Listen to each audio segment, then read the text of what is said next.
Warning, this video will potentially contain spoilers for the Fallout series as a whole. I don't know if it's obvious by now, but I love Fallout. As a series, it has an influential history, from Fallout 1 and 2 drawing people back into the role-playing game genre, not to mention being considered some of the greatest games of all time, to Fallout 3 and New Vegas repopularizing the series for a whole new generation of players. Of course, it's not all a pure success story. Bethesda's departure from the CRPG style of the original games to an open-world first-person RPG rubbed a lot of the older fans the wrong way, and I get why. It wasn't what it used to be, it wasn't more of what they enjoyed. I felt that way myself with a series I've been a long-time fan of as well, so I can empathize. When Fallout 3 was announced, I had yet to become a Fallout fan. I was really big into Oblivion and was just excited to have something similar to that regardless of what the setting was. To this day, Oblivion is still one of my favorite games, and while I can now recognize more of its flaws, that opinion hasn't changed very much. The same can be said for games like Fallout 3 and New Vegas. I can see the flaws, I can see their departure from what they used to be, but I still love and appreciate them, because at their core I still see them as amazing experiences, ones that I can still go back to and enjoy today. What made Fallout 3 so strong for me when I was younger was how fresh it felt. I can look back on it as something of a flawed experience, but all the good I found in it from my past still remains. I have an entire video tearing into the things I now dislike about it, but if you asked me to play through the entirety of the game and its DLC again, I could do it no problem. New Vegas is even less of an ask. At its core, it's more of what Fallout 3 already offered and carries with it many of those flaws, but Obsidian's design changes and writing were what really pushed newer Fallout games from mediocre to amazing. Sometimes something new comes out and a person will tell you that it's not as good as the original, especially so with something like Fallout 3 because it's such a heavy departure from the original games in the series. But if there's one company that is most notorious for making games that are perceived to be not as good as the previous entries, it has to be Bethesda. Sure, Fallout 3 was a departure from Fallout 1 and 2, but I can still look back and appreciate Fallout 3 for what it is, even after finally playing and loving the originals.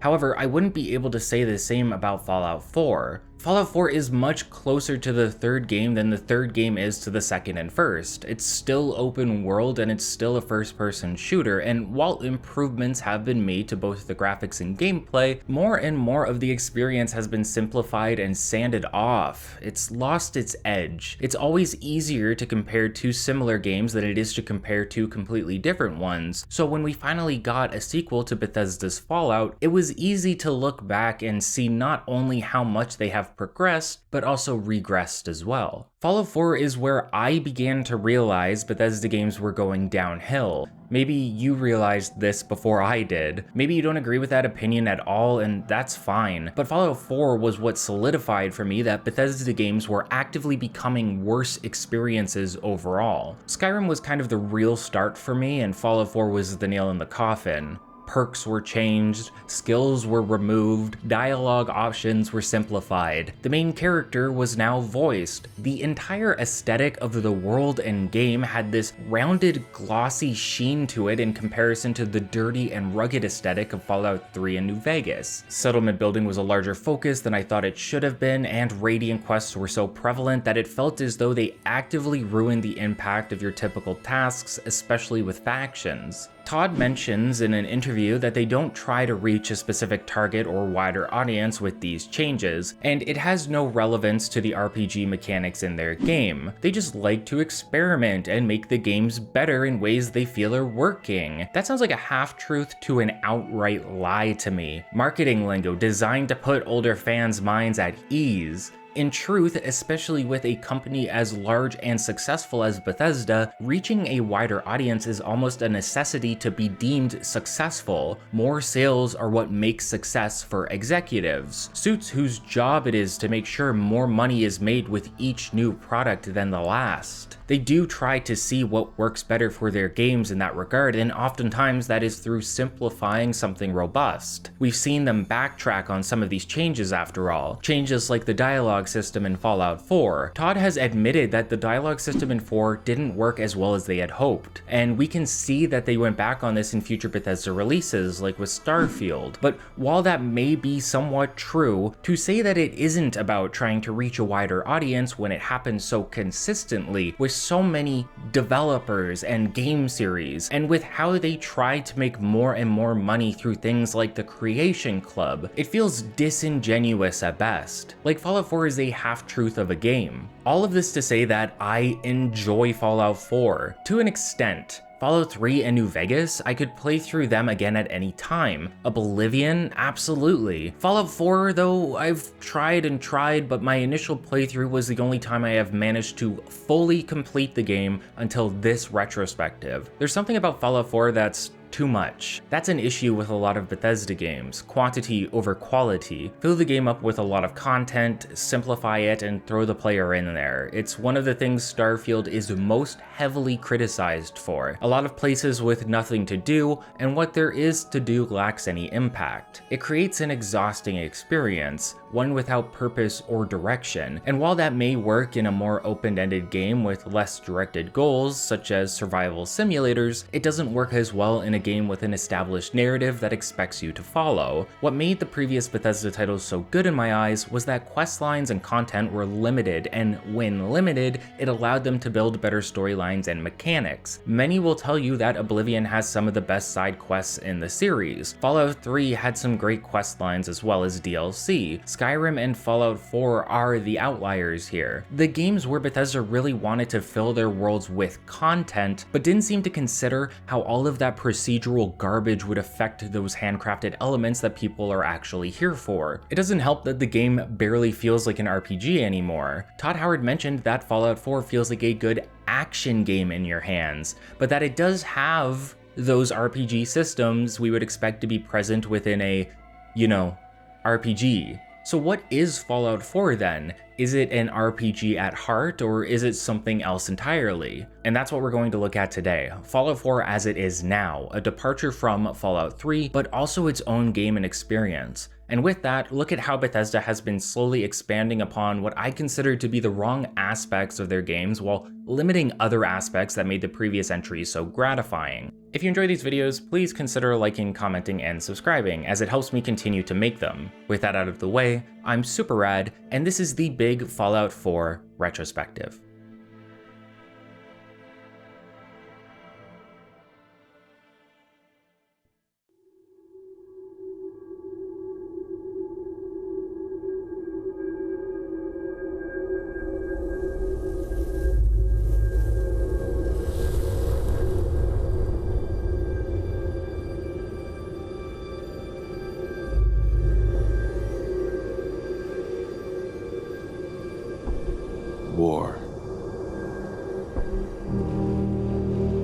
War never changes.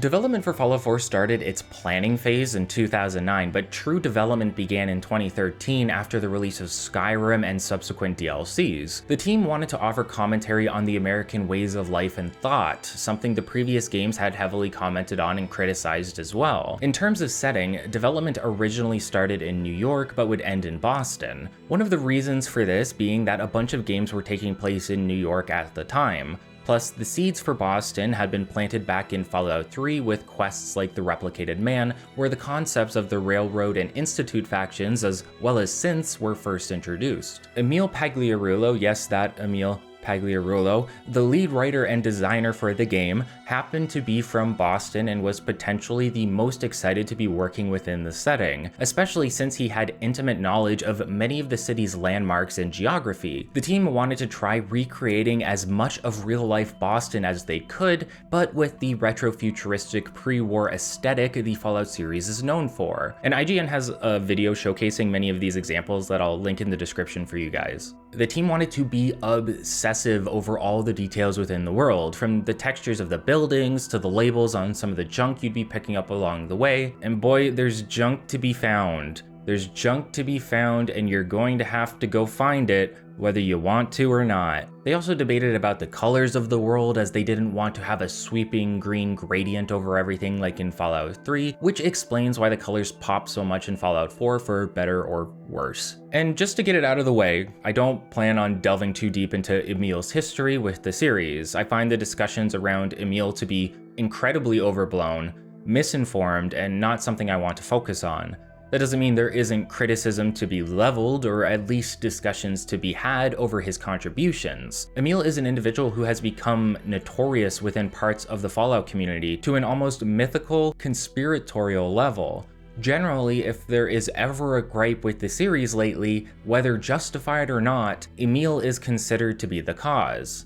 Take the ghoul boy, Billy, who was trapped in a fridge for 200 years. This kid didn't age and didn't need food or water. A lot of people got on Emil's case for this, since it was previously known that food and water were at least somewhat of a necessity to a ghoul's survival. However, it's not like this is the first time it happened in the series. While not to the same extent, there is a ghoul named Coffin Willie in Fallout 2 who was buried alive for a number of months. Similarly, prisoners from Little Yonxa camp in the New Vegas DLC Old World Blues must have survived for a similarly long amount of time without sustenance. I remember seeing a lot of complaints towards Emil about this being a retcon, when in reality it just seems to be further clarification on the potential of what ghouls can and cannot do. Personally, I'd rather be criticizing the fact that the kid seems mentally stable after 200 years of living by himself in a fridge of all things. But that's my point. People sort of latch onto anything that is perceived as a mistake or retcon, and Emil is usually the one that gets the finger pointed at him, whether he was at fault or not. And as I mentioned in the Dragon Age Origins retrospective, I do not see retcons as inherently detrimental. Again, it's about how they're handled. Is there enough here to make the retcon feel cohesive to the story without a large amount of confusion? Is it worth it? Sure, people were confused about Billy, but there is already evidence that a ghoul could survive for as long as he has. Like I said in the previous video, consistency is valuable, but not some end-all be-all. That doesn't mean there aren't mistakes to acknowledge or be disappointed about, of course. The history of Jet had a notorious moment in Fallout 4 due to a terminal implying that the chem was created pre-war, when it was established previously as only being used post-war. I remember this being a big gotcha people were using to complain about retcons, and I can safely say now that it was in fact an error, as proven by Emil in a 2024 Twitter thread where he admits that a designer slipped up and it was never caught. An unfortunate mistake that was then built upon in Fallout 76 to further establish the drug is pre-war. Again, a worthy criticism, but also not the end of the world. This was something people got on the case of not just Bethesda, but Emil specifically about, and is also one of the reasons I find the hate towards him a bit misguided. Sure, this was a mistake, and it wasn't handled the best it could have been, but this isn't even the first time Jet has been mistakenly set up as a pre-war drug. That happened again in the Old World Blues DLC for New Vegas, where you find the drug behind a locked door within the X8 research facility. Mistakes like this happen, with or without Emil, but it is more often than not Emil who gets publicly shamed and vilified for it. A big reason for this most likely has to do with his online presence, since Emil has a history of putting his foot in his mouth. Most recently, he implied that Nate, the protagonist of Fallout 4, was one of the soldiers from the beginning cinematic of Fallout 1 who watches his partner shoot an unarmed prisoner before the two begin to laugh about it. This of course led to a lot of questions and confusion from fans, forcing Emil to admit that this was his own headcanon and something that had been discussed in development but was ultimately never communicated to the player in-game. I don't want to dwell on Emil any longer. I don't have any issues with the man as a person or as a developer. I only bring these up for the sake of context, since he is such a visible figure within the series' development at the time, to the point that people seem to get hysterical and really weird at the thought of him. Moving on, Fallout 4 beginning the early stages of development in 2009 and releasing in 2015 meant there was a lot of time for the team to attempt perfecting various aspects of the game. Khalil Bogdanov, voice director for Fallout 4 as well as 76 and the New Vegas DLC Dead Money, mentioned in an interview that the dialogue for Fallout 4 was recorded over 3 to 4 years, something he considered an artistic luxury. While the quality of the voice dialogue is clear, I still always found that many of the lines delivered by a majority of characters often came off bland and without emotion, to the point that when there is emotion when a character speaks, it almost comes off as off-putting. Cryogenic array. All residents must vacate immediately.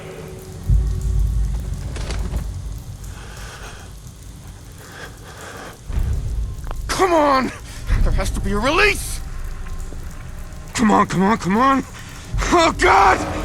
We'll see more of that later on when playing through the game. This is especially true to me for at least the male protagonist voiced by Brian T. Delaney. The developers felt the lack of a voice protagonist was severely limiting and tried to gain more emotional depth out of the game with its addition, something I would consider both a failure and a needlessly, ironically limiting factor. In a game like Fallout or other open world RPGs that have established this semi-blank slate character, I will always be an advocate for voiceless protagonists. Elder Scrolls and Fallout are some of the more clear-cut examples of games that let you insert yourself into the role of the protagonist, and the ability to do so is hindered when the protagonist already has a voice of their own, especially when the addition of these voices limits the amount of dialogue options possible. A game like Fallout 3 could have nearly 10 dialogue options to respond to an NPC you are currently conversing with, and that NPC would be able to respond to each of them uniquely or with lines that cover the bases of multiple selections. Making all of those options voiced would severely increase the amount of voice dialogue required for the game to be complete, so it's only natural that the amount of options would get cut down significantly. So you end up with a feature that inhibits the role-playing experience of your role-playing game while also cutting down on the options available to the player in dialogue, all for the benefit of having a more emotional and cinematic experience as if they are making a movie and not a game. A pitfall many developers have fallen into over the years, if you ask me. Games are art just like any creative medium, but games are games and movies are movies.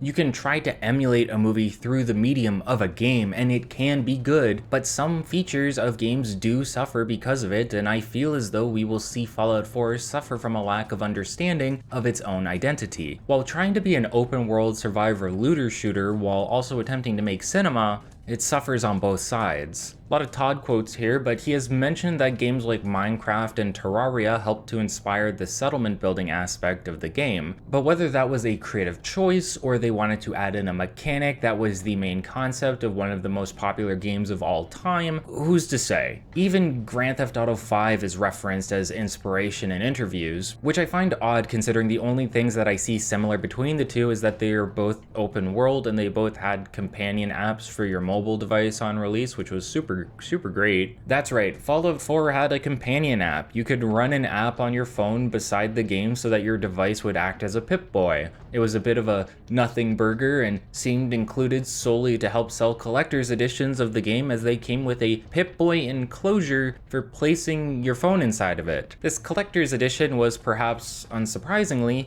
met with a large amount of disappointment due to an issue with suddenly canceled pre-orders and an overall lack of quality in the product. The Pip-Boy enclosure is a glorified phone case, after all, where none of the knobs or buttons you'd see your character use in-game work in real life. A lot of boundary pushing came alongside the development of Fallout 4, and while that can sometimes be a good thing, in this case it's more about what they thought they could get away with, most of which they in fact did. Bethesda was kind enough to bring mods, one of the biggest aftermarket aspects of Bethesda games, to consoles. But like with many things, this came with the curling of the monkey's paw. Todd is on record saying that there were no plans to add paid mods to Fallout 4, and who knows, maybe that was true, maybe he wasn't lying. However, on August 28th of 2017, players were able to use Creation Club credits to purchase specific Creation Club content, mods created by the community that would be sold on Bethesda's in-game marketplace for real-world money. A change so controversial that each release continues to get flack for the concept to this day, with Starfield being the latest perpetrator, and that's the kind of thing I'm talking about. Bethesda loves pushing boundaries. They were the first company to trailblaze the idea of microtransactions with the negatively received horse armor back during Oblivion. Now they're charging you for mods they didn't even create after saying they wouldn't do that. And I want to make it clear that that's my biggest issue with the concept. They said this wasn't a planned feature for Fallout 4, and then it showed up anyway. Saying something isn't planned isn't a guarantee that it will never show up, of course, but by making those types of statements in interviews, when it's well known how disdainful most players would find such a concept, you're essentially attempting to put these players' minds at ease. Therefore, the statement ends up implying that this will never be an issue. Like I said before, it's a half-truth, one to get out of an interview question without riling up people because you know the full answer will. I don't even have anything against the concept of paid mods. I think if Bethesda wants to work with community developers to get their mods on a market where they can be sold, then more power to them. But there's a level of quality that comes with that. Testing, polishing, making sure everything you put on the market works with everything else. And when you have a community of modders all working on their own projects, it's impossible to make them all fully cohesive and truly modular. That's why when you go to Nexus mods or similar sites, the mod author has to tell you what is and is not compatible with their mod. If you use mod A, don't use mod B, or use my alternate file. That doesn't work here. It's like saying that the Mothership Zeta DLC is incompatible with Point Lookout. You paid money for both, but only got to use one in your playthrough. For this reason, most of the Creation Club mods have to be fairly small in scope. Maybe a few quests here, some skins there, etc. New weapons and what have you, but nothing groundbreaking or breathtaking that you couldn't just get for free from other modding sites. A process that can seem daunting at first, but that has become so streamlined, I truly believe anyone can get the hang of it. This wasn't the only controversy with the game, of course. They also had a lawsuit centered around the season pass they offered ahead of release. A season pass that was advertised as all-inclusive and was, in fact, not that. While some devs, particularly for fighting games, will do multiple season passes per year as they release waves of characters over time, Fallout 4 customers were ensured that any content to come through Bethesda for the game would be free to those that owned the pass. The pass was valued at $30 USD, and they claimed that all of the DLC would have a value of at least $40 USD, meaning you're saving money in the long run if you make the investment. They even raised the price of the pass after the fact for late investors, so you really felt like you saved more by getting it early. But here's the rub. No Creation Club content was included in this pass, and since the idea of the club was not known to people upon purchase of the pass, this came as a blindside to purchasers, leading to the aforementioned lawsuit. You may be thinking to yourself, well, it's modders making and selling these products, right? And the answer is no, not exactly.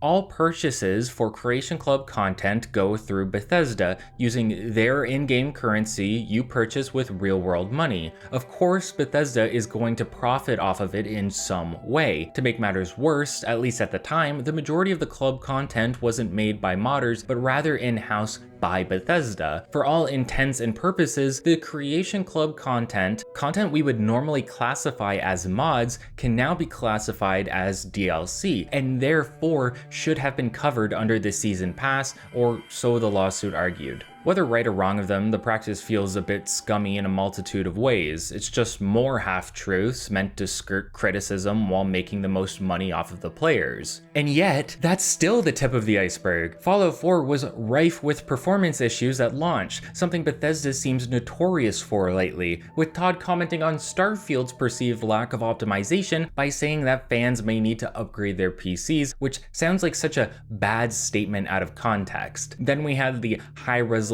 texture pack released, almost 60 gigabytes of textures which arguably had little effect on the presentation experience, that also happened to tank the performance of many players' games or outright break it for others. This was the kind of thing that modders have been doing for longer and better than Bethesda at this point. Then most recently we had the next gen update, which was not only riddled with bugs but also broke the majority of popular mods many players were using, including some of the larger fan mod creations such as Fallout London. And while this should be expected with a major update, there was a notable lack of communication on its timeline and release. Players were forced to prevent the update from going through in order to continue their game without issues. So despite the length of Fallout 4's development, it was rife with issues on release. Following that, the production of DLC was apparently tied to internal game jams, a process where developers worked together through a single day to create a finished product or prototype. Obviously, the DLC wasn't completed in one day, and more than likely this was used to create ideas for what was ultimately released.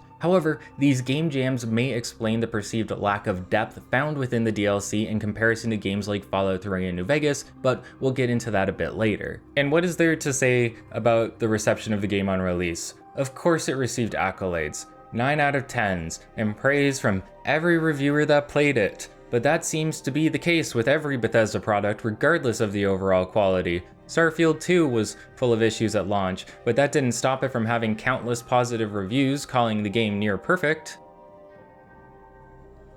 Fallout 4 takes place in the year 2287, but that's not where we start things off. Like the Fallout games before it, 4 begins with the opening narration. War never changes.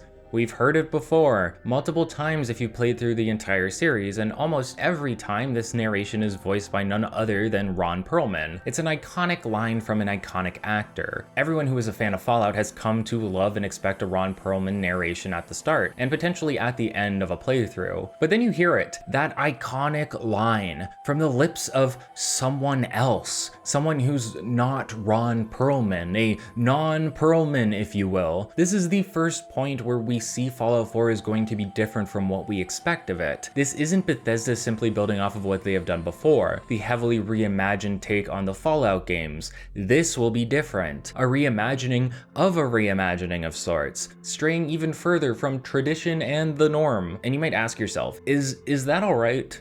Do you value tradition more than experimentation and change? With tradition, there is comfort and security. We know what works, so why change it? With experimentation, there's an opportunity to try something new and fresh, something that may be successful, but there's also a chance that it will fail. I am all for experimentation and growth. We'd stagnate creatively if not given the opportunity to do so, but where Fallout 4 tries something new, and where it just pulls more of the same seems to be misguided, and this is the perfect example of that. You have the opportunity for this scene, a repeat of something iconic that seems universally loved within the series. Ron Perlman comes on, telling us that war never changes, and setting the scene for what's to come. It's perfect. It feels perfect, whether that be due to nostalgia or simply the quality of the delivery. It, like war, never changes. It's so iconic that you expect and are eager to see it in every release within the series. A change here feels ill-advised. You are disappointed when what you expect wasn't delivered and what you got didn't live up to it. Almost destined to be lesser than its more popular counterparts. It'd be like going out for delivery and getting the wrong order. And yet, war never changes.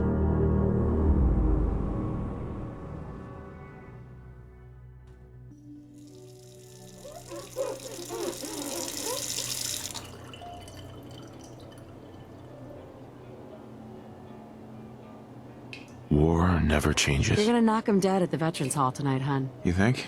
yeah. Meanwhile, the story of Fallout 4 is oddly reminiscent of Fallout 3, where we were once a blank slate vault dweller out to search for our father. We are now a more developed sort of vault dweller, searching for our son. Nate here, one of our playable character options, and the individual delivering the intro feels more like the main character than his wife Nora, who you would choose if you wanted to play as a female character, and a big part of that is because he is the one delivering the narration at the beginning of the game now, telling us about World War II, about how his grandfather served and came home, and showcasing how the timeline of Fallout and of ours in the real world divides, how nuclear energy became a sort sort of superpower for the people in the Fallout universe, how the world of 1945 and onward saw an extreme advancement within technology. When you watch the majority of the Fallout intros and then this one, you can see the differences in atmosphere, and it's not just the lack of Ron Perlman. Rather, Nate's retelling of events start off more optimistic than you would expect. War is bad, but also look at all of this cool atomic energy. Look at this cool robot. Look at how we consume. The American dream. And to their credit, the writers have Nate point out why that was an issue. The American dream is heavily connected to consumerism, and it is this consumption that leads to its downfall. Resources begin to dwindle, a war breaks out as a result, and we know how things go from there. And where the openings from previous games come as a dire warning, Nate's retelling feels more romanticized, more hopeful. With Ron, we have a stark reality. Humanity messed up. They are the virus that will destroy themselves and the planet. We have a history of war, and that will never stop being true. You are about to play a game where you leave heaven to enter hell. With Nate's retelling of events, emotional music swells as Nate tells us of humanity's success and how they wake up from the American dream due to resources running out. Music continues to swell as he gets personal with us, talking to us about how he fears for the life of his loved ones, of his wife and his baby boy. It feels like we are already a person, rather than a blank slate we come to expect in a Fallout game. It feels like we already have a mission to take care of, and that it will be alright in the end, rather than a dire situation filled with death and grief and suffering, and we'll see more of that later. Fallout definitely has humor, but the Fallout of Nate's world is more lighthearted, more comedic, colorful. It has a chance. There's hope. The Fallout of the past, even Bethesda's own Fallout 3, felt like there was less of all of that. A broken world where all you could do was try to survive, and that is, at its core, one of the biggest changes in direction we see with how Bethesda further strays from the roots of the series. Every game gets more colorful, more hopeful, more romanticized and fun, in like the silly zany way. I'm not just saying fun. And this may just be me making assumptions here, but I believe it's because that's what sells more. It feels as though the entire point of the series gets missed here. Things can change and experiments can be had, but you need to at least understand and respect the source enough for those changes to even have a chance of being good ones. And we are now already at a bad start. We already have a reason to be wary. That's not the end of it. When the monologue concludes, we find ourselves in front of a bathroom mirror with our wife Nora by our side. We are in the past of the Fallout universe.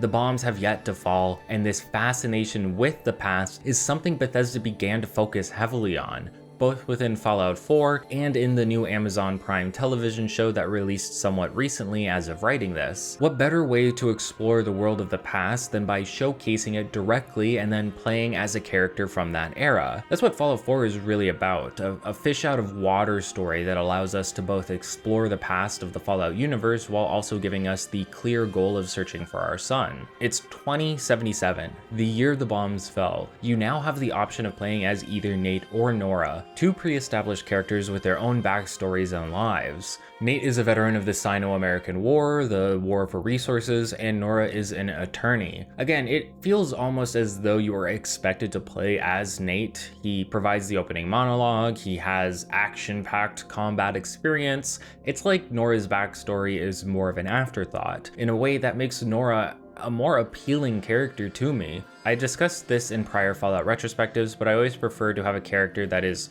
more open-ended, you know, for my open-ended role-playing game. It helps you insert yourself better into the role-playing aspect. And while I could throw around buzzword terms like immersion, the truth is that immersion is not an end-all be-all for me. I think most people that focus on immersion in games often confuse it with simply getting lost in media, sometimes unhealthily so.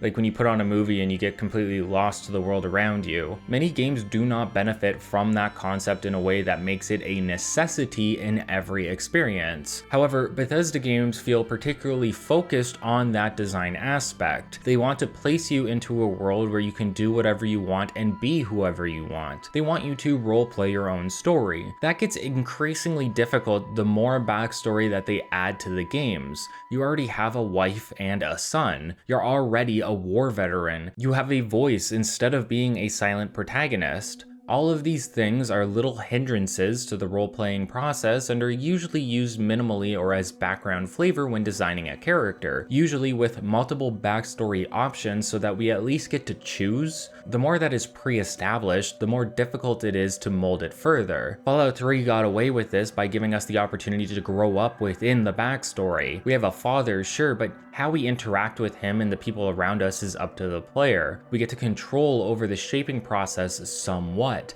making it easier for us to fill the shoes of the character. Fallout 4 misses that entirely, especially with the new dialogue options. That's why Nora may be a better choice for you here. She is at least somewhat less established than Nate. When we see Nate at the bathroom mirror, he starts off by repeating the iconic line. War never changes. You're gonna knock him dead at the Veterans Hall tonight, hun. You think? Yeah, I don't know why the lines get delivered like that either. Nora straight up interrupts you in the middle of your post-war flashback monologue. And on that topic, it feels as though the line gets overused to the point of becoming a meme. It's like it needs to be said so you know it's a Fallout game. It's passed down from one game to the next at this point without actually understanding the value of what is being said. It was plopped here because that's what people think about when they think Fallout, not because there was any impact to the statement. There's no message being conveyed. War never changes is one of Fallout's main themes. People killing other people in endless suffering. How we go about it and the reasons may change, but it's always people harming other people. Fallout 1 talks about how the Romans waged war to gather slaves and wealth. This came full circle in New Vegas with the Legion. War never changes has meaning in the setting, and eventually it will hold some meaning in the storyline of Fallout 4 as well, but here, in this dude's bathroom,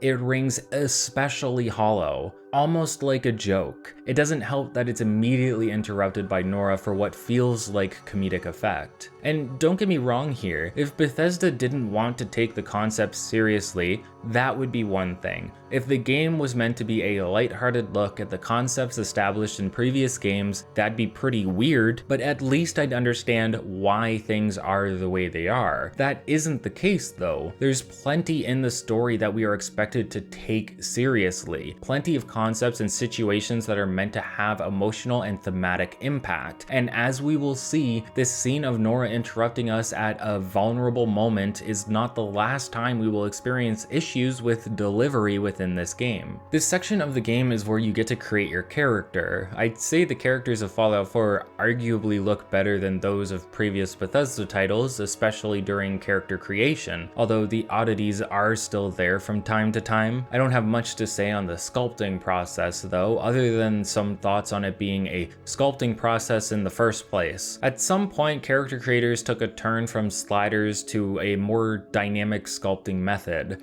I'd say it's a benefit to be sure, but the loss of sliders results in a loss of precision. Just look at all of the recreated actors and characters that have been made in Dragon's Dogma 2. I feel like you aren't able to achieve something like that as freely and easily when using the system in place here. That's why I prefer, at the very least, a combination of sculpting and sliders, giving you the option of either or a mixture of both for whatever results you desire. Hair selection is mediocre, facial hair is mediocre, the color combinations are mediocre. Maybe I'm just spoiled now, but it feels like we have come so far in terms of character creation depth that I am unfairly expecting more from games that were out almost a decade ago. No, that can't be it. The character creator is just severely lacking here in a lot of ways, except bone structure for some reason. At least you get to choose your build this time around, even if it's using a fat, skinny, muscle Illuminati triangle.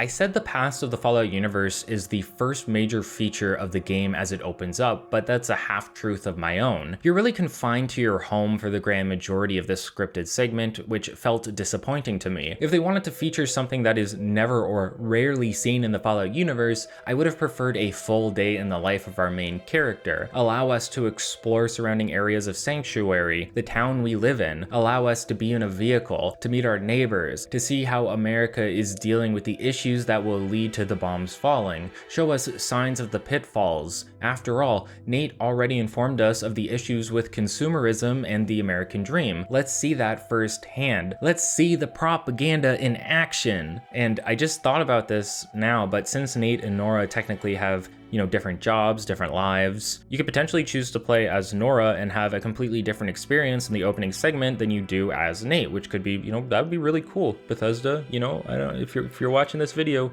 maybe think a little bit about that before you make Fallout 5.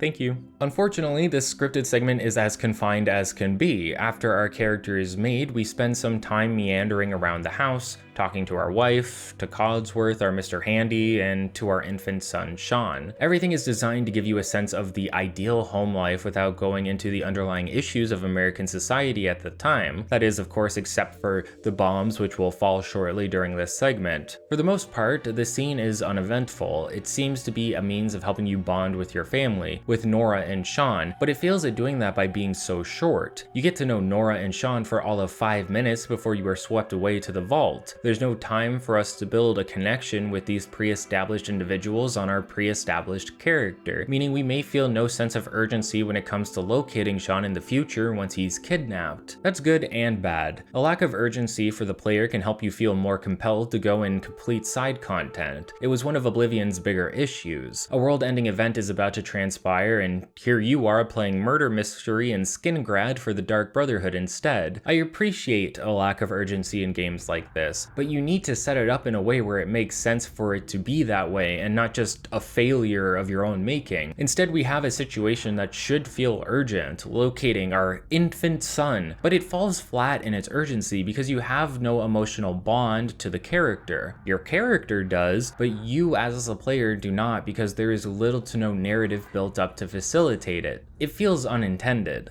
In truth, this showcases Fallout 4's largest problem for me. It is a role-playing game that doesn't want to be. Let's talk about the concept of role-playing here via the dialogue system. As I've said, Fallout 4 wants to be cinema as much as it wants to be a game. I already talked about the dialogue a bit earlier. Limiting the amount of options makes some sense since every line of dialogue is now voiced. Of course it isn't possible to have a slew of choices for every conversation you will be having in the game, but is that an excuse when you still have the choice of not having voiced dialogue at all? I'm a big fan of criticizing a work based on the intentions of the developer. If something is in the game by their choice, it's about whether or not they did the addition well, but sometimes an addition itself will negatively impact a product inherently. If Fallout 4 is a role-playing game, does the voice dialogue and new system add to the overall product or detract from it? For all intents and purposes, it seems to be the latter. A perfect example is when the individual from Vault-Tec arrives to interview us. This is also the segment where you get to choose your name in special, by the way. Generally speaking, you will only have 4 options in dialogue moving forward. These tend to be where you say something confirming, declining, snarky, or ask for additional information. Some of these options can change themes slightly depending on the situation, like maybe you are not being asked a question, so you get to say something kind, mean, witty, etc. But you will almost always have these 4 basic options from then on. One of the biggest issues is the dialogue wheel itself. By design, it can't properly show all of the text from the dialogue option you would be choosing, so it instead tries to offer a summary. Yet, those summaries do not always properly reflect what you are trying to see. You may say something like, "not right now," and end up being incredibly rude and mean-spirited in the process. The game wants you to intuitively learn what each selection's general theme will be, but that can sometimes conflict with what the option is telling you it is via text. We are going to be seeing that a lot as we make our way through the game. Lack of in-depth options in every scenario, whether it be character creation, leveling, dialogue, whatever. Fallout 4 does not take itself seriously with its writing and delivery, but it also doesn't take itself seriously as an RPG, opting to instead focus more on the action aspects of the series. That can be good when done well. Maybe not with an established IP, but even then it's not an impossible transition. It's why, despite everything I've talked about so far, Fallout 4 is popular, because it's still, at its core, good at many of the things it's trying to do. But when a game is perceived by the vast majority to be a role-playing game due to all of the games that came before it, removing those aspects of it are strictly detrimental. Even karma has been removed at this point. Alignment systems like karma are somewhat archaic nowadays. We have moved past the binary of good and evil and have found ways to have more nuanced options within our games. Dragon Age Origins, a game I have previously covered, did this exceptionally well. You have dialogue options and role-playing choices that were not explicitly labeled as good or bad. When you chose them, you didn't know if you were doing the right or wrong thing because it was completely left up to player interpretation and the reactions of your companions. And in a game like Fallout, now known for its system to be set up for some form of morality, you would think the removal of the karma system would make way for dialogue that would be more thought-provoking, giving you difficulty in selecting an option as you battle with the idea of what is best in the given situation, but that's not the case. The closest we get to something like that is when a companion either likes something you do or dislikes something you do, which can still come off as incredibly arbitrary. Sometimes you agree to help someone and Cait doesn't care. Sometimes you agree to help a little too hard and suddenly she dislikes you. Things like that. It's little aspects of the game that get progressively more annoying in normal dialogue because it doesn't seem to always make sense when a companion likes or dislikes something. And then the bigger choices don't have much for you to think about because you were choosing between yes, another yes, no, and more information. So we got rid of alignment, both in the binary slider type sense and in the more complex, nuanced variety too. We're stripping bare everything that makes Fallout a role-playing game. It's still Fallout, technically, but it's like those shaved Pokemon you see online. It's lost everything that gives it character. As if to make these conversations more immersive, you can now actively walk away from them mid-speech. And while this is a cool feature, to me it felt like an unnecessary inclusion that I found actively hindered various speech mechanics in the game. Unnecessary inclusions are not good or bad on their own. Look at a game like Grand Theft Auto, filled to the brim with unnecessary inclusions that help bring more depth and density to the world. You probably don't need to be able to play tennis or perform yoga or attach a semi to a trailer, but it's cool that you can. In the same vein, it is cool you can walk away from conversations in Fallout 4. However, I found this often caused more problems than it did positive experiences. Sometimes I'd be listening to dialogue, accidentally flick my mouse, and the next thing I know I'm facing the opposite direction of the character talking to me. Other times an NPC would start talking to me, and before we got into the cinematic version of the dialogue mechanic, I had walked too far away and they had to start their speech all over again. Little things like this hamper the experience of this inclusion, one that feels experimental overall and one I'd like to see them ditch with future games. Starfield, for example, brought back a more traditional Bethesda dialogue experience overall, so it's not like they aren't actively aware about what works and what doesn't. They are professional developers after all. For whatever experimental flop they create, they seem to be just as willing to try and fix issues in future releases. During the opening monologue, Nate mentions that he is fearful of war, fearful for himself and his family, which I found interesting to mention in a game like Fallout, where you are supposed to create and mold a character to your liking. It feels wrong to have this man who is struggling with the concept of war and yearning for safety and security to suddenly end up being a mass murderer or any other variation of raider adjacent individual you come up with. It feels like it's limiting you to what you were expected to play the character as before we even unlock the ability to do so. Like, Nate is expected to be good, to come to realizations and grow, but that's not always how Fallout plays out, and it seems wrong to set that up ahead of time. That's why Ron Perlman as the narrator works so well, and why Nate's rendition falls on its face. Ron exists outside the narrative, while Nate is inexorably tied to it.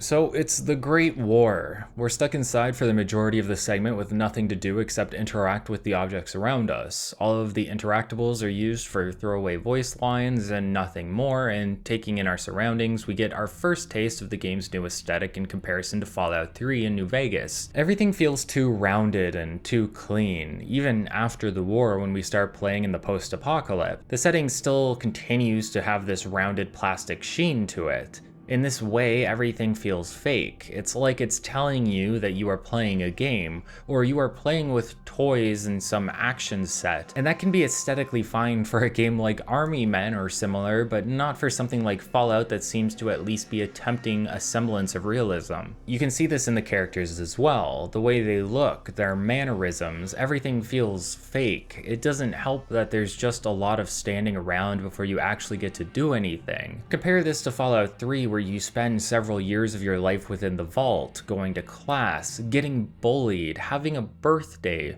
learning to shoot, etc. All of this helps build the world around you and helps teach you various aspects of the game before you are thrust into the open world. You get none of that here in Fallout 4. I do at least appreciate that the Vault-Tec rep is integrated in a way where it feels natural to apply your specials. It feels built into the world like the Vigor Tester from New Vegas. Although it always felt odd how they handled signing up to the vault 2 minutes from when the bombs fall. It's just too rushed and coincidental, like they felt bad for the vault segment from 3 taking so long, so they want to rush you through the motions this time as a means of getting you into the action immediately. But there isn't anything wrong with the opening segments being prolonged when done well. It helps add to the overall experience. Now it feels almost too streamlined, like the developers don't trust us to have the patience to learn more about the world around us and to take our time before everything opens up properly. We finish with the vault rep, we check on Sean, our son, and suddenly the world is ending and the entire town is filled with military personnel guiding us to the vault that is coincidentally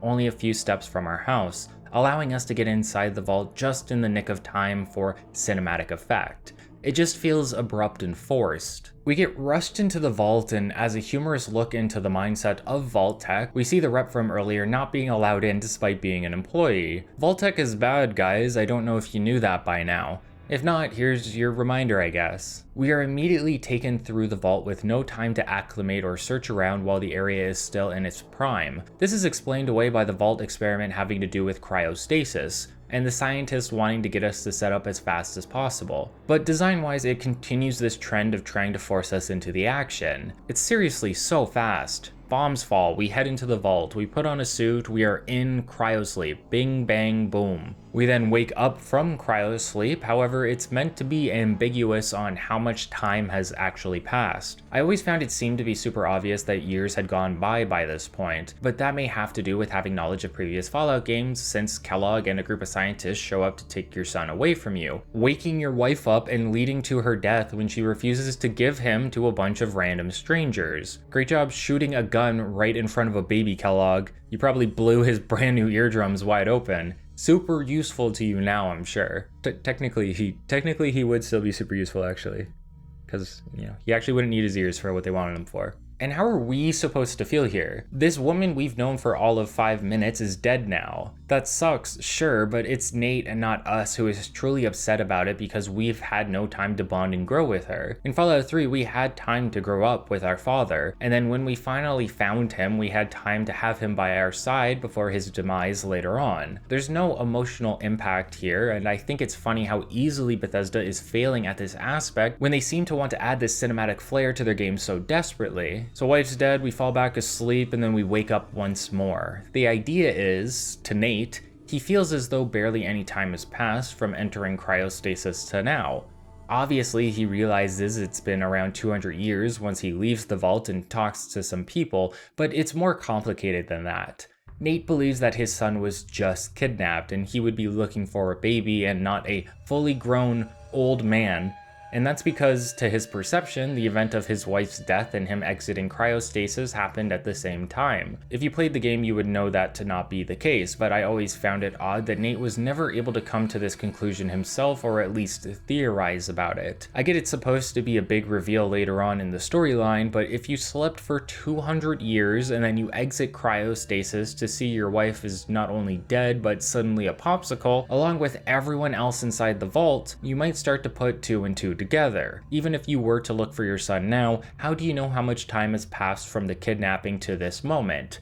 These are, I feel, basic questions you would be working through along the journey. When we finally exit cryostasis, we enter the battle tutorial section of the game, although this really just consists of fighting off the odd rad roach here and there with a baton before we finally get our first gun, the iconic 10mm. It's not very engaging by any means, but at least you'll be somewhat competent with the game's combat mechanics once we head outside. There isn't much exploration to be had within Vault 111.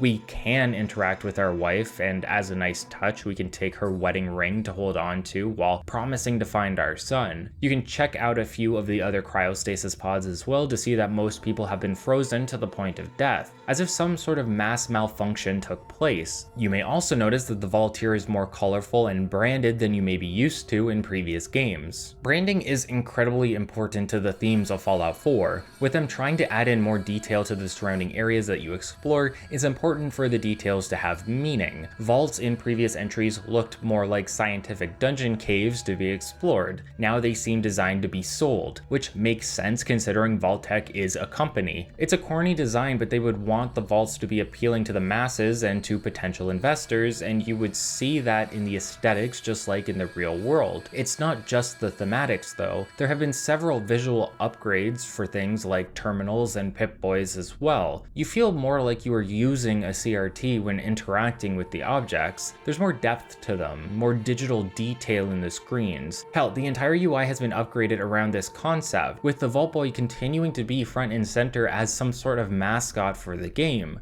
It's a small upgrade, but one that does go a long way in displaying there was at least some effort placed into the aesthetic details. Little things like that may surprise you on your first playthrough. There are extra colors and detail, upgraded terminals, and the ability to find holotapes in terminals too. Some of these holotapes allow you to play games on the setups or even on your Pip-Boy as well. You see the tape get inserted into the device and everything. That attention to detail, that buildup of little things is what can make a game's world go from good to great, to help you feel like the world is a real place. Obviously, you may expect big sweeping changes in a sequel, but I always see more value in more numerous small improvements because those continue to impress you as you play throughout your journey. You'll find your Pip-Boy not far off from where you started, and upon equipping it, gain the ability to unlock the vault door leading outside. Of course, the scene that follows would be surprising to Nate, and he isn't aware yet that 200 plus years have passed. It's the same song and dance for any of us that have played Fallout before. Like I said, this is a fish out of water scenario. Nate is from the past and things have changed since the bombs fell. That'll be a big aspect for him in terms of dialogue. It's not a presentation we are used to in the series and has the potential to be a breath of fresh air. I think a big aspect of wanting Nate to be voiced was that the devs believed it would be better to hear him talk about the past rather than just having you read it via dialogue. Nate really is his own person in this game. You are not playing your character, you are playing Bethesda's character. You just get to customize him a little bit. These are our first steps outside, our first chance to explore the wide open area of the Commonwealth, but Nate is a family man. He lived just down the road, and it seems obvious that players would be compelled to head down there first. Sure enough, when you arrive, you find the town you once lived in to be a desolate wasteland. Buildings have fallen over or decayed, and there's no one in sight aside from Codsworth, who somehow miraculously survived the apocalypse despite not being in the vault with you and not having any real shelter other than the house. That's not new though. Cars and plenty of robots are known to have survived the blast. What is a bit new is how Codsworth holds memories of the bombs falling and waiting for you for 200 years. Most robots in the Fallout universe, at least with Bethesda, seem to generally believe that the world is still in a pre-war state. However, Codsworth seems to be aware that they live in a post-apocalyptic environment, something I assume is due to him watching the news and warning us right before the bombs fell and we ran off to the vault. Either way, Codsworth is elated to be seeing us. He's tired of cleaning a home that can never be truly clean again, and he yearns for the companionship of his owner. Bethesda even programmed in a set of names for your character that Codsworth can call you by. If you named yourself Dale as an example, Codsworth will refer to you by it. There's a huge list of names that work with this, and it's an unexpected treat to run into when interacting with him. Although I don't think he's ever going to say, Alberio or Super Rat in this playthrough. Surprised Bethesda never thought to add those ones in. As is similar to previous Bethesda Fallout experiences, these companions that you will find along the way can have little to no real character progression. Codsworth is the perfect example of this. He's happy to have you around, and you can raise his affinity to make him even more appreciative. He's just happy to have a pal again, but there isn't enough there to go into detail about his character arc and questline in comparison to someone like Boone or Veronica in New Vegas. In fact, he's not even the only companion that doesn't have any questlines designed around growing their personalities, bonding with the player, and unlocking new perks. There are characters that still do follow this pattern at least somewhat, characters that you can build affinity with, learn more about, even romance, and then once high enough, they may have a quest for you that you can interact with to put them on a better path. Some of these can seem interesting, and I'll discuss them as they come up, but nothing felt like it had the same depth and interest as the cast from New Vegas. Take Cait, for instance. She's an Irish drug addict that eventually comes to terms with the fact that her addiction is slowly killing her, explains what led to this addiction in the first place, and asks you to help her curb it by trying an experimental procedure in a nearby vault. It's not Veronica levels of detail and depth, but it's there. I don't want to keep comparing it to New Vegas, but Veronica has aspects of her character that allowed her to change interactions you had with the Brotherhood of Steel in the Mojave. She was tied so closely that without her, the experience could be significantly different. She even ended up having ties to DLC related characters and scenarios. This kind of depth pops up here and there for companions in Fallout 4, like with Nick Valentine, but the grand majority of these characters feel hollow in comparison to what you may be used to. Luckily, there are some diamonds out there to be found. We can tell Codsworth we are looking for Sean, and he will eventually suggest we head to the nearby town of Concord. On the way, we find a gas station and we can run into Dogmeat for the first time. You almost always have a dog companion in these games, but there's been a little more work put into him this time around. Dogmeat can actively search and find loot for you as an example. This was during the big dog companion craze in video games. Fallout had one, Fable had one, Metal Gear Solid 5 had one, and more. Hell, Monster Hunter has them now too. Every so often the games industry has a sudden fad to latch onto.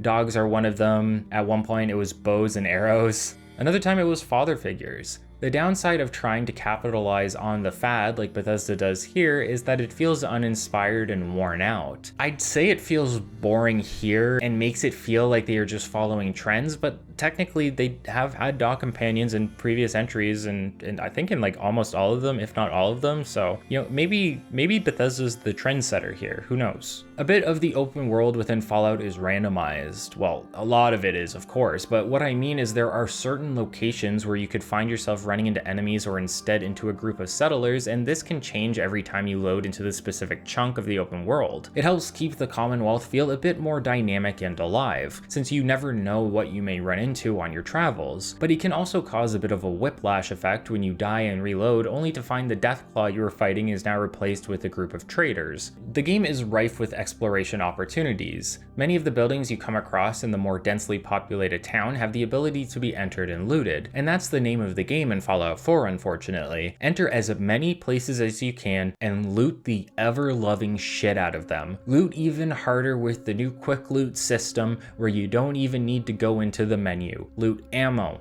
caps, guns, armor, loot junk, loot a lot of junk. The detail of these games was always nice in a way, You had rooms filled with junk that didn't really do anything, but it was there and it was affected by the game's physics engines. You could pick it up if you wanted to. Rooms felt like they were actually just full of items and that they were lived in.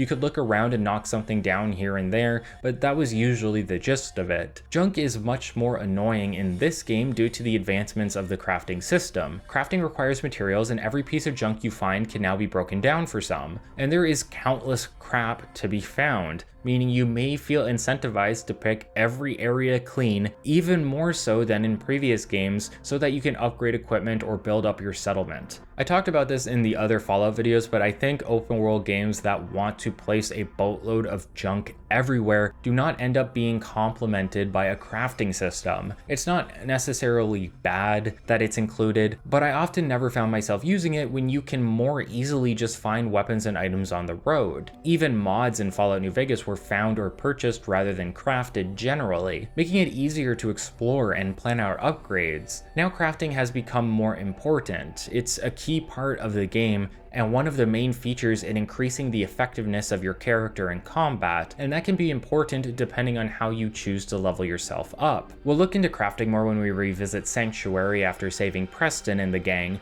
but the point I'm making is that too much of a good thing can have bad ramifications. The world being full of interactable junk that you could pick up was a good thing. It added detail to the game and made it feel more real and worth interacting with. Now it feels like if I don't loot every little piece of garbage I come across, I'm going to end up regretting it later when I need to upgrade one of my guns because a group of enemies is suddenly a bullet sponge in comparison to what I'm used to. Speaking of enemies, while the randomness of exploration is enjoyable, while I appreciate being able to enter many of the surrounding buildings to look for loot and to explore, I often get exhausted with just how many of these locations lead to combat scenarios. I understand that the post-apocalyptic world is a dangerous place, but especially when you reach the city of Boston proper, every building and every block now has firefight after firefight for you to take part in. Maybe that could be all well and good if the combat in these games was interesting, but the enemies in Fallout 4 don't offer much of a threat outside of dealing damage. Most just stand around shooting you, waiting to be shot, maybe grabbing cover if they are lucky, etc., meaning you don't need to strategize much outside of how much damage can you inflict in a short amount of time. If there is a group of enemies, I'll usually throw a few grenades to blow them up, but it can get to the point where running around and gunning can feel like the safest option for the majority of these fights, just so you can get them over with quickly. And while gunplay in Fallout 4 has been improved over its predecessors, running and gunning isn't as elaborate as something like the newer Doom series. However, while many of these enemies can feel spongy and less engaging to fight,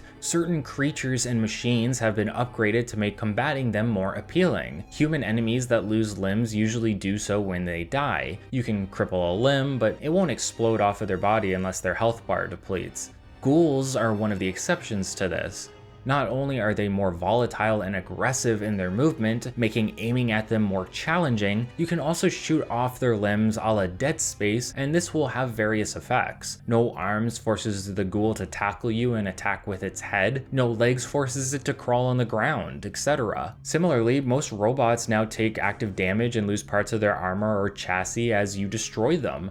Power armor is the same. If you damage power armor or have your own power armor damaged, it will be visually destroyed with only the frame underneath showing. These little aspects are only true for some enemies, of course, but the positive impact they have on engagement, on making me want to take part in these combat scenarios, is immeasurable. If these could have been a sweeping inclusion for all enemies in the game, it would actively help disrupt the feeling of bullet sponge design because you feel like you are making a mechanical difference regardless of how much HP the enemy still has. In a way, there's just too much of the same to do all the time. That's going to be a repeated point throughout the retrospective. Too much content is repeated over and over to the point that it loses its luster. Every few steps I'm running around shooting bullet sponge enemies that do not react in a meaningful way to me. Then I run up and quickly loot their bodies for ammo and medication over and over again. That's the loop the game presents for me as I continue to play. Kill, loot, repeat. Kill, loot, repeat. Over and over again. The role-playing game has become a looter shooter and not a particularly good one on top of that. There's even legendary enemies now that you can kill to receive normal items with unique perks, similar to how typical looter shooters work. Lower the health of a legendary enemy and it will regenerate, then kill it again and loot the corpse to find a special weapon. Maybe a shotgun that also provides bleed damage as an example. This happens over and over, and if that's your thing, great.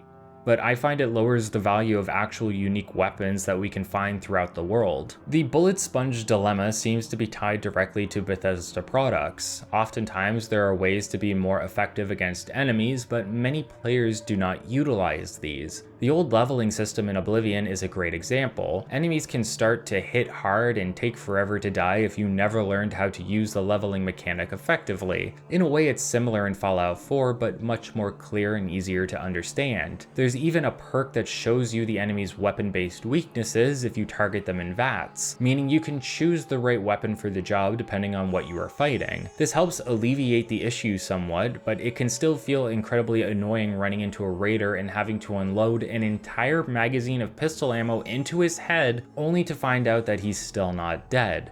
That's sort of the point of role-playing games though. Statistics matter over realism. Usually we can let this slide if we have enough information that will allow us to be effective against these enemies. The issue is that Fallout, again, tries to be a little more realistic and cinematic in its design, which causes a disconnect, as though what the player expects to happen and what actually happens may be out of sync. Still, gunplay feels much more solid in Fallout 4. Weapon aiming feels tighter, Bethesda finally added iron sights, and shots can feel like they have an impact on enemies even if it doesn't kill them. Sometimes. When we reach Concord proper, we'll find that a set of raiders are attacking an individual on a balcony of the Museum of Freedom. This is Preston Garvey, both another companion and a faction character for the Minutemen, a name taken from the New England Minutemen militia, the idea being that the Minutemen could be armed and ready to go at a minute's notice. While Fallout is known for having factions that seem good at first glance before the rot within is brought to light, like, the Brotherhood of Steel, the Minutemen are more your stereotypical good guys. They want to help people. They want to build settlements and bring peace to the post-apocalyptic Commonwealth by driving the raiders out. While that's fine, it also means there's less to explore surrounding their ideals, less to find out about them,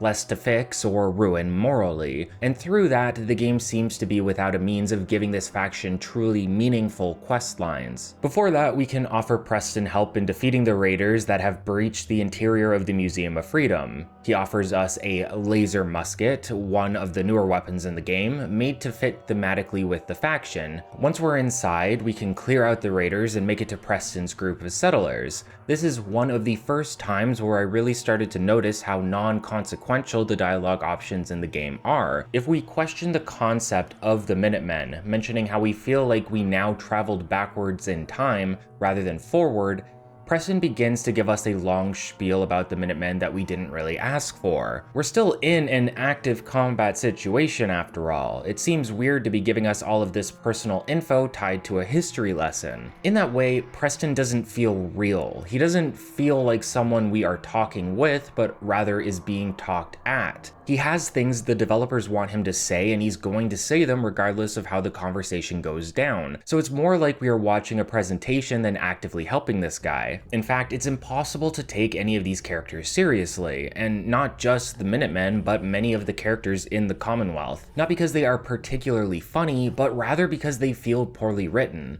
Preston is this do-gooder who lost it all, but that isn't conveyed emotionally through his dialogue. He's more of a static info box to help get you on the path of leading the Minutemen for him. Mama Murphy is the resident psychic crack addict with a thick Bostonian accent. Her delivery is meant to make her seem wise, but she feels more off-putting than anything else. What would I need to do? You'd need to stay strong like you've been, 'cause there's more to your destiny. I've seen it, and I know your pain. This isn't every character, but many of them feel as though they could have used better emotional direction when delivering their lines. Without it, they just feel like a means to an end, a reason to get you to do more tasks and keep playing. After talking to everyone, you learn that there are still raiders sieging the museum, but the group has an idea. There is a suit of power armor on the roof that you could make use of. Only issue is that it requires a fusion core for power, meaning we need to go and grab one in the basement and then bring it back up to the roof so we can activate the armor. That might sound confusing if you've never played this entry in the series. Generally speaking, power armor is just your typical set of equipment, just stronger. So strong that you generally need a perk to be able to use it, making it an earned reward later on down your adventure as to not make you too powerful early on. Well, Fallout 4 hyper-focuses on the concept of power armor. Realizing how popular the sets and designs are, a huge amount of effort went into reinventing the gameplay surrounding it. Power armor being more involved is all well and good, but the way they go about it in Fallout 4 feels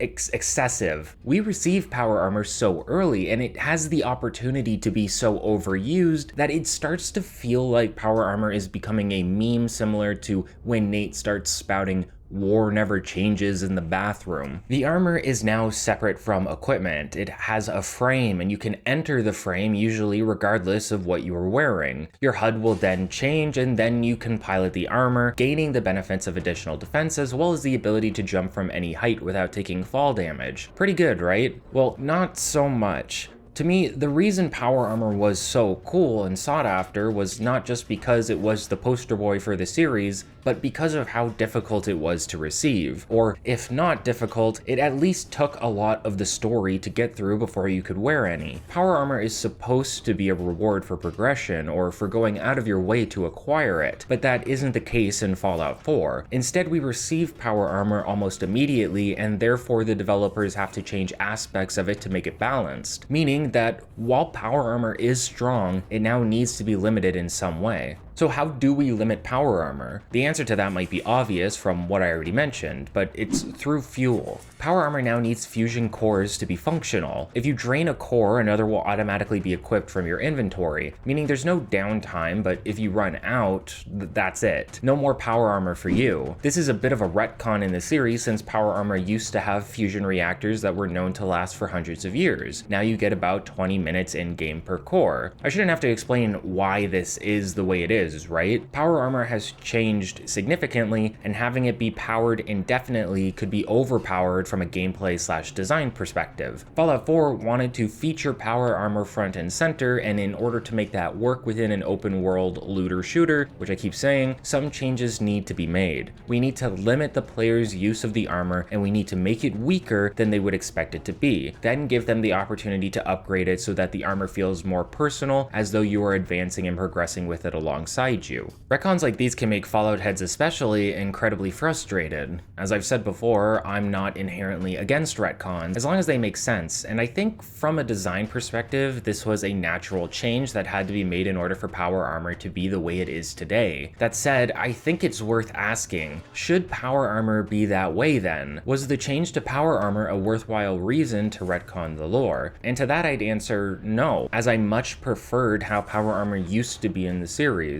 It would have been better to have the armor be a late game reward for progressing through the storyline. Maybe you find an older rundown model, one that has issues with energy efficiency, making it limited, and you could then upgrade it from there until it's an endgame powerhouse. Something to bring into the main big story DLCs I'm sure Fallout 4 is going to have. Am I right? The point is that power armor feels trivial now. Anyone can use it. Even your settlers can equip some whenever a settlement is getting raided. Stuff a companion in there, maybe stuff dog meat in there, I don't know. Go crazy. Power armor has lost its impact by becoming more accessible to the player both in a gameplay sense and within the world building. If everyone has power armor now, what makes it special?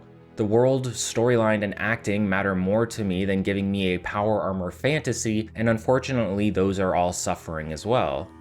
We have power armor now, and to make you feel like it's big and strong, you get to use a minigun to take out some weak raiders. This is not indicative of what combat will be like in power armor, however. In fact, the strength boost you gain from wearing it isn't going to make any heavy weapons better to use because all strength effects now is carry weight and melee damage. You will be just as effective with a minigun outside of the armor as you are within it. So the only real benefit of the armor is the fall damage negation and added defense plus additional carry weight, and you can get a jump pack later, which is pretty cool, and some rad resistance. So there's that. And if that wasn't silly enough for you, after defeating the raiders, what do you think the first thing we run into is? A Deathclaw. Of all things, one of the most dangerous enemies in the Fallout universe, and we are face to face with one only a few minutes after stepping out of Vault 111. Not only that, but it's weak. We can kill it. It's setting an awful precedent for players who have never faced one of these creatures before because Deathclaws can still be fairly dangerous in this game, despite them showing up virtually everywhere in the Commonwealth. In the sewers and the raider dens, on the roof of buildings, you'll see more Deathclaws than you could ever expect. And it isn't like this is the first time we've run into Deathclaws early in a Fallout game. New Vegas has an infestation incredibly close to the starting area. In that game though, you are explicitly warned not to take the Deathclaw route to get to New Vegas because they will kick your shit in. Because they are a dangerous creature and you are no match at this point in the game.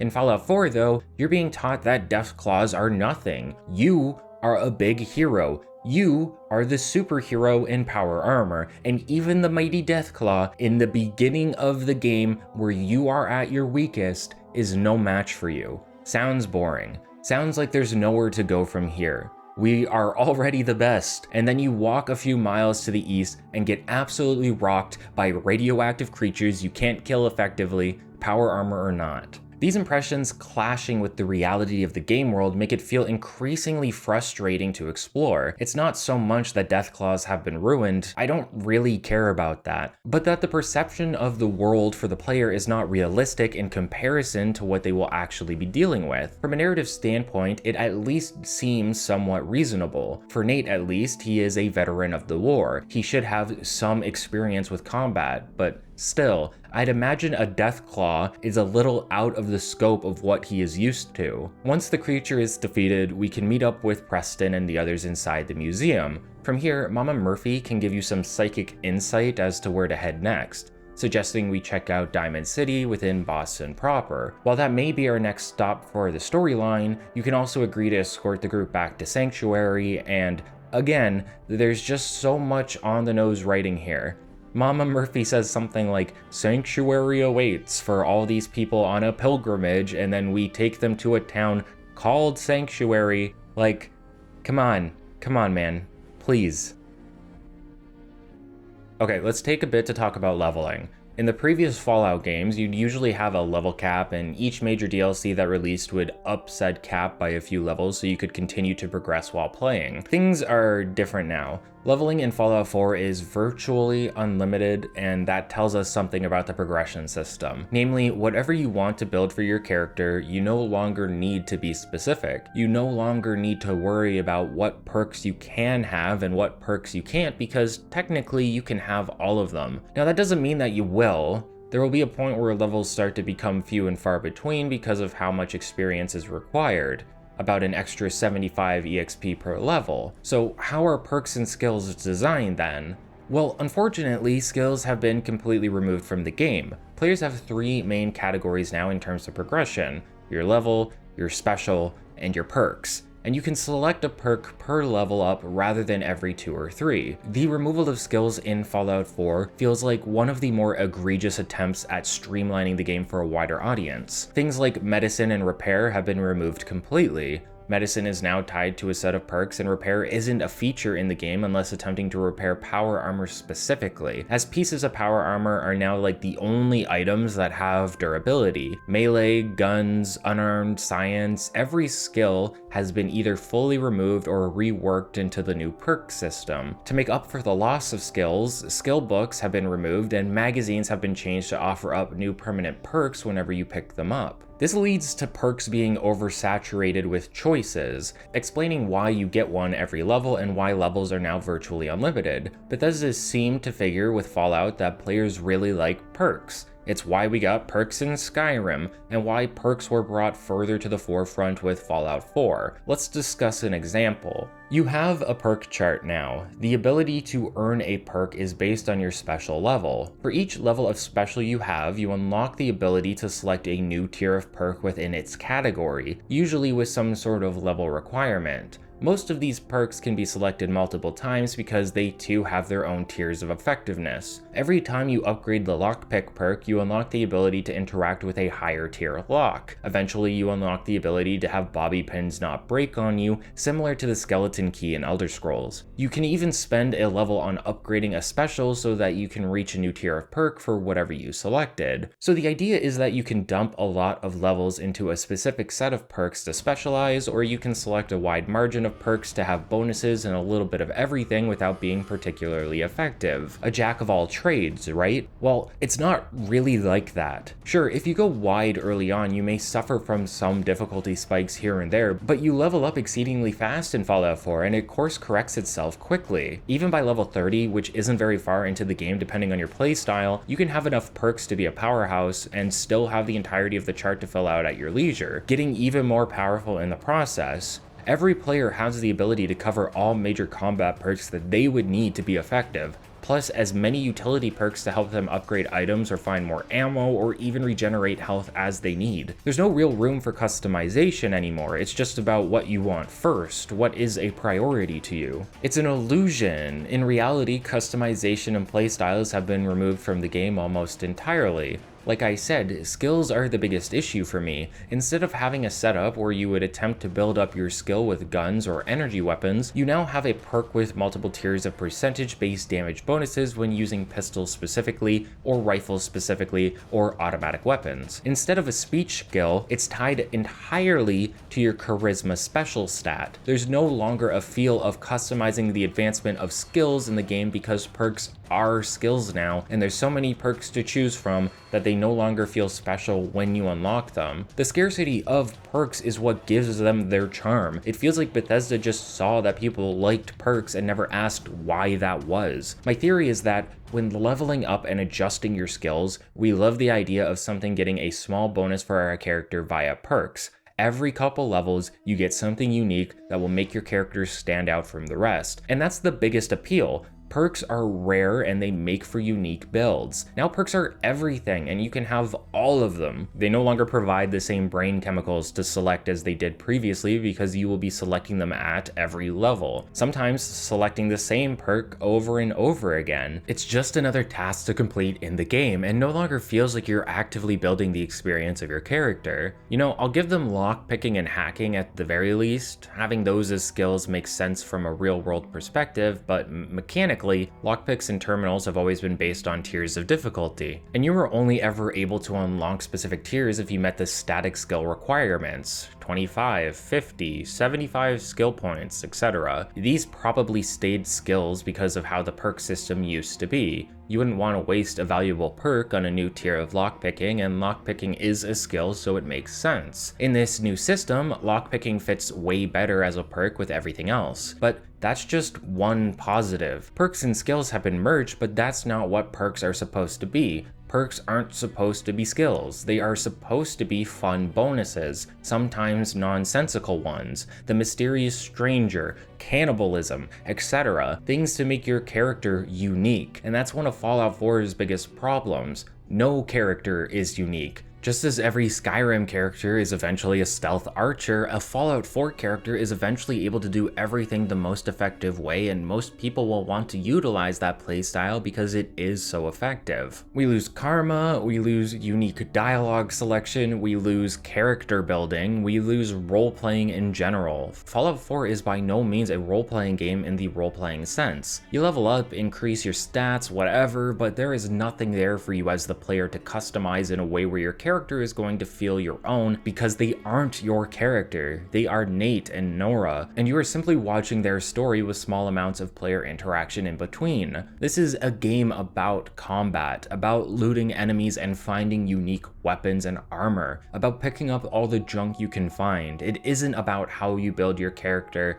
and that blows. Perks feel virtually worthless now. There's no real issue with choosing one over the other. Even at max level in the older games, you could still find yourself running into challenging content. Now everyone is superhuman, and that plays into Bethesda's push for a power fantasy rather than a more grounded post-apocalyptic experience. If we do return to Sanctuary with the gang, they'll begin to settle in, but that doesn't mean our work is done. Far from it. The other gigantic feature in Fallout 4 revolves around base and settlement building. As if collecting junk for upgrading equipment wasn't annoying enough, you now need to do the same for any settlement item you want to place. You can place buildings or even build your own housing. You can place generators for electricity and more. Settlement building is here to give you a reason to stay within your various communities and build them up.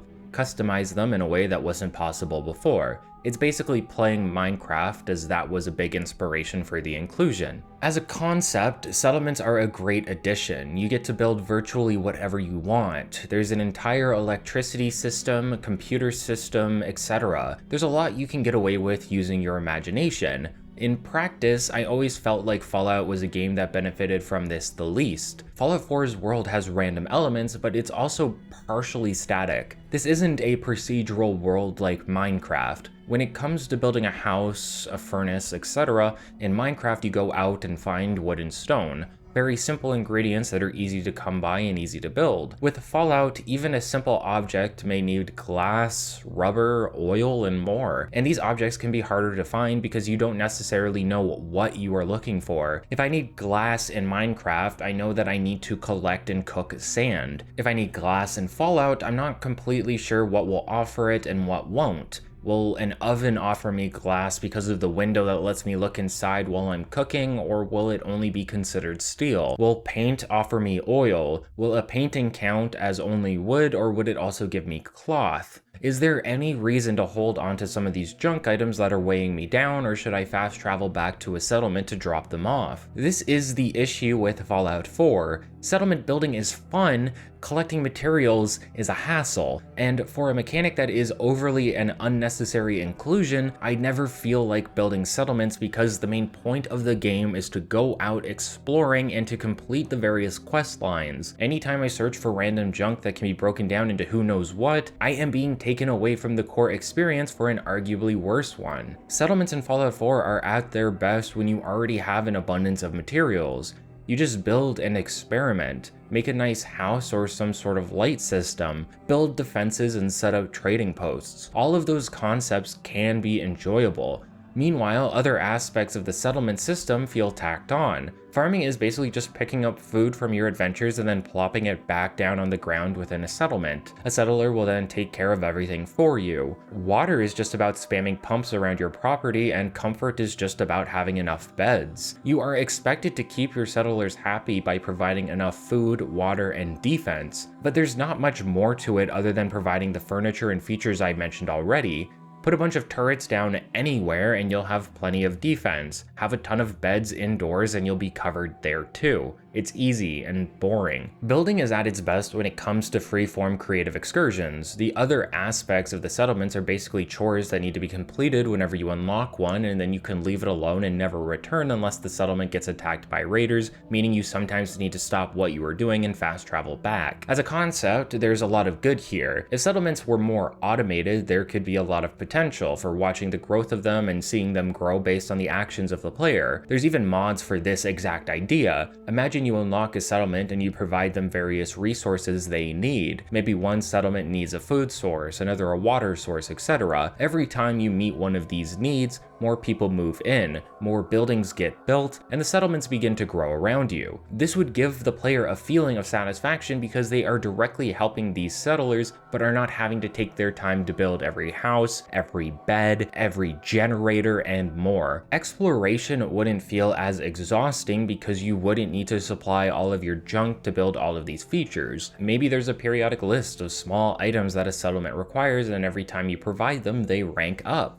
Who knows? Even better, Fallout 4 does have the ability to build supply lines between settlements and allow them to share their inventories. When you first unlock a settlement, you only have access to the junk you bring with you and store there. But once you can set up a supply line, that stops being an issue. That's a cool feature. Imagine if these were self-sufficient settlements where supply lines allowed them to feed off one another. Maybe one settlement starts producing materials that the other needs. Eventually your settlement's growth could be fully automated. But that's not what we get here. There are 37 total settlements to unlock in the game, and I would be hard-pressed to find anyone willing to take the time to build each one from the ground up, finding all the materials necessary to do so, taking your time away from casual exploration or questing. It's a slog and not enjoyable because everything you do for settlements is basically a chore. I cannot stress enough how obnoxious it is to be playing the game as seems intended, exploring, completing quests, and killing enemies only to be notified that you suddenly need to fast travel back to one of your settlements to defend it. It's like Fallout 4 thinks it's two different games. One is Fallout, and the other is a Fallout-themed tower defense where you are expected to micromanage your settlements. Luckily, defending these areas is usually unnecessary, but being suddenly reminded to go back and check on them, and then maybe needing to upgrade them due to new settlers, can immediately pull you out of whatever you are focusing on in order for you to go run errands. On top of settlement building, a greater emphasis on weapon and armor customization has been added to the game. Weapons, armor, power armor, and even robots with the Automatron DLC can all be upgraded in various ways. While it's an interesting progression from the modding system of New Vegas, this system is also tied to the junk collecting aspect of Fallout 4, similar to settlement building, making it a bit exhausting to mod everything in your inventory. Obviously, you would be expected to do this over time, but again, it's just another reason to pick up all of that junk you find along the way. There is nothing inherently wrong with modifying equipment. In fact, I enjoy it a lot. I like that these upgrades are both statistical and visual. A combat rifle can look completely different after a series of upgrades, from the stock to the length of the barrel. It's very satisfying to turn a weapon into something completely new. The only real complaint I have about the system, other than the junk collecting, is that by making it possible to fully customize weapons in this way, it takes away from the rare unique weapons and armor you can find in the world. In fact, some of these unique weapons can be customized as well. That might sound fine for some, but I find that removes the value and identity of the unique equipment. Same with these legendary items. If I am supposed to have these normal weapons I can customize, why do I always have these legendary items and then unique ones? It devalues their rarity. Equipment, especially armor, has changed significantly since the previous iteration of the series. Previously, you would have two main pieces of armor to equip, a headpiece and a full suit. Metal armor, power armor, leather armor, all of it would be a full body piece to equip, making customization of armor both visually and statistically very limited. One of Fallout 4's best features is that the armor system has been completely overhauled to address this. While there are still some full suit pieces, such as the Mechanist costume from the Automatron DLC, many armor sets are broken up into individual pieces. A piece for each arm, for each leg, for the chest, and for the head. This opens up levels of customization never before seen in modern Fallout games. Players can now mix and match equipment and even modify them at armor benches in order to have various sets that benefit them in different situations. Even better, you can not only collect legendary pieces that have perks, but you can also modify these to your liking, rewarding you with defensive bonuses and various other powerful perk bonuses as well. In fact, it's so beneficial that I'm surprised weapons even have legendary variants at all. Unique armor pieces aren't really a thing. Instead, you find costumes like the Silver Shroud or the Mechanist that are full body pieces. For individual armor parts, this is less likely, so it makes sense that those would have legendary equivalents. If weapons were only modifiable and then had the uniques defined, I think the value of modified and unique equipment would be more balanced. Then you would only need to hunt for legendary armor pieces if you want them. Overall, equipment is in a really good place within Fallout 4. My only wish is that it was balanced in a way where more value is placed on the static unique weapons that would make going out and procuring them feel more rewarding. Still, there is a certain level of satisfaction in modifying your equipment as well, so it feels as if we've lost value in one aspect and gained it in another. Nothing that I would consider a deal breaker there. Like with settlement building, I seriously cannot stand settlement building. Something that should have been a semi-automated feature that allows the Commonwealth to grow is a feature so obnoxious that you are left with a bunch of half-finished settlements by the end of the game and plenty of untouched ones. Settlements are one of the biggest features of Fallout 4, so it makes sense that some DLC would be developed specifically for them. This is also a trend we saw for Bethesda moving into Fallout 4. Rather than making 3 to 4 dedicated storyline DLC, they instead wanted to focus on making smaller purchasable content. That doesn't mean we didn't get any big DLC, but Far Harbor and Nuka World are as close as we get to the content of past releases, like New Vegas with Dead Money, Honest Hearts, Old World Blues, and Lonesome Road, or Fallout 3 with Operation Anchorage, The Pit, Broken Steel, Point Lookout, and Mothership Zeta. I consider Far Harbor and Nuka World to fall under the same category. Maybe Automatron if you are being generous, since Operation Anchorage was also pretty short and bare bones. The rest of the add-ons usually consist of settlement building additions, Wasteland Workshop, Contraptions Workshop, and Vault Tech Workshop. I won't go into too much detail about the first two because, as I've already made clear, I find the settlement mechanic as a whole grueling to engage with. However, these DLC do at least add a few new features and not just new items to place in your home. The Wasteland Workshop is focused on the capturing and taming of animals. Hell, you can even capture people and then pit animals and people against one another using the new arena feature if that's your thing. Meanwhile, Contraptions adds just what you would expect. Contraptions, little things like elevators, conveyor belts, etc. All of these help bolster the interactivity with settlement building, but I think the weakest aspect of them is that they don't really add a narrative alongside that. Upgrades for your settlements are all well and good, but I would imagine the grand majority of us probably don't continuously focus on settlement building when there is the rest of the game to play, especially when there are games dedicated to building out there that do it better. Minecraft, Satisfactory, Factorio. These games are doing it way better, and some of them for way longer, guys. The Vault Tech DLC, on the other hand, should technically be a great addition to the entry. Not only does it provide you with an expansive cave system to build your own vault, but it also has a small narrative to help you get the show on the road. Despite all of this, I really despise this DLC, mostly due to the same issues we've already talked about in terms of settlement building. The entire concept is that you get to build and run your own vault. Create the iconic hallways, rooms, and experiments that will allow you better interactions with the NPCs that live within your settlement. And that's really all it is, a settlement. Even the narrative is just a means to an end. It's only there to act as a tutorial for the player, since building a vault is a little more confusing than building your typical settlement. It's just more buildings, but now it's underground. The gimmick here is that some new settlement items can be used to influence your settlers in various ways.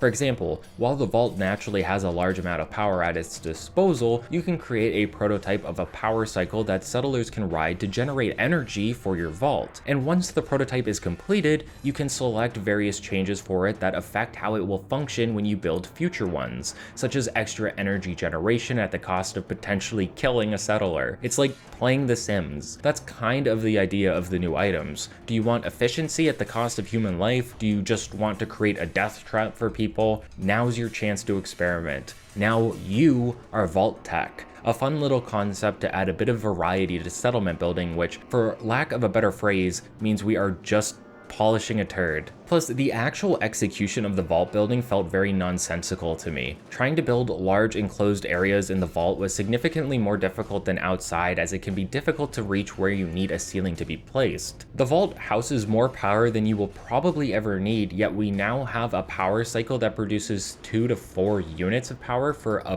bit of potentially killing a settler. Plus, to utilize the power, you need to use special connectors that attach to vault walls, and I may have missed a tutorial pop-up for this, but I don't remember it being explained to me, so I had to look online to figure out how to actually utilize the systems already in place. The questline is designed around you building these little prototypes so you can customize them. The power cycle, the soda fountain, a slot machine, all have various options you can select to make them act in specific ways, usually with a less safe but more efficient option and a more safe but, it's boring option. If they're not gonna die, like, If they're not going to potentially die, what's the point? It's like, again, it's like playing The Sims. If I can't put them in the pool and take away the ladder, what's the point? Plus, you can travel through other parts of the cave system to clear them out, giving you more room to build. However, these areas are all segregated and technically have their own workbenches, so you are sort of making multiple mini vaults rather than one big one, if you manage to build out that far to begin with. At the end of the day, Vault Tech Workshop is a refreshing take on the settlement building of Fallout 4, but it still falls into all of the pitfalls. Eventually, you are going to need to go scrounge up some junk or buy shipments of materials. Eventually, your vault will just be another location that can possibly get raided, pulling you out of whatever it was you were just doing if you wish to save it. It's more of the same, just with a new coat of paint, and it feels like no matter what Bethesda tries to do with it, they cannot make an intuitive, engaging settlement experience with their current engine. How do you even unlock most of these settlements to begin with? Let's take a minute to talk about the Minutemen. Sorry. I don't want to give a history lesson because I do not care about American history. I actively believe it isn't real and that America just appeared one day to punish the rest of the world for our transgressions. That being said, the Minutemen as a faction are based on the real-life counterparts from 1645. Settlement building as a concept is fully introduced through the Minutemen questline. The majority of settlements you unlock will also be through this faction. In terms of factions in Fallout 4, I'd say most if not all leave a lot to be desired, but this is the most true for the Minutemen. Like I said before, the name is taken directly from the Minutemen militia, but there seems to be an active post-war history of the fictional factions since before Nate woke up from his cryogenic slumber. They rose and fell within that span of time, and now the only real semblance of the faction is solely Preston Garvey. It's important to understand why the Minutemen were chosen as a faction for Fallout 4, and it'd be easier to do that if they were even slightly better written than they are. The concept of the Minutemen thematically is simple. They represent the old world, or at least an aspect of it. Rather than succumbing to old world blues as we learned about in New Vegas, Preston and the Minutemen look to emulate their counterparts in a way where they want to actively bring the Commonwealth back together, not just as a military force, but as settlers taking back the wastes. They don't do things like the NCR. They don't exert power and make people hand over their land for the promise of protection. The Minutemen would protect you whether you are an ally or not because you are townspeople who need help. It's about American values, about helping the common man, doing the right thing. The Minutemen want to raise their influence, but only by helping other settlements and convincing them to work together. Every time you meet a settlement, they scoff at the idea of the Minutemen, and then you show them how helpful you can be, how selfless, and they realize that they want to work together because it means community, safety, and security. Humans are social creatures, and while Fallout likes to amplify the evil nature of raiders and other hostile factions, it also likes to showcase the humanity of the common folk. That's what the Minutemen are, or at least what they are supposed to be. The reality is that yes, the faction exists as the de facto good guys, but the reliance on being purely good and how the world of Fallout may try to corrupt those values never gets explored. Mechanically, the Minutemen exist for one thing: for you to unlock settlements, so that you can take part in the settlement mechanics. Build bases, create trade routes, open shops, etc. And due to that, there isn't much else for them to do. Preston doesn't exist to be a character with depth and a spectrum of values. He never has to have his views challenged, and he never gets to grow as a character. He's just there to tell you where the next settlement is, to be a good guy, to give you a million Radiant quests that all suck.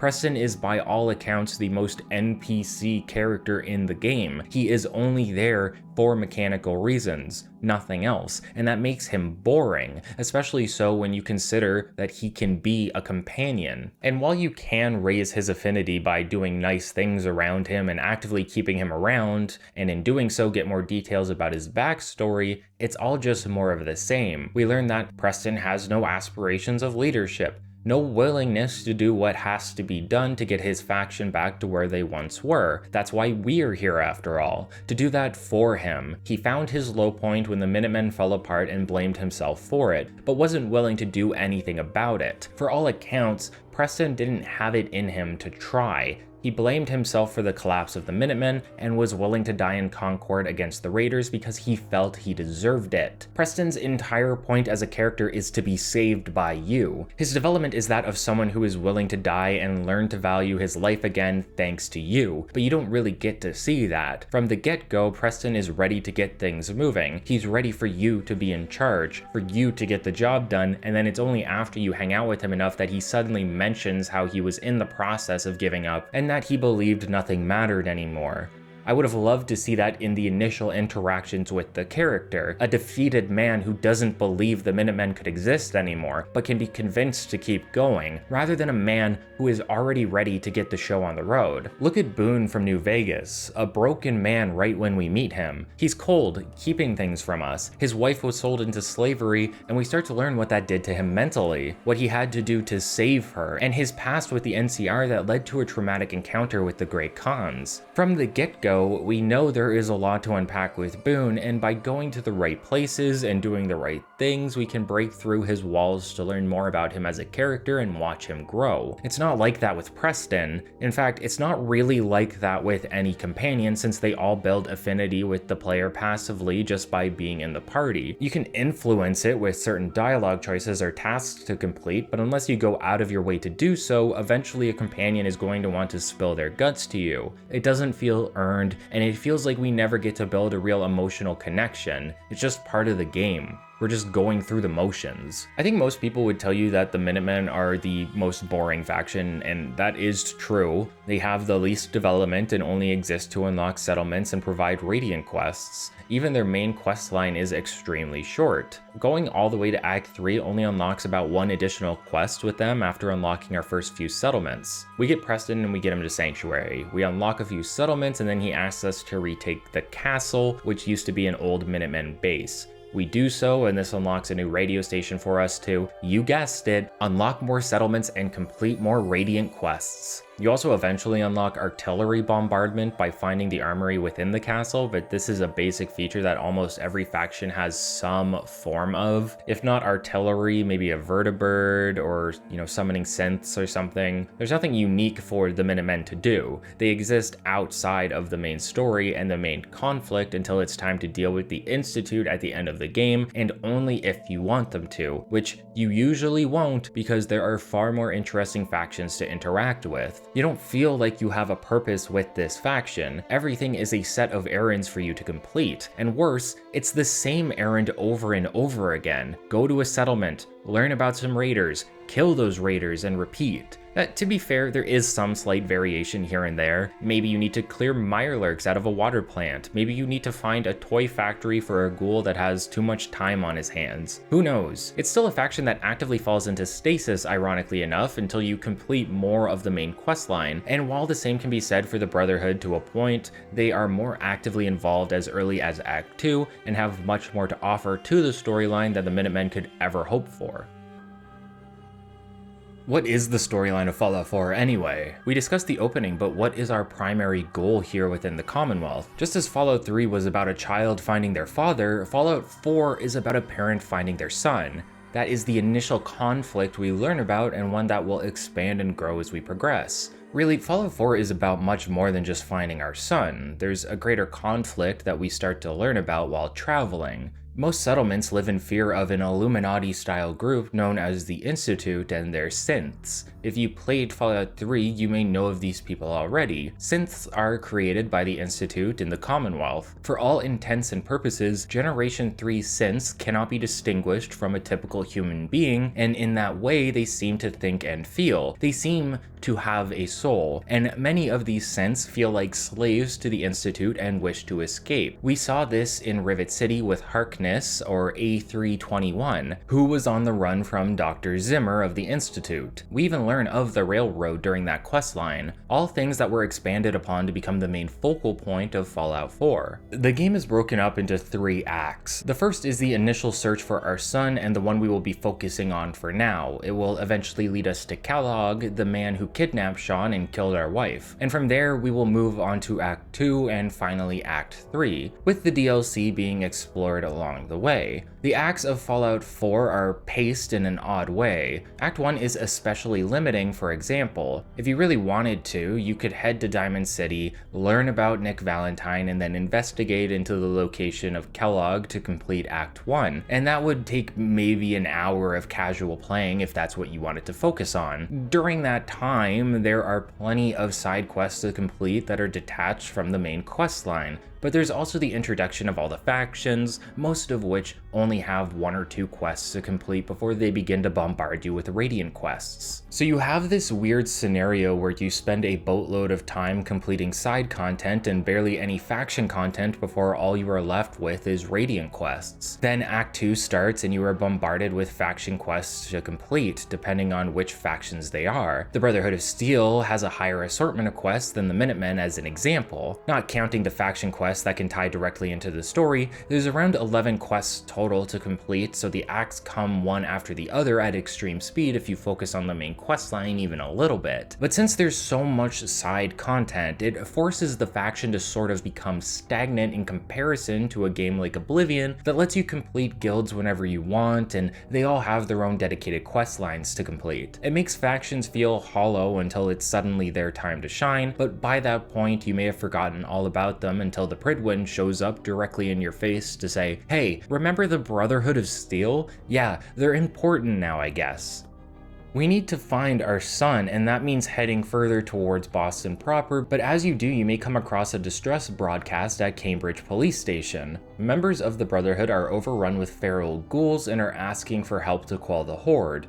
We can head over there to find an army of feral ghouls being held off by a few lone members of the Brotherhood, including Paladin Dance, Scribe Halen, and Knight Reese. Modern Fallout fans have seen the Brotherhood before. They were the arguable good guys in Fallout 3, and we got to see a more nuanced side of them in New Vegas. Surprisingly, Fallout 4 seems to be the game willing to show just how vile the Brotherhood can truly be. The thing about factions in Fallout as a series is that there isn't necessarily supposed to be a definitive good guy. Everyone lives within the wasteland with their own goals. Those goals can have good aspects about them, but there's generally a bit of bad to go along with it. Take the Brotherhood for example. They are a faction focused on the collection and preservation of pre-war technology and history. On the surface, that sounds like a noble goal, but the more you learn about them, the more you realize things aren't as great as they seem. The Brotherhood believes humanity cannot be trusted with this technology, that it was through technology that the world met its unfortunate end and ushered in the post-apocalypse. Through that, the Brotherhood is willing to take any powerful technology they come across by force regardless of who is in current ownership of it. They are a self-policed military force detached from the rest of the factions within the world, and being broken up into chapters, their interactions with the players and characters of Fallout's world depend heavily on who is currently leading them. Elder Owen Lyons, for example, was a man dedicated to helping the civilians of the Capital Wasteland. He was so focused and open to this concept that many members of the Brotherhood left to form the Outcasts as they didn't believe he was adhering to the core values of their order.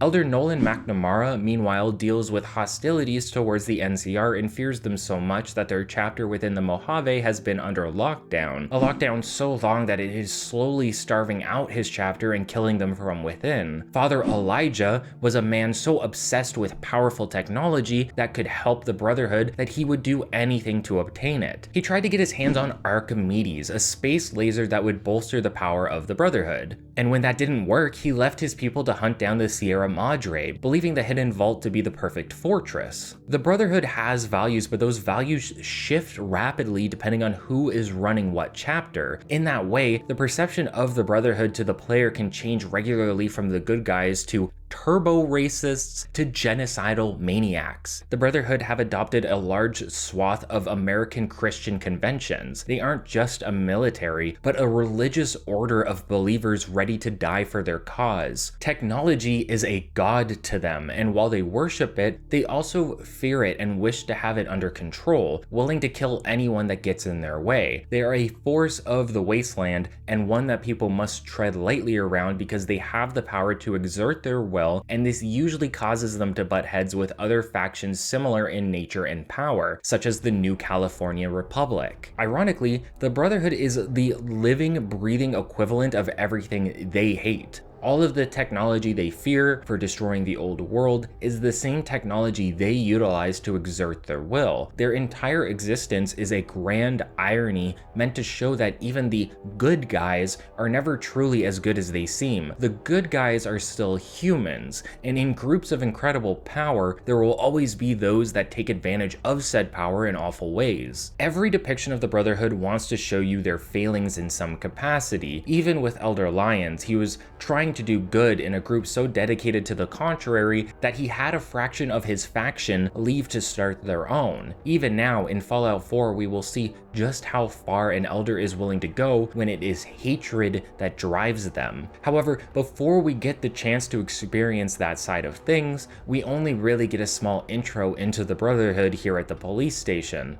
This is not a required quest to progress the game. In fact, when you reach Act 2, you can do so without ever stopping by here. By that point, the Brotherhood has shown up in full force, and you have the freedom to meet them at the Boston airport without ever meeting Dance. That being said, they will direct you to the police station to meet with Dance anyway, as the game likes to give you freedom, just not too much. You still need to go through the Act 1 motions somewhat in order to begin the Act 2 content with the Brotherhood. Act 1 focuses more on an initial introduction. We help Dance and his people defeat the feral ghouls. They are the initial team sent to scour the Commonwealth for tech and the Institute before the rest of the chapter shows up in Act 2. Showing how capable we are by helping with the ghouls, Dance is willing to give us the opportunity to join the chapter, as long as we can prove ourselves further. Dance wants to send a distress call to his superiors, but the signal is too weak. If we are willing to help grab a deep-range transmitter from ArcJet systems,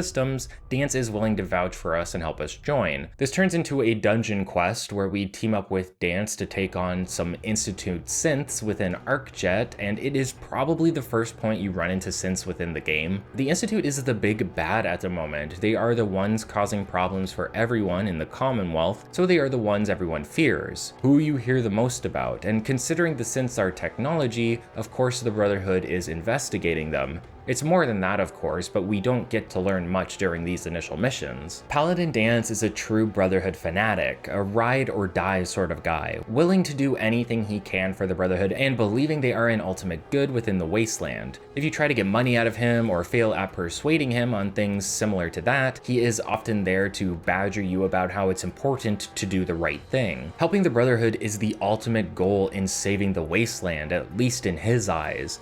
Dance is a possible companion. He's open-minded and at least willing to understand the concepts of the Brotherhood may seem unfair to an outsider, that he is being unfair to you and expecting you to accept their values as an outsider and not someone who grew up within the faction. This is partially due to the fact that Dance 2 was not born into the Brotherhood, but instead grew up within the Capital Wasteland before opening a shop in Rivet City and later being recruited by the group. Dance is the epitome of Brotherhood values. After he and his friend Cutler joined up with the faction, Cutler was soon ambushed by super mutants and exposed to the FEV. As a member of the Brotherhood, it was Dance who found him, and it was his duty to put his best friend down. The Brotherhood holds no love for the people of the Wasteland that are not members of the faction, or at least willing to join, even less for those mutated by it. Creatures, super mutants, ghouls, it's all the same to the Brotherhood, and they believe they should all be put out of their misery, forcing Dance to kill his own best friend. And while there are some exceptions, such as with Elder Lyons, this is the main issue with the Brotherhood. In a way, they are tied closer to the Enclave than they are willing to admit. Two sides of the same coin, just with the Enclave being more extreme.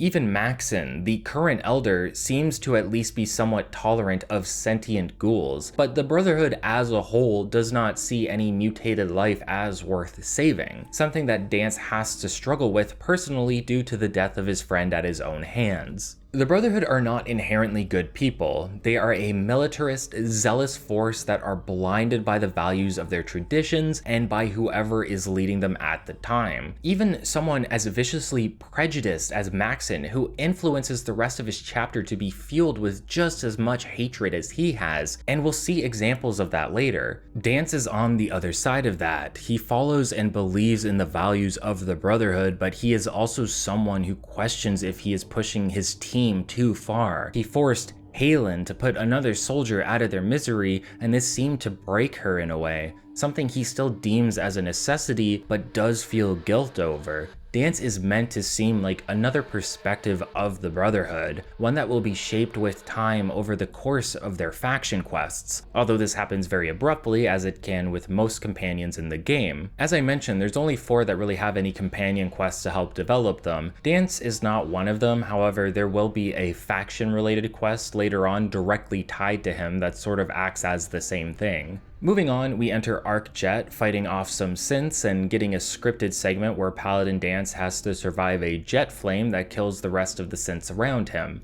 These synths are clearly hostile to both you and Dance and suggest that they will be recurring enemies on our travels. Once we return with the deep range transmitter, we get to join up with the Brotherhood, but all that means for now is that we get to unlock more Radiant quests through Hayden and Reese. Nothing special, and the questline feels cut off short before we actually get anywhere. There is an optional side quest we can complete before Act 2, however, called the Lost Patrol.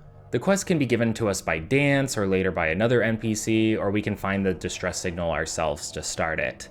Essentially, we are just following signals to various locations, finding different deceased members of the Brotherhood Patrol that allow us to figure out where the next distress beacon may be. This is done through a new mechanic where we tune into the distress beacon and then play hot or cold with it as we get closer to the source. The closer you get, the more auditory feedback you get from the beacon and the higher percentage you see from your notifications via the Pip-Boy. It's a fun little interactive distraction and one that gets reused in various other quests we take part in. The quest is reminiscent of the one that took place in New Vegas for Elder McNamara. However, we were finding missing patrols in the Mojave and learning about the intricacies of the chain that binds, possibly removing the Elder from power in the process. Fallout 4's equivalent to this quest is much less interesting. We find dead members of the Brotherhood, we find more dead members of the Brotherhood, and then we find one survivor of the Brotherhood. And guess what? He's gone crazy by being left in a bunker by himself for an extended period of time. If we are a member of the Brotherhood at this point, we can pass some speech checks and convince Brandis here to return to the fold, and the game will even call back to this later, which was a nice surprise when I initially played through it for the first time. But that's all there really is for the Brotherhood at the moment. We get a small introduction, unlock the ability to do some procedural side content, and then we are back on our way on the search for our son. At least, you'd think it makes sense to do that. Fallout 4 likes to throw a lot at you as you get closer to Diamond City, and if you take part in various side quests or explore various areas, you'll level up much quicker due to the game's infinite leveling system. As a game, I enjoy the effort to detail and unique locations that they've added to the world experience. For example, there's a small mall you can find completely dedicated to selling and displaying Mr. Handies. With the war over, most have gone into disrepair or misunderstood their directories, causing many of them to become violent in the process. You can actually get the mall somewhat up and running again by talking to the Mr. Handy director at the top of the nearby monument, and I had never done any of this before until this playthrough. Things like that make the exploration experience so exciting within a game like Fallout. Every playthrough, there's always something new to find, and this incentivizes you to go out and explore. Maybe not on your first playthrough, but on subsequent ones. Or maybe you want to get everything done the first time. You have this store, you have the vaults, albeit lackluster ones this time, and so much more. Many of these locations can lead into side quests, while others are more of an amusement park ride, being there specifically as an attraction. Maybe some terminals for lore and some environmental storytelling, but only there to amuse you for a short moment before you move on. While Fallout is supposed to be a sandbox experience, and it is, Bethesda has found the means to add a sort of theme park design to it as well, for better or worse. I personally think it's a plus that there is so much out there interesting enough to rip you away from the main storyline. Of course, this can still be difficult for some who are attempting to roleplay as a character looking for their son, never knowing the right time to break off and enjoy the additional content. Fallout wants to take you for a ride. The main narrative really feels like it is there out of necessity rather than the love of storytelling. You aren't really supposed to focus on it like Fallout 3 or New Vegas. You're supposed to know it's there, but spend the grand majority of your time exploring for junk so you can make the next upgrade to your weapon or armor or power armor or even your settlement. Exploration is a means to an end in that way. Past all the glamour of some themed areas to explore, you are really there to loot ammo, weapons, and junk for upgrades, and no matter what coat of paint they put on it, eventually this all becomes the same process over and over again. You find a location, you kill some raiders, you loot everything and everyone, and you move on. It causes these locations to blend together, especially since while many are very interesting to explore, the grand majority of them are not. Exploration and Fallout 4 as a whole suffer a sense of giving too much. There's too much in the game to do. It's not focused. More content does not mean a better experience because we lose out on more contained experiences. New Vegas had a very linear and deliberate open world, and I know that sounds like an oxymoron, but it's true. It was guided in a way. Everything in that world was just so, meant to guide you along the way or challenge you for taking a shortcut. Fallout 4 is the opposite. Full open with a bunch of half-assed Radiant quests, a bunch of similar looking dungeons and experiences, and it eventually all begins to lose value, especially since things like Radiant quests are indefinite. There is nothing less valuable to me than a repeatable procedural quest because you know by design it will have less work and character put into it in comparison to a dedicated side quest / quest line. While you're exploring, you'll find the odd unique area here and there, and the detail is commendable. You'll have fun. You'll be surprised that something like this exists because you didn't find it before, because it was hidden within a sea of procedural garbage. This isn't necessarily as much of an issue to me, but I noticed that Fallout 4 didn't do a particularly good job defining areas based on their difficulty. The amount of times you'll be handling a situation and then randomly a death clause shows up were too many for me to count. The abundance of death clause throughout the wasteland once again sort of asserts their change into mascots for the series rather than actual threats within the Commonwealth. But it's not just them. Certain areas will be filled to the brim with enemies that can melt you early on, sometimes with just one shot at you, and you'll have added difficulty taking them out because these enemies now act as bullet sponges until you unlock some combat related perks or modifications. I unlocked that bleed shotgun I mentioned earlier in my playthrough, and it carried me through the entirety of the game. I don't know what it was that made them decide to make bleed the way it is, but it is the most busted mechanic in this game, and the second you have a weapon that can do it, it's over. There's nothing wrong with having areas to explore that are naturally more difficult than others, but unless I missed something, I found the game just didn't provide enough environmental information to inform the player of that outside of the glowing sea. You see a giant irradiated death desert and you think to yourself, okay, there's probably some tough enemies in there. But you walk a bit east from Sanctuary and suddenly you're getting your shit kicked in by some sort of glowing mole rat that seems more powerful than he should be. That's just an example. I'm sure there's footage of me playing right now getting my ass beat, probably by super mutants. Super mutants were crazy for some reason. The Wasteland is a dangerous place and we are brand new to it. While some people do help us acclimate, having NPC characters that can sort of guide us and explain the climate of the various areas would have been appreciated. All of this early exploring will probably lead you to unlocking the first major DLC to be released for the game, Automatron. Automatron released on March 22nd, 2016. Once level 15, the player will receive the quest Mechanical Menace. Listening to a distress call on your Pip-Boy, you can travel to a nearby battle zone where a caravan is under attack. Upon arrival, we see a bunch of robotic enemies we haven't seen before attacking another robot named Ada, an automatron made of a mishmash of multiple different types of robot parts. Robot customization is the name of the game here. Ada is a new companion and one we can later begin to customize with new parts and perks using the new robotics workbench that is unlocked with the DLC. It's not just Ada though. Previous robotic companions have retroactively been given the ability to be customized as well. Turn Codsworth or Curie, who we'll get later, into a Protectron or even a Sentry. Mix it up with a bunch of pieces as you see fit. I love the robotic customization mechanic in that way. At its core, it's still about collecting junk and making mods, but being able to fully customize a companion of all things is something I find Fallout was severely lacking, even if I didn't realize at the time. And the way you can turn these robots into overpowered tanks that can wipe the floor with any enemy in the game is extremely satisfying later on. Luckily, if you hate collecting junk as much as I do, this DLC will offer plenty of opportunities to find random parts to equip to your robot without needing to craft them. It's not a DLC that brings you to an entirely new location, but it does look to offer more for you to do within the Commonwealth, adding a new faction of enemies, a new base of operations, new armor, and the like. It's about filling the Commonwealth with more content so there's more for you to explore and do on your journey, and Automatron does it in a short but fun way. Ada will thank you for saving her from the attack, but unfortunately the people of her caravan have all been killed, leaving her alone. She considered these people family, and now they're gone.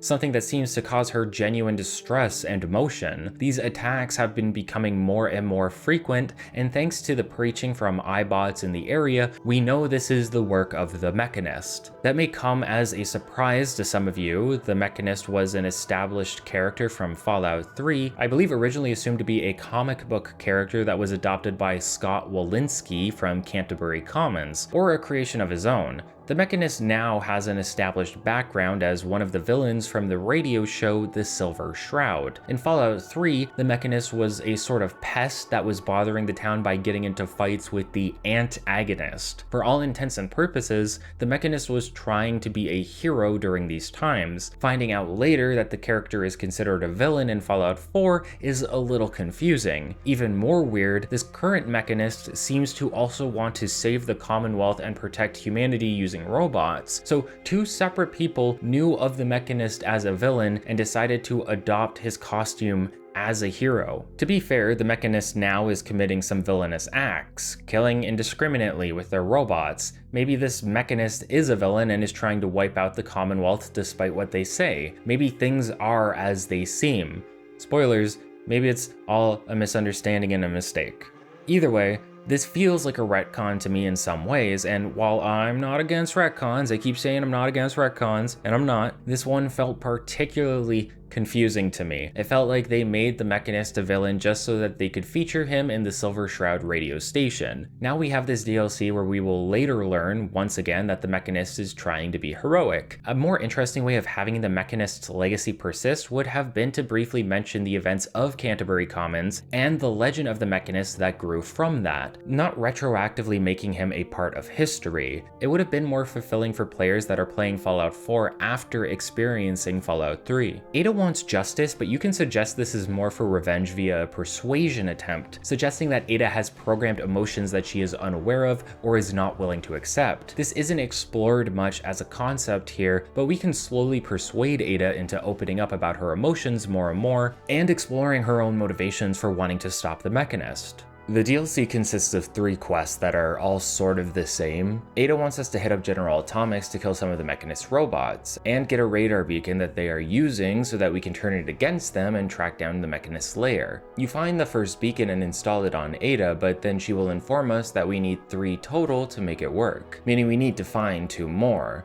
So that's what you do in the DLC, at least for the first bit. Hit up 3 separate areas and collect 3 beacons. It's repetitive, but it's a great opportunity for you to collect mods off the robots you kill. Collecting these mods will make them permanently available to be crafted as well, giving you a sense of progress through the monotony. Luckily, the 3rd radio beacon is a little more involved, with it being in the hands of the Rust Devils, a raider group who focuses on building and utilizing robots to their advantage. One I believe show up within the DLC specifically and become another raider faction that can patrol the Commonwealth, meaning you can periodically run into them on your adventures from now on. Little things like that really help grow the environment around you. With the addition of this DLC, the world now feels like a more populated land to explore, with newer dangers around every corner, even the ones you've already traversed. Building up the Commonwealth through the DLC didn't seem to be a common practice within Fallout 4, but many of the major DLCs will at least interact with the Commonwealth in some capacity. Automatron adds in the new enemy factions, Far Harbor lets you talk to various friendly factions about the goings-on there, and Nuka World, Well, Nuka World has a lot of weird features that I am surprised are in the game at all based on how they are implemented. When we enter the satellite array housing the beacon, we find out that the Rust Devils have been holding a robo-brain by the name of Jezebel hostage. Jezebel seems to be more aware than many of the other robo-brains you'll come to run into, actively looking to survive and try to save herself from the Rust Devils if possible. She makes a deal with the Devils to spare her for information, and will try to do the same with you. Jezebel seems to look down on us for being human, but earnestly tried to explain the situation to us regardless. The radar beacons aren't all we will need to get into the Mechanist's lair. We also need access to the facility. Jezebel can provide access, but requires two things: getting away from the Rust Devils and finding a new body. If we can provide these two things, Jezebel is willing to help us. You have a choice here. Do you help Jezebel or not? Do you even trust her? You can inquire into the validity of her offer, and she will mention that she does not have the capacity to lie. While this could be a lie, a nearby recording would suggest that it is true, since she never seems to try and deceive the Rust Devils either, merely attempting to bargain with them. If you don't agree to help her, you can get rid of her, but the truth is that Jezebel, other than being insulting, hasn't really provided any reason for us to think she is untrustworthy. If you do get her out and give her a body, she holds up her end of the bargain, showing us the means of accessing the lair. Afterwards, she'll just walk around the settlement acting as another Automatron settler for you to collect. There's no real consequences to the decision you make here. Helping Jezebel or not doesn't matter, and nothing you do as the player will really matter until maybe the final choice of the DLC. Maybe. I wouldn't say it's incredibly significant. I haven't mentioned it yet, but Fallout 4 doesn't have the typical end game slideshow we've come to expect, meaning a lot of our choices in the game aren't shown their consequences and rippling effects. This seems deliberate because almost every decision you make in Fallout 4 has no real consequences whatsoever, and we never get to see how our choices would affect the future outside of the big final choice you make at the end of the game. Consequence has been removed almost entirely from Fallout, yet another aspect of the previous game's design to be completely sanded down to make for a more appealing looter-shooter experience, rather than a role-playing game where your choices matter. Even specifically in the Automatron DLC, this is an issue. Nothing matters, and it's not just choices. Remember the collection process for finding new mods for your robots? Those are all unlocked at the end of the questline for you anyway, so there's no reason to look for them ahead of time unless you really want to. For a game that loves to make you go scavenging for loot, you'd think this DLC would add in some unique pieces that you have to go out of your way to find, or have some sort of collectible that will eventually unlock a powerful bonus mod for your Automatrons, but no. This game is all about going through dungeons for an hour, helping a robo-brain, and then confronting the Mechanist, and it feels so uninspired in its overall design. Helping Jezebel is a bit useful from a narrative sense at least, as she will inform us that the Mechanist is trying to help humanity in the Commonwealth. Jezebel herself was given the protocol to help people. However, Jezebel sees human fragility as an immense weakness and risk. The easiest way to help a human is to destroy them, as it is better than prolonging their fragile life. This crossing of wires or misunderstanding of instructions explains the reason all of the Mechanist robots have been attacking the people of the Commonwealth rather than help them. I'm trying to think back, and I don't think there is a single dungeon within the game as long as the Mechanist. Nothing necessarily wrong with that, but I do remember wanting it to be over at this point since I had completed 3 smaller dungeons back to back before reaching here. Kill enemies, find the door. Have Ada open the door, watch the door open incredibly slowly. Repeat this a few times and eventually you'll be face to face with the Mechanist. Nothing to really wow you leading up to this point, is there?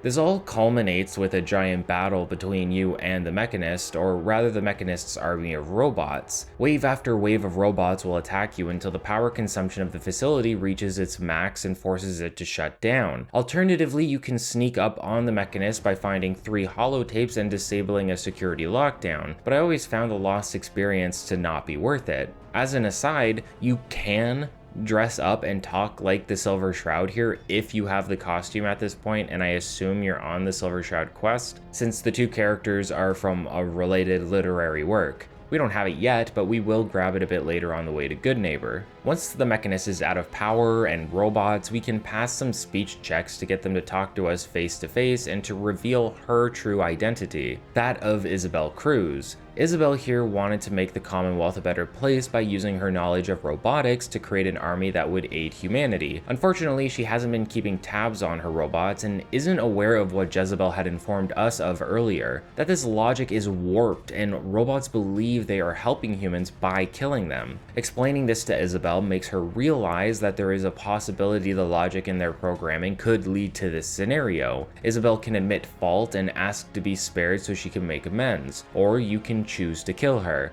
But again, this is a bit of a non-choice. On a purely moral level, you have to ask yourself, is it your responsibility to avenge those that died by killing Isabel here and now? She either dies to avenge the fallen or looks to make amends by actually helping people via her work. This could be fun to explore if your choice actually mattered. Killing or sparing Isabel leads to the same scenario regardless. You get the Mechanist costume and the quest is over. You unlock a new source of Radiant quests as well. You can get them from Isabel at the lair if you spare her, or from Ada if you killed her instead. This means that at a purely mechanical level, it's most beneficial to kill Isabel, so you don't need to backtrack to grab the Radiant quests if that's your thing. Personally, well, we know how much I despise these quests, so I left Isabel alive and never returned, donning the Mechanist costume for the foreseeable future. There's no real punishment for the Mechanist outside of death. There's no real risk with Jezebel. There's no real narrative outside of hunting down radar beacons and then confronting the Mechanist. At its core, Automatron was about adding in the ability to create robots and customize existing ones. A worthy DLC in comparison to the workshops, but here's the thing, conceptually, Automatron is a slightly more involved workshop in my eyes. Similar to the Vault-Tec workshop, it offers the players a new mechanic to make use of within settlements, those being robotic workbenches, and has a short, basic quest line to complete as a means of introducing you to the concept. Each workshop DLC is around $5 USD. Meanwhile, Automatron was advertised as a more advanced content pack, and priced at double that of workshops, coming out at $10 USD by itself. Is the content outside of robot creation and customization enough to justify this jump in price?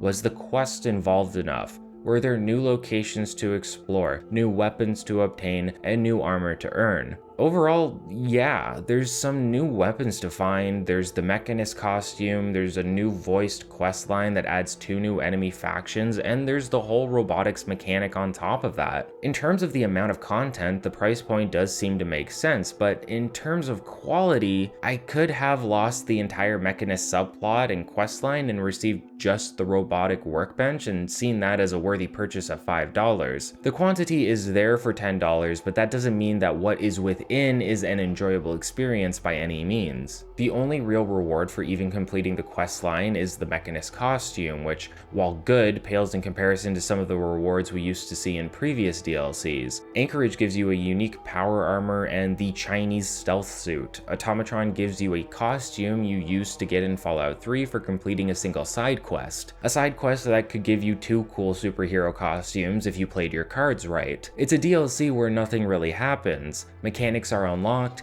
the world is a little more full, but that's all there is to it. At the very least, it is integrated well, unlocked at level 15 and part of your journey through the Commonwealth, rather than sending you off to a brand new area. I like both options, and I think it's cool that we got to see them advance the current setting before sending us off to new lands. Overall though, Automatron just comes off as boring and repetitive. Customization can only carry it so far. However, there will be another DLC that actually builds off of the customization process by adding some new options centered around the Nuka World theme park. Before that, let's take a break from talking about downloadable content and its failures and move back onto the main storyline and side quests we'll run into along the way. Around this point in the game is when I finally reach the combat zone while traversing the city of Boston. The combat zone is a cool premise, an arena within Boston in which raiders watch people fight, I assume to the death, but we don't really get an opportunity to find out since we aren't exactly welcome here. The minute our presence is made known, you'll be attacked by raiders, forcing you to end Tommy Lonigan's business venture early, or rather save him at this point. Tommy ran the place before and after it got taken over by raiders. He's out of shows to perform at the moment, but at the very least he isn't under the thumb of a bunch of psychopaths.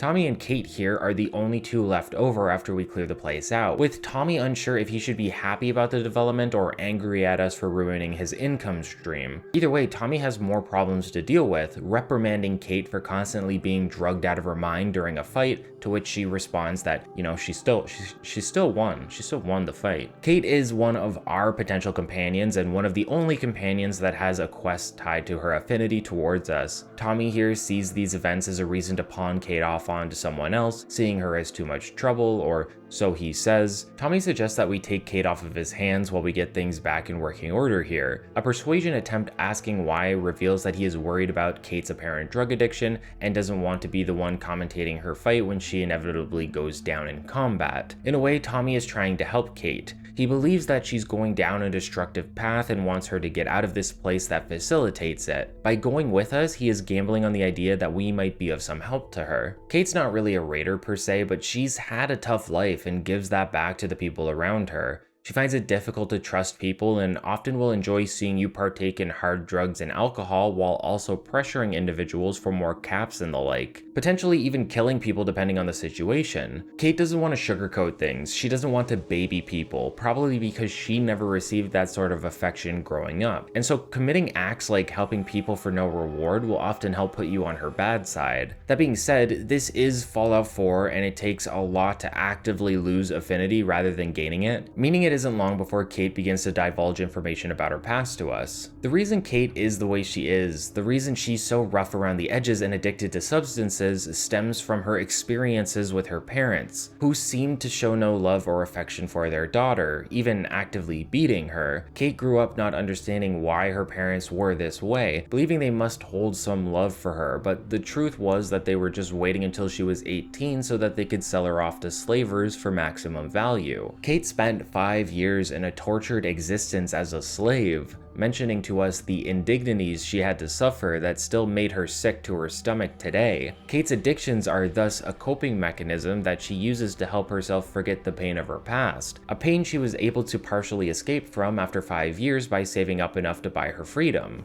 But with her freedom, Cait didn't go on her own way. Rather, she returned home and killed her abusive parents in a fit of rage.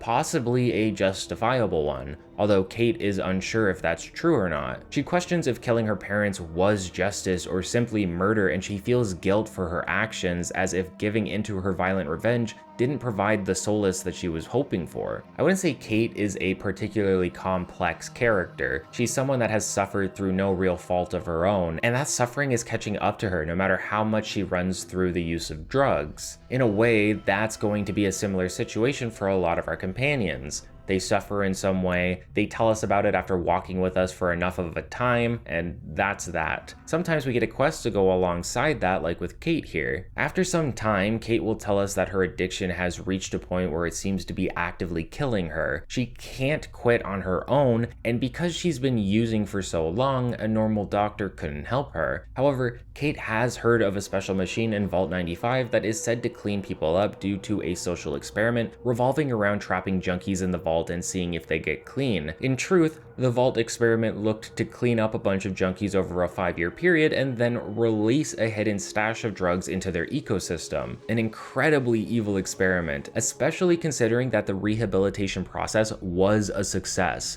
that the junkies had to become somewhat of a family, clean, and living happily with minor withdrawal symptoms. This was soon ruined with the release of the drugs, causing many of the residents to succumb to their addictions again and turn violent. Eventually, the entire vault was dead because of this. That's the thing about vaults in Fallout 4. They aren't as interesting to explore like the vaults we saw in 3 or New Vegas. Vaults like 108 with the Gary clones, or 22 with the plant outbreak which created evil spore creatures.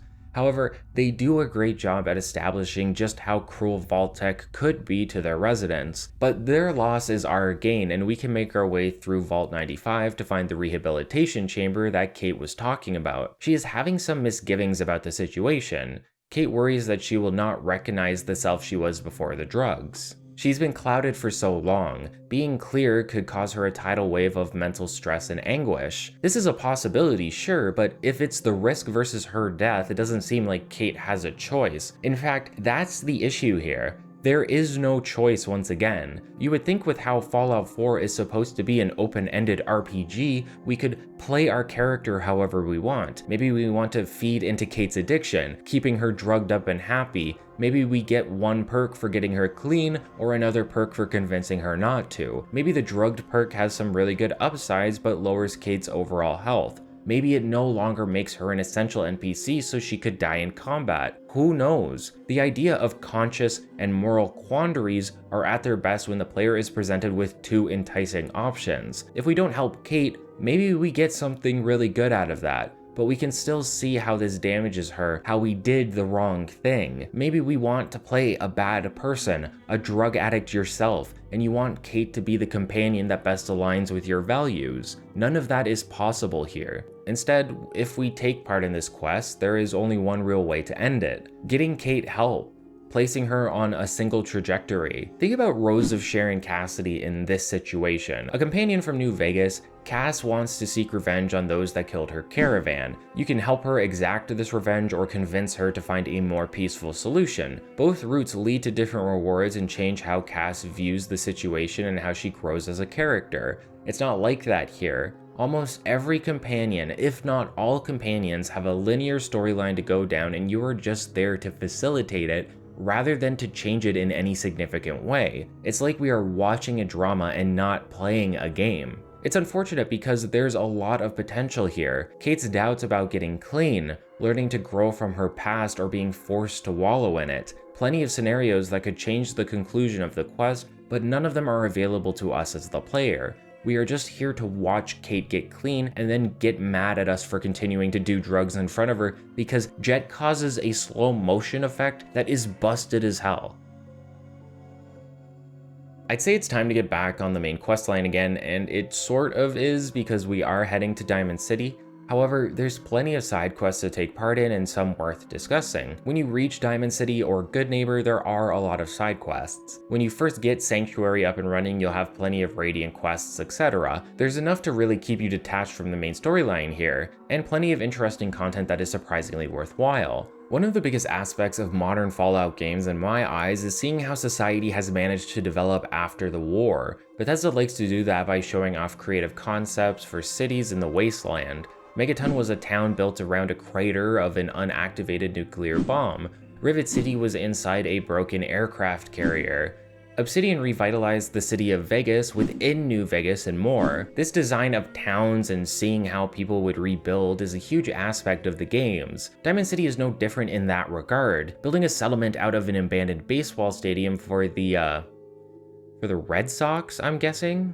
I don't know. I don't watch a lot of baseball, and that's not a dig. I think it's the Red Sox. Diamond City is a settlement within the heart of Boston proper. It's the most developed and well-guarded settlement within the Commonwealth next to the Institute. It has a market, a pub, its own radio station, and housing for many, but not all of the residents. Despite being a haven within the harsh wastes of the Commonwealth, we can actually see that Diamond City still has a housing crisis.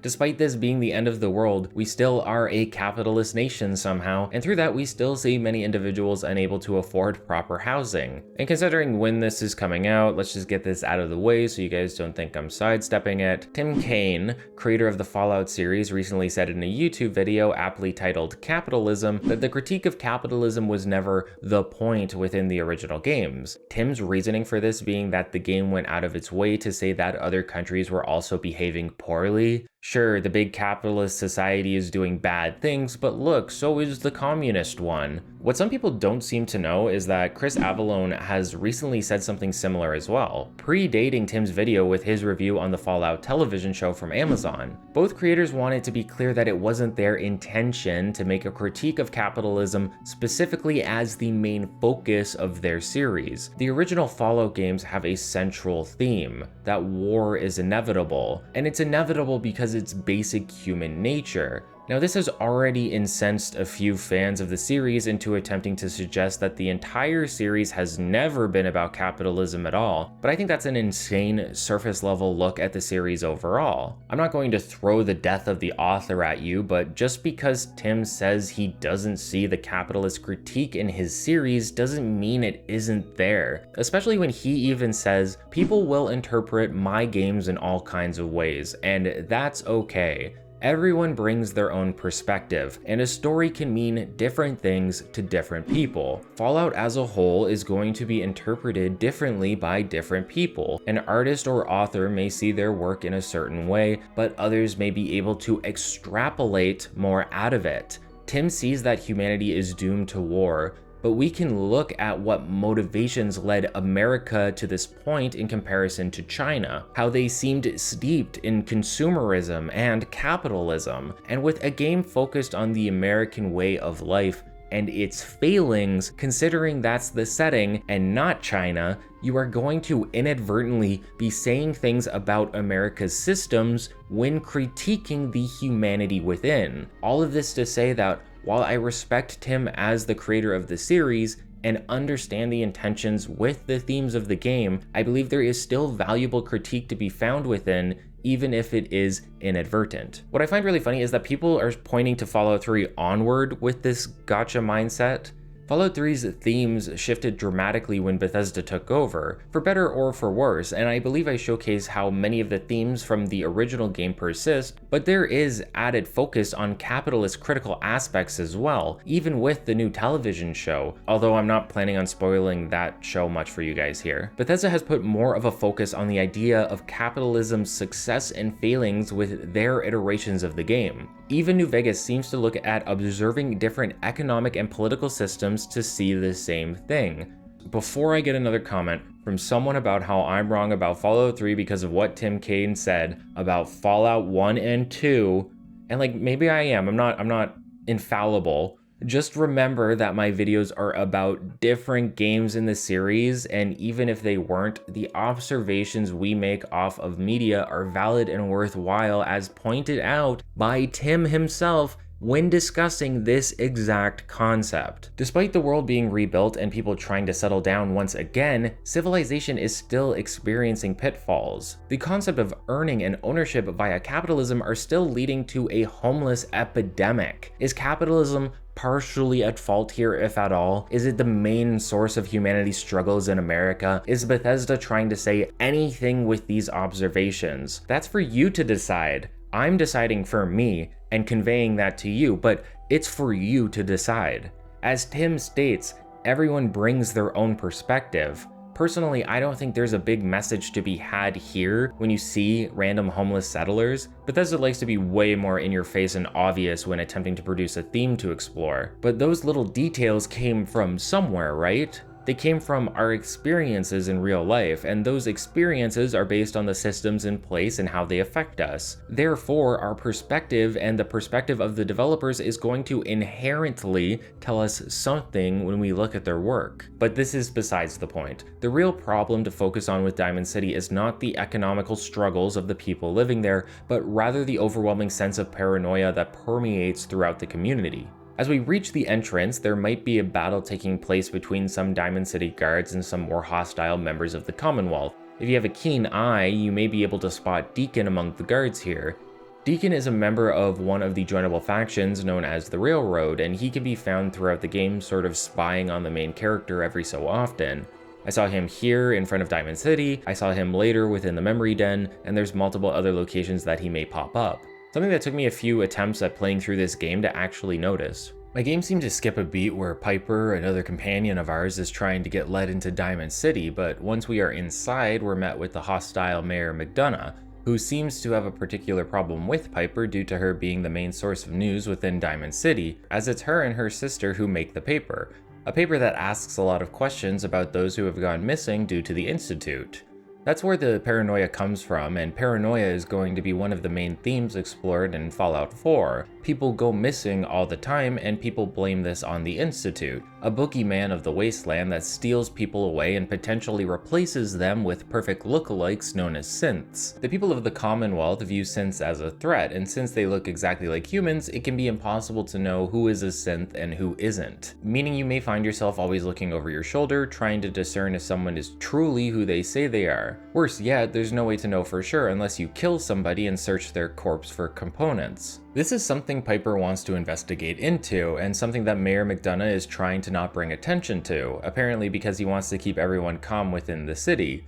Piper wants to expose those kidnappings and find out why they are happening, and the mayor wants to pretend they don't exist, hence the conflict here. Piper will inquire as to what we are doing in Diamond City. If we inform her that we are looking for our kidnapped son, she'll see a story there since multiple people lose their loved ones to the Institute. She'll suggest that we head over to Valentine's detective agency, as he would be the best person for the job in tracking someone down, but we didn't need to have this interaction to get to that point. In fact, we don't need to meet Preston or the Sanctuary gang either. Fallout 4 is a bit liberating in that sense. We do need Nick Valentine to find Kellogg and start Act 2, but we don't need to do much to get him if we don't want to. From the moment we exit the vault, we can head straight to the detective agency and try to find him, only to learn that he is currently being held captive inside Vault 114 on the trail of a missing woman he was looking for. Nick Valentine is a requirement, but getting to Nick can be done at any moment, streamlining future playthroughs and helping amplify the replayability of the game. Before we go to save Nick, let's take a walk around Diamond City and see which side quests offer something memorable within, starting with Piper, who wants to interview us.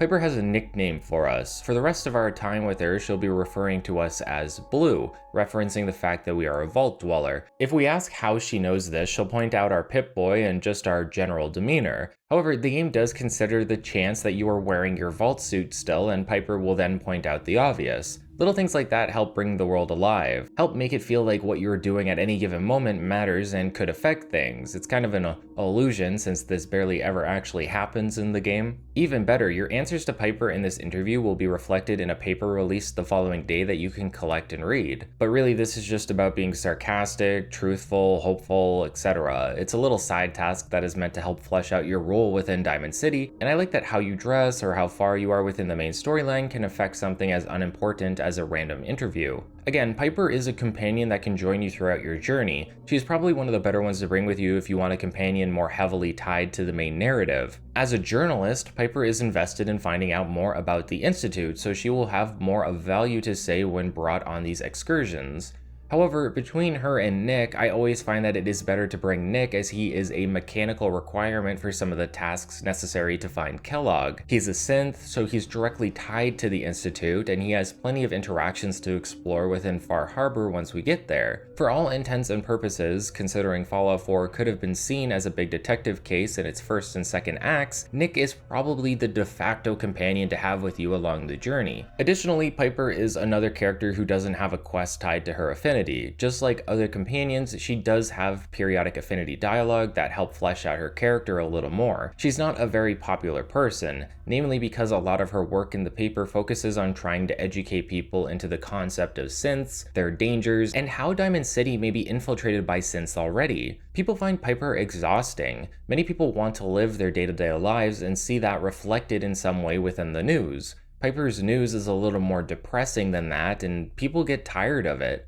Does that mean Piper's wrong to do it? Not exactly. Piper is trying to provide a service she believes the people need. Sure, they want feel-good stories, but they need to understand the dangers of synth infiltration if they want to be safe. It's not as though she's a conspiracy theorist either. Piper has good reason to question things. The Institute is real. She actively has people trying to silence her, not because she's being problematic, but because they want to keep a certain status quo. There is definitely something wrong, and Piper is trying to get to the bottom of it. Just as Nick is an incredibly dedicated and talented detective, Piper is a dedicated and talented journalist, or at least she's meant to seem as such. It's not that Piper is pushing views onto people, it's that she's trying to make these dangers known because she herself is scared of what could happen, that the Institute could off her or hurt her kid's sister. She feels motivated because she's scared, and she's willing to admit that. Piper cares about what's right. She grew up in a settlement where her father was murdered by another guard because he was trying to sell the settlement out to raiders.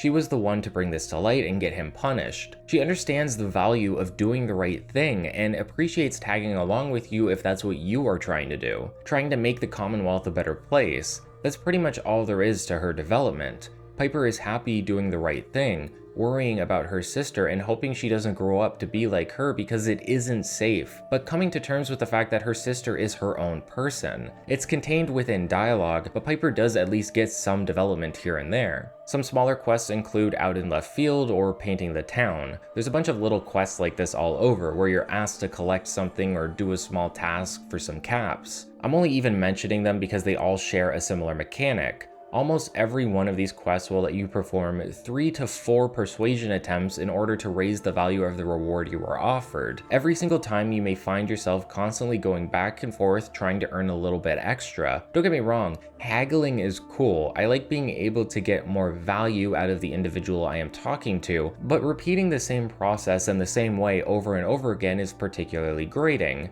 New Vegas did it best in my opinion. You don't always have the opportunity to haggle, and when you do, it's based on if you met a relevant skill requirement. Even Fallout 3 limits these interactions so they are more like bonuses you can sometimes look forward to, despite the fact that Fallout 3's speech checks are still based on a chance system, which I despise. I'm a don't like it, don't use it type of guy when the saying makes sense, but Fallout 4 especially goes out of its way to make it possible for you to save scum any persuasion check on the table at the time.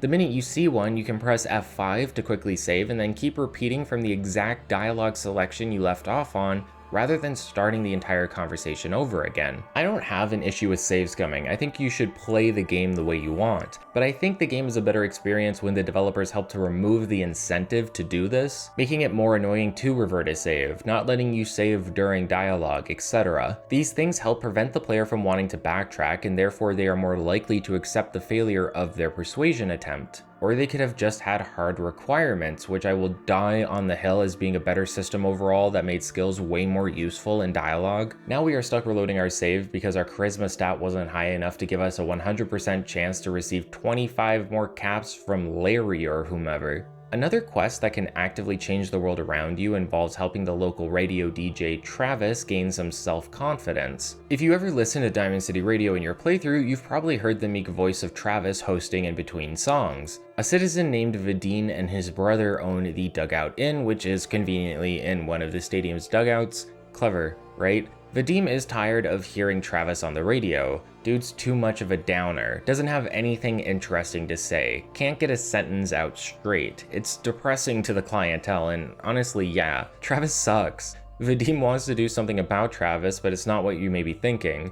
In reality, Vadim wants to help Travis build some confidence, to learn to be better. To facilitate this, Vadim wants to organize a fake fight where Travis would be forced to defend himself. They hire some goons that are in on the bid and ask you to back Travis up so he doesn't run off. Unfortunately, the fight doesn't go as well as Vadim would hope. We end up defeating his goons, but they seem pissed off at the situation, as if this wasn't what was planned and that there would be consequences later. Travis has a little more confidence, a partner, and Vadim feels like he did a good deed. All is well that ends well. Until Vadim gets kidnapped by the guys he hired and we need Travis to come help us kill them so we can save the poor guy. We can track Vadim down to a brewery with Travis, kill some guys, and save his ass. Travis has killed a man and suddenly realized how short life is and how he should make the most of it. It's like the end of a Saturday morning kids cartoon, just with more violence. Regardless of how you feel about the idea of changing someone's entire personality for the benefit of a radio show, and doing that via killing people in a brewery, the fact is that Travis does become more confident. Maybe that sends the wrong message, but I don't think it's meant to be that deep. Really, the entire point of this quest is just to permanently alter Travis as a radio host. After the events in the brewery, Travis's entire persona will shift to someone hyper-confident, a far cry from the man he used to be. Just listen to the difference in dialogue here. So, there's weird news, and then, there's really weird news.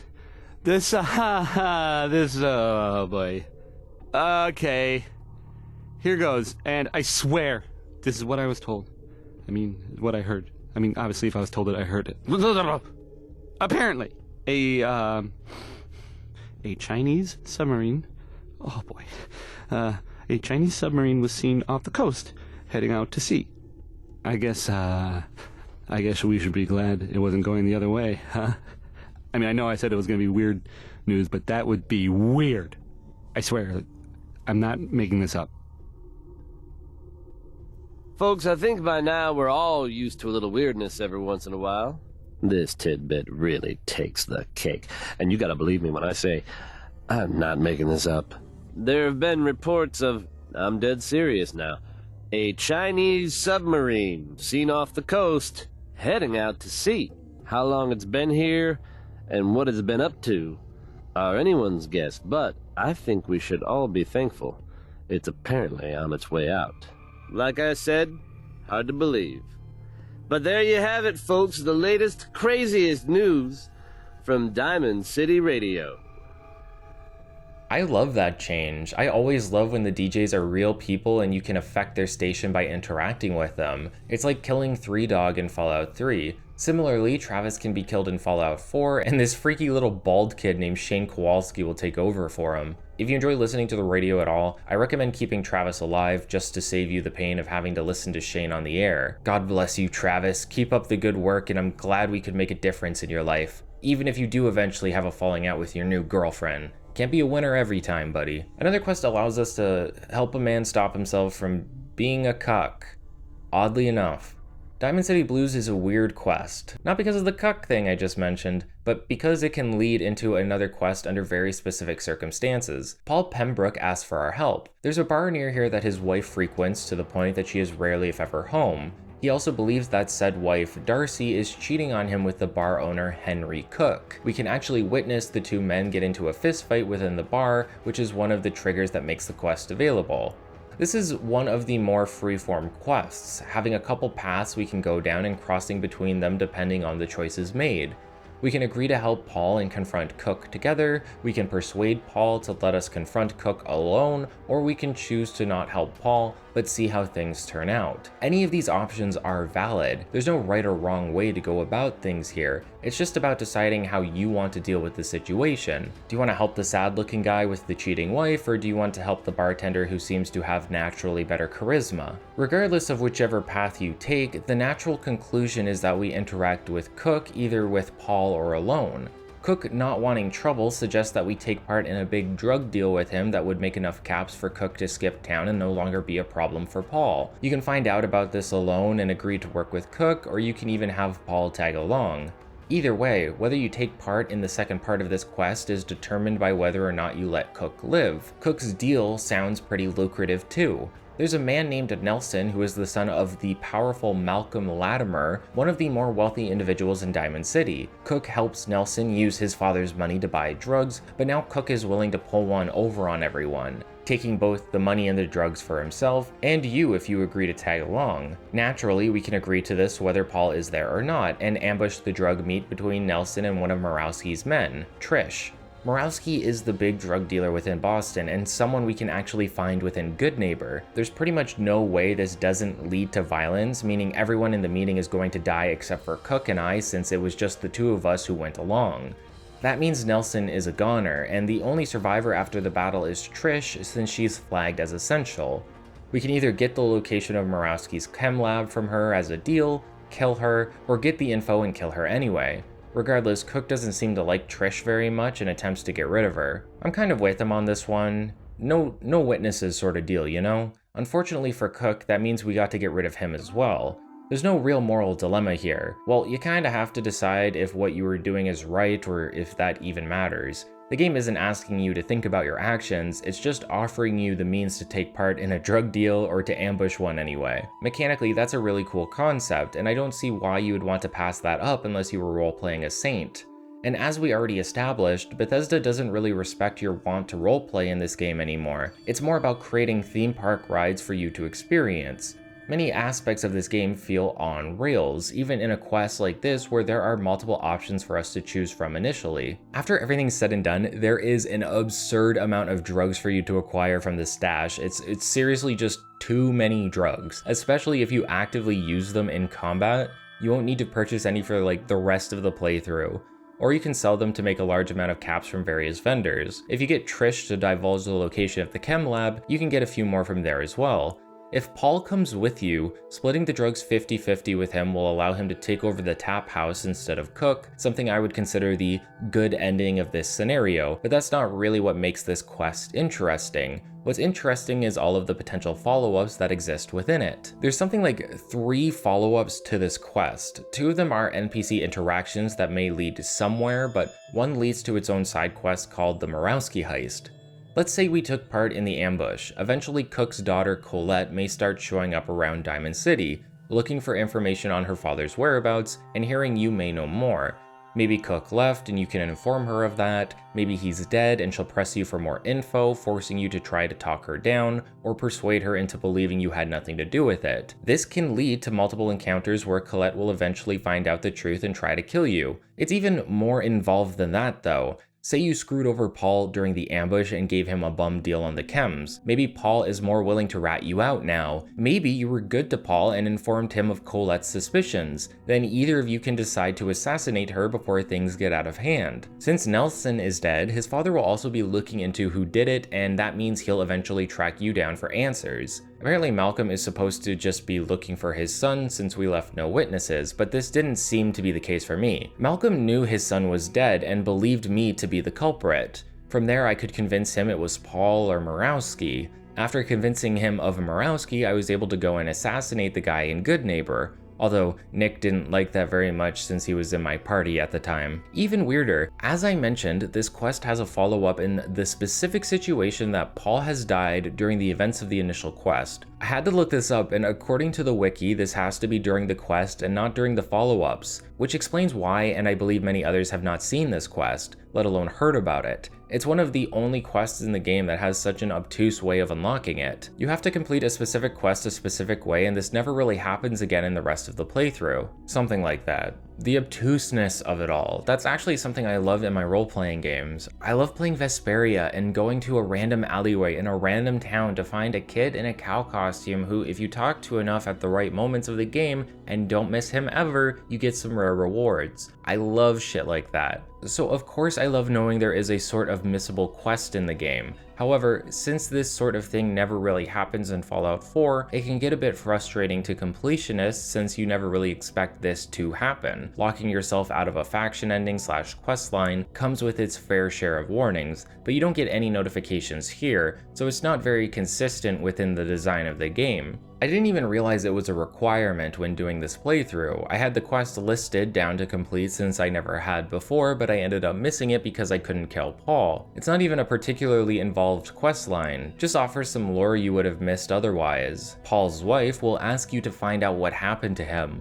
Later on she finds a picture of Paul, Henry, and Malcolm. Turns out they all work together to perform a heist against Murawski. Now that Darcy has the picture, she wants you to try to make money off of it and split the reward with her. So we can either blackmail Malcolm or take the photo to Murawski for some additional rewards. Regardless of your decision, that's all there really is to the quest. A little epilogue that you can receive depending on how you finished up Diamond City Blues. And while this is not the most involved series of quests in the game, it was definitely the one that stuck with me the most just because of how it worked mechanically with its follow-up features. Running into Malcolm about Nelson, into Colette about Henry, and into Darcy about Paul. It's one of the only quests where you can leave behind a lot of hurt in your wake, and that hurt will have multiple consequences that creep up on you over time. It's like the perfect example of what every quest in a Fallout game should be, and out of every quest in the game, there's only one that did it this well. A bit unfortunate, really. There are a couple other interesting quests to pick up in Diamond City, but they involve us saving Nick Valentine first. Since they are two detective cases for us to solve, now is probably as good a time as ever to head over to the vault where Nick is being held captive and save him so we can progress the storyline and finally get out of Diamond City proper to continue exploring the area around us. Like I said, Nick Valentine is one of the best companions in the game and one of the best Fallout characters in general. To find him, we need to make our way to Vault 114, found through a subway system. Nick is being held by a mobster ironically named Skinny Malone and his gang. Yeah, there's mobsters in post-apocalyptic Boston, specifically based on post-war Chicago. Don't ask me how. Nick was on the search for a missing woman named Darla, which led him into a confrontation with Skinny Malone's men and ended with him locked up in Vault 114. We can make our way to the vault and inside to eventually free him, but if this is your first time ever seeing Nick, you may be a little confused. Nick is a synth, one of the only two synth companions in the game, with the other being a courser that works for the Institute. Coursers are special deadly synths sent out to reacquire lost/missing synths that have escaped. However, while many of these creations now look human, Nick is a sort of prototype that was designed to offer human features while still clearly looking robotic. And with how how long he has lived and had to maintain himself, it's very obvious to anyone that meets him that he is a machine. You might be surprised to find out that Nick lives within Diamond City, considering all of the paranoia that exists surrounding the Institute.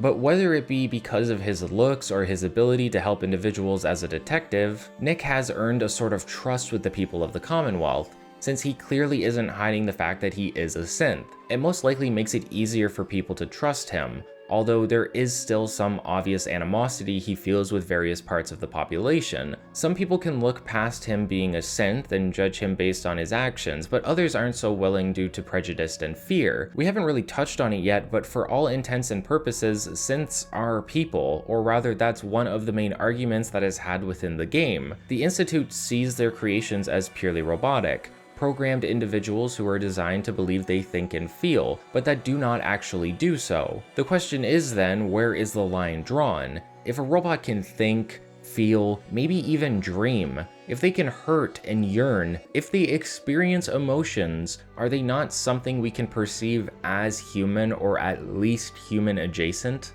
It's an interesting dilemma. The Institute refuses to humor this notion, yet they still have synths that wish to escape the confines of their creator's prison and live free lives, sometimes even going to the extremes of wiping their own memories to be able to escape more easily and safely. These synthetic people are willing to essentially kill themselves to live freely, a sort of ultimate sacrifice, and yet there are those who don't see this as human. But what are humans other than a form of biologically programmed creation?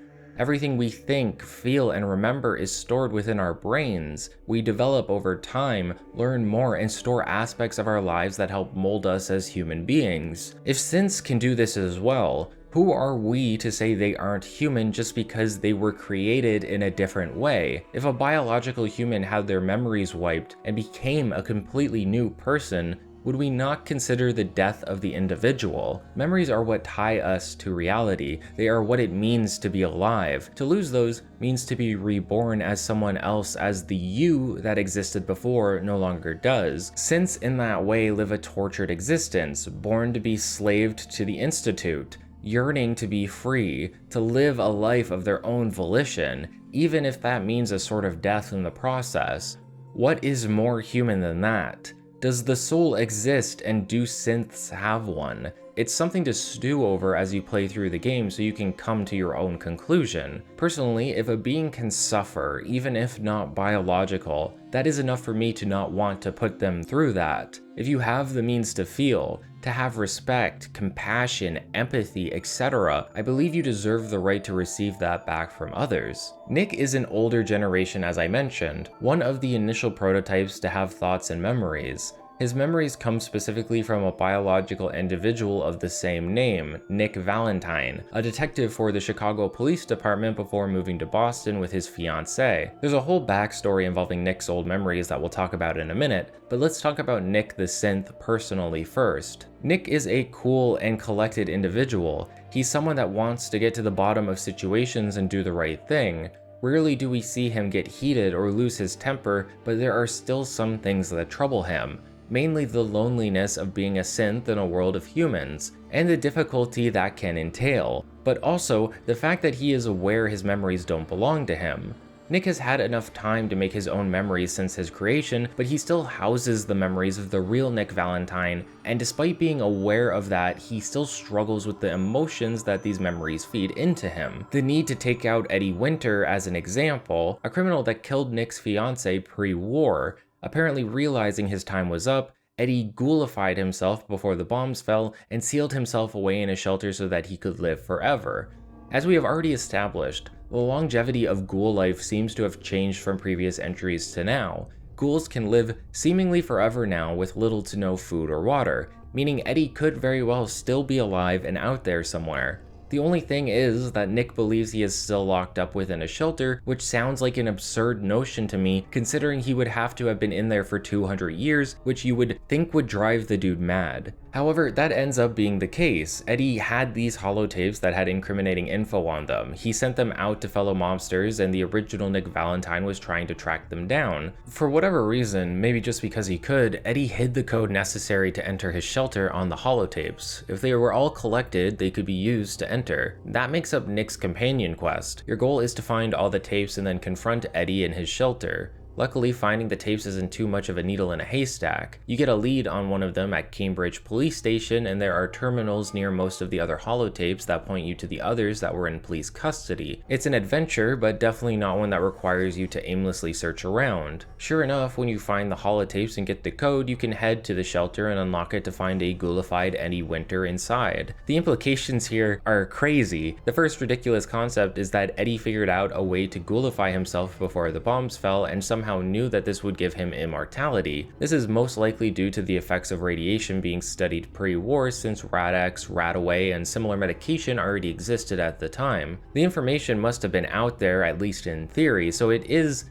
possible for Eddie to somehow concoct this plan, even if it comes off as bonkers. Hilariously though, this isn't the first time something like this has happened. Desmond Lockhart from Fallout 3's DLC Point Lookout did something similar. For all intents and purposes, ghouls have been considered immortal for a long period within the series. However, food and water still seem to be at least somewhat of a necessity until now. But as we've discussed, we even had a ghoul all the way back in Fallout 2 who was buried alive for an extended period of time. Still a crazy concept to think you are going to ghoulify yourself and never leave your shelter for upwards of 200 years. Just think of the mental strain that would have on an individual.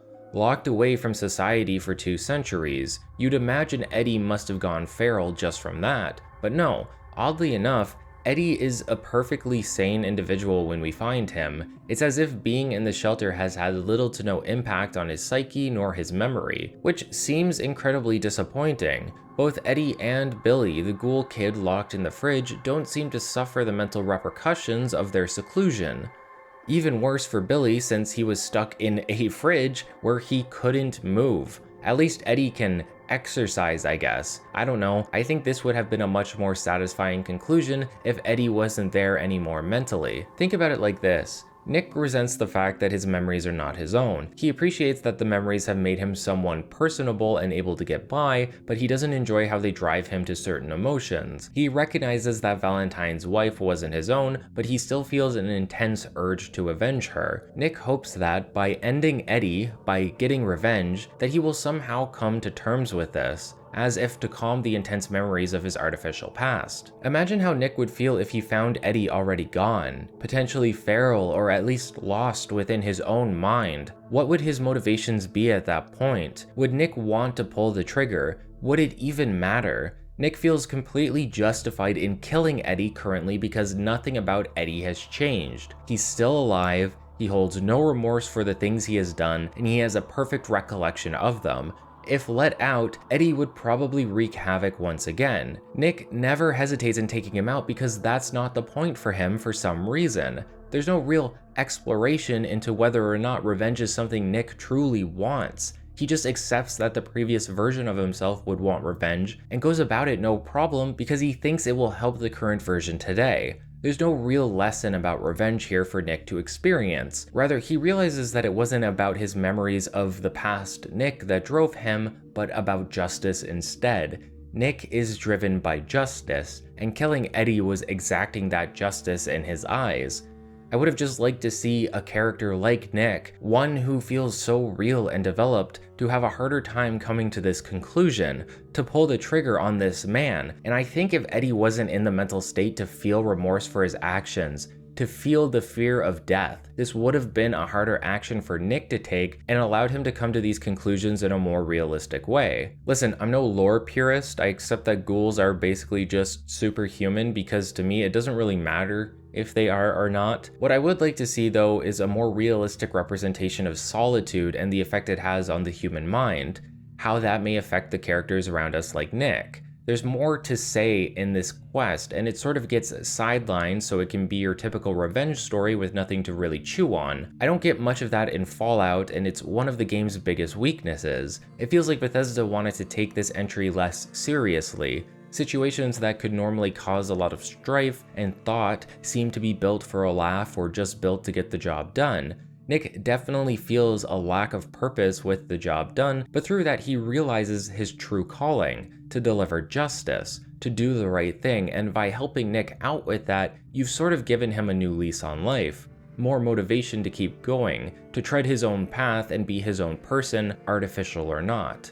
Once we become partners with Nick for the detective agency, there's 2 more quests we can pick up in Diamond City. Within Nick's office, we can find 2 cases to solve, one being a missing person, and the other looking for a sort of treasure. Disappearing Act has us searching for Earl Sterling. It's a fairly short quest where we search his residence for clues only to be led to the basement of a nearby medical facility that Doc Crocker uses to perform plastic surgery. Unfortunately, Crocker seems to have lost his mind after botching a surgery and has cut Earl to pieces, leading to Crocker turning hostile unless you can convince him to stand down peacefully. Either way though, he ends up injecting himself with something that kills him.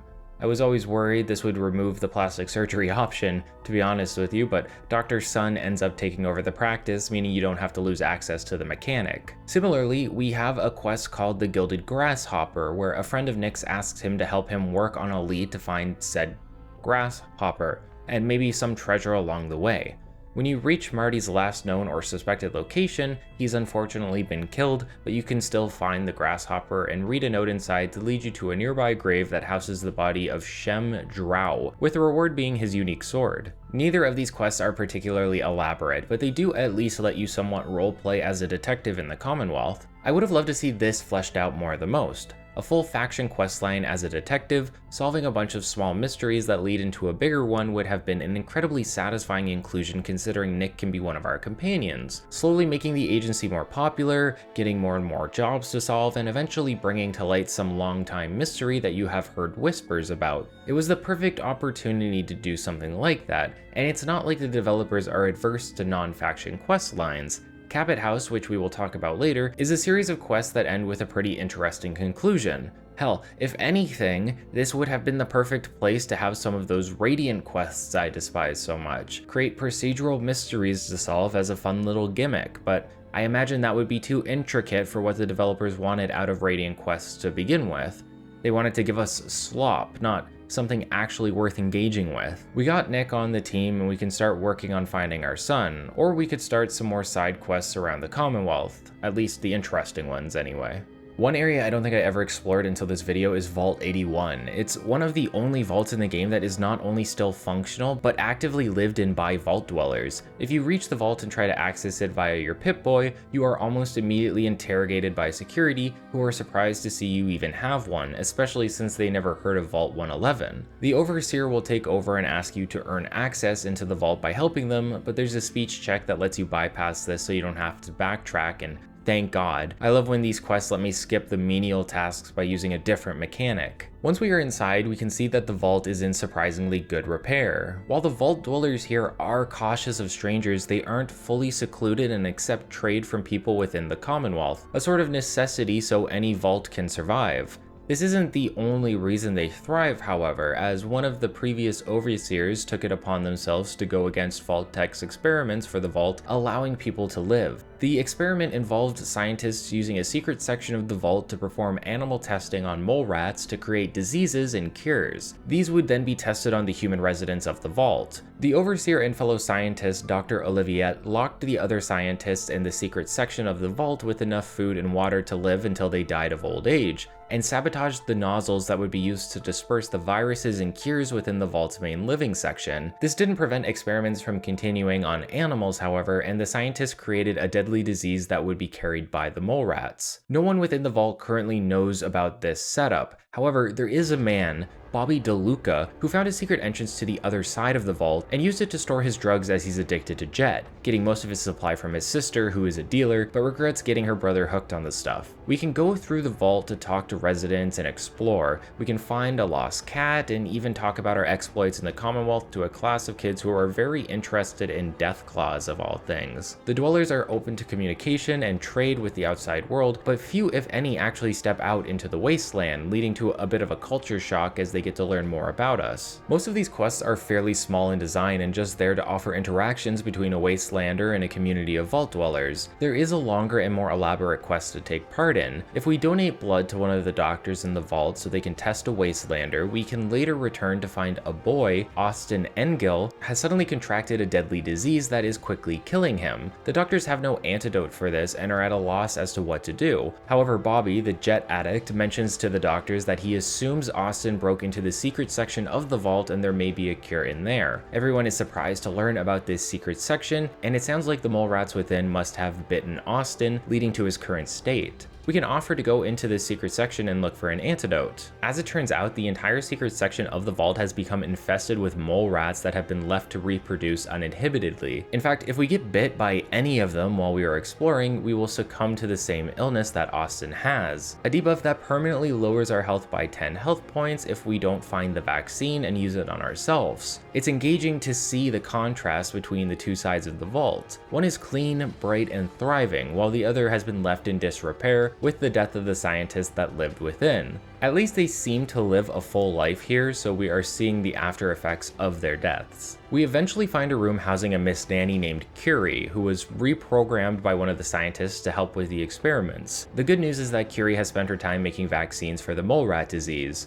The bad news is that they all eventually expired over time and she only has one dose left. That leaves you in a bit of a dilemma. If you use the antidote on yourself, you would be leaving Austin to die, and the vault dwellers would not have nice things to say about that. If you alternatively use the vaccine on Austin, you'll save his life and be a hero to the vault dwellers, but you'll also be stuck with the debuff forever. While the quest does try to offer a significant dilemma for you to choose from, one which I appreciate, the fact remains that a loss of 10 HP to your character is pretty minor in the long term, and you won't even really notice the effects going forward. With that said, there's no real reason to not give the antidote to Austin in order to save his life, and the choice sort of falls flat unless you are playing a character who's an asshole. If you really want to give the antidote to the kid and not have the virus, you could try to carefully explore the abandoned section of the vault and make sure you never get attacked by a mole rat. If they can't touch you, they don't affect you, meaning you can have the best of both worlds if you try hard enough. Save the kid and no disease for yourself. That's a great deal and one that is rewarded to you for taking your time and playing skillfully. This would be even more rewarding if the disease actually inhibited you in some way, but I imagine the devs didn't want to have a permanent debuff that would noticeably ruin your character/experience forever. It's a bit of a balancing act. You want to give the player a choice here, but you don't want to ruin their playthrough for, the bit.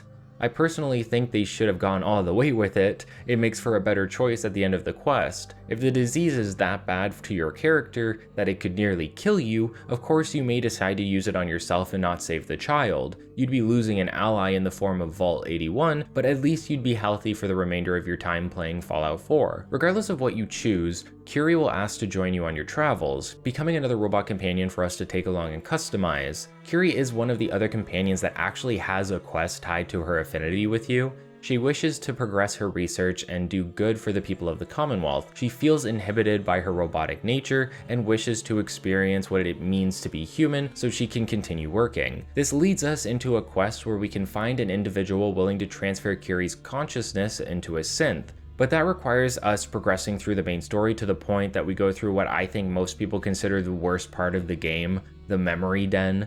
We'll talk about the memory den a bit later, but let's just say we already reached the point that was necessary.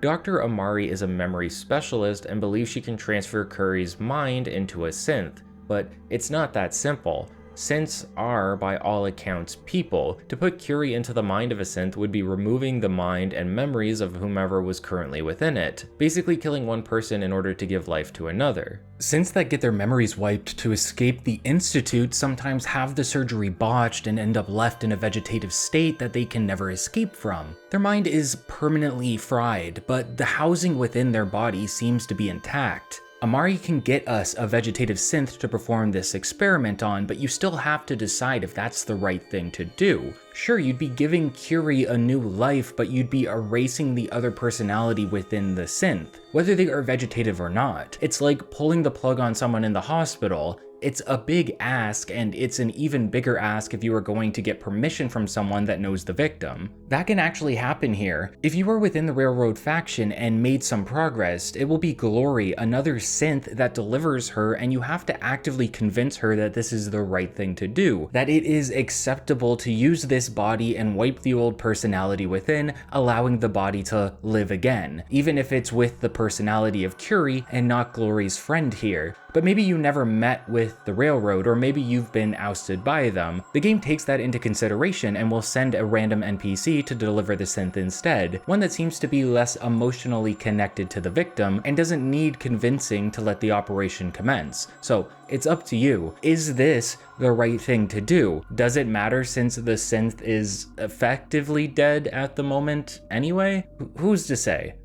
Well, you are. I went ahead with the operation. In fact, this might be similar to Cait where you can't decline to let this happen, but I never thought of trying that until I was long past it and writing this script to you right now. It wouldn't surprise me though. Regardless, the operation will be a success, and Curie's old body will be left deactivated while she comes to life within the body of a synth. Hilariously, her dead body seems to lose all of the customization I had installed on her, and she reverted back to being a normal Miss Nanny. I kind of get why it happened, but I think it's funny that they didn't take that into account. I think Curie becoming a synth is the best way to look at their humanity. If you ask me, I'd say most robots in the game, whether they are synth or not, have been programmed in a way where they deserve their own freedoms. Codsworth misses us while we are gone for 200 years. He feels sadness at the loss, feels joy when we return. He likes and dislikes things. It's the same for Curie. However, now she feels extra aspects of her humanity while in her new body.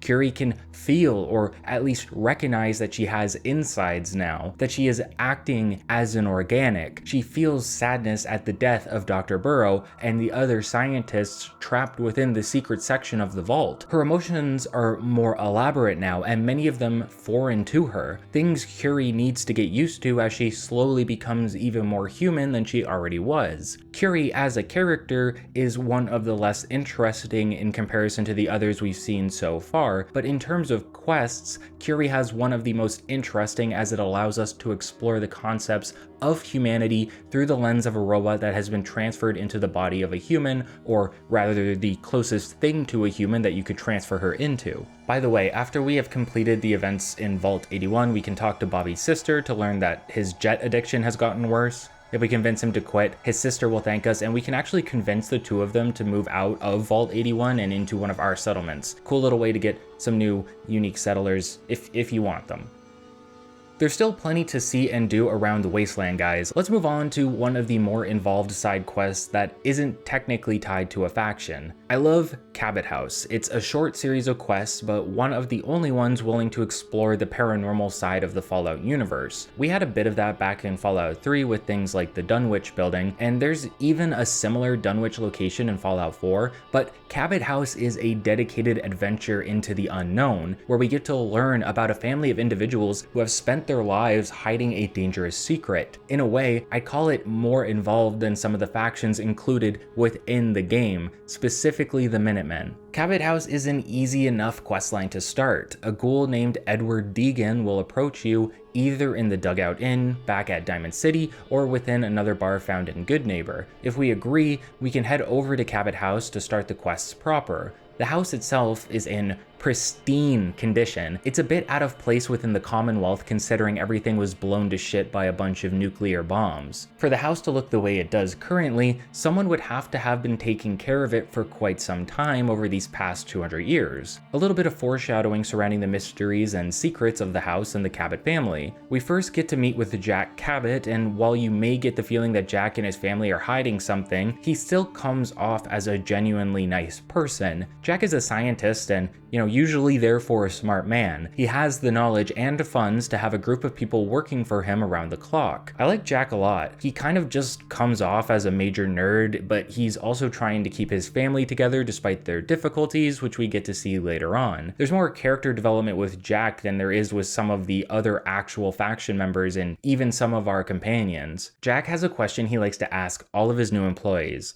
Do you believe there is other intelligent life in the universe? If you are a long-time player of Bethesda Fallout games, you'd know that, of course, alien life exists. There's a crashed ship in both Fallout 3 and 4, and there's even the Mothership Zeta DLC, etc. But this isn't a question for the player necessarily, but more for the character. What Cabot is really asking is if you are open-minded, willing to believe or accept the unknown. In fact, Jack isn't talking about aliens per se, but about ancient beings that existed within or on this very planet. Ancient paranormal powers that led to human civilization as we know it. This is Cabot's life work. He wants to be as open-minded as possible and through that use scientific methods to learn more about ancient paranormal history. A big driving force for this is the fact that Cabot's father excavated ancient ruins that contained artifacts created 4,000 years before humans were known to exist. We're already setting up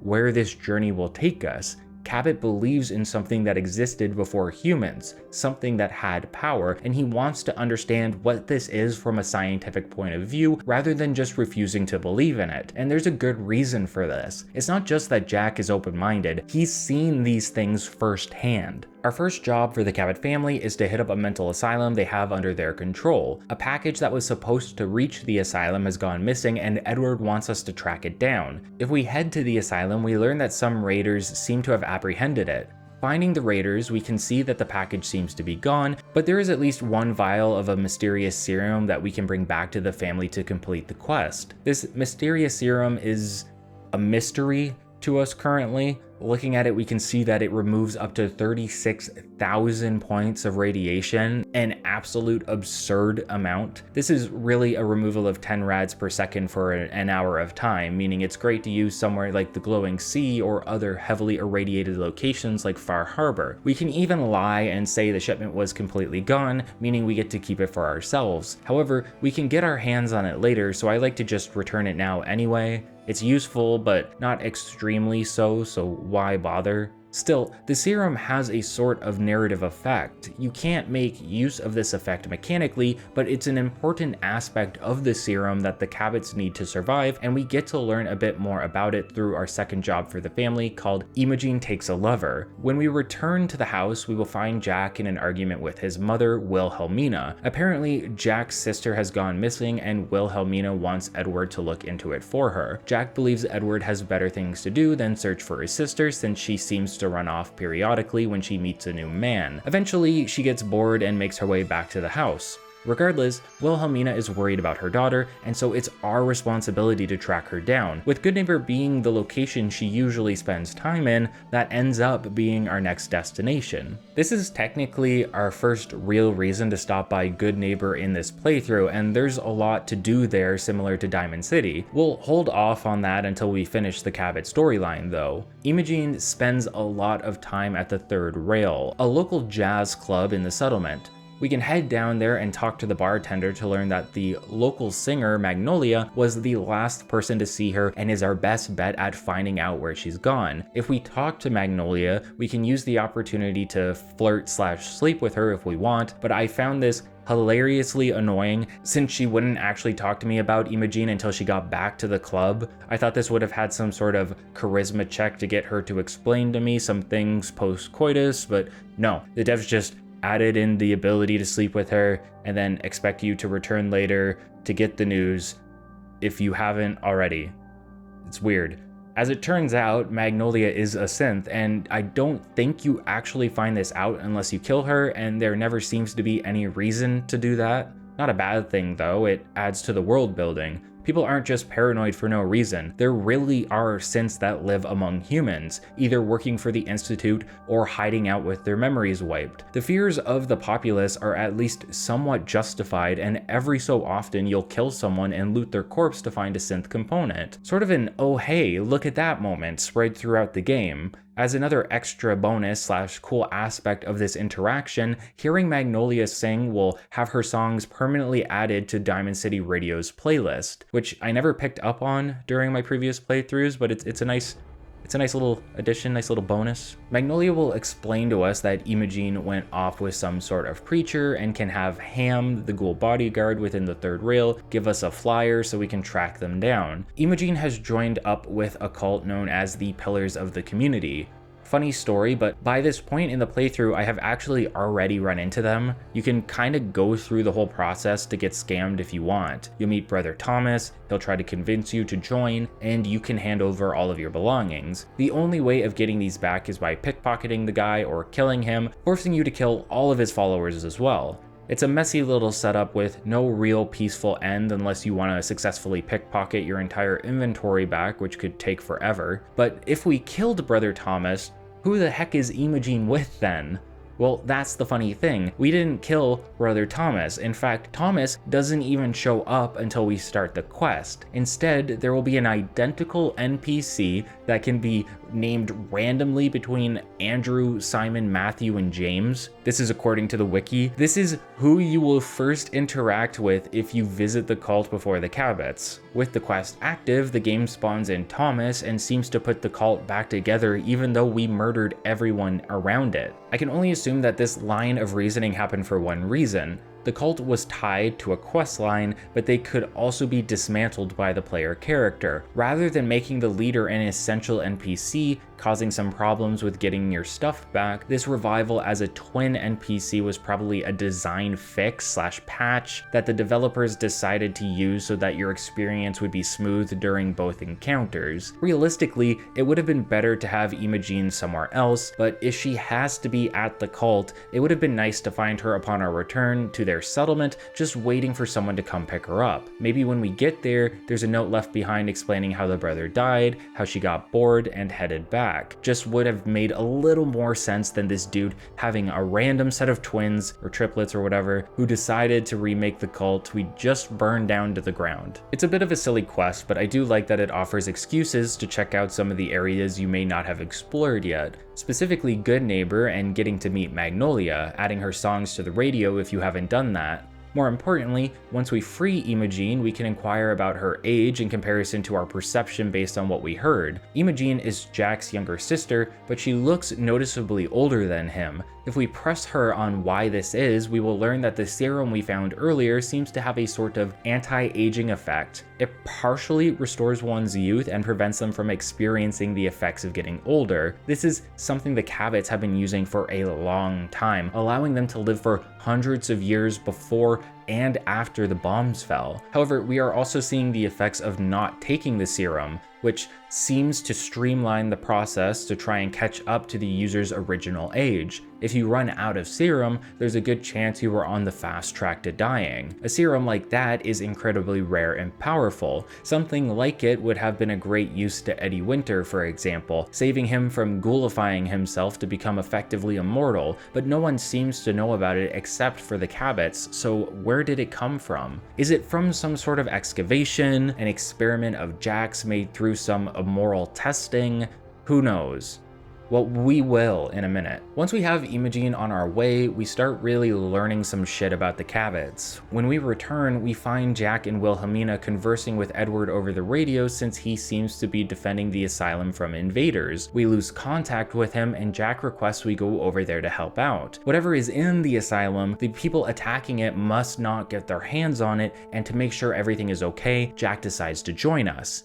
Apparently, the raiders are at risk of releasing someone known as Lorenzo, which Jack explains could be disastrous. You may be wondering how a group of raiders managed to take out an entire security team and make their way down to the basement where Lorenzo is located. More importantly, how they even know about Lorenzo or why they would want to release him. There may be info somewhere that explains this, but my going theory is that because these are the raiders who stole the serum, they probably consumed some of it and this allowed their minds to be connected to to Lorenzo, giving him the opportunity to sort of control or coerce them into invading the location. We learn during the quest that Lorenzo is Jack's father. If you remember, Jack informed us about how his father was part of an archaeological dig that unearthed some ancient artifacts. One of these artifacts was a helmet that Lorenzo wore, apparently giving him powerful psychic abilities in the process. While cool in concept, the artifact seems to have also made Lorenzo turn incredibly violent and evil, looking to use his powers to bring harm to anyone around him, including his family.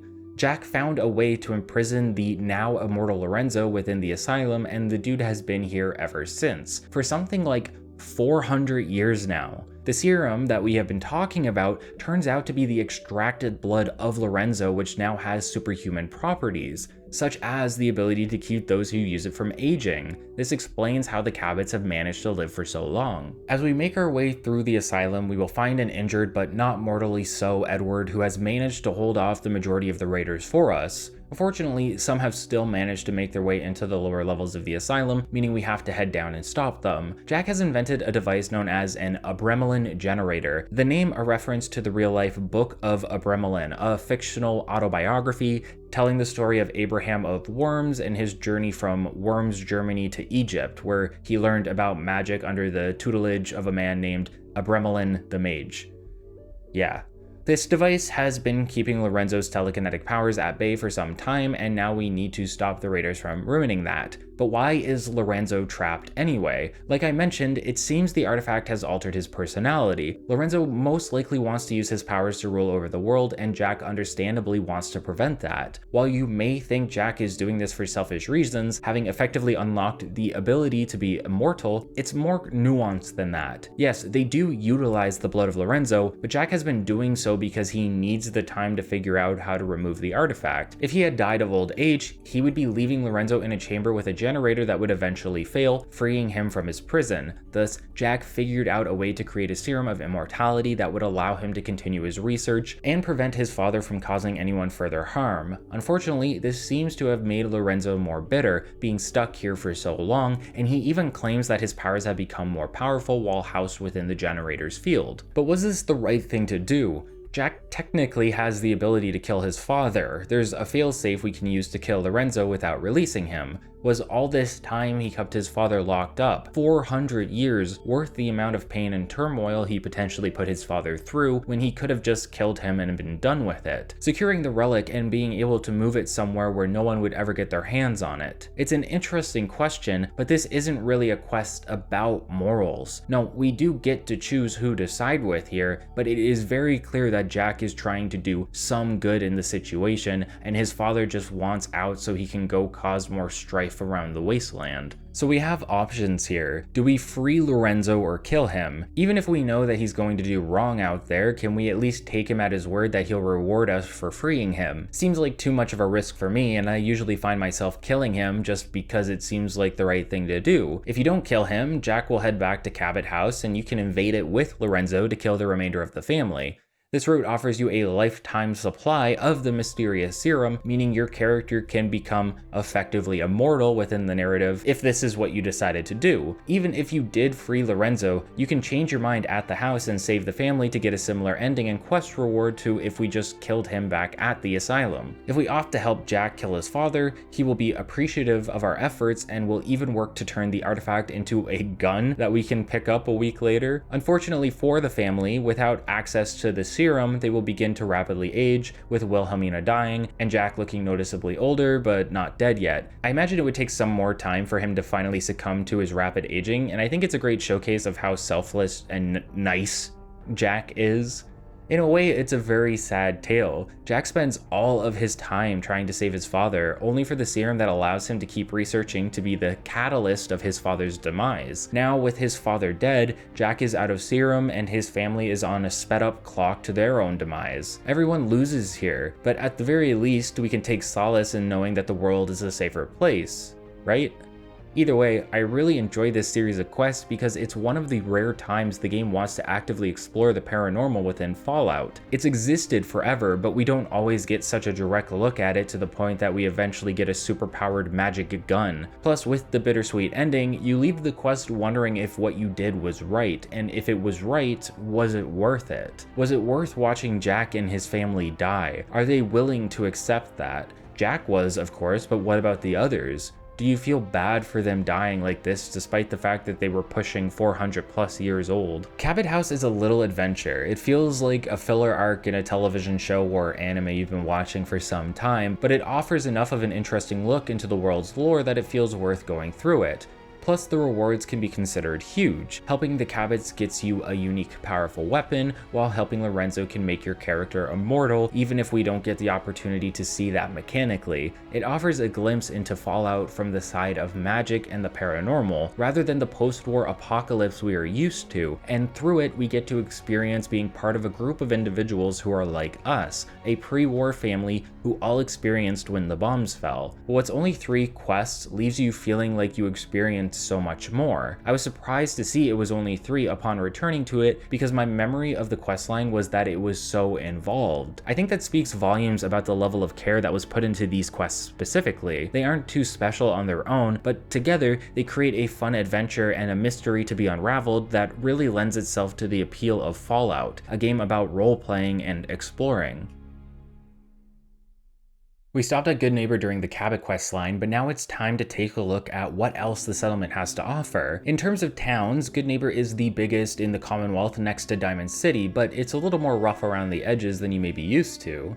Where Diamond City is fairly under control, Goodneighbour is more so a bed of chaos and debauchery. You see this when you first step in through the doors. Almost immediately, a citizen of Goodneighbour is attempting to shake you down for some caps, only for the town's ghoul mayor Hancock to come to your rescue. In a way, this is both an introduction to Hancock as much as it is to the settlement. People that don't fall in line or respect Hancock's rules end up with a knife in their stomach. Despite that, Hancock seems to try and run a loose ship. He wants people to feel free to do whatever it is they want, but there's a level of respect that needs to be in place at the same time. It's sort of a settlement for misfits. People that don't like the feeling of Diamond City, don't like being looked down upon or under the thumb of some idiot mayor like McDonough. Where McDonough is an annoying loaf of a man that likes to throw his power around and feel in charge, Hancock is charismatic and smart, a natural leader, but one that doesn't like to be tied down to any one place. Through our actions in Goodneighbour, Hancock will eventually want to leave alongside us as one of our companions, but how we get to that point will be brought up later. Before that, let's go over a few other side quests. A while back, I stopped by Hubris Comics, as this is where you can find the costume for the Silver Shroud and a replica of his submachine gun.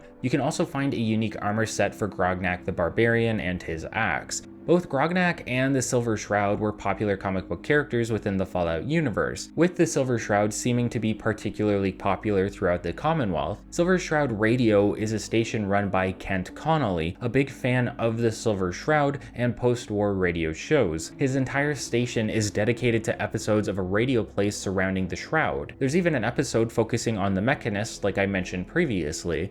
Players of Fallout 3 will even notice that Kent has a post-war recording of the Galaxy News radio bumper that plays in between segments. Similar to how we can find Travis in Diamond City, we can find Kent within the memory den of Goodneighbour. When interacting with Kent, he will ask us to track down the Silver Shroud costume so he can bring the hero to life once more. Kent feels like there's too much crime within and around Goodneighbour, crime that is going unobstructed by the authorities. Of course, then there's only one way to deal with the situation: violent vigilante justice in the form of the Shroud. The quest was a little misleading to me the first time I started it. I had assumed that getting the costume and bringing it to Kent was the end of the quest entirely. As a little bonus, Kent will upgrade the suit if we agree to become the Shroud, but I always assumed this was just a bonus that led to some silly Radiant quests to complete. This is not the case. While you can listen to the radio station after the fact to hear Kent calling for the Shroud's justice against specific NPCs, these are not randomly or procedurally generated characters that we can infinitely farm for EXP and money. Rather, these are all unique encounters that do progress to the narrative storyline of the Silver Shroud questline, and it's probably one of the more light-hearted quests to boot at first. Sure, we're killing people, but the developers really wanted to lean into the cheesy superhero persona, more than what we could get with the Mechanist and Antagonizer costumes in Fallout 3. When approaching a targeted criminal, we will usually get a moment of dialogue with them, and within this we can usually speak as the Shroud himself, playing up a bit if we so choose. I personally prefer to always be within the Shroud persona. Consider it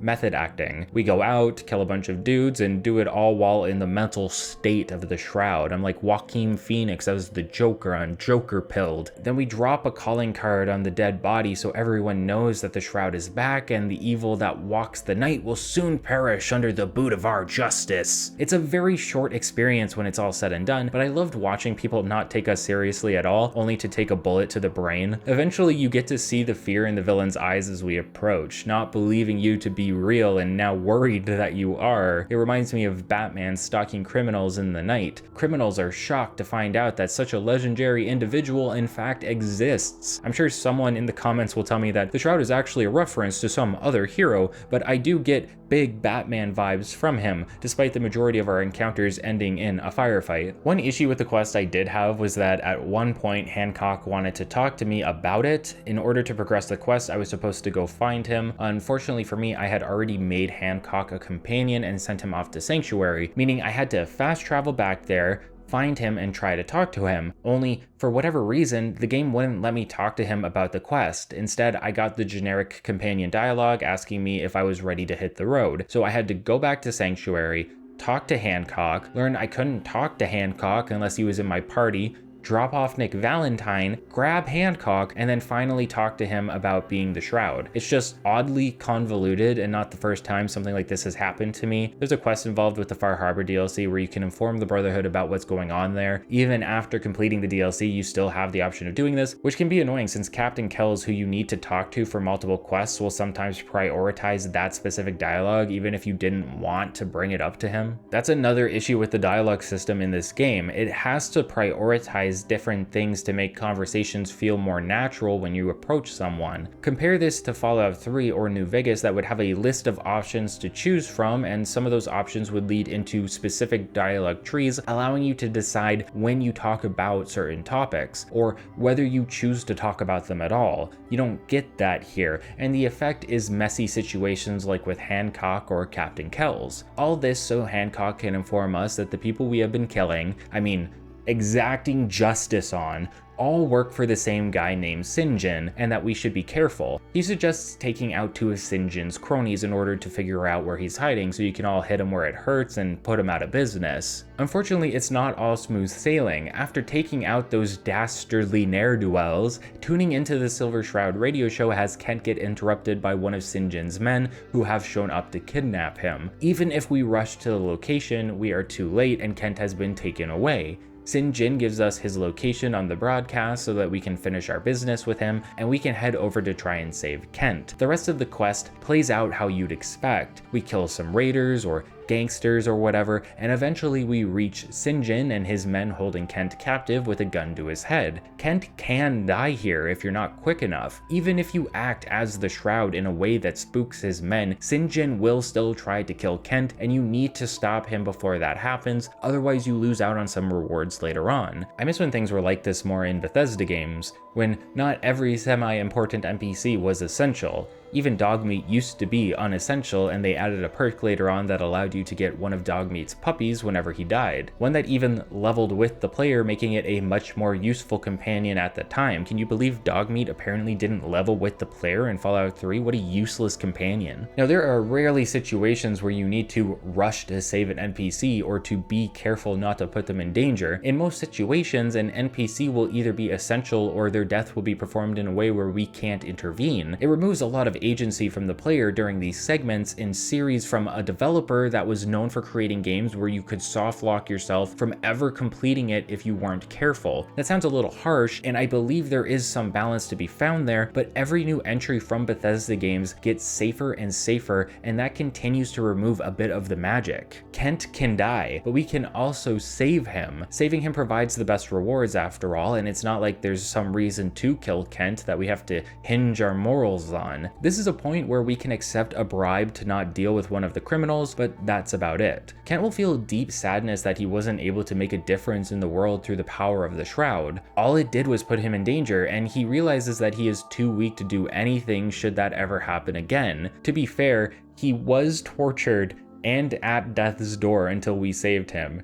He glorified the radio plays, but has learned the important lesson that fiction does not equal reality. That might sound obvious, but I'm sure we've all been in that situation. We believe something positive only to be met with the harsh reality of real life. This is the lesson for Kent, at least at the start. Hancock can help motivate Kent here. Despite what happened, Goodneighbour is slightly safer thanks to Kent's actions. He did make a difference even if he's playing a dangerous game. Sometimes you need to put yourself in danger to get the job done, and this sort of reinvigorates Kent, asking you to listen to the radio and come see him when he calls for the Shroud. Unfortunately for me, I experienced another bug here, and when Kent called for me, I couldn't find him in the memory den. For whatever reason, he never left the hospital where we found him, so I had to backtrack all the way through it to find out what my reward was. I didn't remember at the time. Turns out Kent wants to upgrade the suit for us, giving it extra defensive bonuses. He can do that periodically for you as you level up, allowing the costume to keep up with the challenges you may face later on down the line. Unfortunately, I didn't think to bring the suit when I went to see Kent, so I ended up leaving with no reward, and I was too lazy to go back. Thanks, Bethesda. Who cares about the Shroud anyway? I have the Mechanist costume, which is way cooler in my eyes. It's just such a silly quest line. Again, you sort of feel like Batman during the entire thing, but it is probably more accurate to say that the Shroud is based off of the Shadow from old radio broadcasts in the 30s, who still appears in literary works to this day. See, I knew it wasn't Batman. I bet whoever commented before I got to this point feels really silly right now. I told you not to. It feels like the quest wants to lean into the absolute absurdity of what it would be like as an old-timey superhero fighting against real drugged-up raiders and criminals. The idea that the Shroud could even be mildly successful in the real world hinges on the fact that it was the player character who took the mantle. A lot of the quests so far have had a certain level of absurdity to them, and this isn't exactly new to the series. Even the original games, ones many people would deem darker and more serious, have their fair share of hilarious encounters. Wild Wasteland didn't originate in New Vegas, guys. You get what I'm saying? It's a feel-good quest in the end if you save Kent, and I like to see him succeeding because he's just trying to make a positive difference in the world, even if it is through violent vigilante justice. Kind of based. Pretty based, Kent. Another interesting quest has us hunting down a serial killer for Hancock, or rather investigating the rumors of said killer. Pickman's Gallery is a location known to have raiders specifically go missing frequently. Walking in, we definitely find a gallery, but it's not quite what you expect. Turns out Pickman has been making a series of paintings using the blood and body parts of his victims, who are all, again, raiders within the vicinity. There's actually a bunch of raiders in and around the gallery right now trying to hunt Pickman down and make him pay for what he's been doing. Walking through the gallery, you will find countless corpses of Pickman's victims. You can also find a holotape or two of his antics within. After making your way underground and through some raiders, you will eventually reach Pickman surrounded and about to be killed. You can choose to save him or let him die here, but I mean, do we really care about what this guy is doing? I'd say it's wrong to serially murder people in almost any situation if it wasn't the game's most cartoonishly evil generic bad guys. Raiders hardly if ever have any real development to them. Seeing them as your typical NPC and not just cannon fodder is a hard ask for anyone playing Fallout 4. Considering the amount of raiders we cut through on the day-to-day, it seemed to be wrong to get mad at Pickman for kind of doing the same thing. Maybe torturing these guys to death and using their entrails for art is going too far, but who's to say? I'm no art critic. I don't go to museums and tell you what's good or bad. I think from an overall perspective that what Pickman is doing is wrong, but at the same time, this is a land of anarchy where we don't have the rule of law to punish these dudes. They are walking death traps ready to kill anyone who gets in their path. Pickman is sort of like a cat you keep in the house to kill the mice, and I usually like to let him live so he can continue, especially since he rewards us with a unique weapon for doing so. One of the bigger quests in Goodneighbour is coincidentally called the Big Dig. If we go down one of the alleyways in the settlement, we can find a door, and behind a sliding peephole we will be ushered in by Bobby, a ghoul that works for Hancock. Bobby wants to know if we are interested in a job that could be very lucrative, but she doesn't want to give us all the details yet.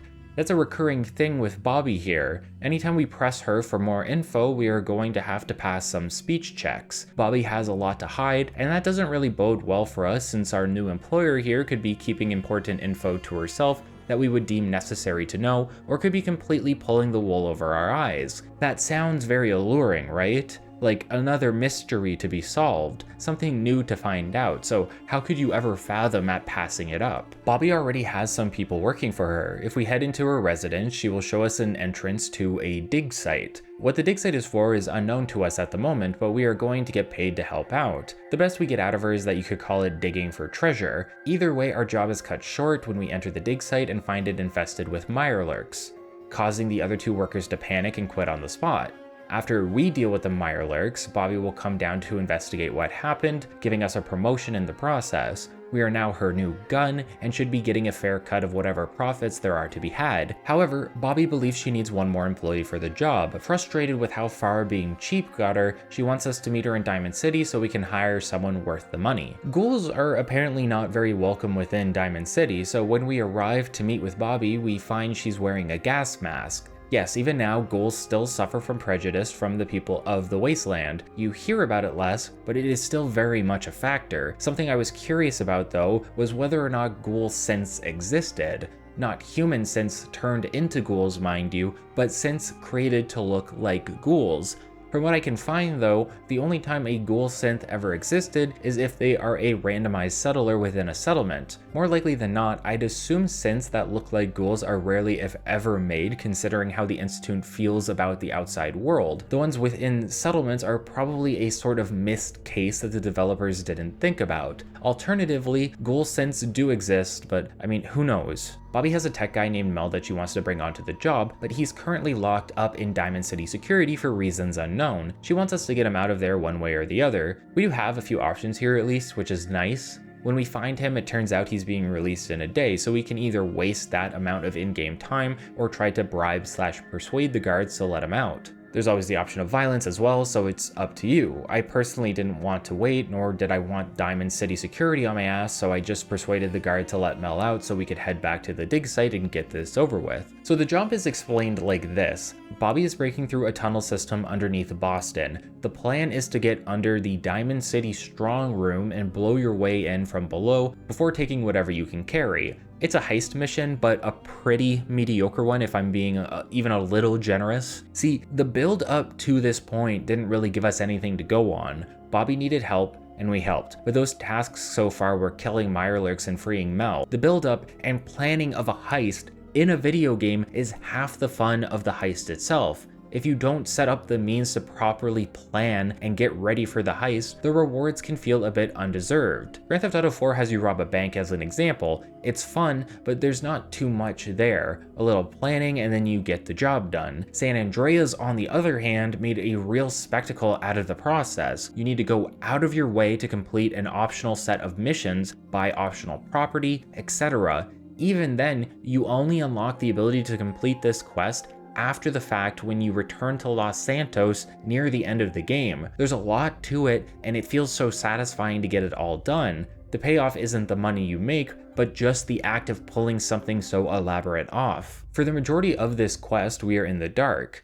Once we are actually in the process of pulling off the heist, Bethesda tries to make it somewhat elaborate by having Mel bring a modified iBot that can easily tunnel through the debris. Unfortunately, this is a buggy mess of a mechanic where I often found the bot was getting stuck between point A and point B, meaning I'd have to constantly reload just to get it moving again. Then the iBot finds some debris, obviously blocking a door, not looking natural at all, and blows through it. Over and over again, and we fight our way to the strong room. It's a painfully grueling, repetitive experience. Worse yet, Mel mentions that something doesn't seem right. According to his calculations, they aren't under the strong room. That doesn't stop Bobby though, who has us place explosives on the ceiling before blowing a hole into the room above. In a sort of video game magic justification, we have to leave the room so that we can't see it in order for the explosion to go off. This is because the area the room persists in gets swapped out for one where the ceiling is caved in. I'm not going to really complain about that. There's multiple ways you can go about a situation like this. Maybe your game has the ability to show the destruction of a foundation firsthand. Maybe that's not the case. When it comes to affecting the world around you, Bethesda's engines usually feel like they are on the weaker side of things, often switching out scenes when applicable and trying to keep this from the player's eyes to preserve the illusion, hence why I call it magic. It's not the wrong way to go about things, but as more and more games have advanced to a point where they don't need to do this, it definitely becomes more apparent to the player what's going on, and I'd hope to see further advancements in their engines and development structure so that this is used less in the future. Hey, we finally got ladders in a Bethesda game with Starfield. Technically, anything is possible. Unfortunately for Mel, his iBot was destroyed in the explosion, but now we have a way up into the strong room. Only it's not a strong room, is it? I feel like we all knew that was coming. Instead of being in the strong room for Diamond City, we find ourselves in the equivalent for Goodneighbour, meaning we are stealing from Hancock personally, the ghoul mayor that stabbed a guy in front of us and can easily get his people incensed if necessary. That Hancock. Worse yet, his right-hand man Fahrenheit is there to meet us with a bunch of goons. Somehow Hancock caught whiff of the plan and sent them there to meet us. There's a lot of confusion to be had here. Obviously, Bobby tricked/lied to us for one. Diamond City wasn't the target, but Hancock was. Bobby put us in danger without giving us all of the details, and now it has backfired and it's her fault. Our potential deaths are on her.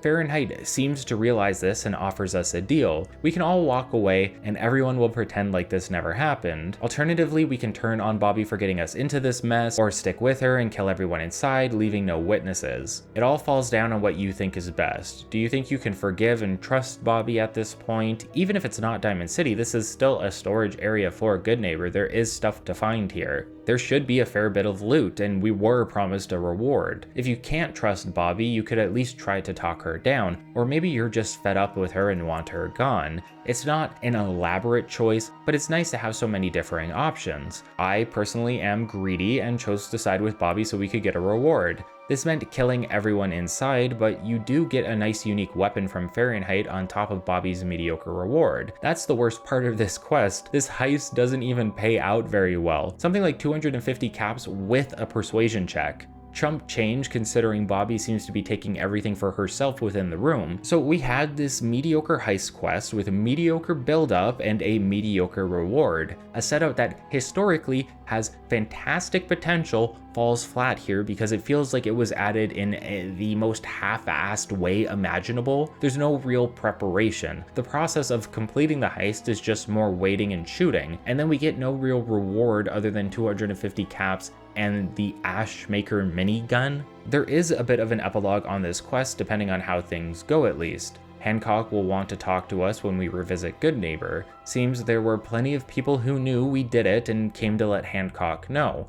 How there were any witnesses, I'll never know. We pretty much didn't interact with anyone outside of who was on the job. Actually, I suppose they could have been the ones that told him. Okay, maybe that does actually make sense. Hancock is a little pissed about the situation, but he's more impressed than anything. He'd be down to let bygones be bygones if we paid him back what we received, but we did kill Fahrenheit, and so he feels as though there must be a blood payment, meaning he wants us to track down and kill Bobby for him and get back 1,000 caps. But you can persuade the value way lower, meaning you can come out of this with an even bigger profit than what Bobby paid us. Seriously, it goes from like 1,000 to 200. Luckily for us, Hancock already knows where to find Bobby so we can go and finish the job. However, when we arrive, we have the option to spare Bobby if she leaves everything she stole and doesn't come back to the Commonwealth. A way to get everything for yourself without having to kill her if that's your deal. It's a somewhat intricate flowchart to work through. You either help Bobby, betray her, or persuade her to leave. Then you talk to Hancock, and depending on what you chose, you might have to go hunt Bobby down. Finally, you have the choice to kill Bobby or have her skip town. Either way, you can manipulate the situation to get the most out of it for yourself. However, I think you make the most caps if you side with Bobby initially and then agree to the hit. Either way, the final step of this questline is to talk to Hancock again. Regardless of how things went down, the result will always have Hancock willing to join your party as a companion. It's a real lack of consequence since there's a situation where we potentially screwed him over completely by helping Bobby. A more interesting scenario would have been to have the player receive punishment for their actions, but this was most likely an improbable scenario for the developers. You'd imagine that what you did would have some pretty dire consequences. Maybe you make an enemy of Hancock and are barred from Goodneighbour. That would cause some issues since Goodneighbour houses a few things we need to complete the main storyline. So we can't be exiled, but at the very least you'd think we wouldn't be able to get Hancock as a companion, but no, we get another out in the form of hunting Bobby down, something I don't think you can outright refuse. We screw over Hancock, get him a very small portion of his money back, and in this playthrough let Bobby live. Now he wants to go traveling with us and see the world before he grows too soft. Wants to reinvigorate himself. He feels like having to kill Bobby has turned him into too much of an authority figure. He feels like the man and wants to engage with his fellow lowlifes on the ground. That's the kind of guy Hancock is. He doesn't like telling people what to do, giving them ultimatums. While there are rules to follow with consequences, Hancock tries to be as hands-off with Goodneighbour as possible. It's in his name. During a drunken stupor, Hancock found the clothes of the original John Hancock and began to embody his perceived spirit of the man in order to rid Goodneighbour of who was running it previously and make it a town for the people. Of the people, for the people is the slogan of the town. Hancock became the leader of the town after the coup, taking out the previous violent mayor known as Vic, swearing to never be a bystander again, but also wanting to let the drifters do things their own way as free people. While Hancock isn't actively harassing his citizens like the previous mayor, he is more hands-on than he would claim. He's willing to kill people that step out of line, but the line usually has to do with respect and making sure other people are being treated well. There's no jail, no police, nothing. In that way, Goodneighbour is dangerous and unruly, but the people seem to enjoy it, and there's enough of a threat of punishment to keep most people in line. Hancock had a hard time in the wasteland, and it shaped him into the man he was today. He had to watch the people of Goodneighbour be abused, and he was forced out of Diamond City when Mayor McDonough ran for office, which I thought was because of his anti-ghoul platform, but I don't believe Hancock was a ghoul at that point. A lot of injustice came his way, and now he's looking to create a fair environment for everyone. By talking to Hancock through affinity dialogue, you even get the crazy revelation that he and McDonough are brothers and grew up together. Like, blood brothers, can you believe that? I never used Hancock much in my playthrough, so I never even knew about that. I wonder how he would feel knowing what happened to his brother with the Institute. I haven't really revealed it yet, but the mayor of Diamond City is a synth. In fact, there's a good chance that the entire reason he ran for mayor was because he was replaced by the Institute, with orders to run Diamond City and report back to them. I imagine getting rid of the ghouls was in some way a programmed suggestion from the Institute, but I'm just theorizing. We find all of this out way later, but I wondered if Hancock had anything to say about this revelation, and it turns out he will have extra dialogue during one of his affinity conversations if you talk to him after the fact that McDonough is revealed to be a synth and we can kill him or get him to leave. After that stuff. He questions if it was his brother who did those awful things or if it was a synth. He even mentions seeing his brother smile in a way that was unrecognizable, suggesting that all of this happened after the swap. In fact, Hancock will even regret hating his brother for so long since it may not have been his brother at the time. It's kind of tragic. These tragedies made Hancock feel like he needed to run away from himself constantly, from Diamond City and eventually from Goodneighbour with you. He even made himself a ghoul on purpose just so he couldn't look at himself in the mirror anymore. He was lost, just like the people he took in, and it's through the travels with us that he starts to realize all of this and realize his own self-worth, that what he does is for the betterment of the people. While Hancock doesn't have a companion quest to complete, we sort of did that already with the Bobby situation, and by having him on our travels we get to be a sort of therapy for him, helping him get past his past and grow to be a better person. He's one of the more interesting companions in Fallout 4 because of this. We start with a broken man trying to run from complacency, only to realize that moving forward and doing what is right is worth living for. If it weren't for our journey with him, he may have ended up dead, having given up on himself. and now he finally gets to live. I think we see some of the greatest character development in Hancock due to this. Sure, everyone we will travel with will open up to us, become our friends, but it's not every time we get to save someone or see them grow. Cait gets off drugs and learns to live with her past and to grow from it. Hancock is the same, and Nick even more so with his journey extended into the Far Harbor DLC. Then you have people like MacCready, who we can also meet in Goodneighbour, a character with a companion quest, but not as much personal growth as the rest. MacCready is an ex-gunner, but more importantly, he is a returning character from Fallout 3, having used to be the mayor of Little Lamplight, a community of children that exile their members when they get too old, sending them to Big Town. While MacCready might be the first returning character we've seen, he's not the last. Both Arthur Maxson of the Brotherhood of Steel and scientist Madison Lee will mark their returns later on as well. Fallout isn't unfamiliar with having returning characters within the series. While Dogmeat is sort of a reference throughout the series and the names of various different dogs, characters like Harold from Fallout 3 were around all the way back in Fallout 1 and 2. It's interesting to see how these individuals have grown over the 10 years between games. MacCready and Maxson are adults now. Lee looks visibly older. You can feel that time has passed, and it's a great feeling to see the world progress if you were coming into this game from an entry prior. Still though, I don't think there's much to get out of MacCready in terms of development. Like I said, he was an ex-gunner and ended up leaving the faction to go do his own thing, since the gunners were so violent and left a wake of collateral damage wherever they went. Eventually settling in Goodneighbour as a freelancer, we can find MacCready being harassed by gunners who are ordering him to not take work on their turf. Despite this, we can offer to hire him as a mercenary, making him a companion in the process. There isn't a ton of growth with this guy, but he does learn to respect us and begin to think of us as a friend, even offering the money back that we paid for his services. MacCready becomes less a mercenary and more a friend in this sense. He wants to help us, and he can even start to confide in us about his problems,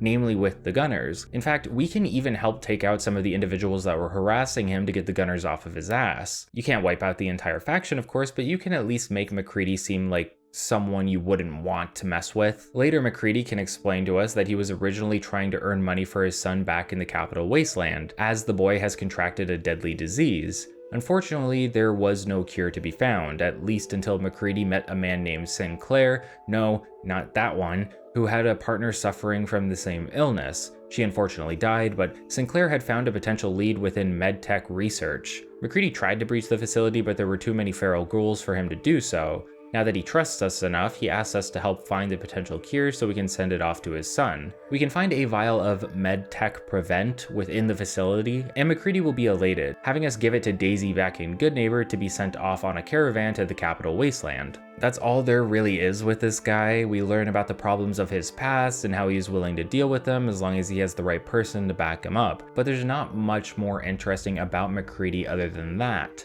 It feels like we had a trade-off here. We either had companions with quests to complete, or we had ones that had better character development, but that doesn't seem right. Cait had a developed backstory and trauma to work through, plus a quest to help her get past it. Hancock had a tale tied heavily to events happening to us in real time, and we got to see him grow as a person through our travels. MacCready gets a set of quest lines to free him from the gunners and to save his son, but that's about it. The consistency is the real issue here. In a game like New Vegas, almost every companion has growth to explore, ways for us to help them, and quests to complete that will change them as a person. Fallout 4 isn't like that at all. Some companions feel solely there for the mechanical sake of having someone with you on your adventure. Others feel like they have more work put into them, and it ends up being a coin toss as to what you're going to get. As an aside, a lot of people theorize that this disease inflicted on MacCready's son was the new plague, which I believe is mentioned mostly in the Fallout Bible. However, this was a plague that MedTech was never able to make a cure for, so I'm unsure why there would be a hidden cure in a random medtech facility in the Commonwealth. Still something to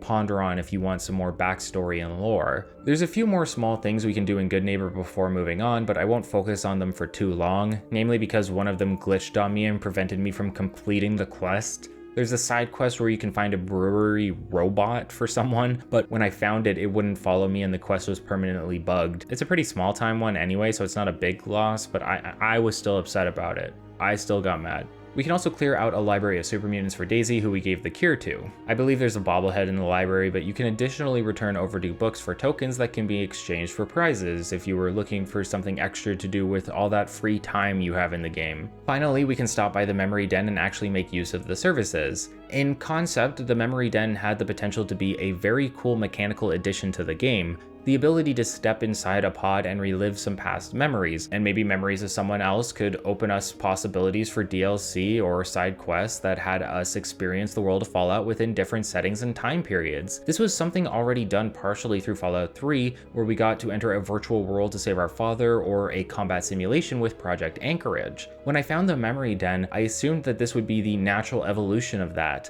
Let us explore the concept more, not just with virtual worlds, but with memories now too. Maybe we can learn about past characters in the Fallout series and open up the ability to experience some lore that doesn't naturally fit into the storyline of Fallout 4. Well, that was wishful thinking. To start, you don't even have access to the pods naturally. You have to convince your way in so that you have the opportunity to use them. Worse yet, there's not much exploration involved. Plus, we only really get to do this once, and then a second time during the storyline for plot reasons. So in reality, the memory den is an even more limiting concept than what we saw in Fallout 3, and just to kick us while we're down, the second time we enter the pods is considered, at least by me, to be the absolute worst part of the game. The game does make it clear that the memory den is used for your own personal memories and not those of others, but this could have been redesigned for the purpose I described above. Even if you didn't change this idea, we later find a way to see the memories of another individual anyway. Even if we only looked at Nate's memories, there's still aspects of his time in the war that would have been worth checking out. If we do get in the memory den pod, the only thing you even get to revisit is the murder of your wife and kidnapping of your son. What a great thing to relive. The thing we just did at the beginning of the game. Thanks, Todd. Really narrative-driven storytelling there. Great idea, man. Out of both major settlements, Goodneighbour is probably my favorite. While both it and Diamond City have their fair share of side quests to complete, Goodneighbour feels more lived in,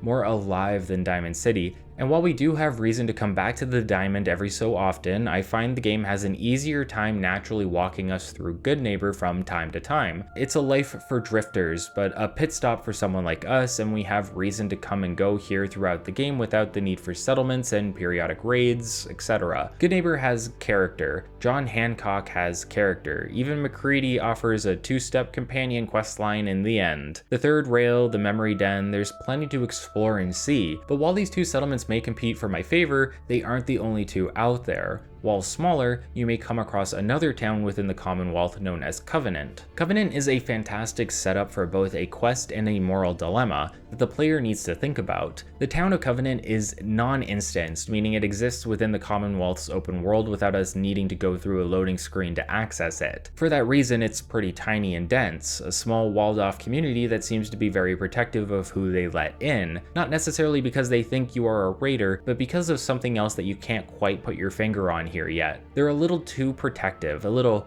too secretive, and a little too paranoid even in comparison to Diamond City. Still, the gatekeeper Swanson at least seems friendly enough. The thing is, we need to pass a safe test before we are allowed to go in. 9 multiple choice questions that may sound familiar to you if you are paying attention. The questions are based off of the GOAT from Fallout 3, with many of the scenarios modified to remove mention of vault-specific terminology and situations. Additionally, one of these questions is supposed to be a red flag for the people of Covenant, but mechanically it doesn't seem to do anything, which is unfortunate. I'll dive into which question it is specifically in a bit. Either way, you have to complete this short test to be allowed into the town, but once you do, it's open to you for the rest of your playthrough depending on a few actions you take during the quest Human Error. Like I said, the town feels off. People aren't super trustworthy of you. The first thing you notice when you enter is a man named Honest Dan interrogating a settler about something unknown, and he doesn't seem to be getting anywhere. Whatever he is looking for, the people here seem to be oblivious to it, or are lying about the fact. Since we are also a new face in the settlement, Honest Dan feels like he can talk to us and ask for some assistance in this endeavor. A man named Old Stockton, who I just realized is part of the railroad, has hired Dan here to locate a missing caravan. Unfortunately, the caravan seems to have been attacked just outside of Covenant, making this the main location for his search in order to get some extra info as to what happened. Despite the fact that this happened just outside of the town, no one seems to know anything, which is a bit improbable, suggesting the town is hiding something about what happened. Dan believes there should be at least one survivor of the attack, and if we are willing to help him find out more, he will split the reward with us so that he can make good on his contract. Sure enough, if we talk to anyone, it's clear that they know something and are pretending to be ignorant of the situation. Luckily, the caravan isn't far, so we can go and investigate to try to find proof that Covenant is involved. For whatever reason, the Mr. Handy in town, Deezer, can make lemonade, and it's a favorite of the town despite no one knowing what's in it. Insane. When we get to the caravan, we can find a cooler housing said lemonade, suggesting that someone from Covenant was definitely involved in the attack. Further investigating in the town, we'll find a locked terminal that we can hack to find personnel files on all of the town residents, using phrases like posted when describing members of the settlement, suggesting that they were assigned here from another location known as the compound. A draft mail can be found stating that a fisherman stationed at Mystic Pines Pond has prevented said compound from completing runs within the Commonwealth, meaning that if the compound is anywhere, it's probably around there, just a swim away from Covenant. The mail specifically mentions that the Stockton retrieval team was almost spotted by the fishermen, meaning Covenant and the compound are both related to the attack. We can inform Honest Dan of these revelations and he will agree to meet with us by the entrance. However, as we attempt to leave Covenant, the mayor, Jacob Orden, will suggest that we don't take any drastic actions based on something we believe. He offers us 100 caps to let this all go, which I imagine would end the quest abruptly, or allow us to earn 100 caps before heading to the compound anyway. However, there is a speech check for a potential compromise. We get the survivors back and we stay on good terms with Covenant. Unfortunately, Jacob can't make that deal, but will at least inform Compound of our arrival so we can talk peacefully with the people there. This is, in my opinion, the best route to take as it gets you into the compound peacefully before making any rash decisions. We can make our way through a large pipe in the lake to find our way inside the hidden compound. Sure enough, there is a heavily guarded underground base here for reasons that are still currently unknown to us. We can use a speech check to have some of the guards escort us to one Dr. Chambers further inside the compound. On the way, you'll see another doctor interrogating an individual inside a locked room. He mentions that the interview is over and that the data surrounding question 4 is fascinating. He's referring to the safe test, and at this point, we still don't completely understand what this is all about. When we reach Chambers, she first starts by inquiring if we know about the caravan survivor. Not only is she the daughter of Old Man Stockton, but she's most likely a synth as well. This is where everything should begin to fall into place for you. The test, the compound, Covenant, everything and everyone here is working together to find a means of proving whether someone is a synth or not. And Chambers here believes that the safe test is the way to do it. Specifically question 4, which asks, "Congratulations, you made it onto a baseball team. Which position do you prefer?" With your choice being either pitcher, catcher, designated hitter, or I don't play baseball, I play soccer. Choosing the catcher option is believed to have a high correlation on whether or not the individual being tested is a synth. Apparently many individuals that choose catcher turn out to be synthetic. In fact, Chambers believes that the daughter has well over a 70% chance of being a synth. But how is she getting these values? Even worse, the only way to know for sure would be to kill her so that an autopsy could be performed. There's a lot to break down here, so let's start with why people hate and fear synths to begin with. Just under 60 years ago, an individual named Mr. Carter sat at a bar within Diamond City and began socializing with the patrons there. What was a fun night turned into a massacre when Carter's face suddenly began to twitch and he began executing people without any warning. After Diamond City security put Carter down, it was revealed that his insides seemed to be synthetic. This has become known as the Broken Mask incident, and to this day is one of the main reasons people fear synths and the Institute. As it turns out, this was caused due to a mistake within the Institute. Carter was a prototype and was not ready for field testing. There's a holotape you can find within the Institute where the then director can be heard grilling a man named Galton for his mistake, as it threatened decades of work and effort for the Institute to stay out of the spotlight. One of the main reasons the Institute is reviled and even known about is because of this mistake. It was the catalyst that led to all of this paranoia, to all of these people killing their friends and loved ones because they believed them to be a synth, causing Covenant here to capture people they believe believe are synths so that they could test them in a way that is reminiscent of a witch hunt. While Chambers can believe to a certain percentage that someone is a synth or not, the fact remains that the only way to be sure is to kill that individual.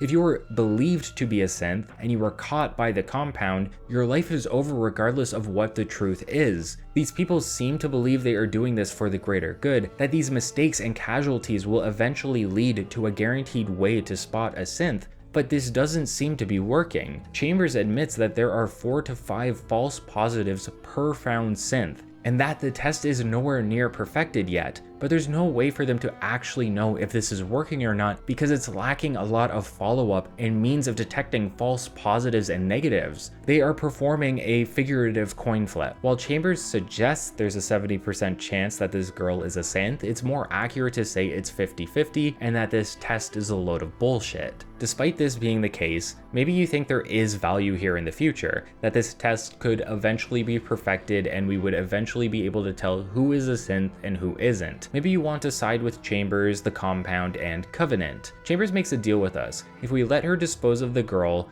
who may or may not be a synth, she will match whatever reward we were offered, and both the Compound and Covenant will ally with us, making Covenant another settlement for us to build within and part of the Minutemen. Here's the dilemma. Even if the girl is a synth, does it matter?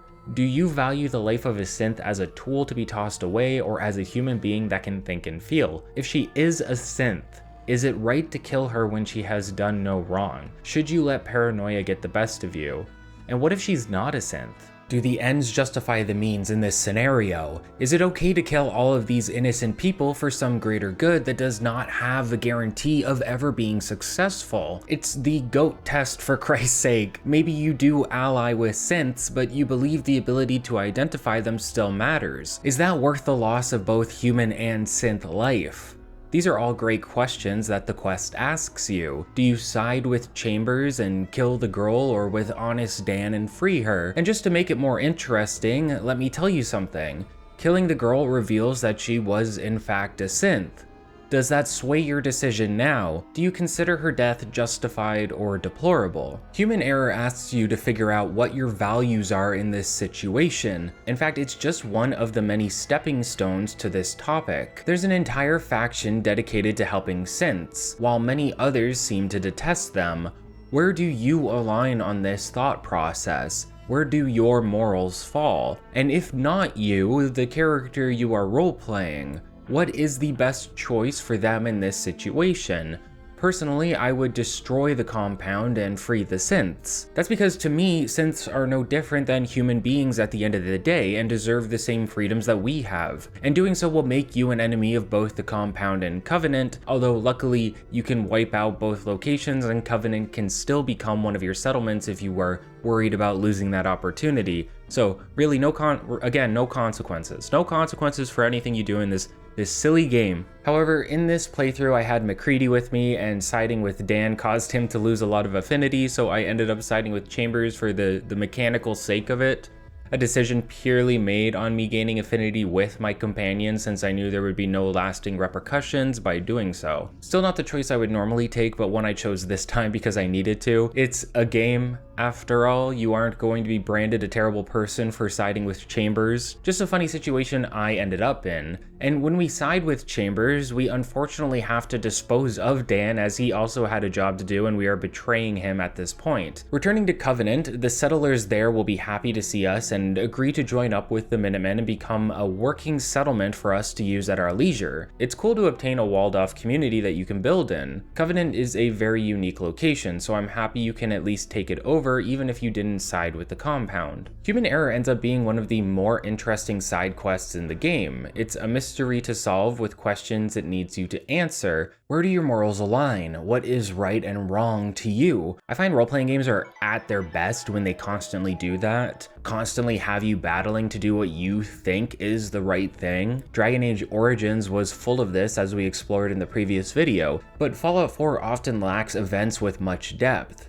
Depth that you don't have to think about too much if you don't want to, but depth all the same. It's few and far between in this game, and that's why it's all the more noticeable when you see them do this well, when they actually focus on real moral dilemmas that the player may have with this situation. It's one of my favorite quests for that reason.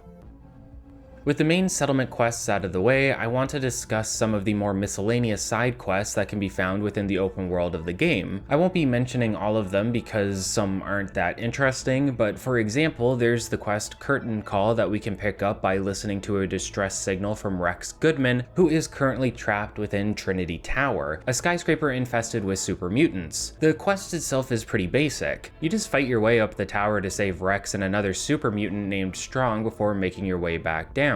The reason this quest is even mentioned at all is because Strong is a companion you unlock by completing it. I don't even have anything to say about Strong because he has something like 2 affinity dialogues where he just talks about how much he respects you for killing people all the time. Needless to say, he's not a very interesting or compelling companion. Just another idiot super mutant like all the rest in the Commonwealth. Except for one, there's one. Except for one. His biggest thing is that he wants to find the milk of human kindness, a line from Macbeth because Rex Goodman headed to Trinity Tower to try and read Shakespeare to the mutants. He doesn't even understand the concept, but thinks it's a physical drink he can ingest. Maybe I'm the odd one out here, but I don't know why Strong is a companion in the first place when he has literally 0 development. One quest worth talking about is the infamous Kid in a Fridge. Mostly because it doesn't make any damn sense, but is that necessarily a problem? I'd say no, not in this instance. While walking through the Commonwealth, you may come across a fridge with a boy yelling for help from within. By helping get him out, we find a young ghoul child that has been stuck in there for at least 200 years, or so we assume based on the context. Billy hid within the fridge as the bombs fell, meaning he would have to had been in there for an incredibly inhumane amount of time. That seems absurd, right? Even if ghouls could live for God knows how long without any sustenance, there's more to it than that. Billy being locked in a cramped fridge, in the dark for 200 years, should have had physical ramifications, atrophied muscles, blindness, etc. Mentally, he should be completely lost, but instead seems just fine upon being released, as if nothing has happened to begin with, none the worse for wear.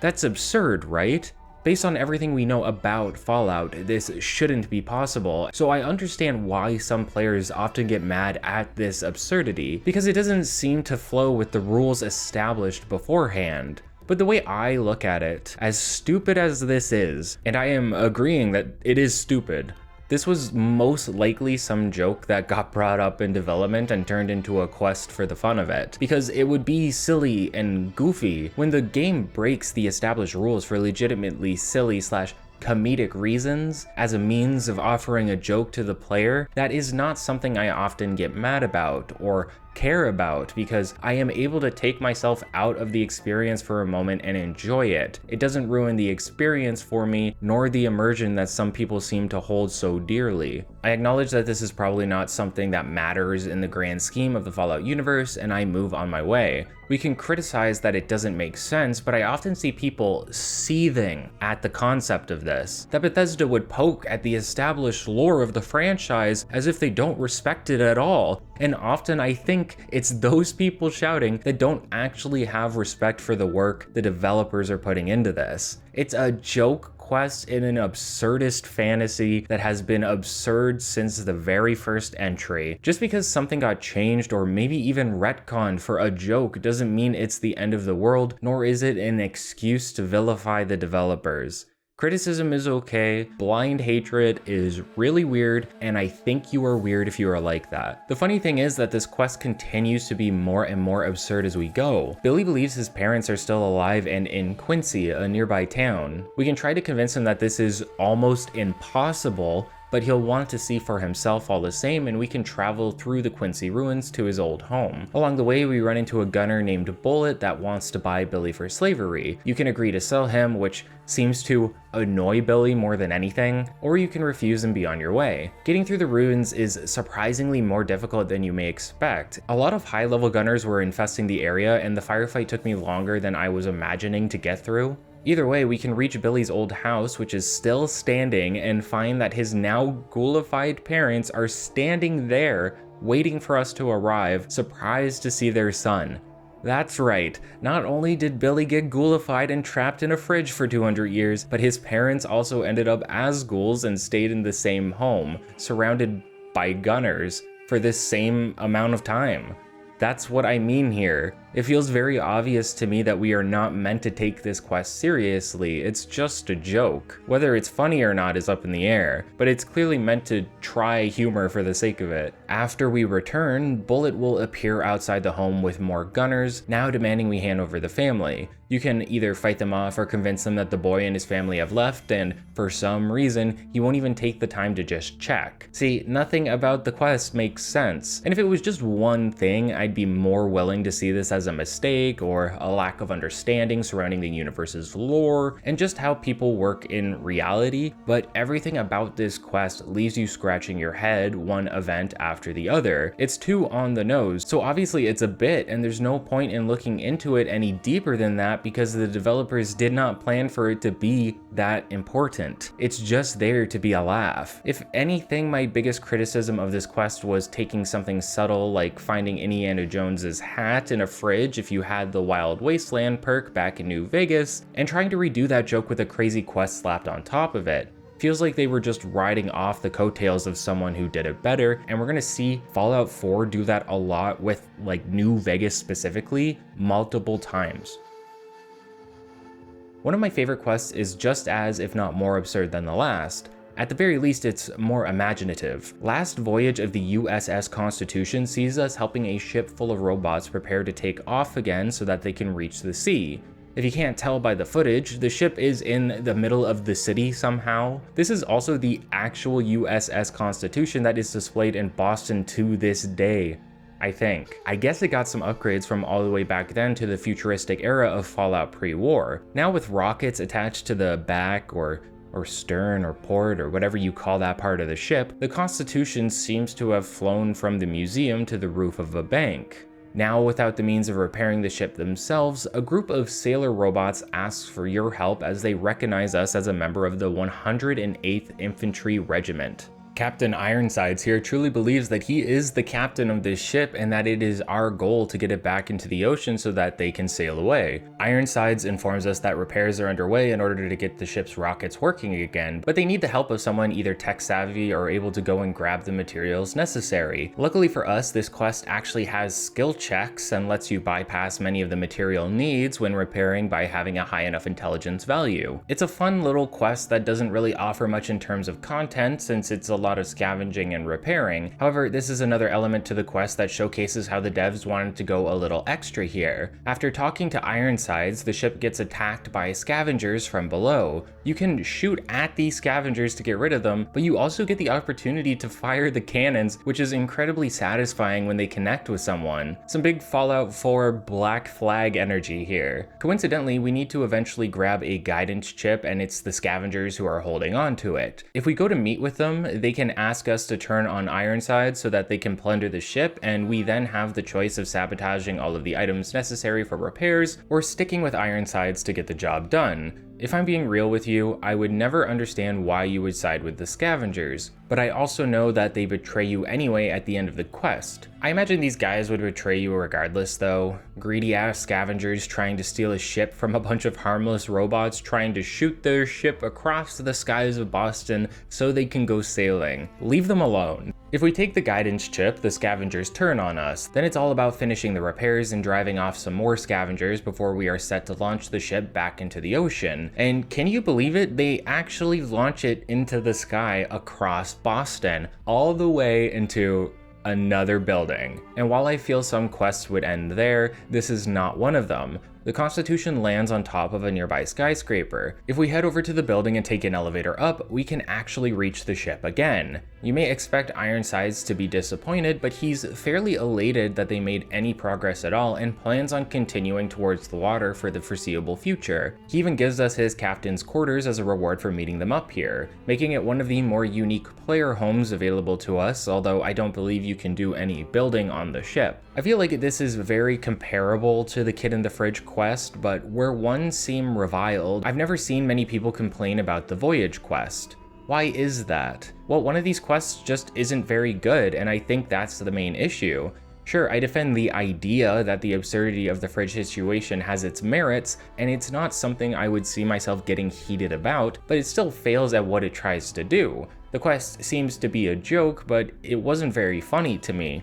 Billy is just an annoying ghoul kid, not really comedic in any way, that left me chuckling in my seat. The scenarios were crazy to be sure, but that doesn't necessarily make them enjoyable. Really, it was a long escort mission with a giant firefight between us and the kid's parents. Meanwhile, the last voyage of the USS Constitution is a wondrous affair. I found all of the robots believing themselves to be crew members to be very charming, and the aftermath of this quest offered a wondrous scene of the ship flying over the city, and then further rewarded us with a special player home. It gives us something to be in awe of, something unique for a reward, choices that affect the gameplay rather than just ending the quest line. Both quests are absurd and unrealistic, but it's the voyage that really tries to impress us, and that's why it succeeds where Billy failed. Okay, a couple other weird quests I want to just mention because I never did them before. Mystery Meat has you getting trapped in a cannery where you find out this dude is selling mole rat meat and maybe eventually ghoul meat, which is nasty. Another quest has us help a random NPC drain a quarry of water by fixing a pump. When we return later, the quarry is taken over by raiders, and it turns out the NPC we helped was a raider as well. Little scenario that caught me off guard here. Devil's Due lets us return a Deathclaw egg to its mother's nest, and the mother Deathclaw won't be hostile to us, which is like the first time I've ever seen that, I think. Well, there were the mind-controlled ones the Enclave had back in 3, but I think they were still pretty hostile. There's also a quest called Here There Be Monsters where we find an active Yangtze submarine out in the water that a little kid points out to us, and how this kid is here, I'll never know. Every surrounding area that encircles this kid is usually filled with violent raiders or other enemies. During the war, it seems like the sub ended up irradiated and ghoulified the crew, leaving only the captain non-feral. He needs some help fixing his vessel, and we can offer to do just that, with our reward being able to have the sub fire nukes near our location from time to time. A lot of quests offer some form of this reward, from nukes to artillery to vertibirds. I personally never really had a reason to use them, but they can still be a cool spectacle. I enjoyed seeing the inside of the submarine, since the last time we would have seen something like this would have been in the Point Lookout DLC for Fallout 3, but there's not much to explore in terms of the quest itself. The captain does get us to put his crew out of their misery for him though. Felt pretty bad about that, but they were all ferals. So we've talked about settlements, we've talked about side quests, and most factions at least a bit by this point, but we haven't actually explored the true good guys of Fallout 4, the Railroad. Before I get any angry comments, I would say that this isn't necessarily true. The Minutemen are probably the de facto good guys in the game with little to no nuance to suggest otherwise. In terms of action and activism, the Railroad are always looking to do the right thing for the betterment of the synth population, but they do have some aspects about them that make them seem less pure, I guess. The main aspect of the Railroad that makes them somewhat morally nuanced rather than purely good is how they handle runaway synths in order to keep them from the Institute. Most synths that are rescued by the Railroad have their mind wiped entirely and are given a brand new personality. We saw this in Fallout 3 where synths, the Railroad, and the Institute were established, but never to this scale. And back in Fallout 3, we were able to regain the memories of Harkness at the time, who was upset at us for doing so. In reality, the mind wipe procedure doesn't seem to be for the safety of the synths, but rather for their happiness. Something that is considered pretty controversial in the Far Harbor DLC. Synths suffer trauma like you and I. The pain they have felt from being on the run and being enslaved by the Institute is enough for some of them to volunteer for a memory wipe. A procedure that isn't even guaranteed to work, as we saw with Curie. It can basically turn a synth into a vegetable or severely damage their mental state. And then there's the idea we touched on earlier about memories and personality being what makes us alive. If you are the Railroad and you are wiping the memories of a synth completely, giving them a new personality in the process, is that not the same as medical assistance with dying? All traces of what made you you, what you perceived, how you remember things have been removed completely. You are not you anymore, so you are technically dead. That's one way of looking at it anyway. There's a thought experiment called the Ship of Theseus in which a question is asked. If the pieces of a ship were entirely replaced piece by piece, would it be the same ship or a new one? It's a similar question here. If we remove what makes us unique and the memories of our past only to replace them with something else, are we the same person? Have we killed the old one? That's something for you to think about. There's technically no right answer, but this is what makes it controversial, and I'm of the mind that these wiping procedures are actively killing the sense that the Railroad is trying to save, even if it is voluntary. Why help someone be free if you were just going to kill them and let their body run around with the personality and memories of someone else? It seems crude and inhumane. So the Railroad isn't perfect by any means, but their heart is in the right place, and they at least let the synths make the choice for themselves. But who are the Railroad really? They are a group of individuals fighting against the Institute in an attempt to free all synthetic life from their clutches. Due to the fact that the way they value synths seems to contradict with almost everyone else in the Commonwealth, including the Brotherhood of Steel, the Railroad is forced to operate underground and perform missions from a stealth-based approach whenever possible. They communicate over radio with codes, they have special symbols that dictate information when seen out in the world, and they do their best to stay separated when possible. The Railroad has to be kept secret, and to find it has to be a challenge for the right people and impossible for the wrong ones. Despite being secretive in nature, the Railroad does still need to recruit individuals to the cause. In order to do so, they usually have recruitment holotapes scattered around the settlement. You may even hear rumors about them regarding the Freedom Trail, a real location in Boston that seems to be the clue into finding the Railroad HQ. Seems kind of silly to lock the HQ behind a puzzle that a child could solve if you ask me. The fact that they have had HQs be raided before isn't really surprising, but maybe that's the risk you have to take in order to get more manpower. The idea is that if you follow the Freedom Trail found in the Boston Common, it will direct you to an assortment of plaques. Each plaque will have a number on it, and that number will be pointing to a letter found on the plaque itself. So you would follow the trail all the way, picking up number and letter combinations as you go, and then use the numbers to rearrange the letters into a password. Can you guess what the password is? It's Railroad. You might as well have just made it password or admin. Again, Bethesda doesn't do a spectacular job at showing this faction being careful, and I can't tell if that's on purpose or not. They have had a history of trouble getting found out and having to move bases, but is it really because they are just this incompetent at the idea of keeping out of view? They really made the Railroad password Railroad? Have these guys never heard of password strength by the time this game takes place? It's at least a fun little game to play, you know? You almost immediately know what the password is because you aren't incompetent, but at least you get to solve a little mystery. The road eventually brings you to Old North Church, suggesting that the headquarters is somewhere in there. Sure enough, we can head inside and take out some of the ghouls before heading into the underground catacombs, eventually coming to an input device that is very similar to the plaques we saw on the trail. We just need to input the password and voila, a secret door opens before us and we can walk into a dark room only to be blasted by the brightest spotlight you've ever seen in your life next to that one tanker fight from Metal Gear Solid 2. And who's there to greet us? None other than the leader of the Railroad, Desdemona, as well as Glory, who's a synth and drummer boy. At the very least, it seems that the faction knows when to expect someone to come walking through the front door and can be somewhat prepared for it. Before we can get much of a word in with Desdemona, Deacon, our other potential companion and the dude that has been spying on us all this time, shows up to vouch for us. It's a cool little scene because there's a set list of events that took place that Deacon can know about, and he'll randomly pick two of them to talk about how great you are. For example, he mentions how he saved Nick Valentine, and how we're the leader of the Minutemen in this playthrough. This could have just been some little side conversation where we assume that Deacon has gained intel on us, but the extra layer of actually being able to see him while he's watching us goes a long way. Deacon isn't full of shit. He put in the legwork to know all about us, and now he believes we'd be a great fit for the Railroad since they are in desperate need of highly skilled operatives. We can offer a reason for wanting to join up with the Railroad, but they will want to run a trial of sorts. A means of showing we are capable as well as figuring out if they can trust us. To help with that, Deacon is assigned to guide us with the task. Desdemona also asks us an important question. Are we willing to risk our lives to help our fellow man, but more importantly, even if that man is a synth?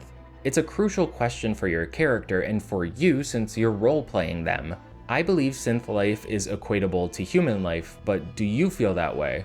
Do you think the Railroad's motivations are just or necessary? Would you be the right fit in their faction, or is it better for you to go your separate ways?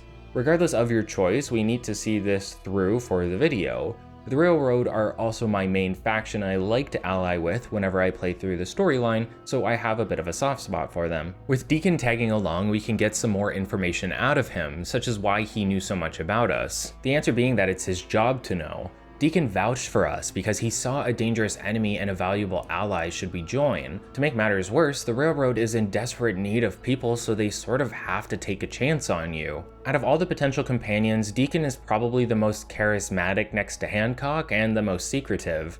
By his own admission, stories of his past can often be fabricated, with him even lying to his allies so that they can keep everything behind closed doors. According to Deacon, in one of the first affinity dialogues you have with him, he explains how he is a synth. One of the first ones to have a memory wipe as well, which led to some complications. He may have a new personality, but unlike other synths who have undergone the treatment, Deacon here doesn't have any memories of the past, which seems to cause him a level of stress, assuming he's telling the truth, and a speech check would suggest that he's not.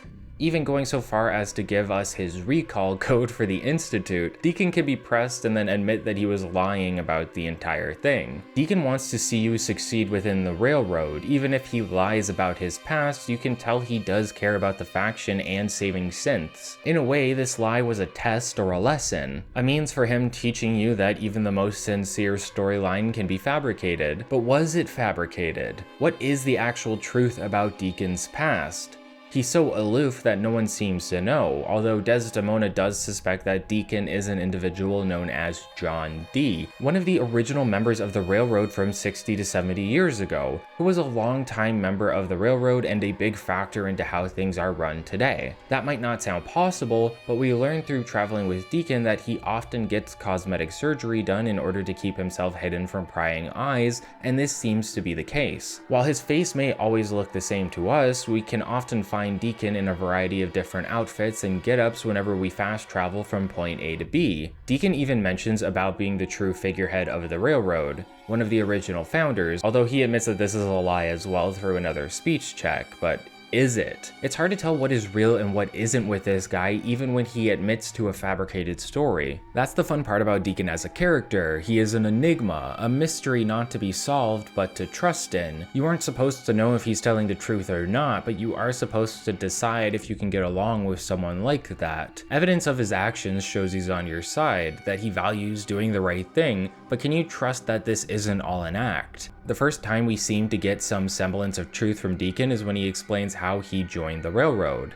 With the highest affinity, Deacon considers us a close friend and confides in us that he was part of an anti-synth hate gang named the University Point Death Claws. According to Deacon, he was a hateful bigot, and his time with the Claws eventually led to a lynching and murder of an individual the gang believed to be a synth. For Deacon, watching that man die was enough for him to cut ties from the gang, and he eventually went off to become a farmer, getting together with a woman named Barbara. Unbeknownst to either of them, Barbara was a synth. The Claws found out and killed her, and Deacon killed the majority of them in revenge. Hearing about what had happened, the Railroad contacted Deacon and asked him to join their cause, believing he would be sympathetic having lost his lover who happened to be a synth. It's those kind of stories that help fuel why I believe synths are equivalent to human beings, because you wouldn't be able to tell the difference if someone didn't tell you. Barbara for Deacon was a real person. His lover, someone he cared for enough to fight off an entire gang of bigots. It didn't matter that she was a synth. She was human in his eyes, and they would have been able to live happily together regardless of if this information ever came to light. Deacon's story is meant to show the player that synths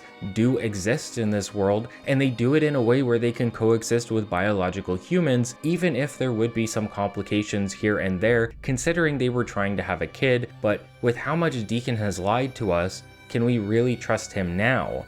I'd say yes for a couple of reasons. The main one being that you have to max his affinity to even hear this story. Second, there didn't seem to be a speech check to see if he was lying again, suggesting that it's something that seems to be completely truthful.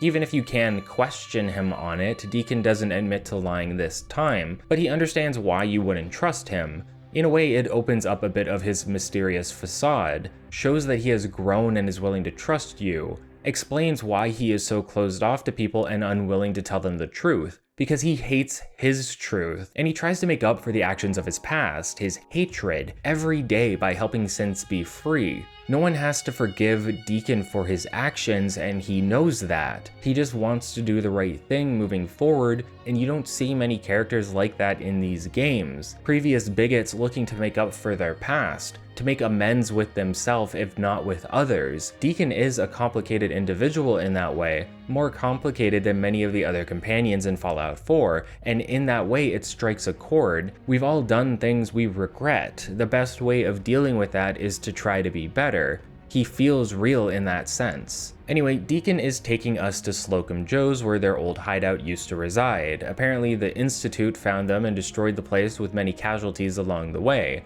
Since they had to leave so abruptly, Deacon wants to grab something that was left behind, meaning we get to make our way through another dungeon to get a key item. Really though, this segment is meant to show how the railroad operates. We use symbols to give information to agents on their travels, and we often meet with other agents in the field using specific passphrases to let each other know that we're on the same side. It's just a world building segment, but it helps us feel more familiar with the railroad overall.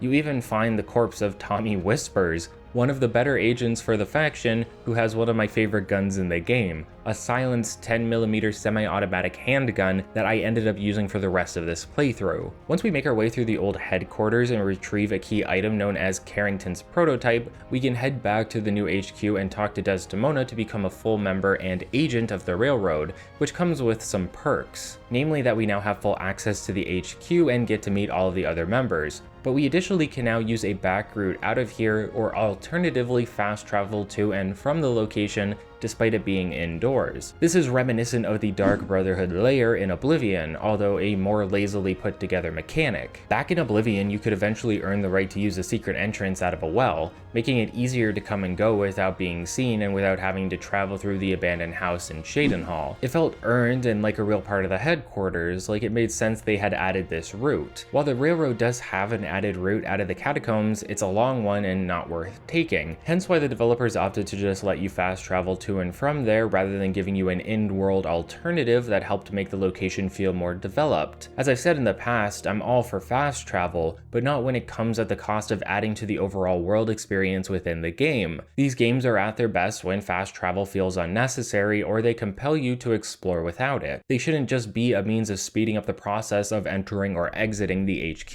The main thing we have available to us is Radiant quests. Like the other factions, there isn't much for us to do before we enter Act 2, although there are a few quests we can take part in that aren't Radiant, such as helping to look into some other safe houses that were raided, or having us take part in escorting a runaway synth to freedom, showing us the process that is involved. Again, meeting up with fellow agents, using passphrases and meeting points to get everything done safely, and then still needing to fight our way out of a sticky situation, because this is Fallout 4, and every quest must have some gunplay involved in it. As I mentioned before, Old Man Stockton is the one helping out with this, moving synths through his caravans, meaning he knows that his daughter Amelia was a synth, and is aware that the Institute took his real daughter before replacing her. Despite this, he seems attached to Amelia, most likely due to him coping with the loss of his biological family member. We can additionally unlock a new settlement technically not tied to the Minutemen by talking to Pam, an Assaultron with a unique AI attached known as the Predictive Analytic Machine. Created pre-war to predict when the bombs would fall and potentially be used as a means of preventing such an outcome.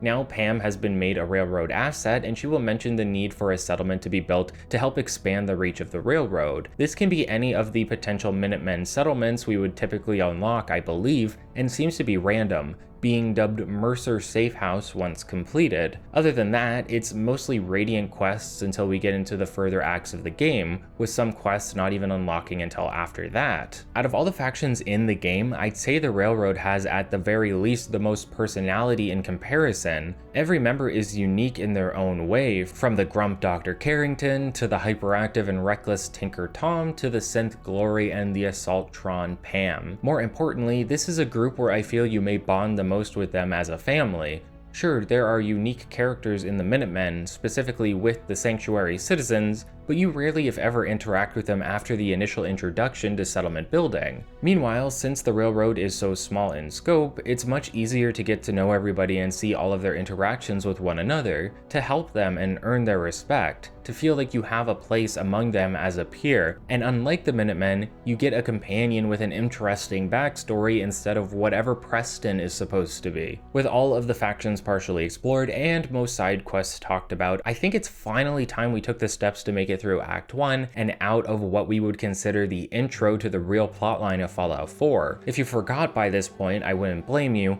but we just saved Nick Valentine and now need to ask for his services so we can find our son. Nick will get information about our situation so he can put together an idea of what is going on. Like, why did they take Sean specifically? There must have been a reason. It could have been anyone from gunners to raiders, but a job like this, breaking into a vault for a cryogenically frozen child, sounds like the work of the Institute, and this would be our first time directly looking into them outside of all the synth paranoia going on. Unfortunately, finding more about the Institute is understandably difficult. You may wonder why synths don't just divulge information, but it seems that there is some sort of failsafe in place that blocks confidential details of their time there, preventing most synths from being any help. What you need is someone from the inside to now be outside and get the information from them, an idea that will come up again later. Describing the killer, Nick will start to think we are talking about Kellogg, a talented mercenary who currently has a residence within Diamond City. Based on all the information given, he seems like our best shot at finding a lead, especially since his main employer is currently unknown to Nick. This is probably my favorite part of the Act 1 storyline because it's another detective case to solve. We can save Nick and then have him help us by taking on the case, helping us reason out who might be involved and pointing us to the right locations to investigate. We can even optionally choose to bring Nick along to get more in-depth dialogue out of him throughout the investigation, although he does need to tag along with us for now. The funny thing about this section is that when you go to search Kellogg's home, you find some cigars, and the first thing that the two of you come up with is to have Dogmeat follow the distinct scent so that you can track down Kellogg's current whereabouts. I was curious what would happen if you didn't meet Dogmeat by this point, and apparently Nick is already acquainted with him and uses a high-frequency signal to call for the boy, allowing us to continue on with the quest, an intuitive way to introduce us to the companion considering how crucial he is at this point in time. I also really enjoy the red herrings set up here. We witnessed Kellogg kill our wife and kidnap our child. Now we hear he is an active mercenary in the Commonwealth, making us believe that not much time has passed since the event took place. Kellogg surely must have kidnapped our son after 200 years had passed and then put us back to sleep for a shorter period of time, but as many of you know, that isn't the case. In fact, there will be a second red herring down the line that really helps lend itself to the surprise reveal once we find the Institute. You may be starting to realize just how short Act 1 of this game really is. The minute you find Nick, you are on the fast track to finding Kellogg. While it is fun to play detective, the truth is that there isn't much of an investigation to be had. We just head to Kellogg's home and find his cigars. I would have really appreciated more walking around, boots to the ground type work, asking about Kellogg, learning more about him, slowly making our way through different settlements he passed through to slowly get closer and closer to him, similar to how we found our father in Fallout 3, but this all feels too abrupt. We just found the guy's home and now we are racing through the Commonwealth with Dogmeat who beelines it straight to Fort Hagen. Sort of. Dogmeat will find a few spots that Kellogg had stopped by, but it's just to find another scent indicator that will allow us to keep pushing for the fort. I don't think you even need to follow Dogmeat at this point. If you know where the fort is and you've already set up Dogmeat to track Kellogg, I think you can just head there yourself and the door will be open. Oh yeah, you can't get in there whenever you want. Well, I think you can get into the building, but there is a hidden passage that is only available to you at this point in the questline. That seems like a somewhat fair trade-off. Kellogg is supposed to be a talented and careful guy. I imagine even if we found his current hideout, our character shouldn't be able to waltz in based on luck, with luck being the player's knowledge of what is supposed to happen. So it's a bit of a necessity, but the idea there that the player could have the freedom to take Kellogg right away, or find the Institute right away, Those are the kinds of things that make a Fallout game really appealing. It's been like that since the original games in the series. In Fallout 1, you could beeline it for the water chip and save your vault ASAP before moving on to doing other things if you wanted. The game tries to direct you on a more natural path to the chip, but offers you the freedom to go get it if you want it, or maybe stumble upon it if you were just exploring. We need more of that in modern Fallout games, and I imagine the reason we see this less is because the developers don't want to bypass the work they have put in. If Bethesda paid employees to design areas, creatures, scenarios, etc., if people were paid for voice work and the like, you better believe that Bethesda is going to try and have you see the majority of that when possible. But in that mindset, where they want the value put into their work to be guaranteed to be seen by the player, they end up limiting our freedom of exploration in the process. Once we arrive at Fort Hagen, it's a battle of us versus synths as we make our way through the lore levels so that we can chase down Kellogg. Sure enough, his voice can be heard over the intercom system. As he spies on us with the fort's surveillance system, he constantly prods at us, suggesting we leave and forget about the whole thing. It doesn't sound like he's scared either. Kellogg legitimately doesn't want to fight and kill us if he doesn't have to, and there are a few reasons for that which get explored soon after this. He's sure of himself because he has reason to be sure of himself. Kellogg is an accomplished mercenary, one of whom has been alive longer than we may expect despite not being a synth. And even if we did somehow kill him, getting into the Institute still sounds nigh impossible. When we finally meet with Kellogg face to face, he'll let us know that Sean isn't with him and hints that he's a little older than we expected. Part of the red herring we heard about while searching for him, as we can learn that he seemed to be living with a 10-year-old boy. You may think then that we were frozen for an additional 10 years after Sean was kidnapped, but it isn't that simple. Regardless of how things go down, you can't use speech checks to talk Kellogg into surrendering or giving us useful information, and I'm sure of that this time. For some reason, I missed the fact that you could talk down Colonel Autumn in Fallout 3, and plenty of people came into my comments to correct me on it. My bad on that. And I still don't know why I thought otherwise, since that's how I would usually deal with him during my personal playthroughs. Just a really weird mistake on my part. That I corrected. I corrected it. It's in the, read the corrections before commenting, please. There's a reason we can't spare Kellogg here though, related to the next steps of the game's narrative.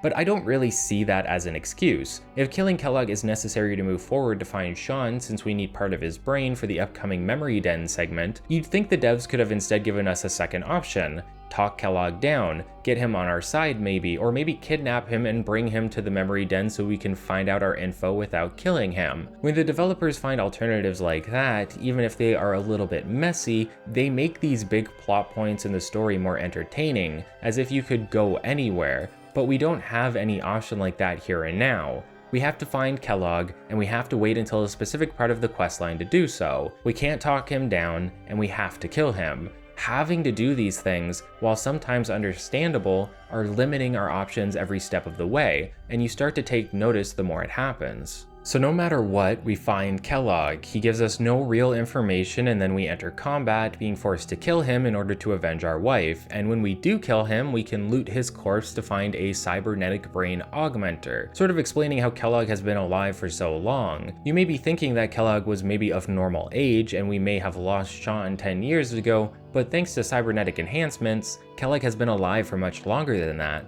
Mostly because the Institute felt as though he was a valuable asset. Once that's dealt with, we can make our way back outside of the fort and find quite the sight in the skies above us. The Brotherhood has finally made it to the Commonwealth, and with them they've brought their giant flying fortress known as the Prydwen. Within a Bethesda game, I'd say it's rare to see something of this magnitude just fly through the sky. Skyrim had dragons, sure, but this man-made construction dwarfs those in comparison, and once at the Boston airport becomes fully explorable. It even shows up in the new Fallout TV series. The Prydwen seems to be based on the Brotherhood Zeppelins that appeared in Fallout Tactics, although this version is way more state-of-the-art, seemingly built after the events of Broken Steel in Fallout 3. With the arrival of the Prydwen and the voice of the Brotherhood speaking out to the Commonwealth below, the Brotherhood stepping foot into Boston marks the end of Fallout's first act and the beginning of its second. We spent Act 1 trying to track down Kellogg, only to not find our son in the process. Now it's time to figure out a new plan and direct our search towards the Institute specifically. It might sound funny to say now, considering we are almost 100 pages into the script and have been on Act 1 this entire time, but said act is very short when focused on.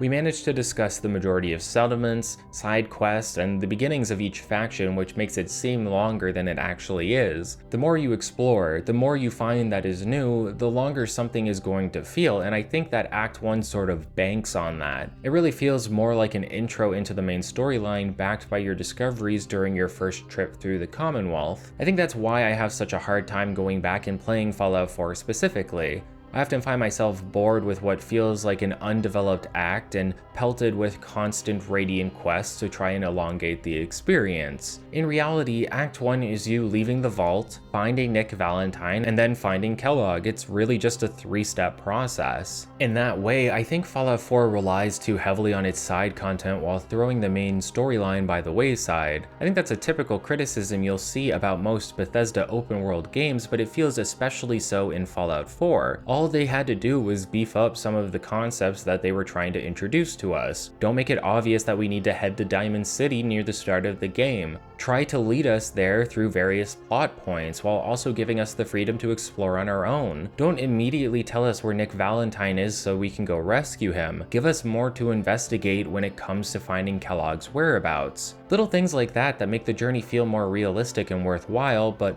what made everything great up to this point was not the main narrative, but all the side content we got to complete along the way. And now we are in Act 2, and there is virtually no side content to complete further outside of Radiant quests.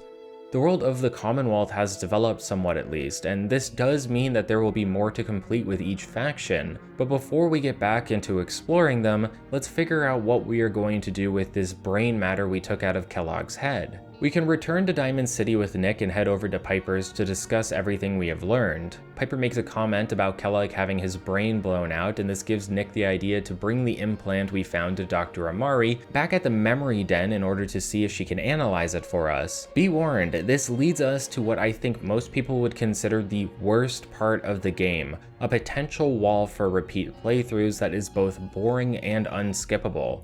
We are going to need to relive Kellogg's memories.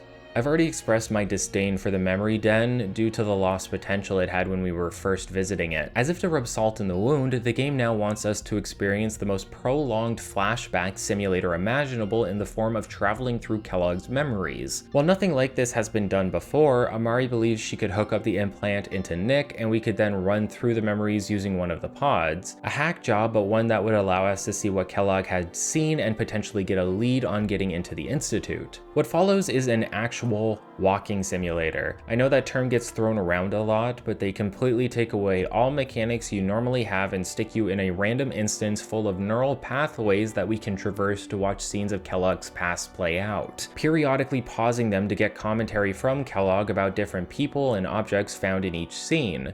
We move through Kellogg's life, seeing him as a kid with an abusive father, when he was a young adult living in the hub and then moving to San Francisco and having a kid of his own.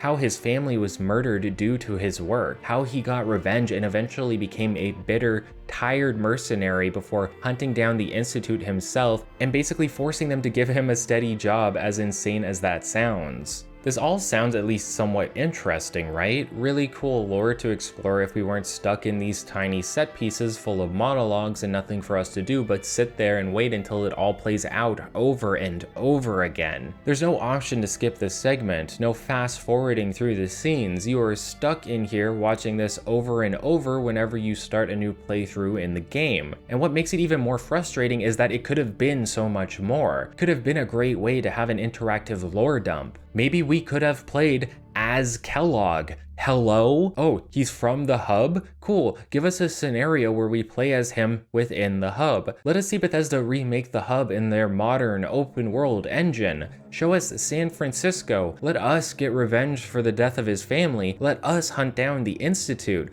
Let us take care of Sean, who seems to be a 10-year-old boy we are watching over for now. Did it even cross their minds? Did they really think this extended cutscene was the right way to go when nothing like this ever happens in the game at any other point? If you aren't going to let us engage with the content, why even show it to us? Is it some attempt at making Kellogg seem pitiable, for us to feel empathy towards him, to see reason in his actions? Why would anyone playing the game at the moment ask for something like that? Oh sure, I'd love to sit down for 20 minutes and see how the man who killed my wife and kidnapped my son is actually a tortured soul with a troubled past. Thank you so much, Bethesda, for becoming narrative and cinematic geniuses all of a sudden. The idea just makes no sense. Considering how the memory den works, we should have just been shifted through straight to the event with the Institute so we could learn more about them and about Sean, not all of this shit about Kellogg's past. If you wanted us to see that,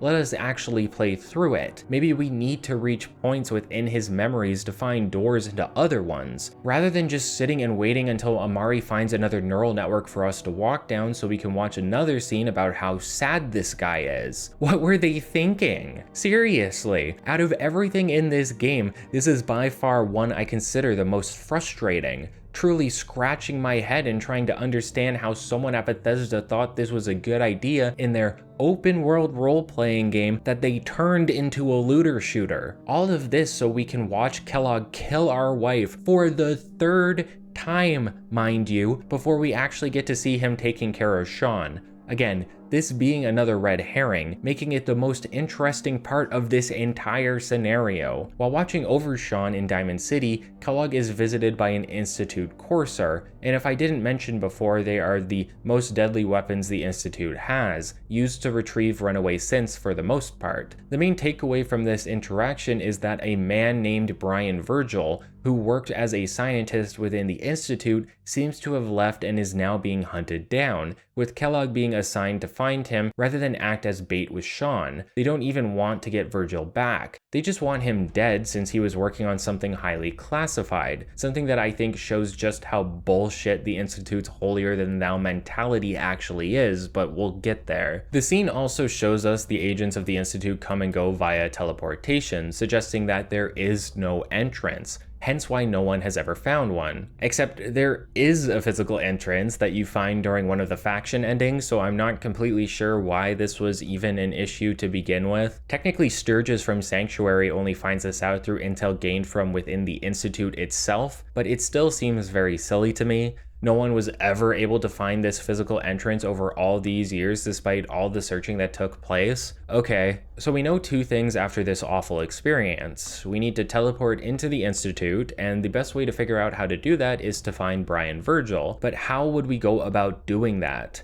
The memory mentions that Virgil is most likely in the Glowing Sea, a hyper-irradiated section of the map that is especially deadly to traverse if not prepared. Honestly though, this is not as bad as it sounds. Rather than being a field of death, the Glowing Sea just requires you to pop some Rad-X and Rad-Away every so often. That is if you don't feel like getting a Rad suit or some power armor that is resistant to radiation. It's just not that scary of an area once you're there, which was incredibly disappointing to me. One thing that I am still unsure of is how we know exactly where Virgil is located within the Glowing Sea. Maybe I missed something, but once we start traversing for him, it seems to point us exactly in his direction via a waymark, or rather the direction of the Children of Adam camp that's like near there, but like how did we know that was there either? I think I repeat this near the end of the script too. Whenever I found out the answer, there wasn't one. There was no answer. You just can't, there's no reason for you to know where you're going in the Glowing Sea. You just do. To further antagonize us, when we meet with Nick after the events that just unfolded, we seem to be talking to Kellogg. Now talking through Nick, who wishes he killed us back when we were frozen. Interesting development, right? Probably gonna go somewhere, right?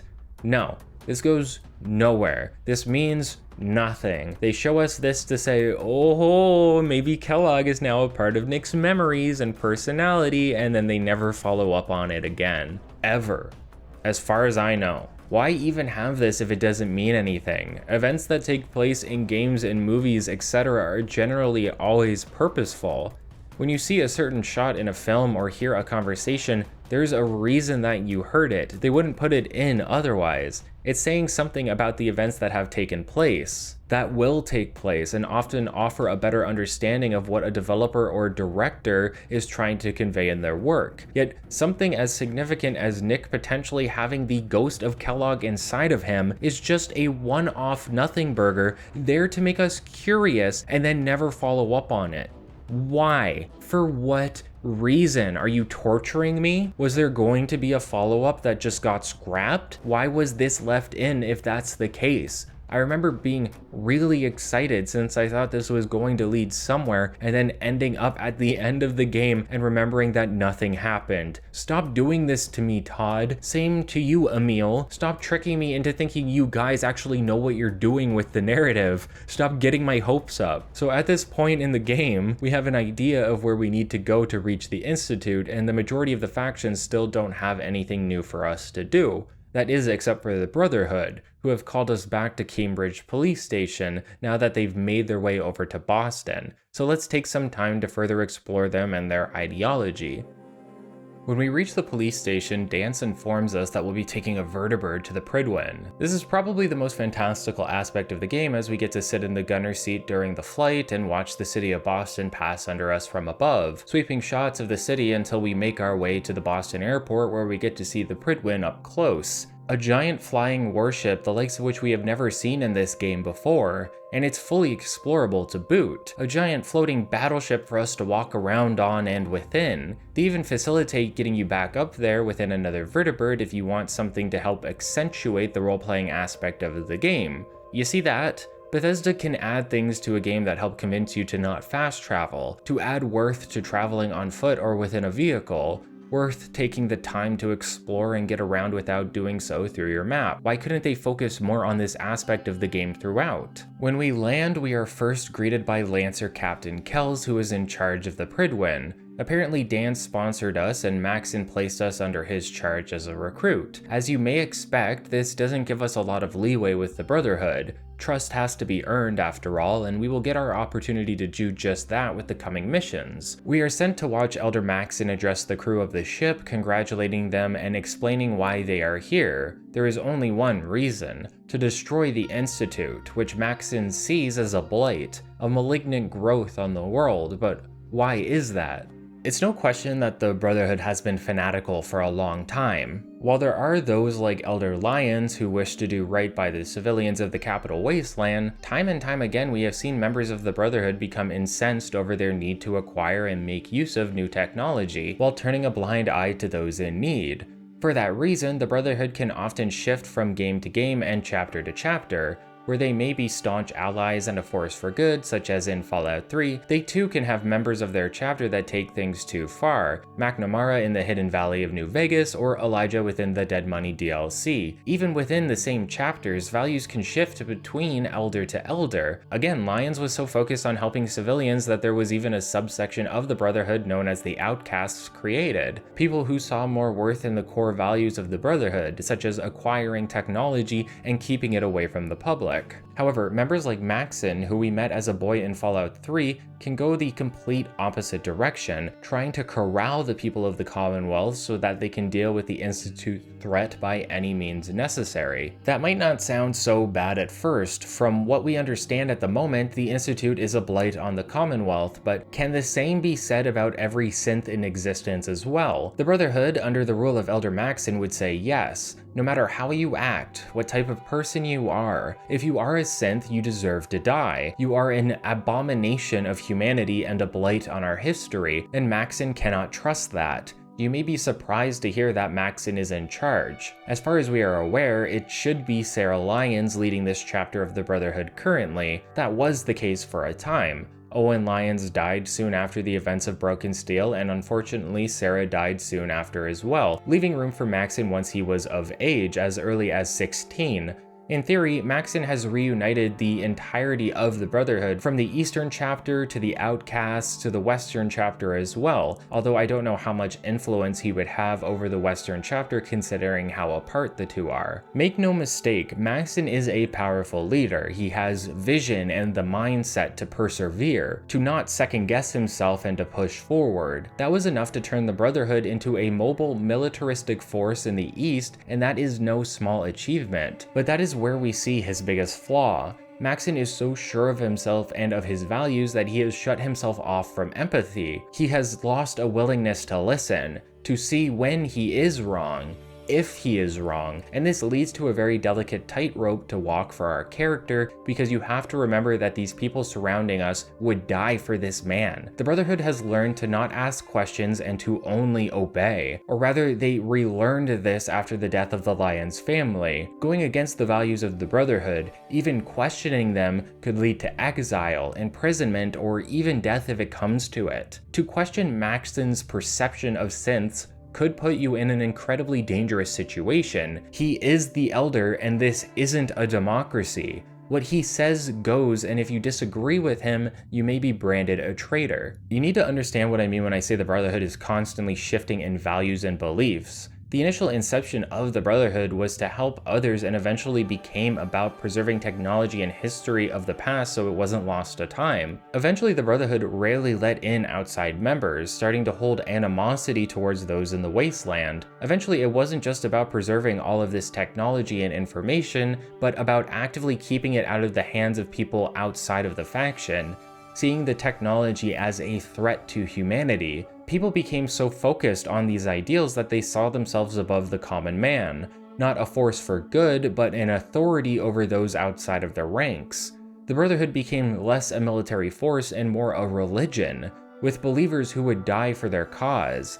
This mindset, the ability to completely follow the will of the Brotherhood without question, is a dangerous one, and this would further cause the faction to devolve from leader to leader. It stopped being about helping people and became more about becoming powerful, caring less and less about technology that wouldn't help them exert force. Lions was probably the closest in recent history to emulating the core values of the original Brotherhood, and with him now dead, things have reverted back to their more recent developments, a hyper-religious organization run by a young man who is full of hatred and fury. There's heavy air aboard the Prydwen. It isn't like it was in the Citadel. You can feel the hate. Feel how people see the genocide of the synths as a just cause, refusing to consider them people, refusing to believe they could bring harm upon them in a way that matters. And this is all thanks to Maxson. In a way, he has further ruined and doomed the Brotherhood's future. Lions offered the stepping stones to making things right, to make it possible for the Brotherhood to grow alongside the people of the Wasteland.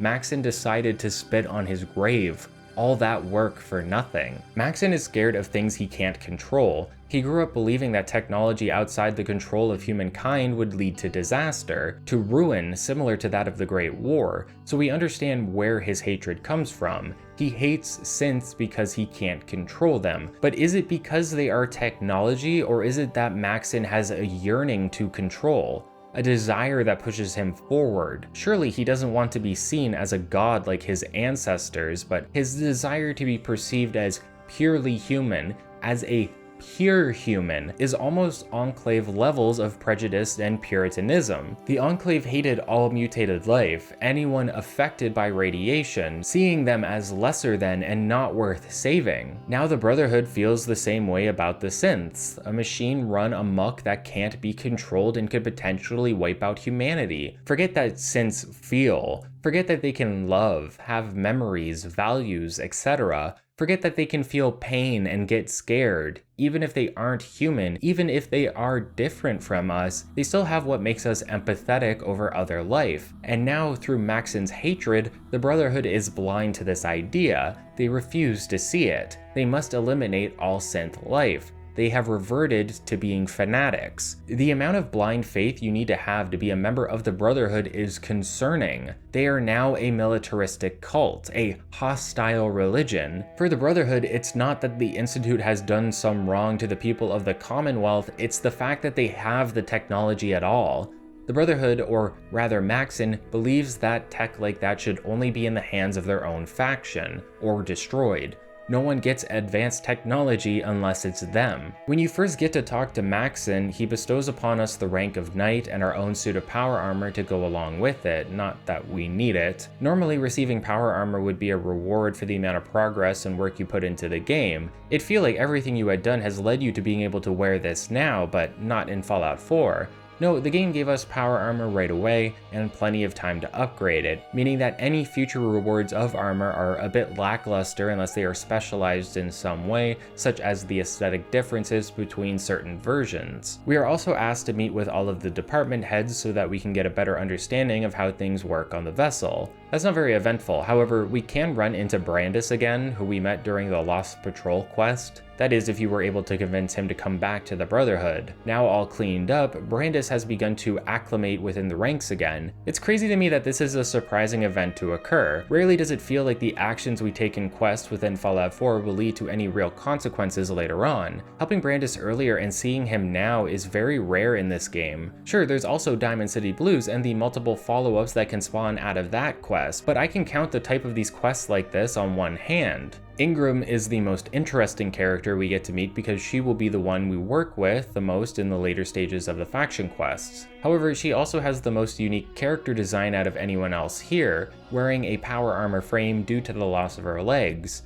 Now, if you played a previous Fallout game where someone was crippled in some way, usually the devs didn't go far enough to actually do anything about that, both mechanically and visually. Even in New Vegas, you can find Boxcar who had his legs beaten and broken with hammers, but visually they work fine, and if we attack him, he gets up to fight us without issue.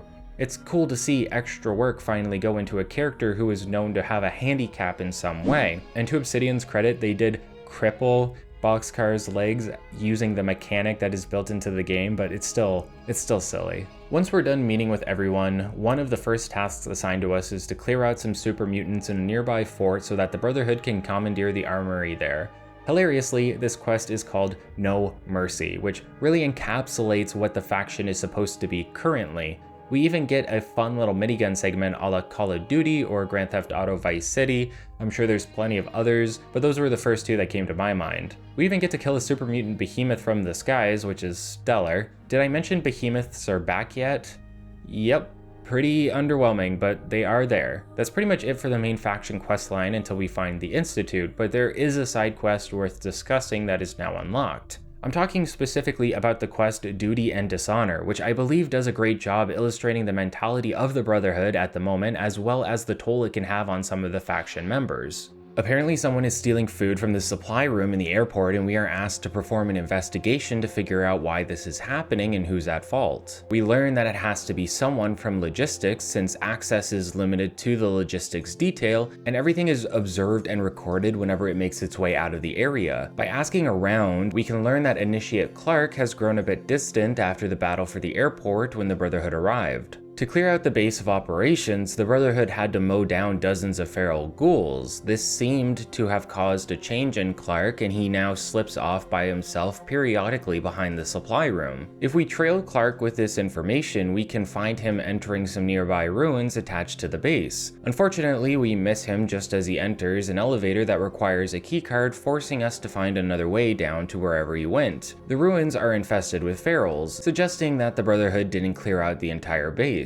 meaning there is a safety and security hazard at the moment. But that is neither here nor there currently. When we reach Clark, we find him feeding a group of trapped ferals, seemingly keeping them tame and away from the Brotherhood. Clark believes he can keep the ferals in check by doing this, but why would he even care? Clark sheds some light on his motivations. He once had a friend who was a ghoul, yet ghouls who are feral or not are considered to be abominations by the Brotherhood and should be put down on sight. They have some leeway here or there, but they don't really seem to enjoy any ghouls no matter what kind they are. This was before Clark joined us, and he asks us if we think his friend should have been killed just because he was a ghoul. You can answer this in a number of ways, but I obviously said no, since ghouls are just normal people who have been heavily irradiated. I am a pro-ghoul sympathizer. ghouls, synths, even super mutants. If they have the mind to have free will, if they have intelligence and are willing to do good, there's no reason that they can't be members of the greater community. Slaughtering all of those ghouls when the Predwin arrived awoke something in Clark. He felt a great guilt having killed so many people who he saw as human, even if feral, but while I think we are all in agreement that feral ghouls are violent threats that cannot be saved or brought back, the same cannot be said for non-ferals, and the way Clark describes the attack, I think it insinuates that there were some actual people in the airport that were killed as well. Clark mentions how, during the slaughter, a number of the ghouls attempted to retreat,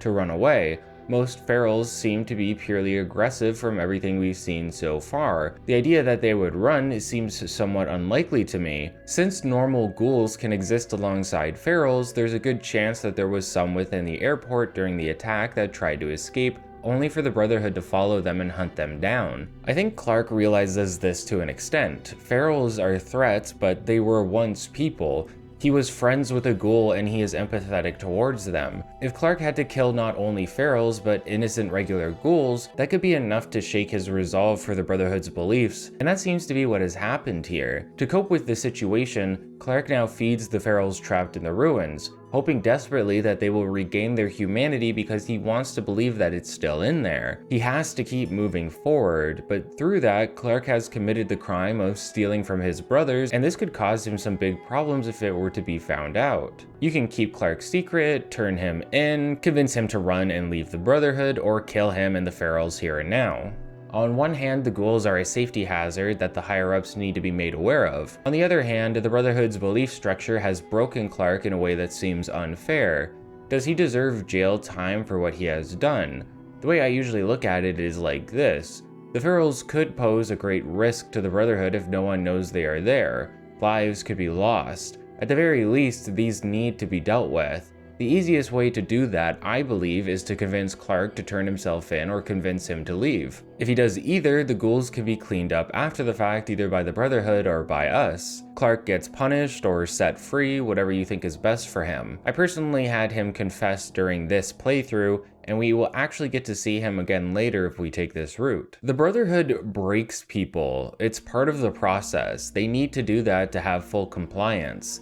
Some people are made for it and some aren't. The compassion that Clark feels from experience made him feel like the way the Brotherhood is going about things is wrong, that there needs to be a change that he cannot create, and so he did the only thing that he could do to cope, which is to help these ferals. No one at the Brotherhood would have the patience to listen to these issues. No one would care that he felt bad about killing. It's their way of life, their duty, and this mindset is what has allowed the Brotherhood to become so volatile. That's what we're supposed to see with the Brotherhood at this point. Bigotry and hate. How they treat others and how they even treat those within their own ranks. The violence they are willing to enact, the people they are willing to hurt. Players who only ever played Fallout 3 may think the Brotherhood are the good guys, a faction dedicated to helping people, but for most of the series, that couldn't be farther from the truth, and that is especially so now. We can't really do more for the factions in the game until we find the Institute, but it was around this point that I decided to take a break from pursuing them in order to play through the final 2 major DLCs in the game, those being Far Harbor and Nuka World. Let's check them out now. Believe it or not, but when it comes to the major Fallout 4 DLC releases, I hadn't played either of them until this video. Normally I've played through everything before when making a Fallout video, but by the time the DLCs had released for this game, I found it hard to go back and replay through it. I'm sure I could have played on a completed save file, but I always want to refresh my memory of the experience beforehand. Plus, neither of these looked too enticing to me at the time. Far Harbor at a glance looked like Point Lookout again, and that couldn't be further from the truth. And Nuka World, it looked obnoxious. That's probably the best way to put it. An entire DLC where we fight a lot of raiders in Disney World wasn't super appealing to me, but I can safely say that both of these content packs impressed me in ways that I was surprised about, especially with Far Harbor. Even Nuka World did a lot of good that I wouldn't have normally expected from Fallout 4 content, but was unfortunately overshadowed by the major issues I had with it. Far Harbor is by far my favorite downloadable content in Fallout 4. I was blown away with how good it was considering the level of mediocrity we have experienced within the base game thus far. Far Harbor is a further exploration in what it means to be human and tying that concept of humanity to synths. Asking if memory wipes are ethical, and showing the difficulty of bringing communities together through peaceful resolutions, if that's possible and what it costs to do so. All of this is framed in a detective noir case featuring our good friend Nick Valentine. In fact, while there is a new companion within the DLC, it is almost required that you bring Nick along with you if you want to get the full experience, because he is heavily tied into the events that unfold. We don't get that much with companions in DLC and Fallout games. Usually the companions are separate from the events that transpire. Sometimes characters are at least partially related and we can talk to them about it after the fact, like Veronica with Father Elijah and Christine Royce. This felt like new ground for Bethesda and was why I was surprised that they offered us a new companion at all. You lose so much by not bringing Nick with you that I would have expected him to be a requirement, but he's not. When we arrive at the detective agency, we learn that a man and friend of Nick Valentine's named Kenji Nakano wants us to look for his missing daughter. Kenji and his wife live pretty far off, making it a trek to get to him, but once we do, we find him messing with a radio, attempting to communicate with whoever may be on the other side, to no avail. Nakano worked with Nick on a case a while back, but this seems to be something that Nick has difficulty remembering, suggesting that while he is able to remember much, that things begin to get foggy for him over time, including major events. This doesn't seem to be explored much through the DLC and just seems to showcase Nick's memory somewhat failing him, because that's what memories can do, and Nick is exceptionally old at this point. Actually, now that I'm recording this, we do find out a bit more about the limitations of Nick's memory structure that are related to Dima, so I guess this was foreshadowing. Kenji wants us to find his daughter Kasumi, who he believes was kidnapped, but her mother isn't so sure. Kasumi is 19, and Rei believes she may have left on her own, to live her own life. Kasumi is a tinkerer, and this two-way radio that Kenji is using was her latest project. It seems like Kasumi may have heard something on the radio that convinced her to leave.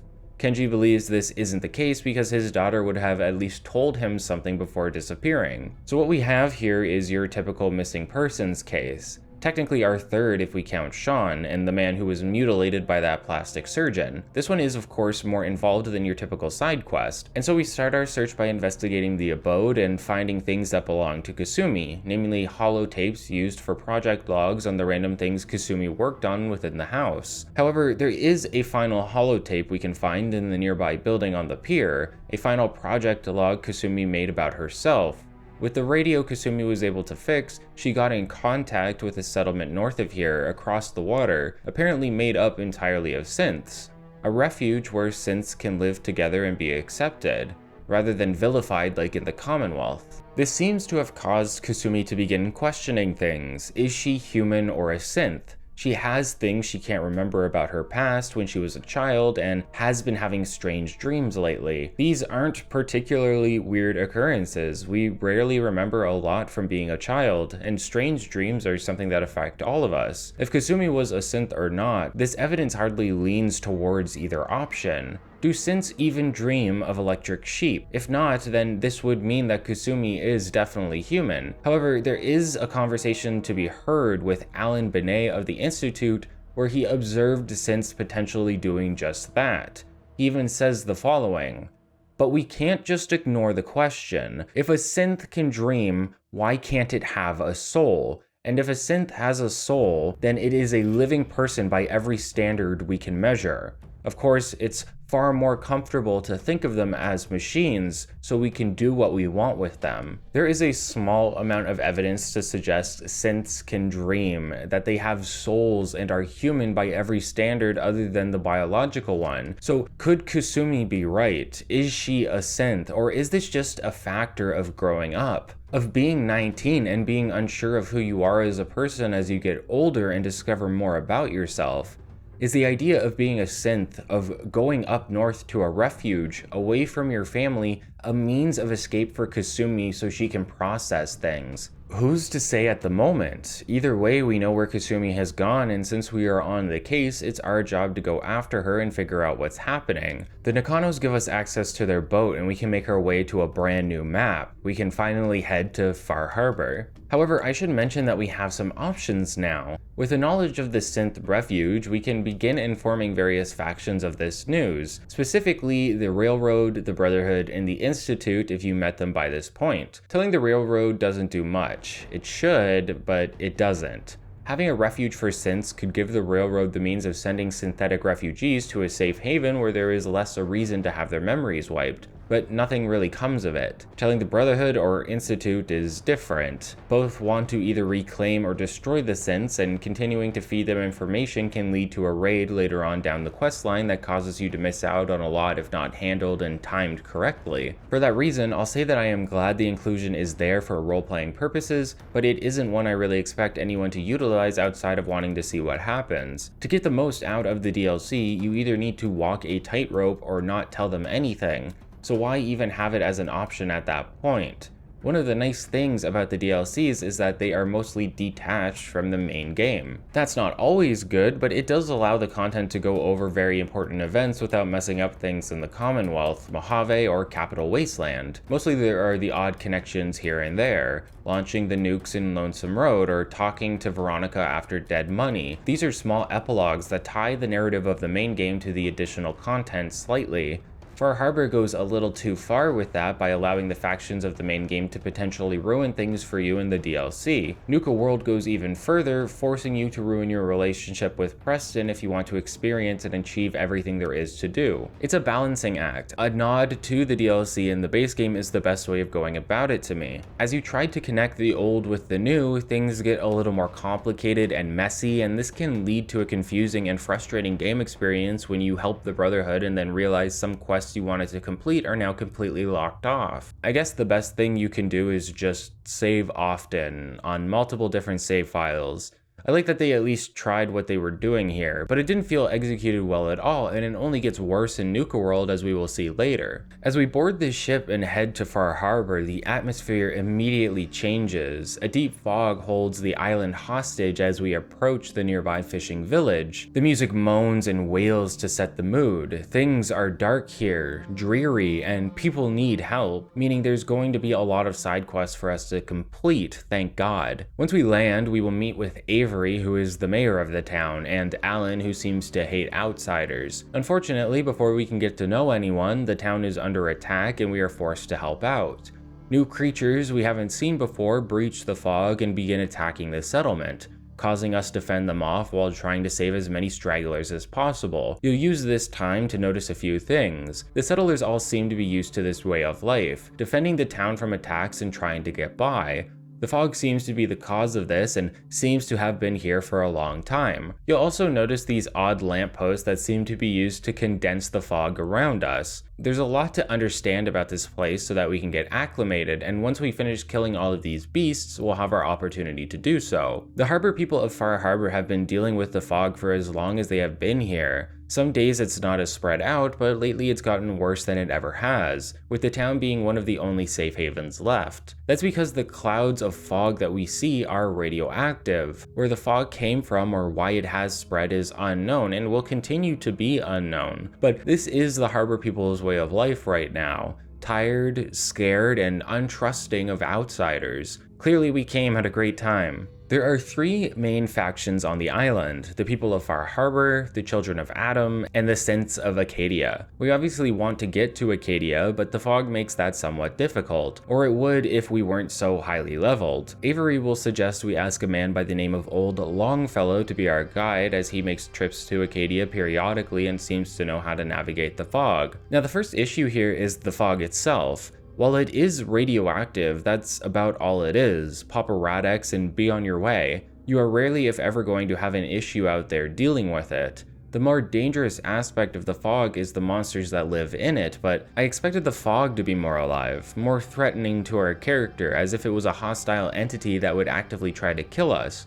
but that's not the case here. In truth, the fog is just there and is so useless that we end up forgetting about it during the majority of our travels here and just use RadAway whenever necessary. That's a lot of wasted potential, and not to spoil anything, but again, we never really get to figure out what's going on with it exactly. So there's no importance to it. It showed up at some point after the Great War, and it's here now, and that's it. An inclusion that is more for aesthetics than to challenge us in any way, meaning we can throw it by the wayside for now. So why would you even go grab Old Longfellow then? There's no point, right? By completing side quests around the island, you'll get to traverse the majority of it and realize how little of a threat anything really is. You can walk for a few minutes from Far Harbor and reach Acadia easily with little to no conflict along the way. There's no reason to grab Old Longfellow unless you just want him as a companion, and I'll be real with you guys, I didn't want him at all.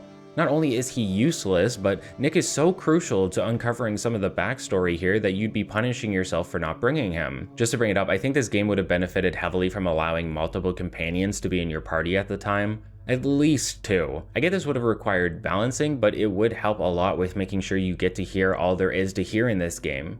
It'll be a little bit before we get to Acadia, so let's quickly talk about some of the side quests in the town of Far Harbor. Like I mentioned, the town is rather hostile towards us when we first arrive. They don't trust us, and there are ways we can earn that trust moving forward. They are currently at odds with the Children of Adam because Alan killed a preacher who claimed that the town would be wiped clean due to the radiation. We'll get to the Children of Adam later as well, but they have become much larger and more fanatical since we saw them last in Fallout 3. The people in Far Harbor believe that the Children of Adam are responsible for how bad the fog has gotten, so there's a lot of animosity on both sides. Avery pleads with us to lend a hand around town if we are able, and we are going to do just that. The factions here each have a sort of overarching quest that asks you to complete multiple other ones. Like for Far Harbor, we need to help the people as a quest, and to do so we go and complete a series of side quests for them until the town is satisfied. A lot of this DLC will be like that. Earning the trust and thanks of the people on the island, from the harbor people to the Children of Adam.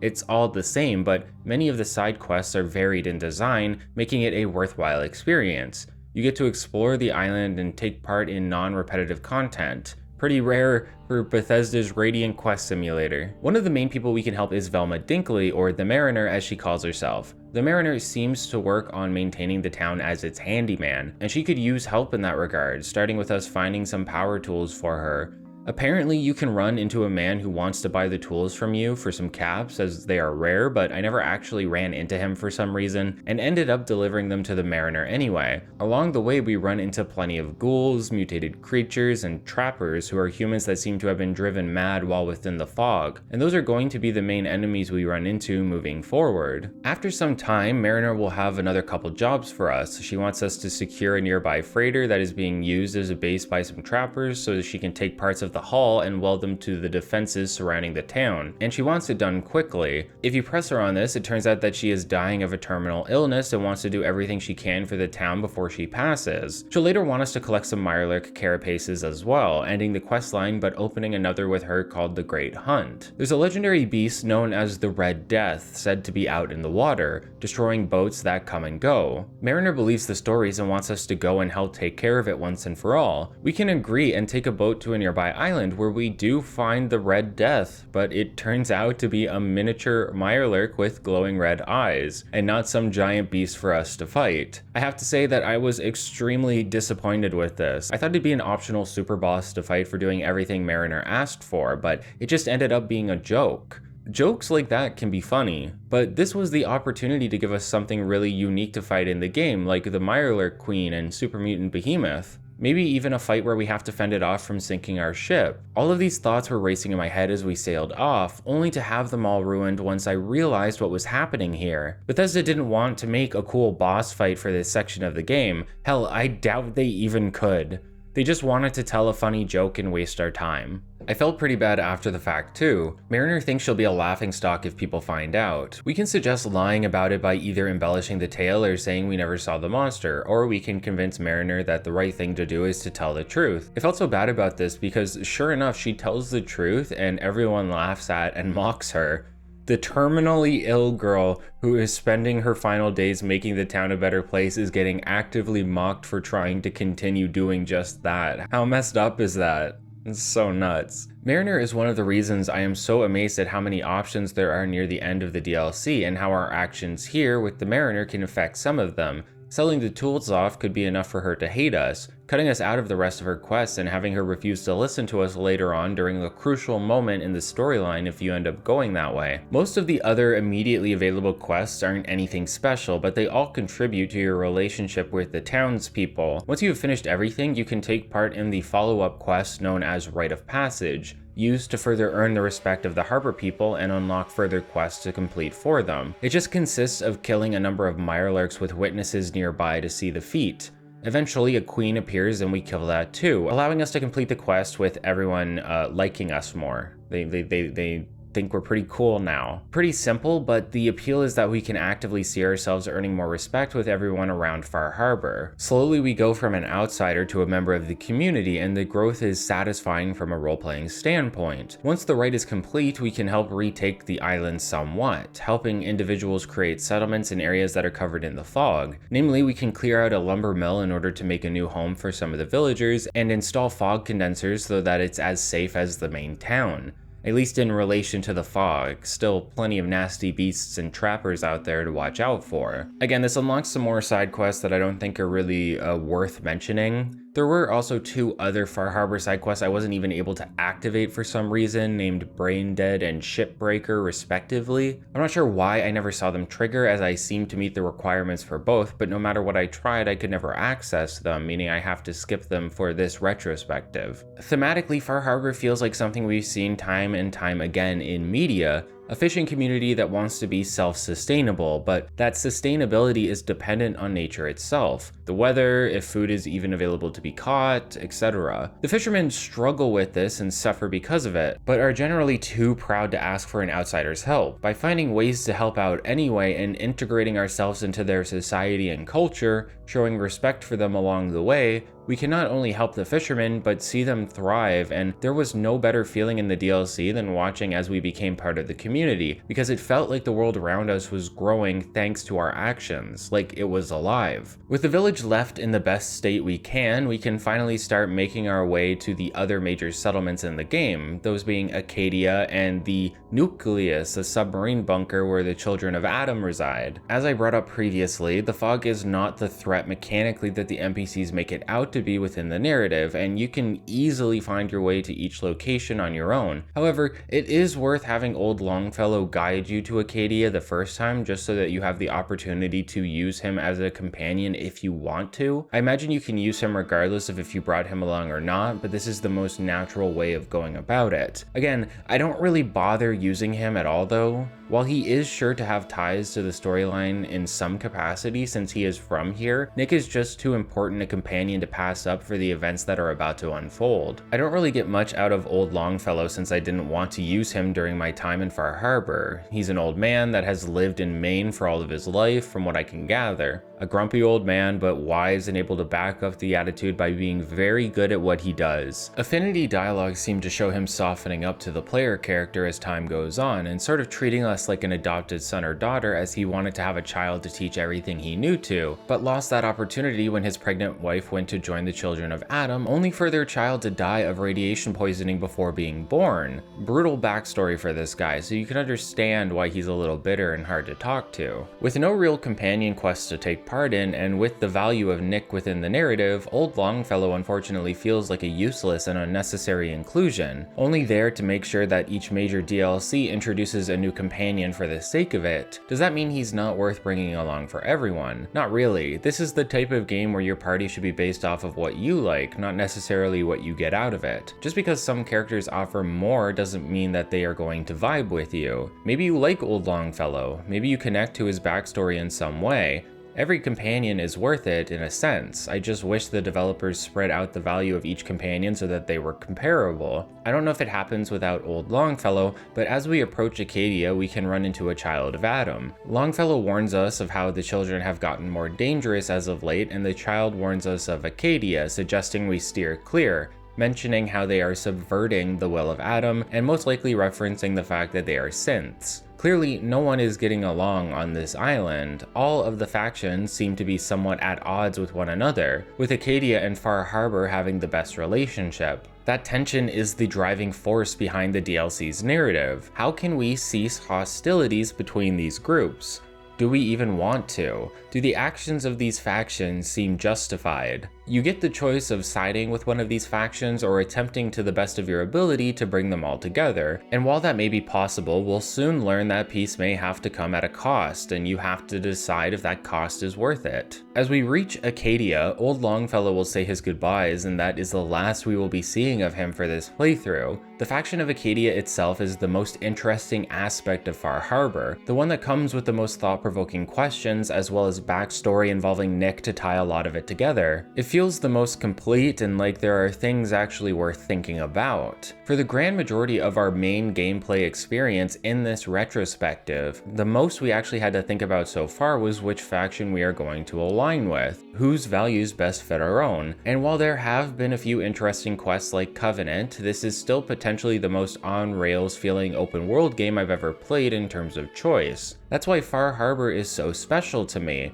It offers a lot more for us to chew on, to wonder if we are doing the right thing, offering consequences to our actions. The faction's home is located on top of a mountain inside an observatory. I always assumed this was meant to convey that the synths were constantly looking up at the stars, dreaming about what their futures held. A future where synths were truly free. Even if we don't truly know if they have this potential, synths do have the ability to want and yearn. Being up top at one of the highest points on the island, being able to stargaze as Acadia is known for in real life, the synths are able to watch what happens below and above, planning their future at the same time. There is nothing more freeing than the infinity of space, and the synths get to be reminded of that every day. Reminded that everything that goes on here is minuscule in the grand scheme of things, but still wanting to fight for their ability to exist in peace. The biggest dreamer of all is Dima, a prototype synth just like Nick, although he has been heavily modified during his time in Acadia.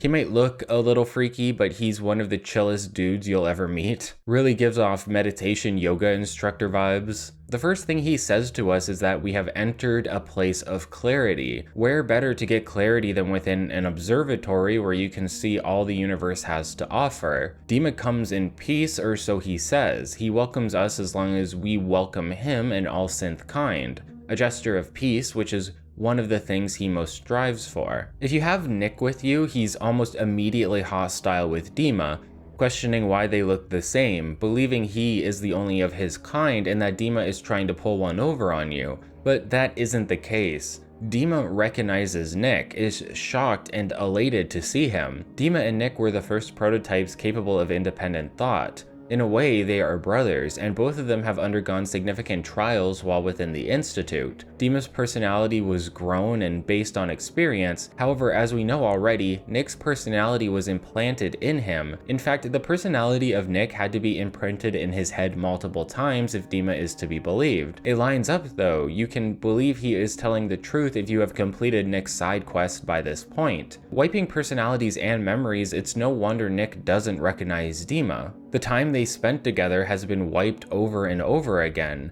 According to Dima, he couldn't watch the repeated torture of Nick reawakening with no memories. They held a kinship as the only two prototypes, and so Dima escaped from the Institute and helped Nick do so as well. That's a pretty big revelation, and I hope this showcases why I think it's so important to bring Nick along with you here. We knew of Nick's past outside of the Institute, but never within it. Never knew how he escaped in the first place, with Nick believing that he was tossed away like trash. Now he knows that isn't the case, and that's a lot to think about for him. A lot to process, and in this way, Nick continues to be one of the most developed companions we can have alongside us. One of the best companions to watch as he learns and grows. Apparently the reason Nick doesn't remember any of this is because it happened over 100 years ago, and there's a limit to the amount of memories a prototype can hold. In fact, Dima even has to store his memories away due to this, since he has a lot of important info he needs to hold on to or, hide. We can inform Dima that we are here for Kasumi, and he asks us if we believe that she is truly a synth. It's an interesting question, an important one, something the people of the Commonwealth have to struggle with every day now. Looking at yourself in the mirror and wondering if you are the real you, if you were born or manufactured. Does it even matter? Does your life being a lie mean that you aren't the you see now? Dima seems to believe that Kasumi is a synth, and she is going through this process of coming to terms with that. She's vulnerable right now, and Dima wants us to take care when speaking to her as it's a delicate time. But the really interesting question comes after. Dima asks us if we believe we are a synth. There's no test you can perform without an autopsy, so it's really a matter of how you feel about it, and if there is some evidence to suggest one way or the other. For example, Kasumi doesn't remember much of her childhood, and while I think that's a pretty weak line of thinking, the same can technically be said for our character. It's like a little trick since we are the player character. All we have in terms of memories are the fact that we were in the military and the day the bombs fell. That's all we technically know as the individuals playing the game, and this is used as a way to sort of enforce the possibility that we are actually a synth. It's a little meta, but a cool way to create a thought experiment by utilizing the fact that we are playing a game and only know so much.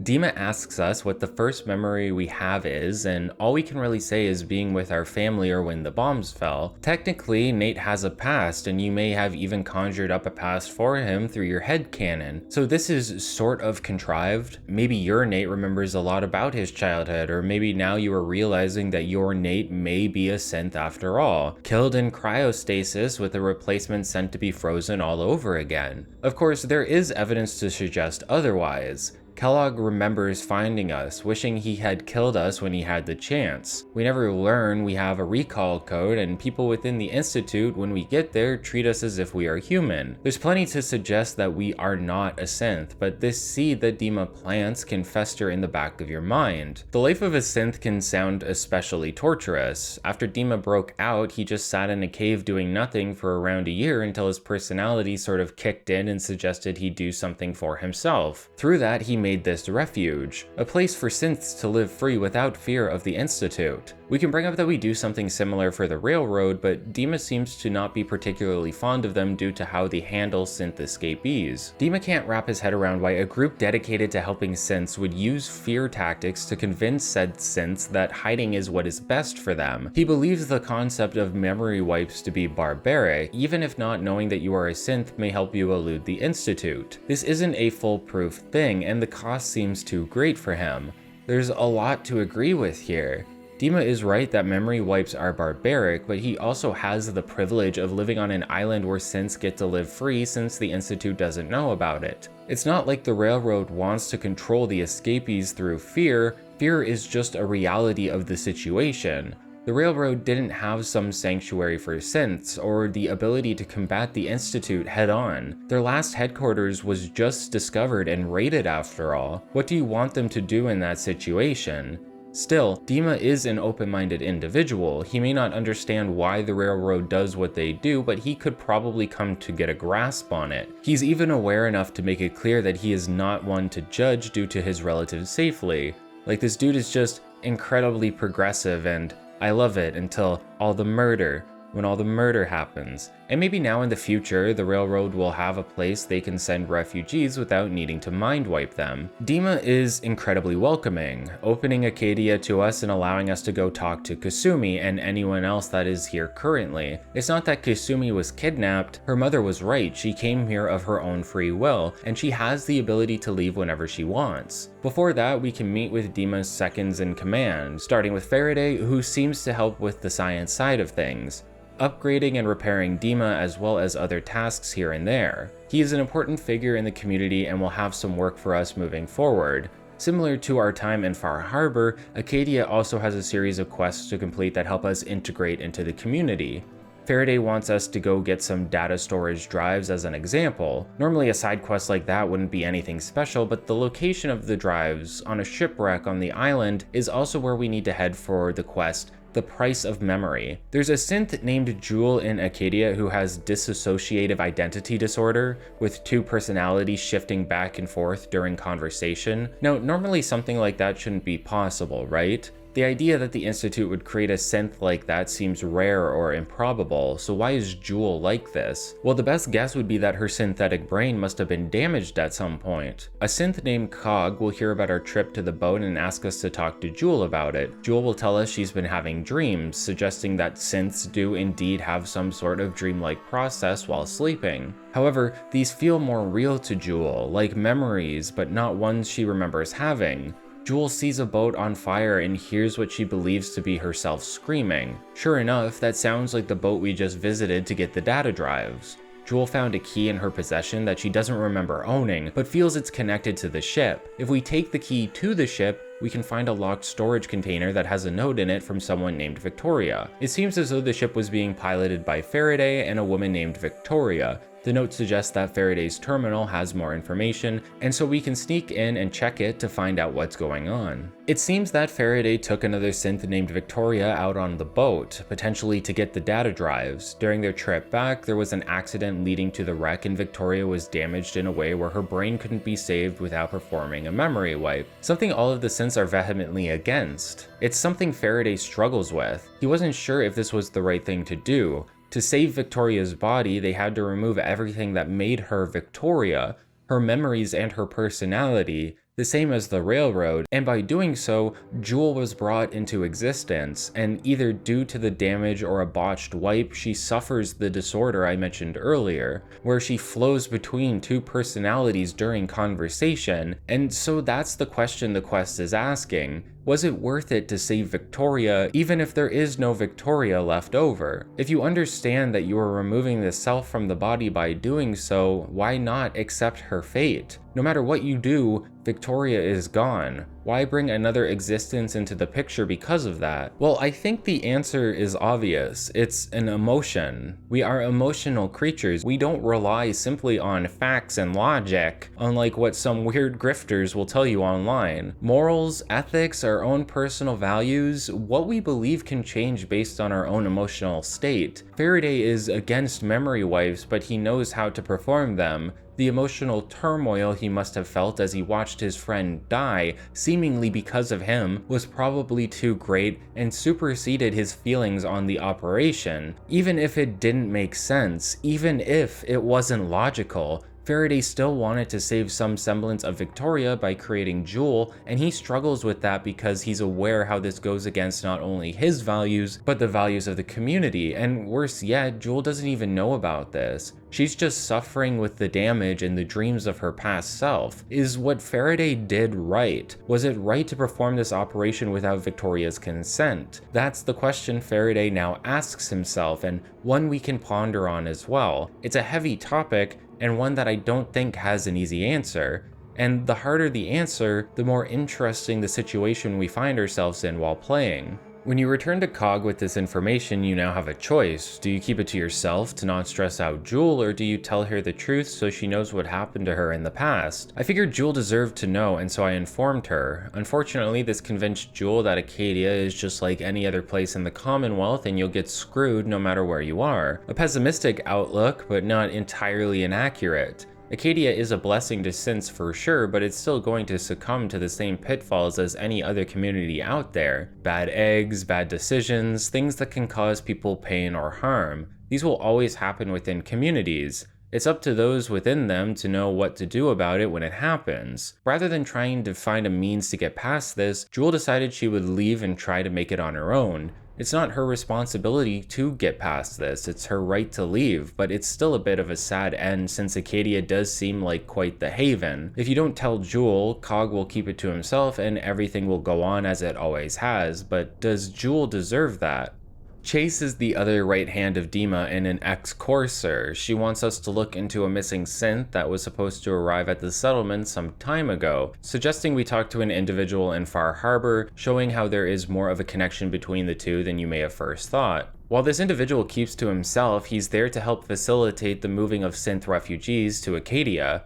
Not much else to say about it. The synth ran off and seemed to get caught by trappers, leading to his unfortunate demise. At the very least, Chase seems genuinely upset she let this happen, showing that they do care about the people here. We can finally run into Kasumi and see what is going on with her. We can explain why we are here, as detectives looking for her, for answers, and she'll immediately explain why she can't go back. Kasumi believes she is a synth. She couldn't bear to explain this to her parents, explaining to them that their real daughter must have died only for Kasumi to replace her. Regardless of if she is the real Kasumi or not, she has the personality of her, the love for her family, and she doesn't want to hurt them with that knowledge, even if she is hurting them now by running off. Kasumi is trying to understand herself more. Whether she is a synth or not, she feels as though something is wrong internally that she needs to figure out, and this escape to Acadia is her way of doing that. Unfortunately, things aren't all sunshine and rainbows here either. Since we're the detective, Kasumi has a job for us. There was one point where she helped Faraday with the maintenance on Dima's memory logs. Over 100 years of content was too alluring for Kasumi to pass up on, so she did a little digging, finding data modules on the fog fully encroaching on Far Harbor, as well as nukes going off by the children of Adam. That'll make more sense when we get there, but what this means is that Dima has contingencies. That may not be clear yet, but should things get to a point where the only answer for the Arcadians is violence, they may have the means of wiping the other factions off the map. A scary thought to think that Dima may have so much power, but he's a nice enough guy, right? Maybe we're misinterpreting the info. It is just data after all.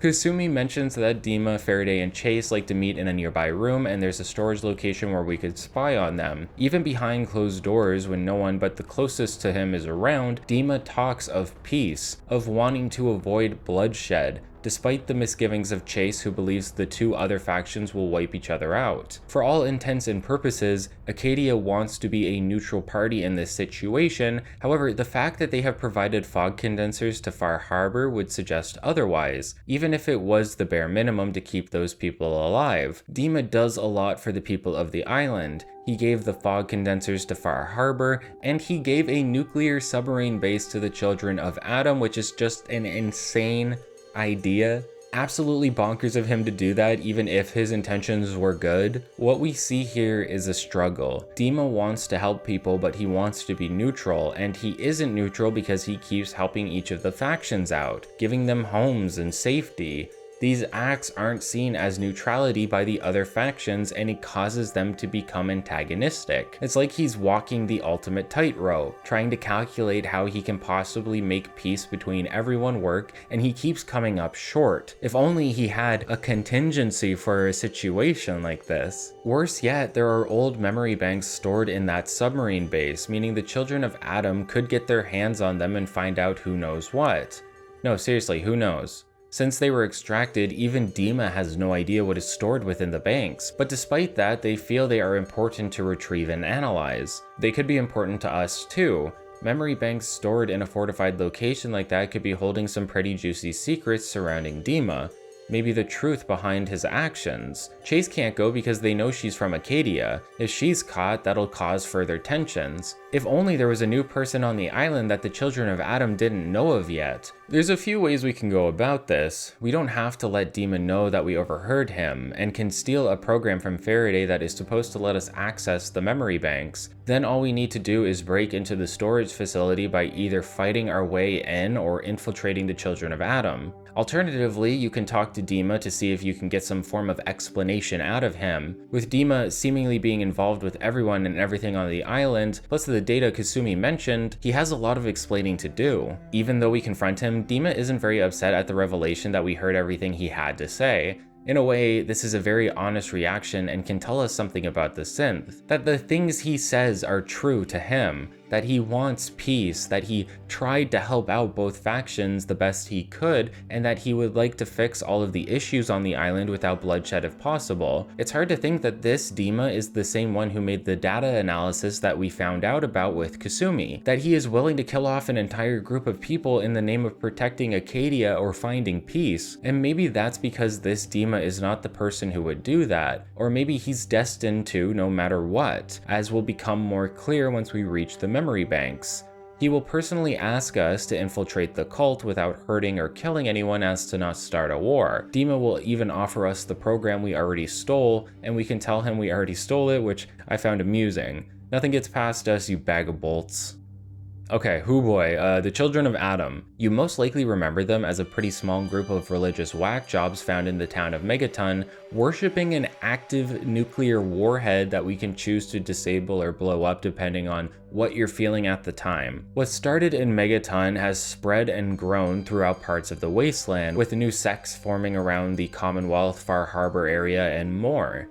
However, while the group within Megaton was relatively harmless aside from the, nuclear bomb, other chapters have become progressively more fanatic, violent, and dangerous. Funny how that seems to be a running theme in these games. Confessor Cromwell from Fallout 3 even gets mentioned by name in some dialogue once we are in the faction proper, showing just how influential he had become. It was because of him that Far Harbor was found at all. The Children of Adam live within a nuclear submarine bunker known as the Nucleus, given to them by Dima as a show of good faith, which was ultimately ineffective as they seemed to be at odds with one another due to Acadia's relationship with the Harbor people. While the group was somewhat peaceful under the leadership of Confessor Martin, his disappearance, as well as the rise of Confessor Tectus, has led to the group becoming much more violent. One of the first things we witness when approaching the Nucleus is Grand Zealot Richter influencing disciples in a test of faith and loyalty by telling them to kill one another. Whoever lives is the true devotee, and this leads to one killing the other in cold blood. That's the will of Adam, apparently. Blind faith that if you stray from the path even a little, you're a traitor and need to be put down.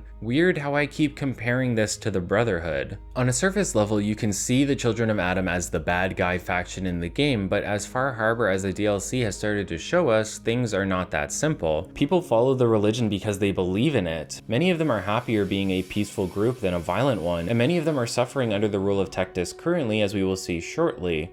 Some thrive within the new order, while others wish to leave, and leaving what is essentially a cult can be difficult for a lot of people. They fear for their safety, they have friends and family, the struggle of going against your faith. Multiple factors make it near impossible for some to leave. And so we have to wonder, is it the faction that is bad, or is there someone corrupting the masses? Is there a way we can turn this around for the betterment of all without having to get rid of them? After all, the Children of Adam aren't the Enclave, they aren't sci-fi future Nazis. Some of the members are becoming disillusioned, believing Adam to not truly be real, and I mean, obviously, right? Of course Adam isn't real.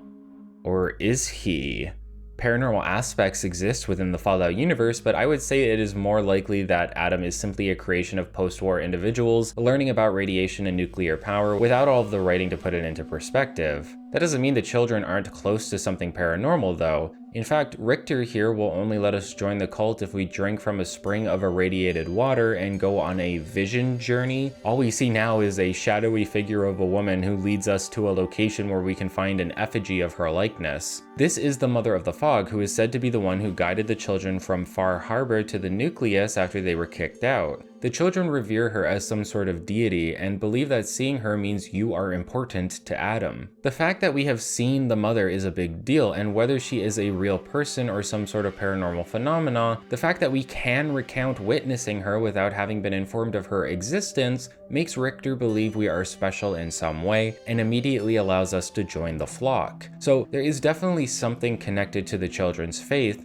but whether that sprouts from Adam himself, or they just happen to run into a radioactive entity in this big radioactive island, is up in the air. Some people in the cult are not affected by radiation at all. It's possible that the mother is just a mutated individual who now feeds off the radiation, leading to odd effects, waiting for people to drink from the water so she can guide them.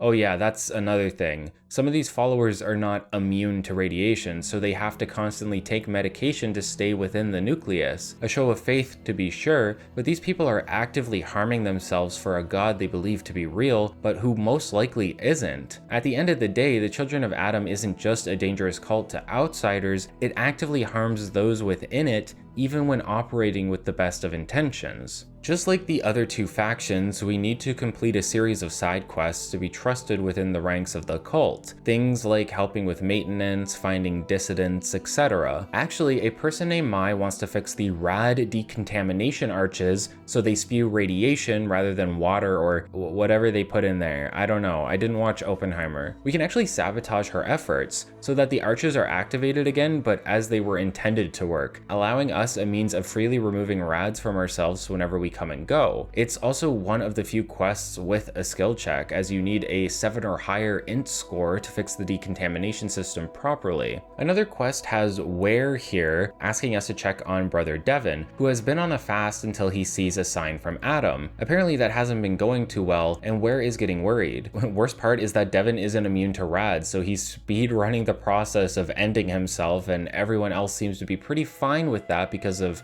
faith, I guess. A persuasion check can convince Devin that we are a messenger of Adam, but you can also dress up as a follower to get the same effect, which is a nice little mechanic I wish they used more in a game like this. I love games that let you wear faction clothing to bypass certain elements, like New Vegas, or any game where you're like stealthily trying to get through somewhere, so Hitman, I guess, kind of like Hitman. Richter wants us to eliminate a follower who has left on her own accord.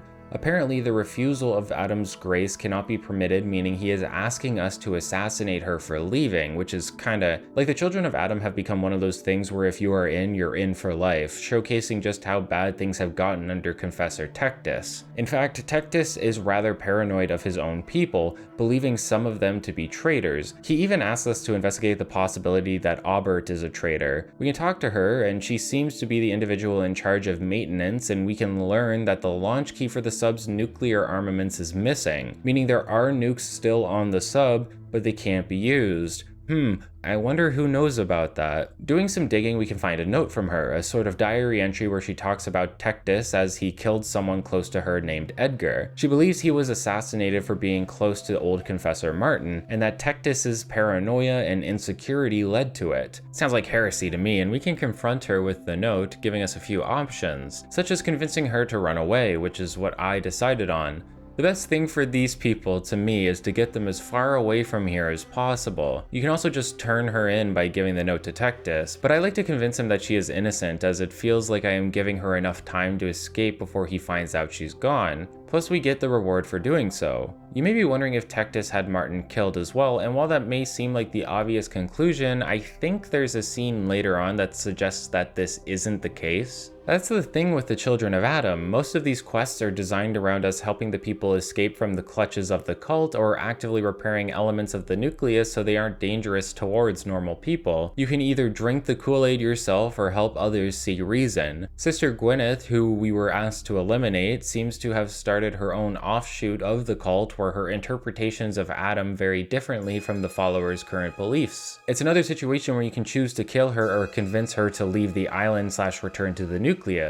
Again, I tend to think the best action is to get these people as far away as possible. The Children of Adam seem to be a sinking ship, and it's best for everyone if they can jump off before it's too late. Even if we can eventually find peace near the end of the DLC, it's still a fact that the belief system of the cult seems to actively harm those within it, regardless of how far they are willing to go for their faith. If you do everything right, you can be in a situation where you are liked by every faction on the island. Since we integrated into the cult, we can have Tectus allow us access to the facility housing Dima's memories. After a bit of running around, we can find a terminal and load up the Icebreaker program given to us by Dima to attempt at unlocking these memories so we can figure out what is going on. What follows is possibly the weirdest element of Fallout 4 we've seen thus far. Dima has 5 memory stores for us to access, but we have to do so one after the other as all but the first one are locked. When we access the store using the program, we are thrust into a sort of virtual world, somewhat like the Matrix from Shadowrun, where Deckers can access a digital world using cyberdecks. Go play the Shadowrun trilogy,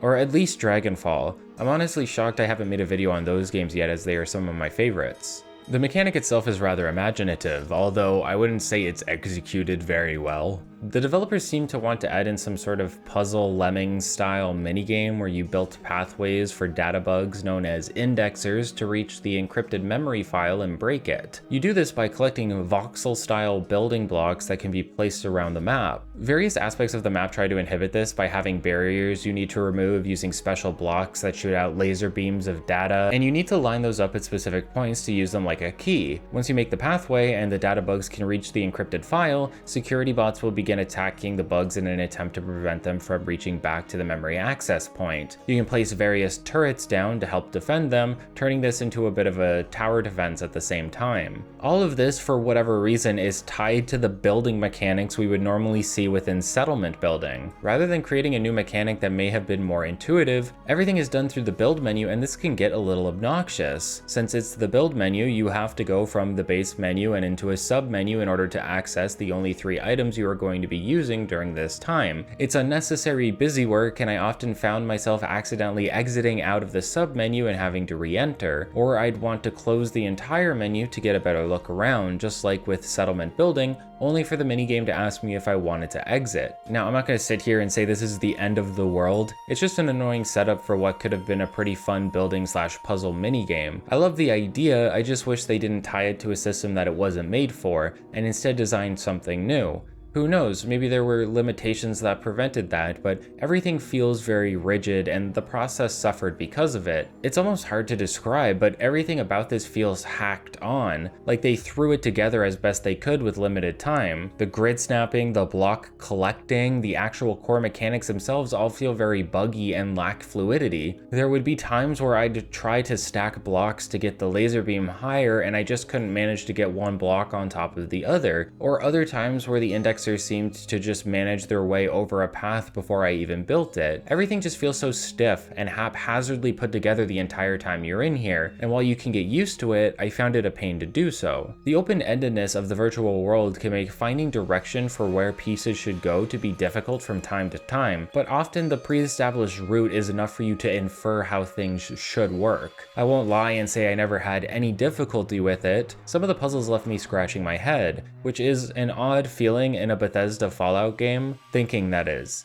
It's the final one that really throws you for a convoluted loop and takes the most time to solve, but it's all worth it in the end, in my opinion. While the minigame has its merits, it is a bit of a slog as well. The main issue is that you seem to be stuck in the virtual world for far too long, especially with the puzzles getting more and more elaborate. You may find yourself wanting to jump out and return to the actual game. The learning and solving process can take a fair bit of time, from 10 minutes to an hour I'd say, and that's a large chunk of playtime to be dedicated to a required mechanic like this. The developers themselves even commented on how the segments seemed to last too long, and I imagine finding a way to space these out. Placing memory banks in different hidden locations throughout the journey could have helped alleviate this feeling. Luckily, only 3 of the puzzles are mandatory, but the game doesn't seem to convey this fact very well. Each time we complete a memory, we will get a recorded playback from Dima that sheds some light on the situation at hand as well as his past. The first recording expresses Dima's worry about Far Harbor. You can tell it's far in the past as it was before the 2 factions were aligned. Since we're constantly getting interrogated and assaulted, and Dima needed a way to gain the Harbor people's trust. There's foreshadowing here, where Dima mentions they just need one person on their side to make things better, through a plan so secret that no one would know, including himself. Hence why he dumped his memories of the event here, but what he did we are still unaware of. Dima truly has an air of honesty surrounding him, but as all these questions pop up and as we hear things from his own mouth, suspicions will start to arise for even the most trusting player. Another memory explores Dima's struggle with lying to the children of Adam, especially Confessor Martin, who he considered a friend. The cult wanted the launch key for the nuclear warheads in the submarine base, and Dima found it but kept it to himself. Lying like this was too painful for him, and so he offloaded the memory to rid himself of the guilt. Things are starting to take shape here. We now know there are 2 secret locations to find, one where Dima enacted his plan to ally with Far Harbor, and one where the key is stored. Additionally, Dima's honesty may be a facade. Not because he's lying, but because he doesn't remember what he has done. He can't lie if he has no memory of the events that he took part in. The third memory confirms what we were already suspicious of. Dima has a contingency set up for Far Harbor in the event that they turn on Acadia, either through xenophobia or through finding out what he did, an act we still have no real information on. Kasumi was right. Dima set up a kill switch on Far Harbor's fog condensers that would allow the fog to take over and make the town uninhabitable. Dima has a lot of power over the various factions that they don't seem to be aware of.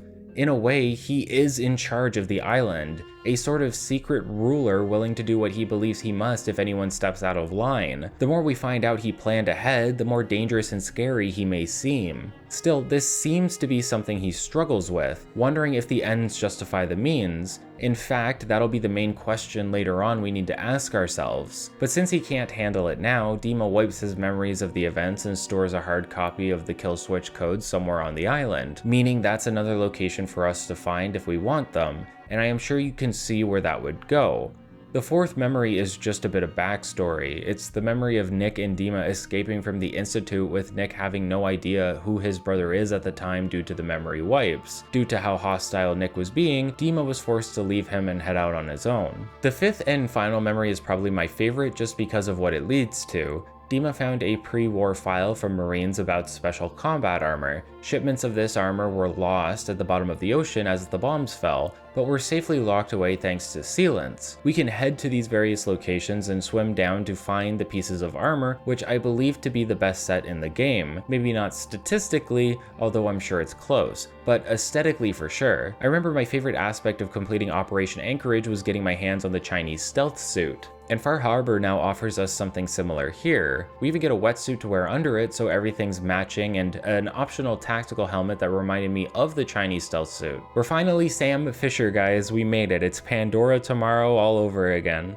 Okay, so something is definitely up with Dima, and each set of memory data uploaded a location to our Pip-Boy. We can find the nuclear launch key in an old hotel, and we can find the wind turbine codes on an island offshore in a cache made by Dima. We can also talk to Nick and show him the memory log so that he can learn that Dima truly is his brother, allowing the two to attempt to bond and make up for lost time whenever we visit Acadia. Nick also lost his head during the conversation for some reason. I still have no idea why this happened. However, the biggest revelation we can find is in a secret medical facility found underneath the Vim Pop factory. There we can find an area of soft dirt where it looks like a grave has been dug. If we dig it up, we can find a coffin, and within is a skeleton and a holotape.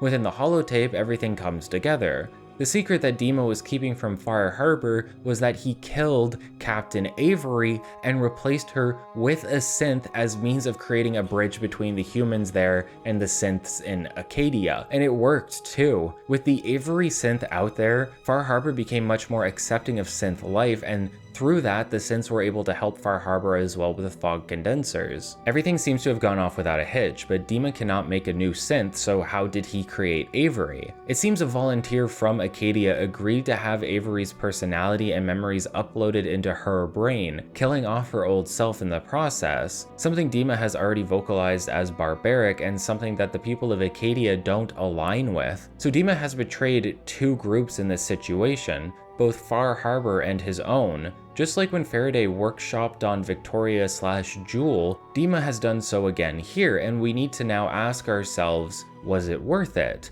Was it right? Dima did what he did in order to forge a strong alliance with the Harbor people, to bring peace to the island, and while the island is anything but peaceful, the alliance between Far Harbor and Acadia is strong. But think about that for a moment. Obviously, we know that what he has done to Avery was more than wrong, but it goes further than that. If he had not done this, there is a chance he was willing to wipe out everyone from the town, to kill anyone to secure peace for his own people, no matter the innocent lives lost. Dima is the perfect example of how synths are equatable to humans, because like humans, he falls down the same pitfalls that lead to war and suffering. If humans are the reason for war never changing, and we see this again with synths, They may be more human than many are willing to admit, and I think that's an amazing revelation to have in this DLC. To see the humanity of the synths and use them as a mirror to see our own weaknesses as humans. It's a perfect example of the main themes the game tries to convey. When we are finished here, there is a small medical area that is locked off by a talking security system. If you bring Nick with you, it seems to recognize him as the approved user due to how similar he is to Dima, and he will let us in, allowing us to gain some items and a unique weapon. Just another bonus for bringing Nick along throughout all of this, so again, I don't know why you wouldn't. I don't know why you left Nick back in the Commonwealth. What were you thinking? So what do we do with all of this information? Well, one thing I like to do first is to tell Avery of what we learned. With the skull of the real Avery in hand and the holotape, we can prove to the synth version of Avery that she isn't the real deal. This is, of course, life-shattering news, and she resents Dima for what he has done. After all, this is no longer the synth that agreed to the operation. This is Avery for all intents and purposes. Avery would want to see Dima punished for his actions, but understands how fragile things are here in Far Harbor. If Alan or anyone else were to find out, it could mean war and countless lives lost along the way. Even now, knowing all of this, Avery wants to keep things quiet for the greater good, and that's the big question here. That's the big ask of Far Harbor. Is it better to make Dima pay for his actions no one knows about, if it would destroy everything good on the island? Or is it better to keep this secret for the greater good, to make sure everyone can live in peace? We can return to Kasumi to let her know that her suspicions were correct. Dima did have contingencies. He did commit wrongs under the nose of everyone else out of desperation. Kasumi will ask you a question. Was all of this for nothing? Is Acadia worth saving? I'd say it is. Despite the actions of Dima, it has become a thriving community where synths can live peacefully away from the Institute. If any of this would be brought to light, it wouldn't just be Dima that answered for it, but all of the synths here as well. So there's that dilemma again. If Dima is to pay for his actions, it might cost everyone their lives. The only thing we can do now is confront Dima and decide for ourselves what the right course of action would be. He's shocked at the revelation, refusing to believe it until he uploads the memories and sees for himself. The guilt of his actions washing over him all over again. These were memories he couldn't live with, hence why he removed them. But as we see time and time again, Dima is willing to do bad things because he doesn't seem to remember the consequences of those actions. Dima lies to the children of Adam and he feels guilty only to remove the memories. He sets up a kill switch and he forgets about it. He kills Avery and forgets about it.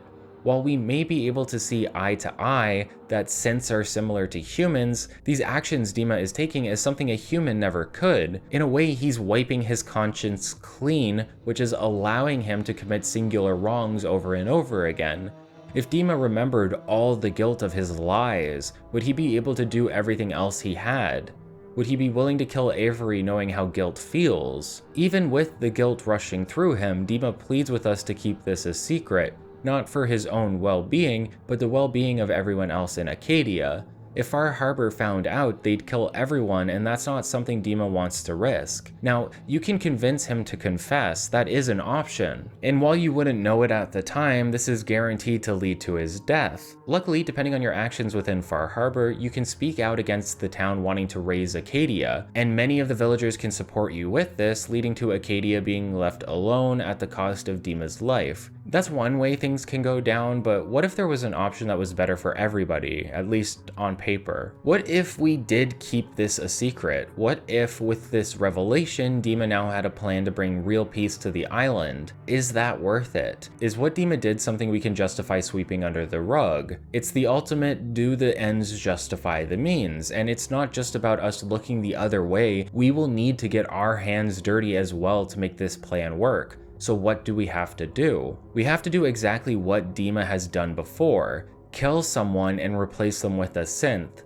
So I guess having the guilt wasn't enough to stop him from committing the same actions again, but this time it may be a little different. Wiping a synth for the job is horrid, sure, but the person that needs to be gotten rid of is Tectis. A corrupt, paranoid man who will kill his own people at the drop of a hat. It's because of Tectis that the cult is now so violent, that they are so at odds with everyone else on the island. If he was eliminated and replaced with a duplicate who wanted peace, There may be hope for everyone to live in harmony. Again, is that worth it? Committing the same act of violence and deception, sacrificing a synth for the cause, all in the name of peace. Is it worth it to go about things this way, or should Dima answer for his actions and have people move on their own from there? Do we have the right to manipulate a situation like this even if it's for a good cause? Realistically, what Dima has done is a series of wrongs to the people of the island. Tectis is an issue for sure, but Dima isn't absolved because of that. He still has things to answer for. However, I also wanted to see peace brought to the island on this playthrough, to see the children of Adam set free from the clutches of Tectis in a way that wouldn't lead to more innocent lives being thrown away. So while I believe I would want to have Dima put on trial, I don't know if the risk is worth it. Can you as an individual risk Far Harbor killing off the synths? Is that something you are willing to gamble on, not knowing how they will react? It's a tough decision, and the tougher the decision, the better in a game like this. With too many unknowns in the air, I chose to side with Dima to keep his secret. We plan for Tectis to meet with us privately by telling him we have information on Confessor Martin's return. We do so, and we can either kill the man or convince him to leave forever. Either way, Tectis will be replaced, and this will usher in a new age of peace for the people of the cult, as the replacement will inform them that he has seen Adam's will, and his will is to let bygones be bygones, basically. To live in harmony with the other factions, and with that, all the communities can now flourish. We have brought peace to the land, but at what cost? And you have to ask yourself every day after the fact, was it worth it? Were the guaranteed losses worth preventing the potential ones? That's a heavy burden to hold on to, and you will never get anything like that again in Fallout 4. That's the greatness of Far Harbor. As a bit of an epilogue, Kasumi will let us know that she plans to head back home. Synth or not, she realizes she hurt her family by leaving them the way she did. She could keep the idea of her being a synth to herself, and there's not much more for her to do here in Acadia now with everything settled. If we head back to the Commonwealth, Kasumi will be reunited with her parents, and we can look at this as a very gray, happy ending overall. But you may be asking yourself now, was Kasumi a synth or not? And while the question is somewhat meant to be left up in the air, as that's sort of the point, there is evidence to suggest that she is human. If you inform the Institute about the synth, you can ask about Kasumi and you'll be told that she's not one of theirs. Well, they would have made the synth body, of course, but there was never a synth deployed with her designation. That's not a guarantee though, as her memories could have been implanted by someone else, such as Dima or the Railroad. Dima almost certainly didn't do this, as he would have been on the island and probably wouldn't have had the means at the time, and the Railroad never seemed to make mention of it, although the records could just be lost for all we know. But the idea that the Railroad would use a real person's brain or memories to put into a synth just doesn't really make sense, does it? There's a good chance that Kasumi is not a synth, and if you kill her, she seems to be missing synth components. This can happen in some cases to synthetic NPCs, usually as an oversight, although I imagine it would have been extremely important to make sure Kasumi of all people had hers, considering she is the catalyst for this DLC and some of the themes within. So is she a synth or not? I'd say no. Evidence suggests that she's human. Young and learning a lot about herself, sure. A little weird and introverted, sure, but that doesn't make her a synth. And even if she was one, Kasumi realized she would rather be with the family she holds in her memories, who she loves, than here at Acadia. But regardless of what her decision was, I would have been fine honoring it because she is her own person and can go live where she pleases. I should bring it up again, but if you did take the time to inform the Brotherhood or Institute about the goings-on within Acadia, you can get some different endings depending on your choice. You basically just wipe Acadia out in both options. That doesn't technically end the content though, as there is still Far Harbor and the Children of Adam to deal with, and you can choose to side with either or to wipe out the other if you want. I think these are sort of silly decisions. Kinda glad they are there, but they don't add much outside of giving you options, which is valuable enough, I guess. Really, you feel compelled to follow Acadia at least up to the point where you have to decide what to do with Dima. Anything else just cuts things short in a way that isn't worthwhile. Far Harbor was such a pleasant surprise for me. It showed that, while not perfect, Bethesda was willing to listen to player feedback, offering more consequence to our actions and also revamping the dialogue system to include better options that allowed us to navigate difficult situations with more realistic responses. You can tell the complaints about the dialogue system had a big impact on the team, and they really took that to heart. It really felt like a step forward for the company, like there was a bright future for Fallout and maybe even Elder Scrolls as a series, since they seemed to be listening to criticism. It really offered everything I wanted, a contained experience that still managed to tie into the main game at points, a better look into the humanity and autonomy of synths that I feel was severely lacking from the base game considering it's one of the major plot points, a new area to explore, and more. Just an absolutely wonderful experience. One of Bethesda's best DLCs to date, and it's not even close. Surely the next DLC will be even better and not have glaring design flaws, right? Right? Nuka World! I'll admit that when I heard the concept of this next DLC was an open world amusement park centered around Nuka-Cola where you team up with a bunch of raiders, I saw this as an immediate red flag, and I'm happy to say that I was absolutely correct in that regard. While Nuka World does a lot of good in terms of additional Fallout content, it's bogged down by a slew of poor design decisions that cause it to end up being a mess if you want to play as a good guy character, and even more so later on down the line if you decide to ally with the raiders to see all of the content available, and you'll get to see what I mean shortly. Back in the Commonwealth, we can get a new radio signal called Nuka-Cola Family Radio that leads us to the transit center designed to bring you to the amusement park, a brand new open world map for us to explore once we get there. When we arrive, it seems the signal has already brought some gunners to the area, but they aren't a big deal and we can quickly head inside to make it to the monorail that will whisk us away. Within the station, we can find a man named Harvey, who claims that his family has been stolen by whoever is currently running the park. Harvey seems to be injured, but you can offer him a stim pack and use a speech check to insist he takes it, only to learn that he's lying and is merely bait meant to send victims into the park so that they can be used by the raiders for their own amusement. Harvey will tell us the truth, and we can agree to go deal with the raiders anyway, since, we're near superhuman and we want to take part in the content. Shocked by this, Harvey agrees to tell us how to power the monorail back up so we can head out. He isn't essential, so if you want to kill him you can, and there is some alternate dialogue in a bit for doing so. I leave him alive, however, as he was sort of forced into doing this and he shows up back at the park later on. Why he does, I'll never know. As far as I'm aware, Harvey is a victim, but he doesn't have a bomb collar. Instead of being bait, I'd probably run and take my chances in the Commonwealth, considering no one is there to stop me. We can get on the Nuka Express monorail and make our way into the DLC, which acts as a means of showcasing the new open environment to explore. A much flatter wasteland than we have been used to thus far, but one filled to the brim with amusement park attractions, leading to surprisingly intricate and dense areas to explore and interact with. There's actually a lot of good within the package, a lot to see and do, and a lot of imagination that went into it. It's not just about throwing us into an amusement park, it's about seeing how the amusement park would change post-war, while also creating comparisons between it and Disneyland specifically. And as such, the park is broken up into multiple different zones or worlds, all with their own themes, leading to drastically different locations ending up right beside one another. It's full of more variety and wonder than I would have given it credit for before playing it, and it did manage to impress me fairly often as I made my way around the park.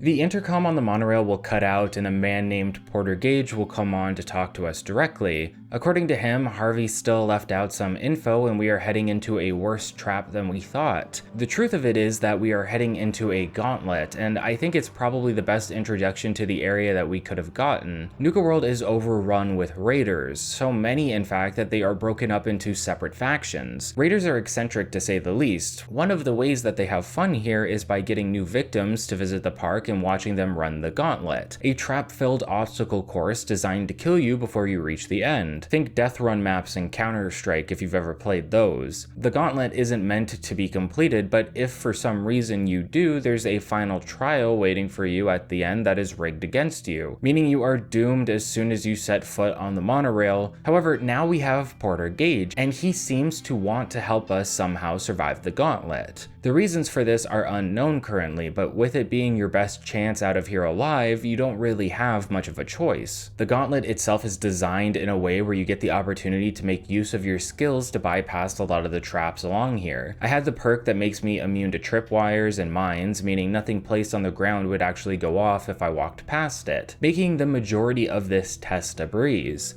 You'll still have turrets and the like to deal with, but those are few and far between, so the gauntlet is really just about taking in your surroundings and deciding the optimal course of action to get out of there unscathed. There's even an announcer who narrates how you're doing and questions how you make it as far as you do. If you find a locked door to bypass an entire room of traps, he'll even mention something about it, mocking us as he believes we're still going to die further ahead. It is rather thrilling. You are here to prove to the people watching that you are different, not someone to be messed with, someone who can survive, and if you come into this DLC with a good amount of levels under your belt, everything feels earned because you are shocking the raiders with how the Commonwealth has shaped you. You aren't some victim to be targeted anymore, you're the dude from Vault 111 who is going to take down the Institute, and the raiders made a big mistake in bringing you here. Once we make it through to the end, we'll see a raider in power armor standing within a bumper car arena. There's an audience watching over him, and Gage, who we talked to on the monorail, seems to be helping wire up the power armor to an electrical system that will create a sort of shield around Overboss Coulter here, making him invincible and dooming us if we decide to fight fair. Coulter is the overboss of the amusement park. There are 3 main factions we will learn about, but Coulter technically reigns over them all, with Gage as his right-hand man. Gage must be unhappy with Coulter because he'll come on a nearby intercom to inform us that there's a water gun in a locker we can take to short-circuit the shield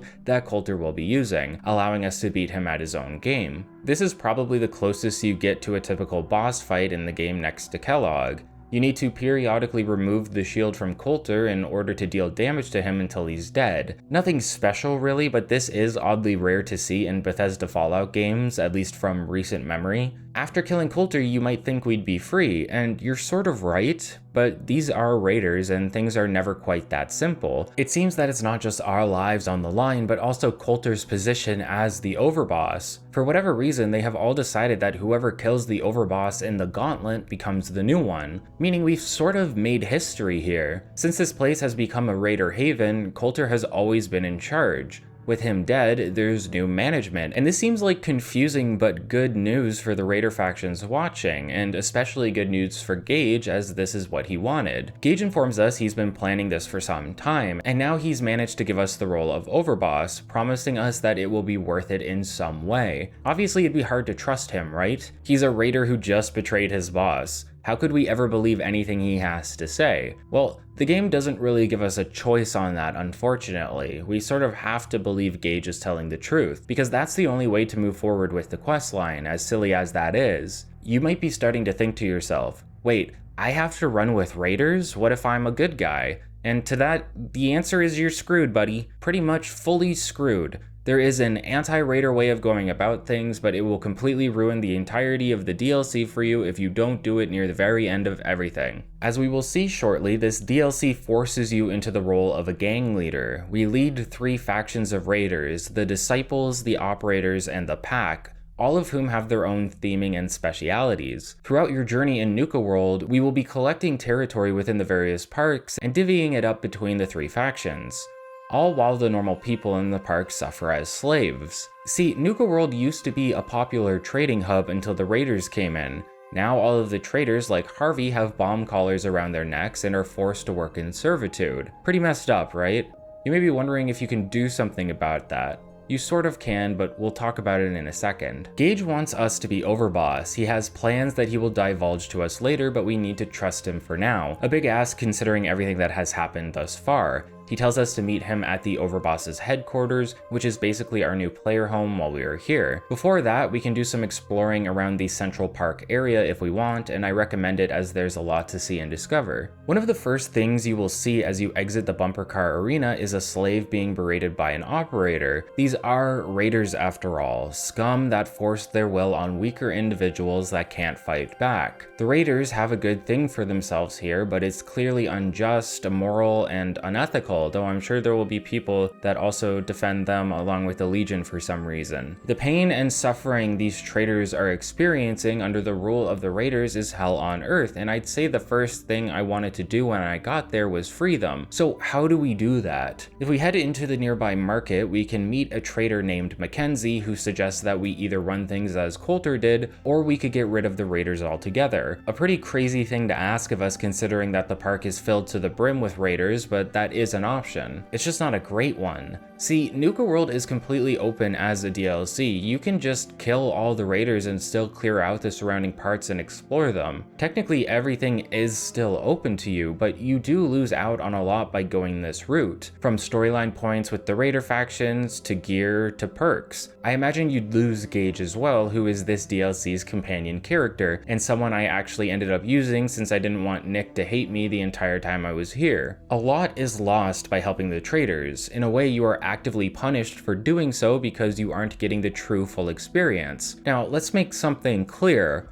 I think a DLC designed around being the bad guys is a cool concept, but when it comes to a game like Fallout, one of the key design elements is deciding how you are going to do things, how you will behave. What type of person are you playing? For a paid DLC to be released where the main incentive is to be evil makes it feel like any other role-playing style is punished for not following along. There's ways to balance this. Make the act of freeing the slaves more involved as an example. Maybe we can learn of a way to save the traitors by slowly sabotaging the Raiders as we explore. Maybe we can weaken them periodically to make the job easier, and this would still let us experience all of the story beats. It should be an active mechanic to go the good guy route, and not something we can do right at the beginning because sometimes freedom like that can ruin the experience. Freedom is great, but linearity can add a lot of character to our journey when used well. This is the biggest flaw with the DLC to me. I wish they had incorporated the good guy aspects of the package into the overall presentation more, instead of making me feel like I am forced to go along with the Raiders.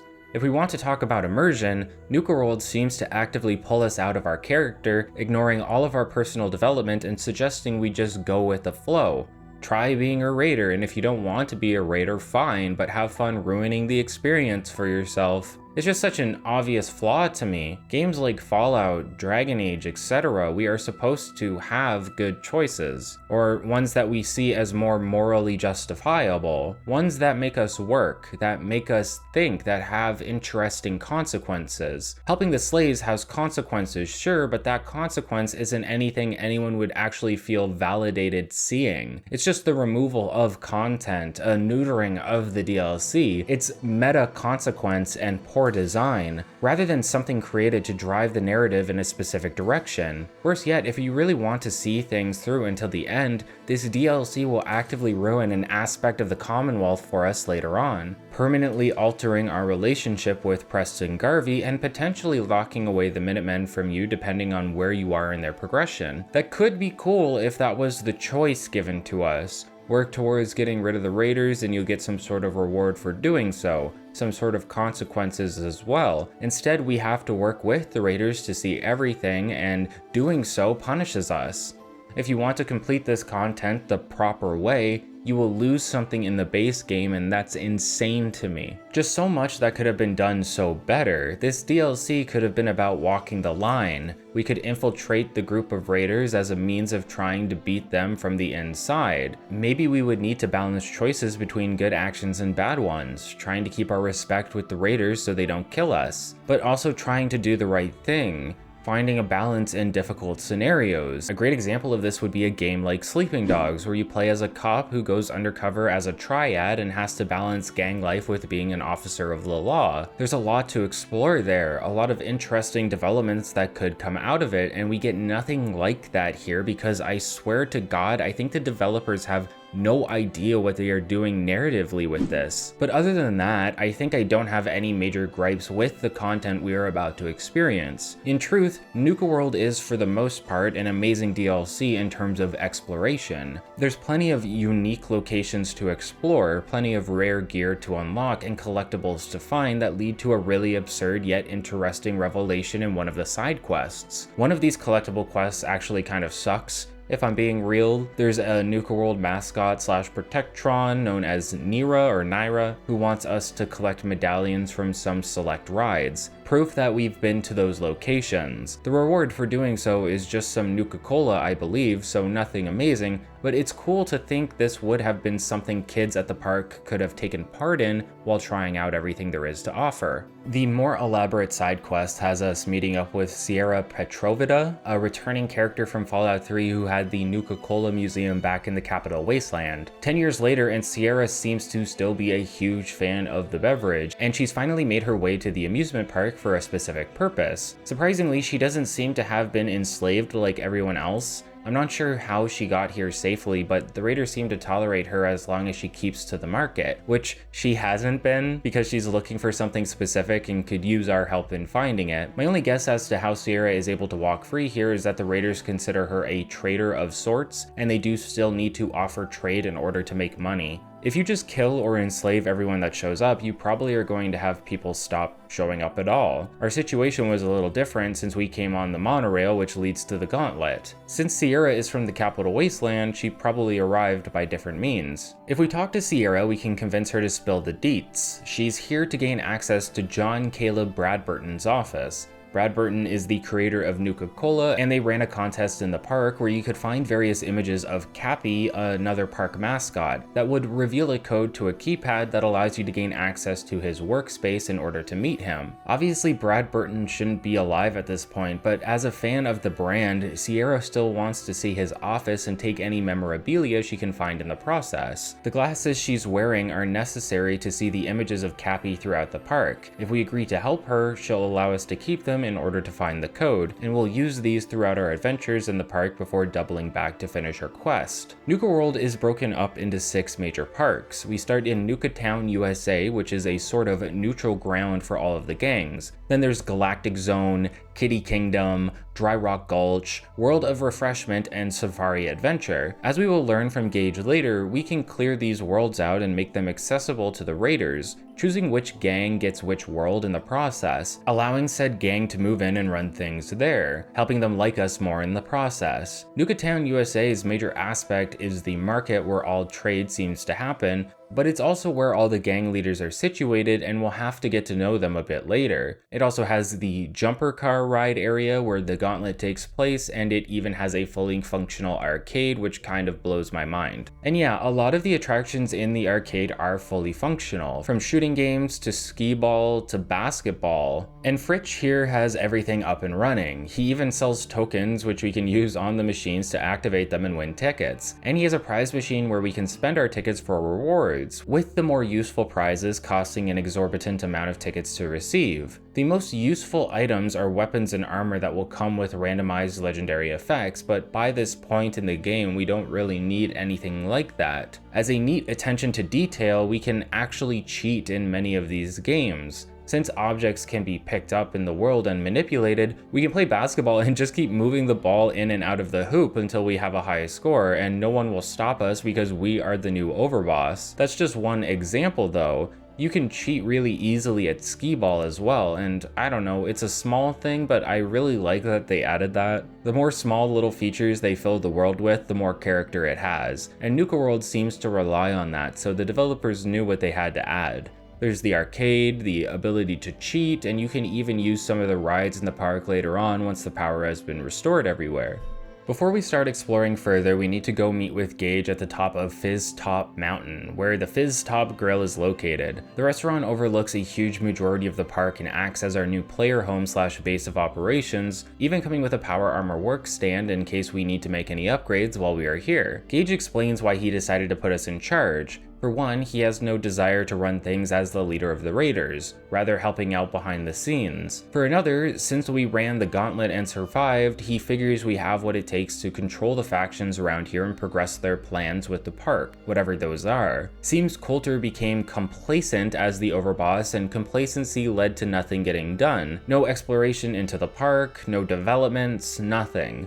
Coulter enjoyed being the overboss and killing people in the gauntlet, and it seems like he didn't want to do much else, causing everyone else to get bored and agitated with one another. Due to this, Gage concocted a plan to get rid of Coulter, and we just happened to be in the right place at the right time as these things go. For Gage and the rest, they see Nuka World as a fortress, a base they can use to make the world theirs. So that's kind of the plan as surface level as it seems. Get the rest of the park under control and then use it to plan excursions outside, namely in the Commonwealth. It's not a great plan, mind you, and Gage doesn't actually seem to know what needs to go into it to make it happen, so he's not gonna be much help to us other than another gun. Luckily, it's pretty simple. We just need to head to each park and figure out what the main issue is that is preventing the raiders from moving in, deal with the issue, and then plant a flag in the park that symbolizes one of the 3 gangs, marking the territory as theirs and allowing them to move in. Simple. Obviously there's more to it than that. Each park has its own features for you to explore and things for you to do, side quests to be found, images of Cappy, special gear to unlock, etc. A lot of work went into making each of these parks be worthwhile for the player to clear out while checking every location within them. Before we can get to that though, Gage wants us to meet with each of the gang leaders so we can get to know them.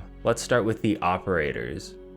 The Operators are my favorite gang out of the 3 that we're going to be working with. While the Pack and Disciples are much more violent and unruly, kind of how we expect raiders to be, the Operators seem to have a more calculated mindset, more down to earth and easier to talk to and get along with. Plus they care about their hair, and so do I, so we have that in common. The gang is run by Mags Black and her brother William as her right-hand man. Like the other gangs in the park, the Operators are tired of sitting on their ass and doing nothing. For that reason, Mags is willing to consider you the overboss and listen to you as long as we do our part, and actually push into the other parks found around Nuka World. To the Operators, money is more important than anything, so getting cash to flow through the parks is the best way to impress them and make sure you can get them on your side. I say that, but getting these gangs on our side is rather trivial, and one of them is going to betray us no matter what at the end of the DLC. Basically, the Operators are cool by me and they don't need to die right away. The Pack are the Fortnite faction. As weird as that sounds, that's the first thing that came to my mind when I saw them. Basically an animal-oriented group that puts on fights similar to the Thorn back in New Vegas. To be honest, I'm not a big fan of either of those concepts. Pitting animals against each other is obviously lame as hell, but these guys are still at least more approachable and potentially controllable over the Disciples. Plus their leader Mason seems to respect power, so as long as we can stand by him as a threat and earn respect, they'll happily abide by whatever we tell them to. The Disciples are sort of the outcasts of the group. They only seem to care about blood and violence and the ability to inflict pain on victims. They don't seem to have many goals outside of that, and I found myself resonating with them the least. Nisha is the leader of the group and seems to just want to be sure that we'll actually get the job done. She's also the most threatening to us, explaining how she'll kill us if we end up like Coulter. Not my favorite faction, and the one I end up giving the least to, leading to problems with them near the end of the expansion. Each of these gangs can offer you Radiant quests to complete, although most if not all of them seem to be about getting more slaves via bomb callers to fill in the park. I personally don't take part in these because Radiant quests are the exact opposite of enjoyable content and continue to be slop even now. Galactic Zone is the first park I decided to clear out, and it's probably my favorite overall. Not that the other parks are bad, but I found they didn't live up to my expectations after seeing what Galactic had to offer. One of the first things you'll see as you enter the park is a large central building holding a custom suit of Quantum X01 power armor. One of my favorite power armor designs in the game, with a custom paint job and benefits, meaning I definitely wanted to get my hands on it. The main way we can secure the zone is by finding star cores around the park, hidden throughout the various attractions as well as being found outside of them. These cores go into the computers surrounding the power armor and allow you various bonuses depending on how many you collect. The park is filled to the brim with various protectrons, assaultrons, turrets, and more. By collecting and installing increments of 5 star cores, you can shut down some of these groups of enemies. Like I could collect 5 star cores and shut down the iBots floating around the park to make it safer while I continue my search. After 20 star cores cores are found, you can set all robots to be friendly again, allowing you to secure it for one of your gangs, but that won't unlock the power armor for you as you need an additional 15 to open up the security case surrounding it. There's plenty of places within to find these star cores. Nuka Galaxy seems to be one of the more prominent areas, which acts as an indoor ride that attendees would normally sit through. Since most of the park is shut down, we need to explore it on foot, often making our way through the back rooms and the like. The DLC offers a lot of extra costumes and gear for you to find. There's even a Nuka Girl costume you can get your hands on near the end of the ride while searching for star cores. There's multiple other areas to explore that are less interesting, but the overall presentation of the Galaxy part was very satisfying since I found so many interior areas that were actually explorable. Getting the 20 cores didn't feel like that much of a slog either, since there are 35 to find and you technically only need 20. If you want the power armor though, it gets a little more annoying.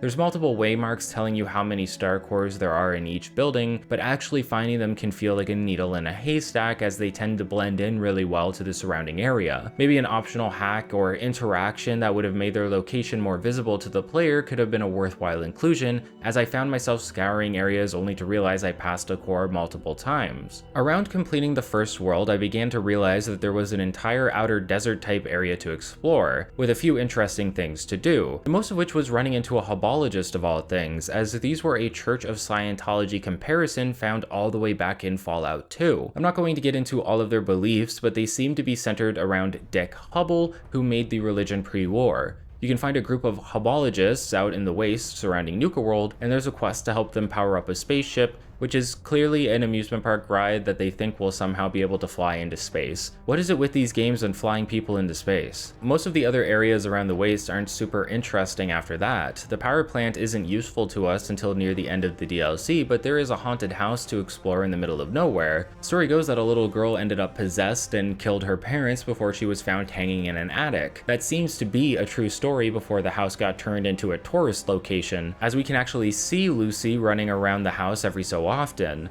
Although I didn't know this at the time. When I went through, I never saw anyone except Zachariah, who was an ex-gunner living in the house now and setting up traps to kill unexpected individuals so he can loot their corpses and sell them to the raiders at the park. It's a neat little excursion, but the important aspect of it is that it's another showcase of the paranormal seemingly manifesting within the world of Fallout. This isn't the first time, and it won't be the last, but ghosts seem to be real in some capacity at the very least. Or maybe it's a demon. Who knows? I guess I should talk about Gage somewhat. While not one of the more interesting companions out there, he is by our side for the majority of this content, and he does have affinity dialogue to go through. Mostly just him learning to trust us and being worried that we don't trust him. After all, he did kill his old boss. What's to stop him from offing us next? But Gage likes to make it clear that we are different from Coulter. Gage blamed himself for how bad things had gotten and felt he needed to fix things on his own by getting us as the overboss. And considering how good we are at the job, he doesn't think there will ever be issues moving forward. It's hard for Gage to trust us, but we build that up gradually through the affinity mechanic. He has a history of being betrayed since in his old gang, his boss tried to sacrifice him to perform an ambush as he worried Gage was too smart for his own good and would eventually take his position. Overall, not a lot to the guy, but that's par for the course with this game, and I'm sort of exhausted with expecting more. Getting back to the park attractions, I believe I headed to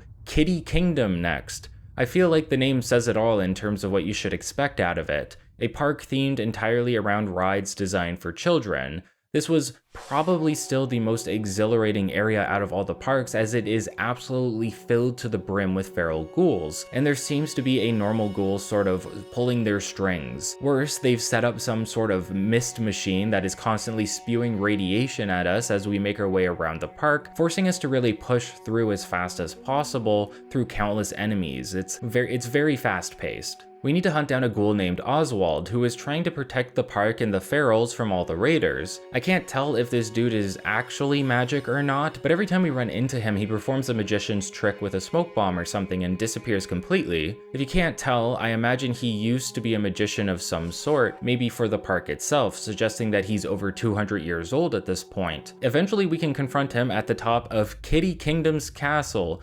You can kill him, but as usual, the more interesting option is to talk him down. Oswald hasn't seen much of the outside world. He doesn't really understand what the impact of being a ghoul really is, especially as a feral, believing that there is some way to research a cure and reverse all of this. His partner, Rachel, went off to look for a cure after finding nothing through her own research. Oswald believes she is still alive and has been guarding this place for centuries, waiting for her to come back. Originally, I convinced Oswald that there was no cure, because there isn't really, and he thought it would be a good idea to go search for her, leaving the park in our care. Unfortunately, while in the outskirts of the park, I stumbled upon the town of Bradburton, seemingly somewhere employees would live while working at the park. Within the town, you can actually find Rachel already dead. A holotape explains that Rachel was beginning to turn feral after searching for a cure to no avail. Rather than becoming feral, Rachel opted to end things her own way, and you can bring this holotape to Oswald to show him that she's gone and that he needs to move on, as it's what Rachel wanted. It's actually a less interesting option in my opinion, because Oswald sort of blames himself for not being there for her despite the reason for it being her turning feral. She didn't get attacked or anything like that, but that can just be guilt from his side, so it's somewhat understandable. But despite this, he still thinks there's a cure and that he should go and find it himself now, and I think that's a really sad interpretation of what Rachel wanted, as it seems like she wanted Oswald to go out and live a full life rather than searching for something that doesn't exist. Either way, Oswald heads out, gives us some rewards, and we can place another flag down for another gang before moving on to the next park. The variety of all of these parks is what makes them feel so strong in terms of exploration. Bethesda could have very easily just made each park a collectathon, but they decided to make progression through each of them their own individual mechanic. For Galactic Zone, we had to find enough star cores to turn the robots friendly.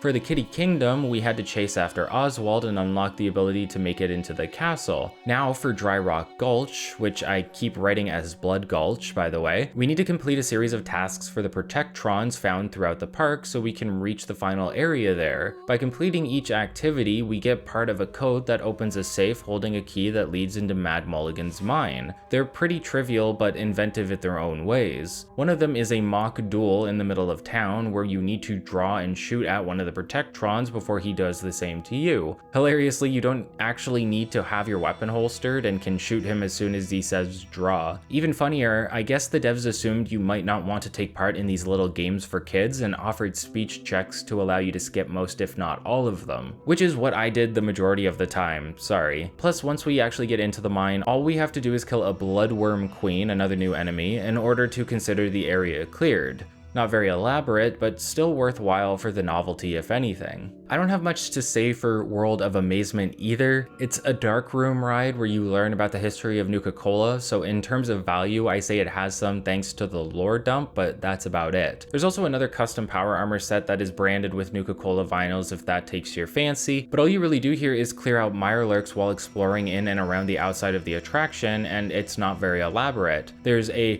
Mirelurk Queen again, I guess, so that's something. Not much, but it's something. I really hate fighting these things. They have to be the least enjoyable enemy unit in the game. Insane health pools and just spamming you with poisonous projectiles doesn't really seem inventive to me. So I was surprised at how much they reused it. If it was just at the castle, it'd be one thing, but Bethesda really thought they had something here, and it seems like no one was willing to tell them otherwise. Oh, my bad, these are Nuka-Lurks, not Mirelurks. Okay. In terms of narrative, I'd say the Safari Adventure section is at the very least the more elaborate, if not insane, of the parks. The first thing we run into is a Tarzan knockoff who seems to have been raised by gorillas that still call the park their home. Unfortunately, something has led to these giant gator-like Deathclaw variants, literally called Gator Claws, seem to be infesting the park from an unknown source, and our new friend Sito wants our help at putting a stop to it. We basically run around finding a password that leads to a cloning facility, shut it down, and then kill the rest of the Gator Claws so the park isn't hostile anymore. The more interesting aspect of the journey is learning what happened here the day the bombs fell, where a group of PETA-style activists kidnapped one of the scientists that were performing the cloning experiments here. Additionally, we learn the backstory of Darren McDermott, who attempted to create a creature to defend the park from scavengers, letting things get out of hand and leading to the current Gator Claw infestation. Cito is also sort of the star of the show here. Being raised by apes, he comes off as having a very limited mental capacity when talking to other humans. However, this makes him really pure in a way. There's no greed or corruption from the wasteland with this guy. He just wants to protect his family of gorillas and keep the park safe. That's why it feels so bad to tell Cito that we're going to be moving a bunch of raiders in. Luckily, we can tell them that everyone will be friendly with one another, plus I plan on eliminating all of them later on anyway, so it's not as big of a deal. Luckily, they do seem to get along after all, and Cito will have comments about whichever group you assign to the park. For me, I assigned the pack, since that seemed to make the most sense. An animal-based gang in what is effectively a zoo, like of course. I also love the design of this park. In truth, I love the designs of all the parks. I think the detail that went into their theming goes a long way here, especially in Safari Adventure. You can make your way through a hedge maze and then take an elevator up to a giant treehouse a la Tarzan. And you can even grab one of the medallions here, so it's worth exploring. Alright, so before we move on to what I think is the absolute worst part of the DLC, let's talk about the Cappy quest we are doing for Sierra. Once we found all of the images, you could return to her with your findings and she'll come up with a code to put into the keypad, allowing you guys to head inside.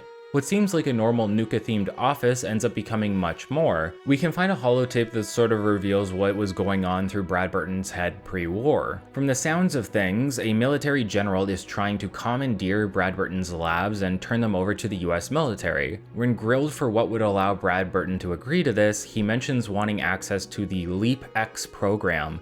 And you might be able to guess where this is going considering the comparisons to Disney World, but if not, you'll see soon enough. Every corporation is corrupt. No place is safe within the wasteland in regards to that, whether it be pre-war or post-war. Humanity doesn't change and greed gets the better of every man in power no matter how much money they have. It happened to Mr. House, it happened with Brad Burton, and it happened over and over again with everyone else, leading to the war and continuing afterward. The comparison to House is really funny to me because we can find a hidden button that, when pushed, opens up a secret door leading to a new area and making Sierra almost shit herself. Well, if she didn't yet, she will now, because what we find down below in a custom vault designed specifically for the entrepreneur is none other than the decapitated head of Brad Burton himself, kept not only preserved but alive within some sort of machine. Brad Burton gave away his labs and engineers in order to create a weapon of biological warfare so that he could become immortal,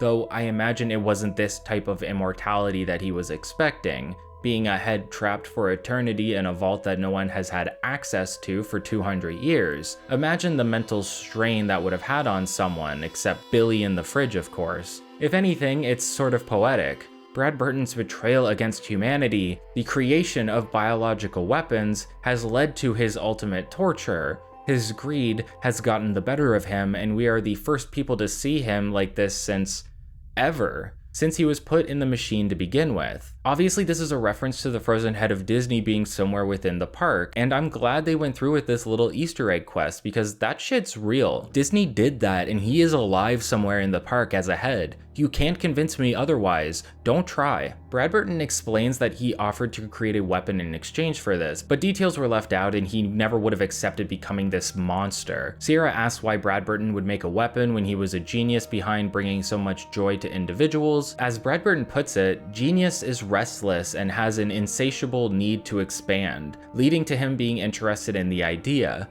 In effect, he was never happy, full of greed and always looking for more projects, more money, more life, and that doomed him to what he is today. The man's greed has broken him, and after all this time, all he wants to do is die, asking us to put him out of his misery in exchange for the weapon he created for the military. If we turned off the power to his machine, the storage area door would open and we'd have full access to the goods. Sierra, understandably, if you know how fanatical she is over this guy, does not want to kill Brad Burton and offers to keep him company and give us a Nuka-Cola jumpsuit instead if we spare him. I'm not sure if I need to explain how bad of a deal this is. A unique jumpsuit instead of a powerful unique weapon is no contest at all. Not to mention that Brad Burton doesn't accept this plan and would rather still die than be stuck here with Sierra.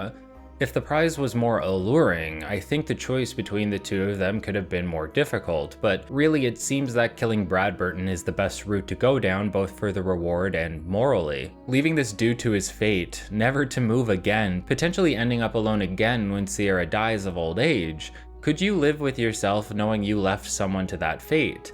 It seems like a clear decision to me, but maybe you really want that jumpsuit. Our reward for ending his suffering is special Nuka Nukes, to be used in a custom Fat Boy. Though to be honest with you, I found these extremely underwhelming in comparison to normal mini nukes. We also get the key to his safe and the secret formula for Nuka Cola, which we can give to Sierra to hopefully make up for all of this. While a little hostile at first, you can make Sierra see reason as she begins to understand the hell that Bradburton was living through all this time. Seems like the best result for everyone taking the actions we did. Maybe you see why the house comparison was funny earlier. Both men, rich and greedy beyond their means, have managed to preserve themselves in different ways. And while House has managed to have a better, more social system over Bradburton, they are both confined indefinitely to a tube that they will never escape from outside of death. It's amazing to me how much of New Vegas seems to repeat itself in Fallout 4, and while I do think it is most likely due to the devs wanting to offer their own version of similar aspects, like with the radioactive water, this is obviously a necessity of a side quest considering the setting. Now that all of the parks are cleared, we need to go meet with a man named Shanks to truly get the show on the road.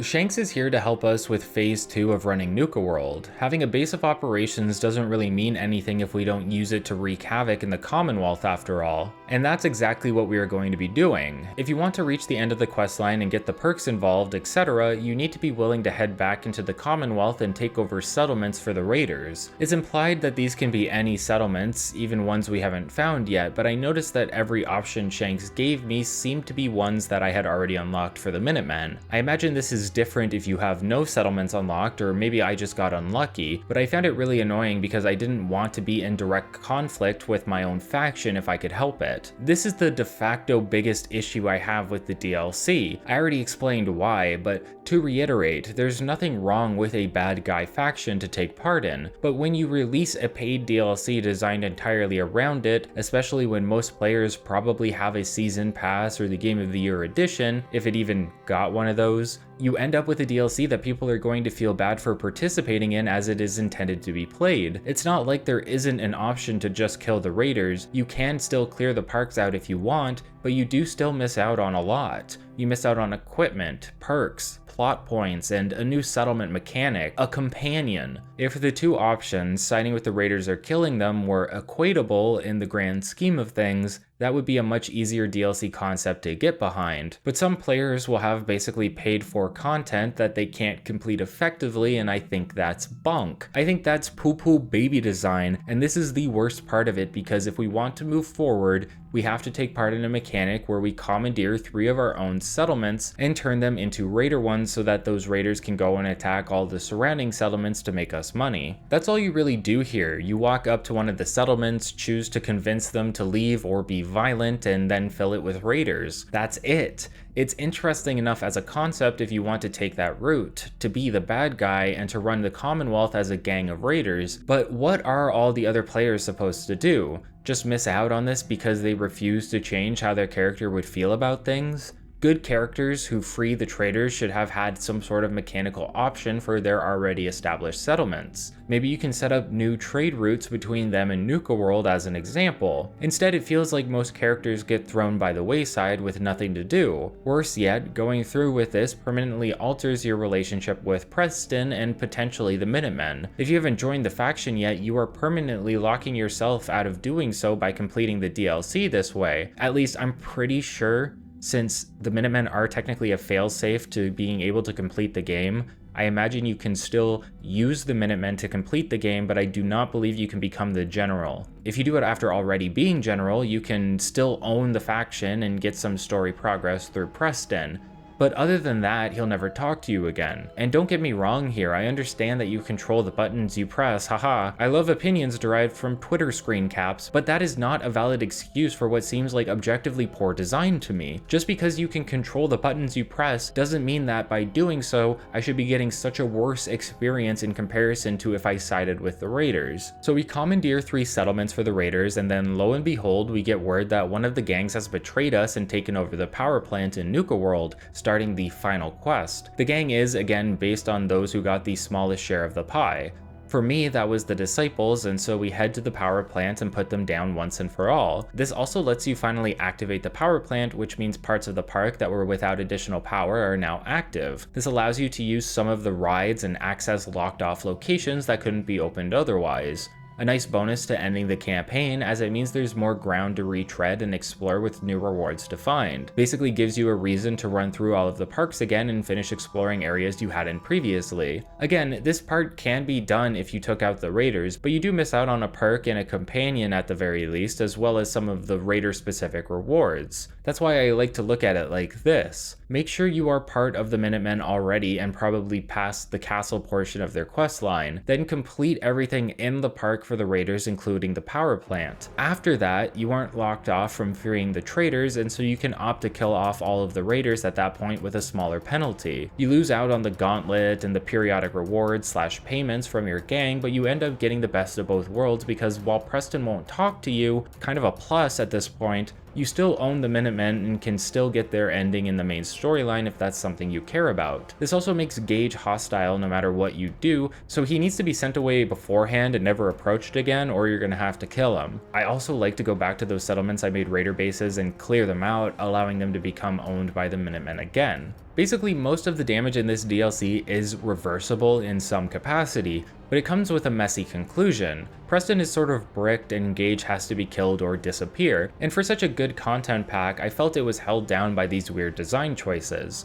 Nuka World as a whole, without the raider aspect, is such a wonderful, colorful, and explorable location. There's so much to do and see, and it really earns your time by giving you plenty for what you put into it. The collectibles and creative side quests go a long way here, but a grand majority of this feels ruined by how they designed the raider aspect and how they tried to tie it into the Commonwealth. At the very least, I think the aspect of teaming up with the raiders would have been fine if confined to the park. And then when all was said and done, and the raiders were at their strongest, that's when we should have been given the opportunity to free the traitors, not before. I also want to point out how anticlimactic both Far Harbor and Nuka World end up feeling. Far Harbor has the potential for a large-scale conflict near the end, but unless you were really sucking the boot of the Institute or Brotherhood, or you decide to turn Dima in, everything seems to just come and go in an instant. There's a conclusion for sure, but it feels as though it just sort of shows up to tie up the ending for us, rather than really leaving an impact. It's the same with Nuka World. Whenever we assault the power plant, it doesn't take long to get through the gang members and then kill their leader. Content over. Time to go back to the Commonwealth and never think about this again. Not to keep bringing it up, but New Vegas did it best, providing a slideshow epilogue after each major DLC to let you know what the consequences of your actions were, to explore the themes and messaging now that you have lived through it. We don't get anything like that in Fallout 4, not even in the base game. Each storyline in this entry abruptly ends with little to show for it. The best we get later on is a monologue from Nate after blowing up or joining the Institute. Unfortunately, this is what we got, a creative masterpiece of a DLC that has this awful blotch left on it from a terrible decision on how to handle an evil faction. But Nuka World is now complete, and we can finally begin the preparations to move into Act 3 of the main storylines and finally complete this game for good. We are so close to finishing the game that I can taste it at this point. I have been working on this video for months now, and the light is at the end of the tunnel. But before we can truly be within Act 3 of the main storyline, we still need to track down Virgil, who we learned is in the Glowing Sea. I talked about this a little bit earlier, but something I never understood and I don't think is conveyed very well, or I missed it, is how we know exactly where Virgil is, or just before where he is. From Kellogg's memories, we learn Virgil is hiding out somewhere in the Glowing Sea, but we don't seem to get specifics. You think then that we would be on the hunt for him, blindly visiting locations within the harsh environment, full of heavily mutated and irradiated life until we got a clue. But no, that doesn't seem to be the case here. Again, I either missed something along the way or they decided to throw us a waypoint for no reason, which is ludicrous considering how much of this game has been about, detectives and investigations. You think we'd be given the incentive to investigate this uncharted land before finding the location of the guy, but no. It's possible Kellogg had figured it out already and we had that memory somehow, but that is never conveyed in the game. So if I did miss something, let me know in the comments, and don't be rude about it, please. Be nice, treat me like a little baby. But until then, I'm choosing to hold a grudge against this. I don't have issues with waypoints in games, but I do think waypoints should only show up based on character knowledge. If we are playing an Elder Scrolls game and they tell us to enter the hidden city of the dwarves that no one has ever found before and a waypoint is placed on the map for us, that feels pretty ridiculous and is the metagame pushing itself into the narrative.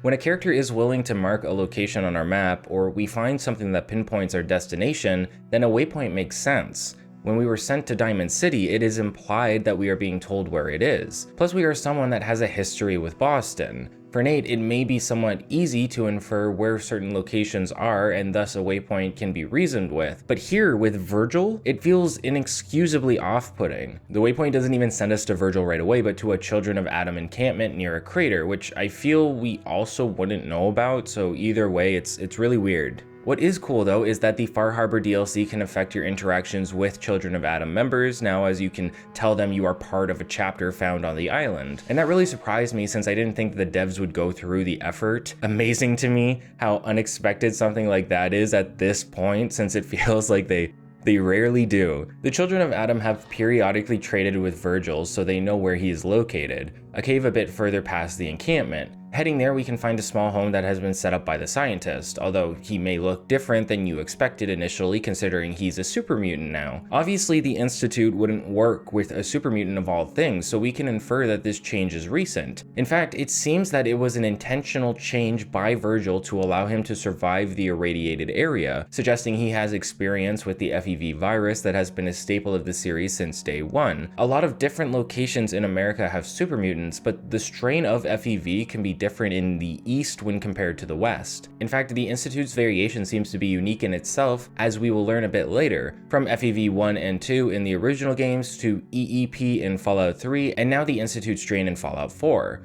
Virgil is noticeably shocked and concerned that we made it here and found him, thinking we work for the Institute and alongside Kellogg. Luckily, we can explain that we killed the man and are simply here for help, rather than to take Virgil back. We can even perform a speech check to ask him why he left, however, even succeeding at it seems to go nowhere and we get nothing out of it, so why even have it? Why do they do that? I hate that. I am so visibly frustrated right now recording this with the fact that they do that. It really bothers me. Later, through a holotape log, we learned just how far the Institute was going with the FEV virus and how Virgil wanted to shut it down, but was met with resistance from the leader of the Institute known as Father. Feeling guilty about the experiments that were performed on innocent wastelanders, Virgil attempted to sabotage the project before running off. That's something that really helps frame the Institute and who they really are. They claim to be the saviors of humanity's future, but none of their words and promises change the fact that they are putting people, innocent people, in danger against their will. Synthetics aside, the entire super mutant infestation in the Commonwealth is the fault of the Institute. They hold no value for synthetic nor human life if those humans come from the surface. They are perfectly happy to kidnap and experiment on anyone if it's in the name of science, and that was something Virgil wasn't able to handle, hence why he left. Make no mistake, as much as the Institute will want us to believe that what they are doing is securing the future of the planet for humanity, they are willing to raise the Earth above a second time if they deem it necessary. The amount of suffering those inflicted by the FEV virus must have gone through, and the amount of suffering those super mutants inflicted on others, it's inexcusable and shows how small-minded the faction really is. Obviously, you are supposed to decide if it's worth it. Will all of this suffering be justified later when the Institute manages to maybe save the planet? Save humanity? Will anyone currently on the surface be saved alongside them, or are they just here to be the Institute's puppets and experiments until they save themselves? I don't think it's a morally gray area. I think the Institute are a bunch of egghead freaks who can't see the consequences of their actions, and that will continue once we manage to get inside. We can convince Virgil that we are friendly. In a way, he still likes the people of the Institute, so if he knew what was coming, he probably wouldn't be too keen to help us. Many of those people are his friends and family after all. Still, we need a way in to search for our son, and he explains to us that teleportation is the only way in or out. He's willing to help us, but only if we do something for him. Virgil has been working on an experimental serum that could reverse the effects of becoming a super mutant, at least for this specific strain. The The implications of that are staggering, since it could potentially be manufactured and turn all super mutants back to normal, maybe even have the ability to cure other strains with enough research and testing. A huge implication within the world of Fallout, where super mutants have been a constant throughout the entire series. According to Virgil, the teleporter relay is the only way in or out, but I assume that is because he doesn't know of the other entrants we find during the Minutemen endgame questline. Coursers specifically have a chip that connects them to the relay. If we can get the chip, we can build our own relay that will allow us access into the Institute. Sounds pretty daunting, right? Anytime you hear about a Courser, it seems as though they are the hottest shit this side of the wasteland. Incredibly dangerous and powerful, but that's not really true from a mechanical sense. I'd say at most they are as challenging as Kellogg, but with where we are in the story at the moment and the amount we have done in the game, they never really pose a significant challenge. It's not like you run into a lot of them, luckily, as they seem to be a bit rare, but in terms of combat potential, there isn't anything special about them outside of the fact that they can turn invisible, which so can anyone in this game, guys. They aren't that special. We are given a signal tracker that lets us hunt down a Courser in the city ruins, and it goes about how I explained it. If you haven't met the Railroad by this point, you are sort of forced to, as Tinker Tom seems to be the only NPC out there that has the brain power to hack the chip, while Virgil is the one that can actually concoct the blueprints for creating the teleporter array that we're going to be using. Once we have done everything, we can head out to one of our settlements, most likely a Railroad affiliated one if you have it unlocked by now, and use the settlement building system to put together the device, which I found really annoying to do because of how condensed the area I was in comparison to the size of the thing. That's just like a little personal gripe though. I don't really blame them too much for that. You can bring the data and plans to the Brotherhood or the Minutemen if you want, but I chose to keep them with the Railroad. Once everything is set up and we are ready to head inside, Desdemona tells us about one of the Railroad's most closely guarded secrets. A member of the Institute codenamed Patriot has been feeding information and synths to the Railroad for some time. Now we are given a tape with an encrypted message that we need to insert into one of the Institute computers, allowing us to make contact with this individual. So that's it. We found Virgil, we killed a Courser, and we built the teleporter. In the end, it was really easy, although it's all based on information that was so closely guarded no one knew about it. Thanks to us killing Kellogg, we managed the first steps in finding out how the Institute does what they do, and now it's finally time for us to head inside and start working our way towards the end of the game. We finally made it inside the headquarters for the final faction in the game. Almost immediately, we can find a terminal to send the encrypted message, as well as set up a network scanner so we can get information about the interior of the base and its innards. The intercom comes on soon after, and it seems that the Institute is not only aware of our presence, but they were expecting us. Specifically, the leader of the Institute, known as Father. Father is a very ironic name, as we will learn, or you probably already know shortly. It's like the big thing, it's the big reveal. A long walking segment is our first introduction to the Institute. As we descend an elevator, we get a bird's eye view of the headquarters, and it is, of course, impressive. There are some of the greatest minds on the planet building a scientific haven that allows them to research and do whatever they want. It's clean and pristine, having never been touched by the wasteland above. The scientists are safe here, privileged, and that's a big factor that leads to them either not understanding or misunderstanding what life on the surface is like. That they are better than the people up there, and that the people are expendable assets to be used to further the Institute's research. Father tries to suggest that we have the wrong impression of the faction, but how could that possibly be after everything we've seen so far? After everything they've done? The Institute wants to recruit us in a way, and you can go that route, but to think they are anything other than maniacal would be ignorant at best. We reach a hallway that leads to another shorter elevator. Once we make it to the end of our journey, we find our son, Sean, in a room walled off by glass. The boy seems distraught to see us, and why wouldn't he? He would never recognize us as his father because he has never seen us before. But this is the final red herring. This boy standing before us is not our son, but a synth that was made to look like him. And as Father comes out to deactivate the boy, things start to make a lot more sense. The truth is that we were frozen for longer than we thought, or rather, the time between Sean being kidnapped and us waking up was longer. When we first thought that Sean was a baby and then eventually became aware that he may be 10 years old, the truth of it is that we have been incorrect on both accounts. Sean is standing before us. Father is, ironically, our son, Sean, raised by the Institute for years until he came to be of age and in charge of the entire operation. All of the hurt that this group has caused, all of the wrongdoing, can be attributed to none other than our own flesh and blood. It's a tragedy in a way, another one. All this time we were searching for our boy, only to find out he's one of the worst people on the planet at the moment. But of course he doesn't see it that way. Father is calm, composed, soft-spoken. He wants to give us the opportunity to understand the world of the Institute, what types of good they can bring to humanity. He wants us to be part of that alongside him because even though we didn't grow with him, he still sees us as his family and he wants to give us that chance. Sean is named Father due to him providing his pristine DNA that led to the creation of the Gen 3 synths. You know, all the human-looking ones. It's why he was taken in the first place. The Institute wanted someone free of the radiation found within the wasteland, a pre-war child that could be raised by them and used for their experiments. In that way, we were the backup. We were to be taken later if there were any issues with Sean, but that never happened. Rather, we were released because of Sean. What we thought was a malfunction in the vault was actually the work of our son.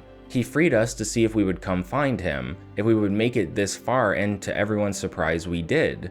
A near impossibility, managing to survive the wasteland fresh out of the vault and making it all the way to a super secret location that can only be entered via teleportation. Things start to make more sense when you understand this. Why was Kellogg babysitting a child version of Sean in Diamond City? It's because Sean wanted to use them as bait so that we would track Kellogg down and kill him, as Sean still held resentment towards the man for the murder of his mother. It was like killing two birds with one stone. Be rid of Kellogg and give Nate direction towards the Institute in the process. You don't learn all of this right away, but it helps frame things right now. Sean wants us here for a specific reason. He must if he went through all of the trouble. It can't just be about wanting to see his father, it has to be about something more, and this is a lot to take in for the player character. To learn about everything your son has done, what he is capable of, and who he has hurt. It was a wonderful scene in many ways because there's a lot of customization / freedom here. For example, like Fallout 3 where your father could appear to be the same race as the one you chose in character creation, Sean's facial structure and skin tone will mimic various aspects of your own, much more so than in the previous game. Additionally, you could decide that your character is fed up right here and now, unable to handle what your son has done. Maybe you think the best course of action is to put him into the ground. This can lock you out of a lot of content depending on what you have done so far. You won't be able to complete a series of side quests or faction quests for the Institute, and you will be run out and unable to return. You'd also be unable to complete the railroad ending of the games since that was their only ticket in and out of the location. If you go this route, you are basically forced to make sure you perform the network scan as both the Minutemen and Brotherhood factions rely on the data in order to progress their quest lines to get their respective endings. It's a failsafe to make sure you don't lock yourself out of every ending, while still giving you the option of killing the Institute's leader here and now, which I appreciate that. I like that we can do that right now if we want to. But that's small-minded. Killing the leader of the Institute doesn't mean they'll stop hurting people. Someone else will just take Sean's place. Sure, you'll destroy them with the Minutemen or the Brotherhood, but think of all the innocent synths that would die because of that. No, there's more that can be done here. More to learn and figure out. A way to deal with the Institute while saving as many synths and even people as possible. And the only way to do so is by siding with the Railroad. Sure, there will be death no matter what decision we make, but the path of most good seems to be the Railroad through and through. So we'll be holding off on using that itchy trigger finger for now, and we'll hear what Father has to say, what he wants from us, and move on from there. Or you can go about this however you like. That's the nice thing about it. You could assassinate the leader of the faction and then beeline it to the end of the game if that's what you're feeling. Maybe no aspects of the Institute are redeemable to you. The people, the synths, the research, nothing. But we do owe the Railroad a lot, and we owe Virgil as well. So getting to head inside is the best course of action, especially since this is a retrospective, and I kind of need to go in there so I can talk about it. Father will give us free reign of the Institute to explore and talk with department heads, and there's some really cool things to find and interact with while we are down there. And yeah, that's weird, right? I didn't really write anything in the script for this, but I get that we're his father, but that he would give us free reign seems incredibly unrealistic, I guess? Insane, maybe? It just really seems like everything could be ruined by this decision and he's just gambling too much on it, I guess. Yeah, it didn't seem very realistic to me. One of the first interactions you'll see, and you'll see it a lot, is just how abusive and cruel the scientists are to the synths they created. The Gen 1 and 2 seem to be able to handle this somewhat, but the Gen 3s are basically human, right? So they feel guilt and fear, worried for their lives if they underperform. The relationship between the scientists and the Gen 3s is purely abusive, so it's no wonder that they would constantly be looking to escape. Something the Institute sees as a malfunction that they can't figure out why it's happening. How can you be the smartest person in the room and so overwhelmingly ignorant at the same time? It's like they are actively refusing to read the writing on the wall, refusing to believe synths are like people out of sheer stubbornness rather than looking at the evidence. They are blind as a choice, and it's pathetic. Actually, funny enough, I was watching the latest Sarah Z video on narcissism, and she brings up the topic of drapetomania, which is a proposed mental illness regarding slaves in America that they believe was connected to why they wanted to escape. Like, this one guy saw it as a mental illness, and the fact that we can like kind of see the parallels between the Institute and this one moron, I just found really interesting and relevant. Randomly. Despite Father's focus on the synths, it seems some scientists don't see eye to eye with the direction they are going in. Lawrence here sees it as a means of making humans lazy. If the goal is to make humanity thrive, why would you create artificial humans to do everything for you, giving you nothing in the process? A boring, lonely existence. I agree with that, really. The idea of manufacturing synths seems to actively go against the idea of preserving and ensuring the success of humanity, as it would most likely lead to their downfall in time. Before the synths, the scientists seemed to be working on cybernetic augmentations, the things that were inside Kellogg that allowed him to live so long and do so much. But these projects seem to have been shut down by Father, as he saw the modification of the human body to be the opposite of preserving it. But what is the point of synths then? If they are just going to complete tasks for humans, what are humans going to do? Synths aren't just laborers, they can be creative, they can experience culture. All you've really done is make more humans, just ones you are willing to enslave. That seems backwards to me. Sure, if synths are simply laborers able to fill the workforce for humanity, maybe in a perfect world that would give humans the ability to enjoy the cultural aspects of life, to find satisfaction outside of the workforce. But we already know that's not how things are going to go. Advancements in technology, while they can make life more efficient for individuals, almost always come at the cost of jobs. Progress inherently will continue to remove job possibilities from the working class, with no new opportunity for them to fall back on. Our lives are finite. Imagine training the majority of your life to do a specialized task only for it to be taken over by a machine.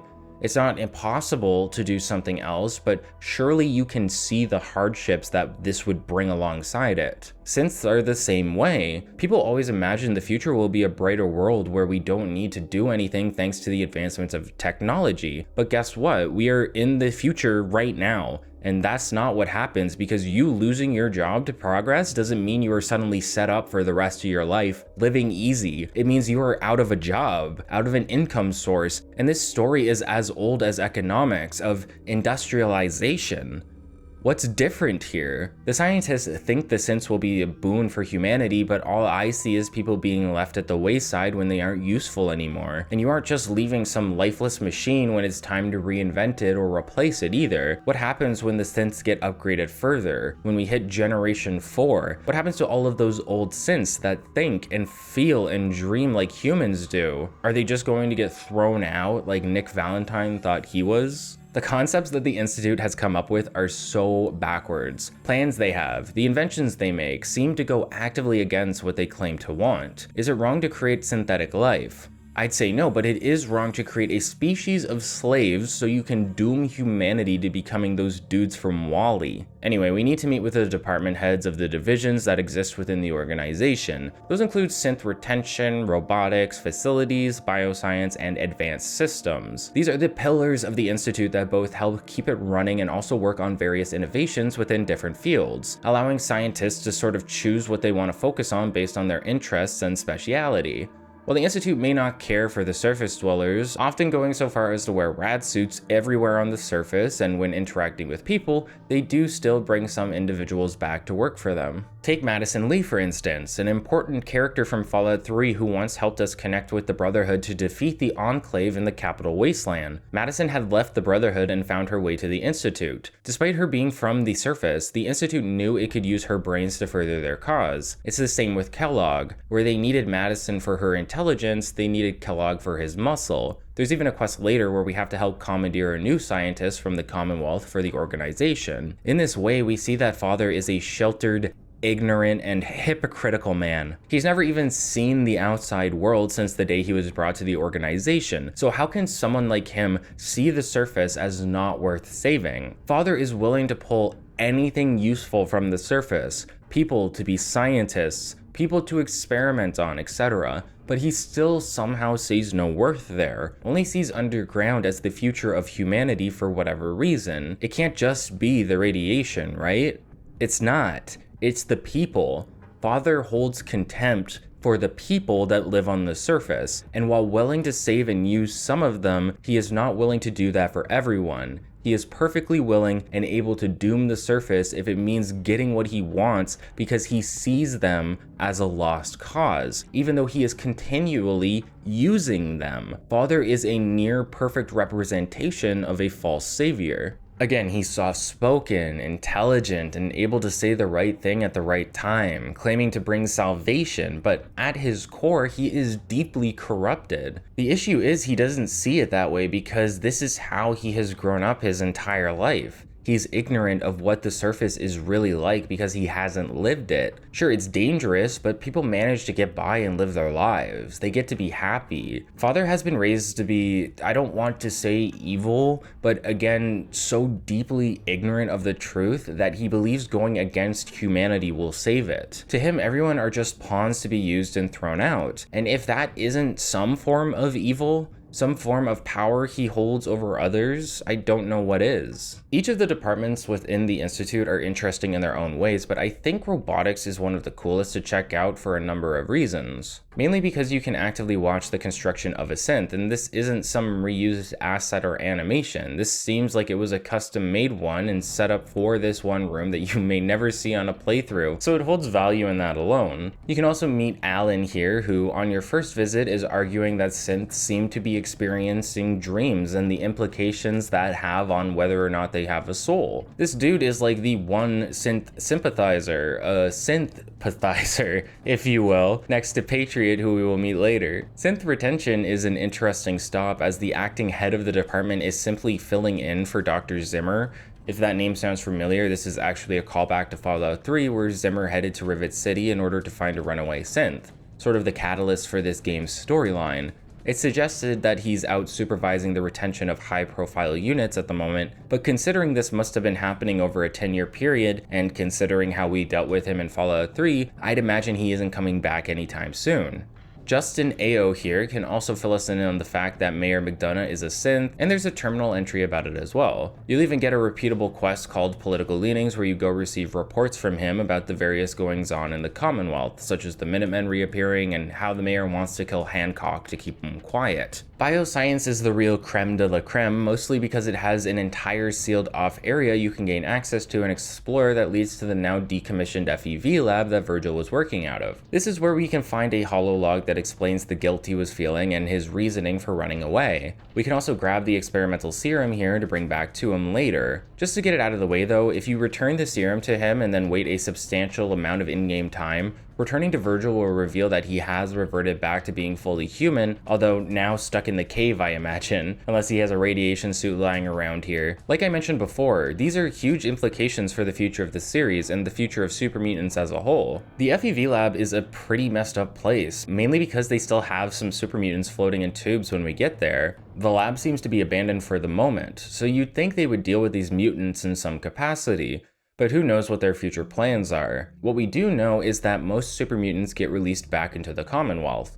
Just another example of how messed up the Institute really is and how little they care about the safety of those on the surface. I cannot even imagine the level of frustration and horror a person would experience seeing this shit for themselves, realizing that what the Institute is capable of is exactly what people have feared all along, that their paranoia was not only correct, but they were underestimating them. Once we have finished exploring, it's a good time to reach out to Patriot, a man named Liam Benet. Liam has been sending synths to the surface, hoping that someone would help them, but never getting in direct contact with anyone, meaning he never knew if what he was doing was effective or not. I guess he could only hope that the synths that weren't returned to the Institute at least made it somewhere safe, otherwise they may have just died in the Commonwealth. Probably trying to be optimistic about it. Now that we are here, Liam wants to save a larger group of synths at once, a dangerous idea that could lead to a lot of complications, but a virtuous one at least. Liam introduces us to a janitor named Z114 who has gathered around 13 synths looking to escape throughout the Institute. Liam has a means of getting the security doors leading to the teleporter room to be opened, allowing the synths an opportunity to escape, but he needs our help. And we'll need the help of the Railroad since we need to find a username and password for an old security system that Liam doesn't have the ability to hack. Before we head back to them though, we need to stop by Father's room for further instructions, or lessons rather. Father wants to teach us things, but for what? Is he just trying to convey everything he knows to his family? Not exactly. It isn't revealed right away, but Father is dying. He has a form of incurable cancer and none of the science in the Institute seems to be able to do anything about it. I understand the concept, but I found it sort of ludicrous. All of this technology and advancement, and this is the thing that you haven't been able to figure out.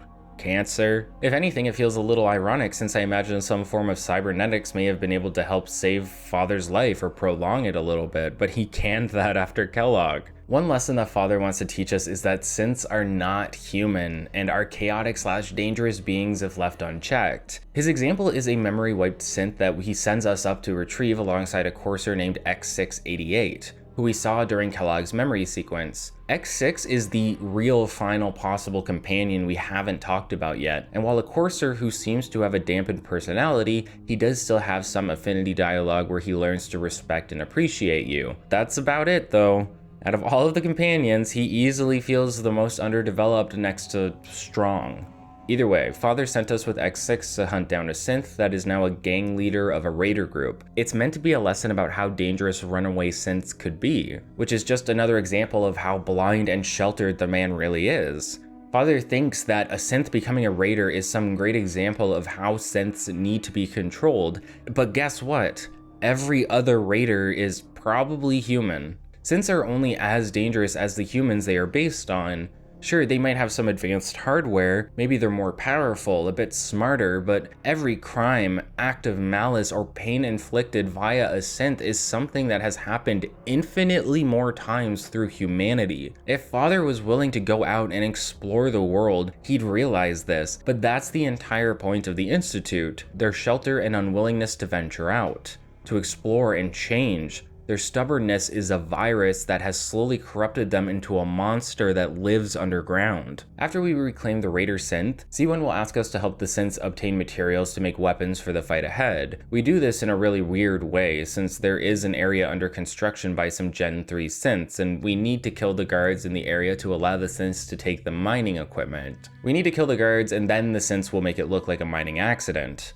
I say a weird way because I found that the first couple times I went to kill the guards would trigger the Institute kicking me out. Not sure if I was too slow or not stealthy enough or what, and eventually I was able to continue without making the organization mad at me. Around this point, things start heating up at the Institute. Namely, Father wants us to deal with the Railroad members at Bunker Hill, such as Old Man Stockton and the like, although I don't think he ever gets attacked. You can warn the Railroad or the Brotherhood about this attack, and so we obviously warn the Railroad. When we arrive, we meet up with another courser named X418, but I don't know if something happened or my game glitched here because when we do arrive, it was a full-on war between the Brotherhood, the Railroad, and the Institute. I basically just kill everyone here that isn't part of the Railroad so that there are no witnesses, and this seems to work out as we manage to save the synths and Father is none the wiser. Although he isn't particularly happy about it and is a little suspicious. Father meets us up top of the CIT ruins. I believe this is his first time actually outside since being brought to the Institute, and this is where he gives us the spiel about how much of a lost cause the surface is. I really do think he is just so full of ignorance and shit at this point, and I find it commendable that the developers seem to realize this and actually let you argue with him to the point of getting kicked out of the Institute. Not that we're going that route, of course, but like, good on them for allowing us to talk our shit. I do like that. This is also where Father reveals that we were saved in cryostasis as a backup in case there were complications with Sean, and that he freed us to see what we would do out in the Commonwealth. Sean's pretty upset that Bunker Hill didn't go as planned. For some reason, he grills us on the Brotherhood showing up as well, even though I never told them. Either way, the synths are safe and Sean still trusts us enough to move forward with his plan, but what does he mean exactly? Like I mentioned, Sean has a form of cancer that cannot be cured. He's going to die any day now, therefore he calls a meeting with the Directorate and names us the main director of the Institute. A shocking revelation to everyone, including us, and especially the player, I imagine. Sean believes we have what it takes as the man that was not only able to find him, but happens to be flesh and blood. In reality, it feels more like nepotism and seems to show just how easily Sean can be influenced by us. In fact, many of the Institute members feel this way. X6 even voices this concern at one point during Affinity dialogues, but he deems it to be a mistake after seeing how we act in the field, how capable we are. As a sort of realistic reaction to the news, there's even a side quest where a few members of the organization stage a protest by locking themselves inside the bioscience department, planning to starve out the rest of the Institute until they get their way. We can break into the department using an old back route through the FEV lab, and then convince them to stand down or kill them to get our way. Obviously the diplomatic route is to talk them down, but even then you have the option of executing them as punishment, which the rest of the facility isn't very happy about, and I don't blame them. That's crazy. I think I just put them on probation or something, as it seemed like the right call. There's even a side quest at this point where we are asked to look into who is helping the synths escape, but I believe I was too far into the railroad quest line to allow it to trigger, meaning I missed out on it. Not that I'd want to help get Liam caught anyway. If you need more evidence of how awful the Institute is, there's a quest where we need to go talk to a synth who has replaced a father on a farming settlement in the Commonwealth. The Institute kidnapped and killed the original man so that they could perform experiments with various seeds on the surface. So it's not just super mutants. The Institute is willing to kill any innocent person if it means getting to advance their research. Like, why not just open your own farm, man? Like, that's crazy. Since we have entered and exited the Institute by this point, we are now in Act 3, and there is more we can do with the relevant factions, sort of tying up loose ends until we reach a point of no return where we have to decide where our allegiances lie. If we stop by the Pridwin to talk to Elder Maxon, he'll express disappointment in us not coming to the Brotherhood to get into the Institute, but he'll still applaud us for making it happen and order us to deliver the network scanner holotape to Proctor Ingram. You may think that this would be the point of no return in itself, but we can actually convince her to give us the holotape back as she's made a copy of it, so it's a little more freeing at this point still. We can also stop by the railroad to write up a report on what happened with Patriot. Pam can search some records to find an individual named Wilfred Bergman who was the co-owner of Cambridge Polymer Labs, and would have the username and password necessary to unlock the security doors. There's a problem though. If we were to stage a mass breakout, we would most likely lose the chance to save any other synths in the future. For this reason, Desdemona believes we need to think bigger. Rather than saving a few synths, we need to save all of them by evacuating everyone and destroying the Institute once and for all. This is a bit of a moral dilemma on the railroad side. While what Desdemona says makes sense, this isn't what Liam had in mind, and he wouldn't be too happy with us destroying his home and killing his friends and family. Same with Virgil, really. I'd say we'd have to make a choice, but there is no choice here really. Outside of siding with the Institute, all other endings in the game lead to its destruction. So rather than finding another way, a way for everyone to get along like in Far Harbor, we have to decide what is more important to us. The Institute and our sun, or freedom for those on the surface, potentially including synths. At the very least, while those who oppose us via combat will die, there will be opportunities for us to set up an evacuation order to try to save as many people as possible. The game doesn't want to give you an easy out. In Far Harbor, we were able to broker peace between all factions, but we had to commit really immoral wrongs behind the scenes to make it happen. There was a cost to our ideals. It's the same here. We want to free the synths, but is everyone with the Institute guilty? Will the deaths at our hands be worth it? If you want to save the Commonwealth, you have to be willing to get your hands dirty. There's no other way, and we see this time and time again. Sticky situations require complex and sometimes morally gray solutions. It's up to us to decide what's right and to live with that after the fact. Z114 is on board with our plan, that's why we got those materials for him during the mining operation. The plan is to save every synth at once if we can. He knows Liam would be against this and wants to keep the details from him,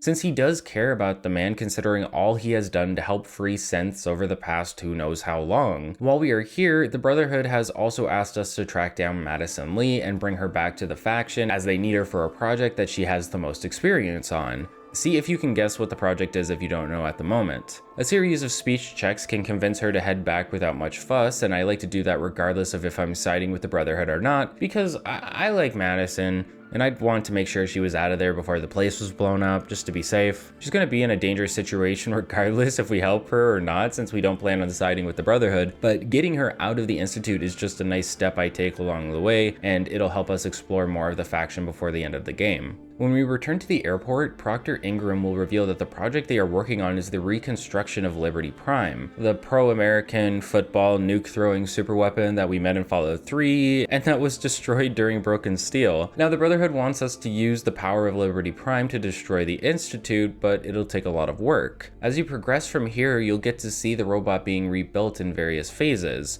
Seeing the progression in pseudo real time, it's really just like flagged events. It's a lot of busy work though, and very uninspired. Build these parts using the settlement builder, find these nukes in the glowing sea, etc. There is a child of Adam down where the nukes reside though, and he too can be convinced to help us by mentioning Far Harbor and the nucleus. So they really thought about that here, which is cool. I'm surprised. Liberty Prime will need a new power source as well, but before we can start on that, Maxon wants to speak with us, and this will lead to one of the more interesting quests in the faction so far. Maxon informs us that the data we delivered to the Brotherhood has been scanned, and it has revealed that Paladin Dance is none other than a synth. Dance, of all people, the most loyal of loyal members, has turned out to be one of their greatest enemies. At least that's how Maxon sees it. You can hear the anger in his voice, the feelings of betrayal he seems to be working through. Dance must have heard about this revelation as he has disappeared completely, and we are now being ordered to hunt him down ourselves as a show of good faith. Maxon believes that we must have known about this all along, considering how close to Dance we were. Obviously we didn't, but this isn't stopping him from making us do his dirty work for him, since I imagine he can't bring himself to do it by his own hands. Sure, he's a leader and would normally delegate tasks, but this seems like a very personal issue for him,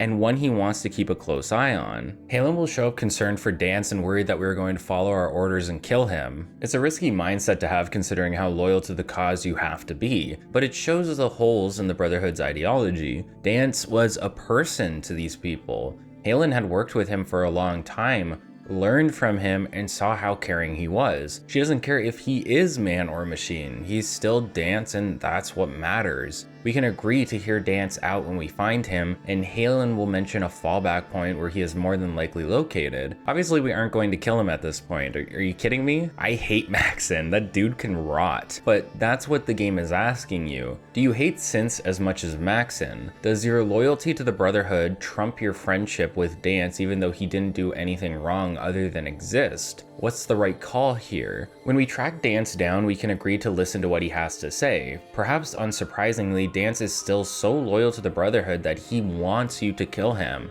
He wants to be the example and not the exception. We can use some speech checks to convince him that this is not the route to go down, and one of those conversations is about how wrong Maxon's mindset is. Maxon believes that all synths are dangerous enemies of humanity, but Dance is living proof that this isn't the case. Synths are members of humanity, members of the Brotherhood. They are people and can go down any path that other people would. Maxon is so blinded by his hatred that he can't see this, or he's too stubborn to admit that he's wrong. Unfortunately, it looks like Maxon wanted to make sure the job was done right. Somehow he tracked us to the hiding spot, and as we emerge with Dance, Maxon is there to greet us, noticeably upset at the fact that the synth is still alive. Maxon is unwilling to see Dance as human. Flesh is flesh and machine is machine, as he says. He sees Dance as nothing but a potential bomb ready to go off at any moment, but Dance asks Maxon how he could say that to him after all he has done for the Brotherhood. For so long, Dance had believed himself to be human and acted as one.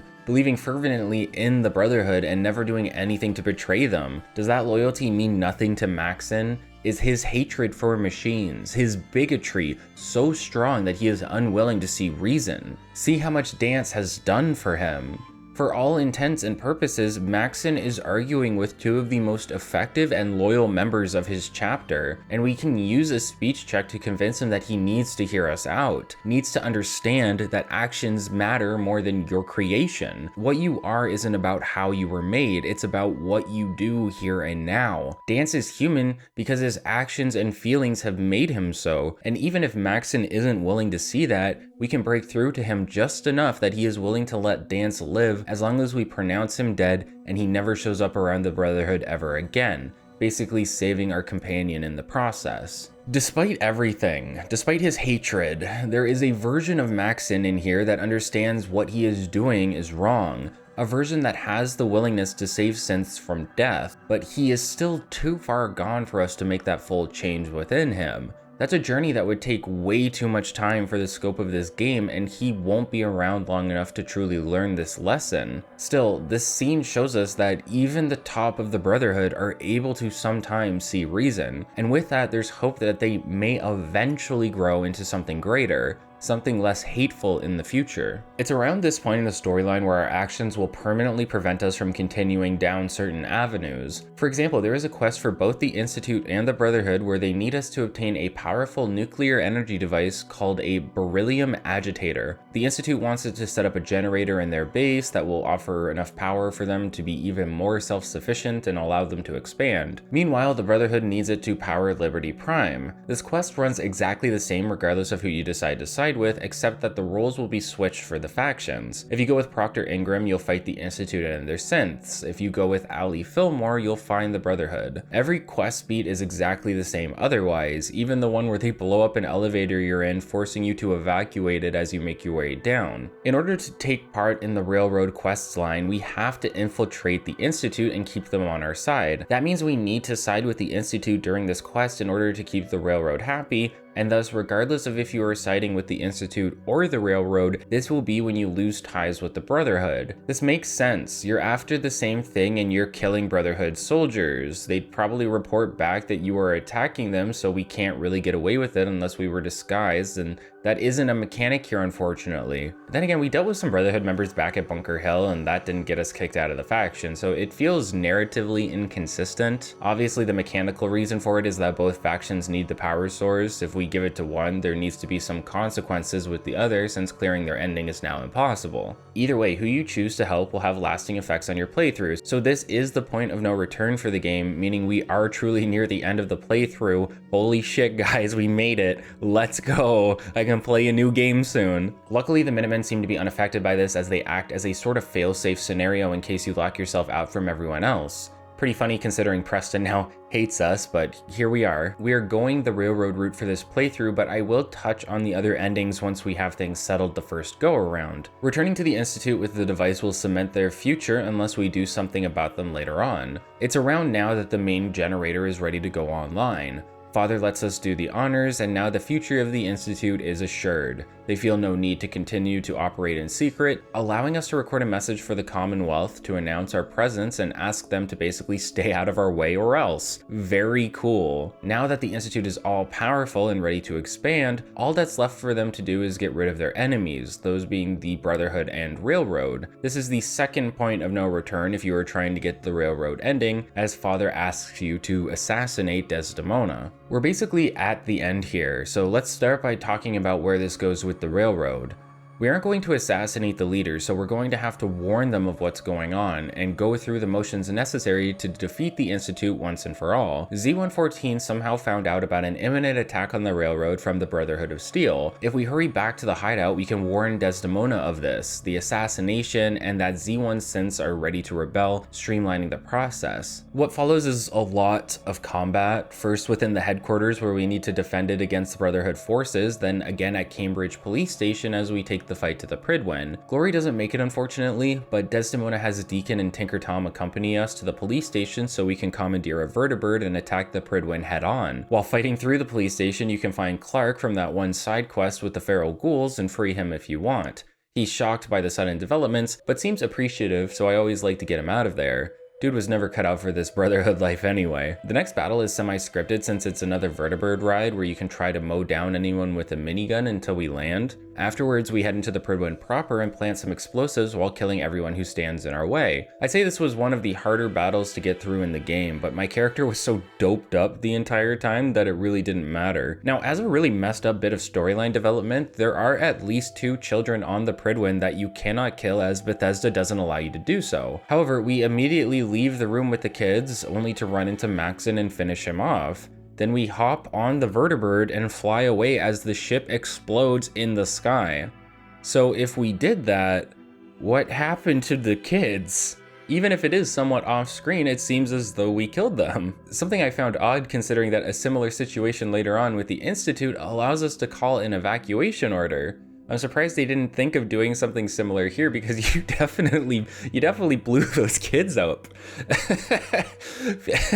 Feel about that how you will. I only really thought about it as I was writing this section, so I don't think it's meant to be a big deal or anything, just sort of just something Bethesda overlooked when designing this scene. Out of anything that comes out of Fallout 4, this is probably the most action-packed series of events to take place, with the most going on overall. The attack on the railroad, the flight to the Pridwin, and it exploding as we fly off are some of the greatest scenes in the game if you were looking for an actual climactic event near the end of it, and this isn't even the end yet. With the Brotherhood taken care of, we can head back to the teleporter room in the Institute where Z1 and some synths will be waiting for us. If we kill all of the guards and the scientists inside, we can call in the remaining railroad forces and finally assault the Institute once and for all. Desdemona will give us a pulse charge that needs to be placed on the generator, which will cause the entire base to explode like a nuke going off. It's another large-scale fight between you and the members of the Institute, including scientists, synths, and coursers, which are also, better synths. We need to get into advanced systems, but it's locked down and can't be overridden, so we have to make our way up to Father's room where we will find him bedridden, finally succumbing to his cancer. And while we can't really convince him that this was the right way to go about things, I found it really funny when he asks us if we did this because it was our decision or because we were brainwashed by the societies on the surface.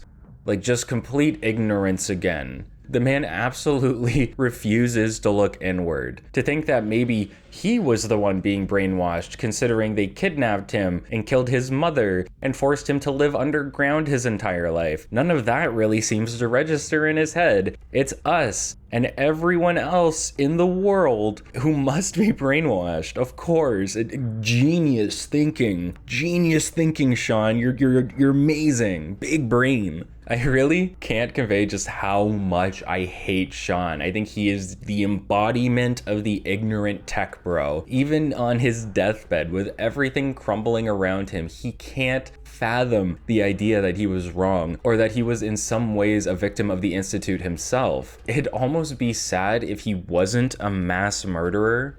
Our kid turned out to be tech bro Hitler. How crazy is that? Screw this guy. We can convince Sean to help us save some lives by shutting down a large portion of the synths. Then we just run to the generator and place the pulse charge before running back to the teleporter room. We're ready to leave, but it seems as though the synth version of Sean is there waiting for us, reprogrammed by Father to believe that he is our son, with Father asking us for one final request. Despite everything, he believes that the synth version of himself deserves more, and asks us to take him with us and take care of him as if he were our son. Is this Father finally succumbing to the idea that synths are people, or is it more that he saw himself in the replica and yearns for a more normal life with his family? If he hadn't been kidnapped, would he ever become the monster he was at the end? Would he have been able to live a fulfilled life, or would we all have died in cryostasis?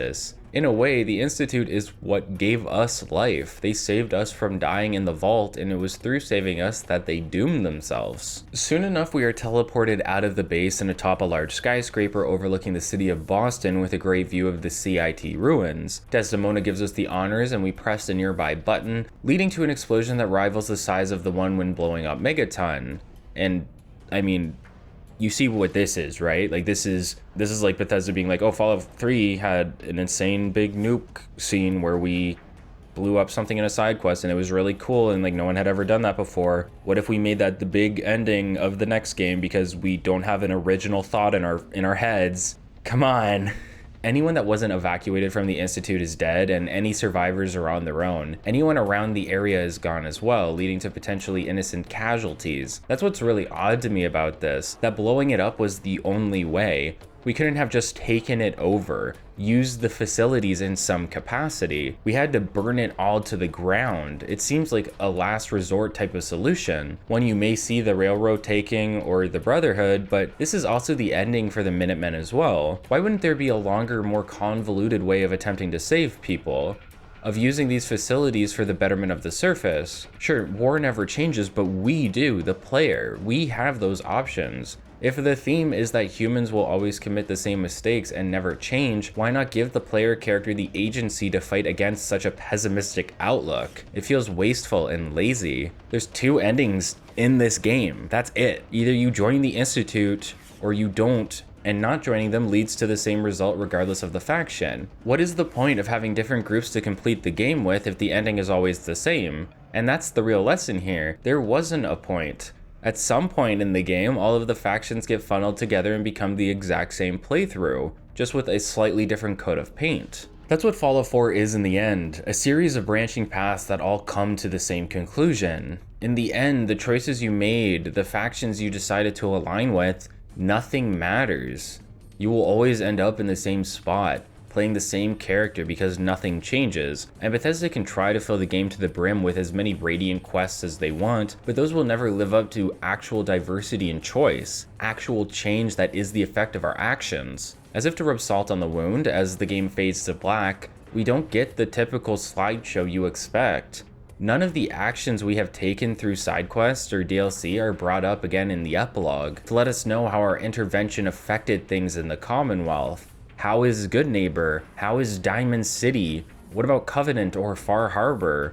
Those slideshows were like a net positive to the game because it helped us feel content in the idea that what we did mattered, that we left our mark on the world outside of the main storyline, that things changed because of us. Instead, what we get is a monologue from Nate. I miss my family. I want to go back, but I can't. War never changes. Fuck off.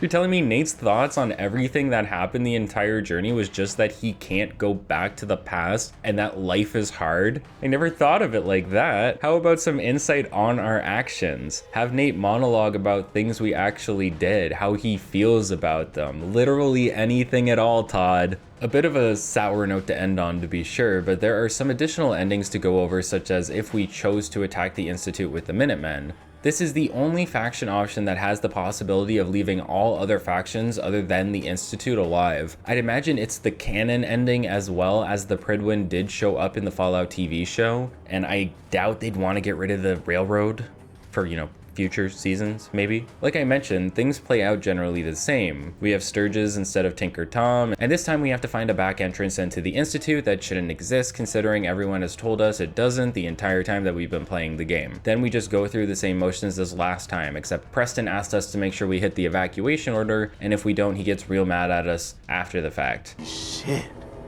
That was one hell of a bang, wasn't it? So that's it. The Institute. You did issue the evacuation order, right? I didn't notice in all the chaos. No. We were there to destroy the Institute, not help them escape. My God. So we just killed everyone?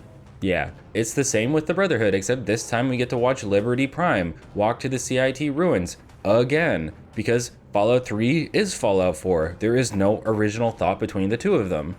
I don't know if I was just impatient, but this walking segment felt way longer than the one in Fallout 3, and I was actively looking at my watch while it was going on. I guess it's cool that we get to watch Liberty Prime murder a bunch of people, including super mutant behemoths, and he has similar lines of anti-communist, pro-American propaganda that I talked about in the Fallout 3 video. It's also tired and overdone. Fallout 4 really felt like the game that wanted to just, again, repeat what Fallout 3 and New Vegas did instead of making anything new. That's what Fallout 4 really feels like at the end of it. It feels overdone. Too much revisited with not enough innovation. Too much content and not enough substance. There's 4 faction endings in the game, and 3 of them are the same as an example. Hell, even the Institute one is basically the same as well. After we take care of the Brotherhood and the Railroad, we just go and have a final conversation with Sean before he passes on, and then we get another monologue. It's all the same. Our choices never mattered. This game kind of blows. Sorry, everyone. Once the monologues are completed, you'll actually be able to keep playing the game, a sort of rarity in Bethesda Fallout games. They had to change that fact with the release of Broken Steel, but there isn't much to do at this point. If you haven't completed the DLCs, or if there's side content you haven't completed, you can go and do those, I guess, but other than that, it's just raiding quests. I know the Railroad adds like 1 or 2 follow-up quests, but I couldn't get one to trigger, and at this point, what more is there to say about the lackluster content in this game? I have been working on this video for a long time. In truth, I think it was the hardest retrospective I've ever had to work on, and I believe the reason is because I just don't like this game very much. Fallout 4 felt like a completely different experience from the previous entries, while slapping on band-aids of past content to try and make it feel like the expected Fallout experience. I feel like you could have changed the title of this, changed some names around with the factions, and you'd have a completely different game that no one would even think was Fallout. When you play through something like this and you realize how disappointing it is, it can make it difficult to talk about. I went in with an open mind and just ended up being disappointed. It can make it difficult to find the words. Writing the script for this video was excruciating because I had little motivation to do so. I actually don't super enjoy just shitting on something for hours on end. When I hit Far Harbor for the first time was one of the rare times I actually felt the spark, because that content was exciting to talk about. It explored a lot that interested me and in a way that I think warranted talking about. It's crazy to me because I went into this knowing Fallout 4 was flawed, but I had believed I had the very least liked the game. Now I have proven to myself that that is not the case. Fallout 4 is a horribly flawed experience filled to the brim with content and design choices that are completely unnecessary and only there to fill up the game with content regardless of the quality. Settlement building has its merits, but the game would have existed just fine without it. Raiding quests are a blight on Bethesda games as a whole that actively bring down the developed content like true side quests and faction quests. It's like the entire time you're playing, the game can't figure out its own identity. What type of game is it? What genre? What would players value experiencing in a game like this? Player choice for one, role-playing for one, literally anything that would make it feel like a Fallout game in some capacity other than aesthetic, which they also got wrong. I played through Fallout 3 and New Vegas countless times, but until this video, I don't think I managed to get fully through a second or third playthrough of 4. I tried a lot, but there's something about this game's design that just exhausts you, throws too much at you, forces you to really focus on the good content while sidestepping all the hollow slop they littered around the map. There's good in there, but the game really forces you to look for it. The biggest issue I had overall with this game was how little they cared about you as the player when it comes to being your character. Nate has a bit of an ambiguous backstory, but for the most part, everything is decided for you, and no amount of dialogue options they offer really change the paths you go down. Nothing feels different no matter what you do. If you kill the people of Covenant, you still get their settlement. If you side with the Minutemen, you get the same ending as the Brotherhood and Railroad.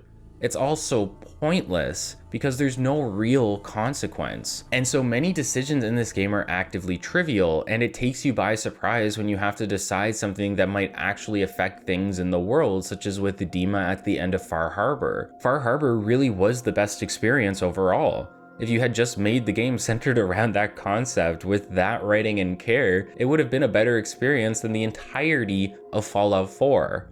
There's just no love in the game. Companions have no real depth outside of affinity dialogues. There's no real journey with many of them. New Vegas had companions you could consider family members, a real ride or die group who are actively shaped by the interactions with you. There's care in their development. And ultimately, that's what is missing here. Sure, the world is detailed. Sure, there's a lot to do, but Fallout 4 is missing that care. It's missing that love. There is no motivation to go through the motions again because you know what bland experiences to expect. You aren't returning to anything warm and cozy like the familiarity of Fallout 3 or New Vegas. You are returning to slop, to the trough.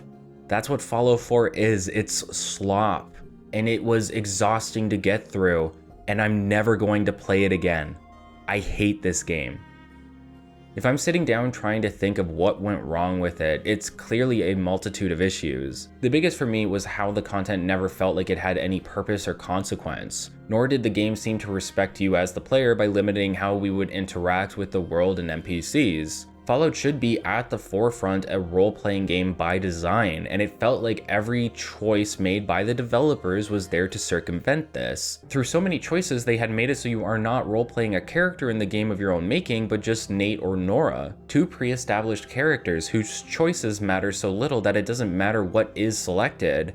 Fallout 4 failed at being a role-playing game. It failed at offering choice and consequence. It chose to fill itself with drivel rather than with less content that had more work and love put into it, as if it was designed to be sold to the largest common denominator no matter what they would tell you during marketing. And don't get me wrong, I think games are for everyone. I think there are aspects of design that can be noted for any game that help it appeal to a wider audience without necessarily changing the core values of what makes the game special. Because Fallout 3 and New Vegas are for everyone, technically. They are easy to pick up and enjoy, it's just about whether or not you like it. When I think of games for everyone, I think about how a game can have its own identity, but look into design options that would make it for people interested in the game to get into it easier, not changes that are designed to just grab as many people's interest as possible. That's the big difference with inclusive design that I think a lot of executives don't understand. A game doesn't need to appeal to everyone, but everyone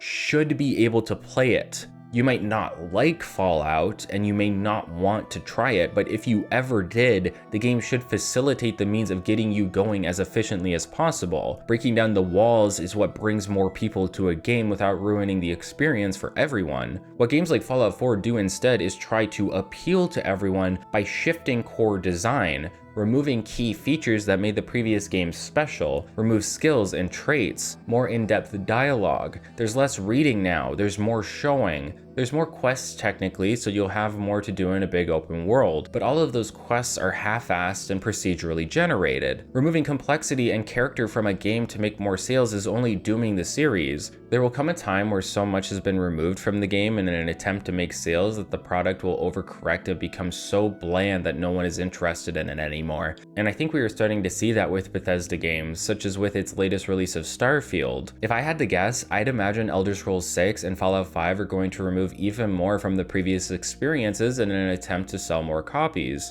Bethesda knows it can't please everyone. It knows that there will always be naysayers one way or the other, so why not just keep what works and what is enjoyable to the core audience and just facilitate means to help newcomers get into the game easier? I know that's easier said than done, but if we want to consider games as art, it shouldn't be about making more sales than you did the last year over and over until it's impossible to do so, Sony. It's a doomed ideology in development, and we are already seeing the effects of that in the industry with mass layoffs all around us. That's what a lot of these big games are missing lately. Mechanical identity. The ability to stand on your own based on the actual gameplay and what you are offering to the audience. How you are innovating and breaking the mold, not just making another Concord. Sorry to beat a dead horse there. But Fallout 4 doesn't do that. It is perfectly content in its own mold, completely void of identity or character, and if it keeps going like this, it's a doomed series that will never get better.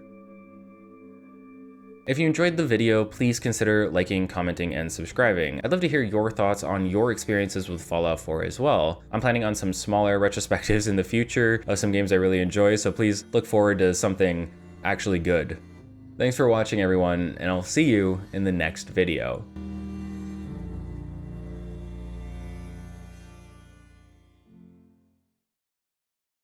Hello, Nick. How have you been? I haven't woken up discovering any new missing parts in a while, so I call that a win. I stopped counting the number of repairs I had decades ago. I have bad actuators, frayed wires, Rusty joints, patched power couplings, and don't even get my secretary started whenever I tell her I literally have a screw loose. You know, it's actually pretty nice being able to complain about this with someone who understands. As always, a shout out to my patrons, especially my G-Rank patrons, Gloomerous, Backdraft677, Natsuki Mamamura, Brendan Hesse, Wooly, Ralkar, Moal Kisemi, Cyberworm, Jonathan, Strange Lee, Lude Hifumi, Rosaleo, and Mr. Janky. Thanks so much for watching, everyone. If you want to support the channel, this is one of the ways to do it, and I'll see you in the next video.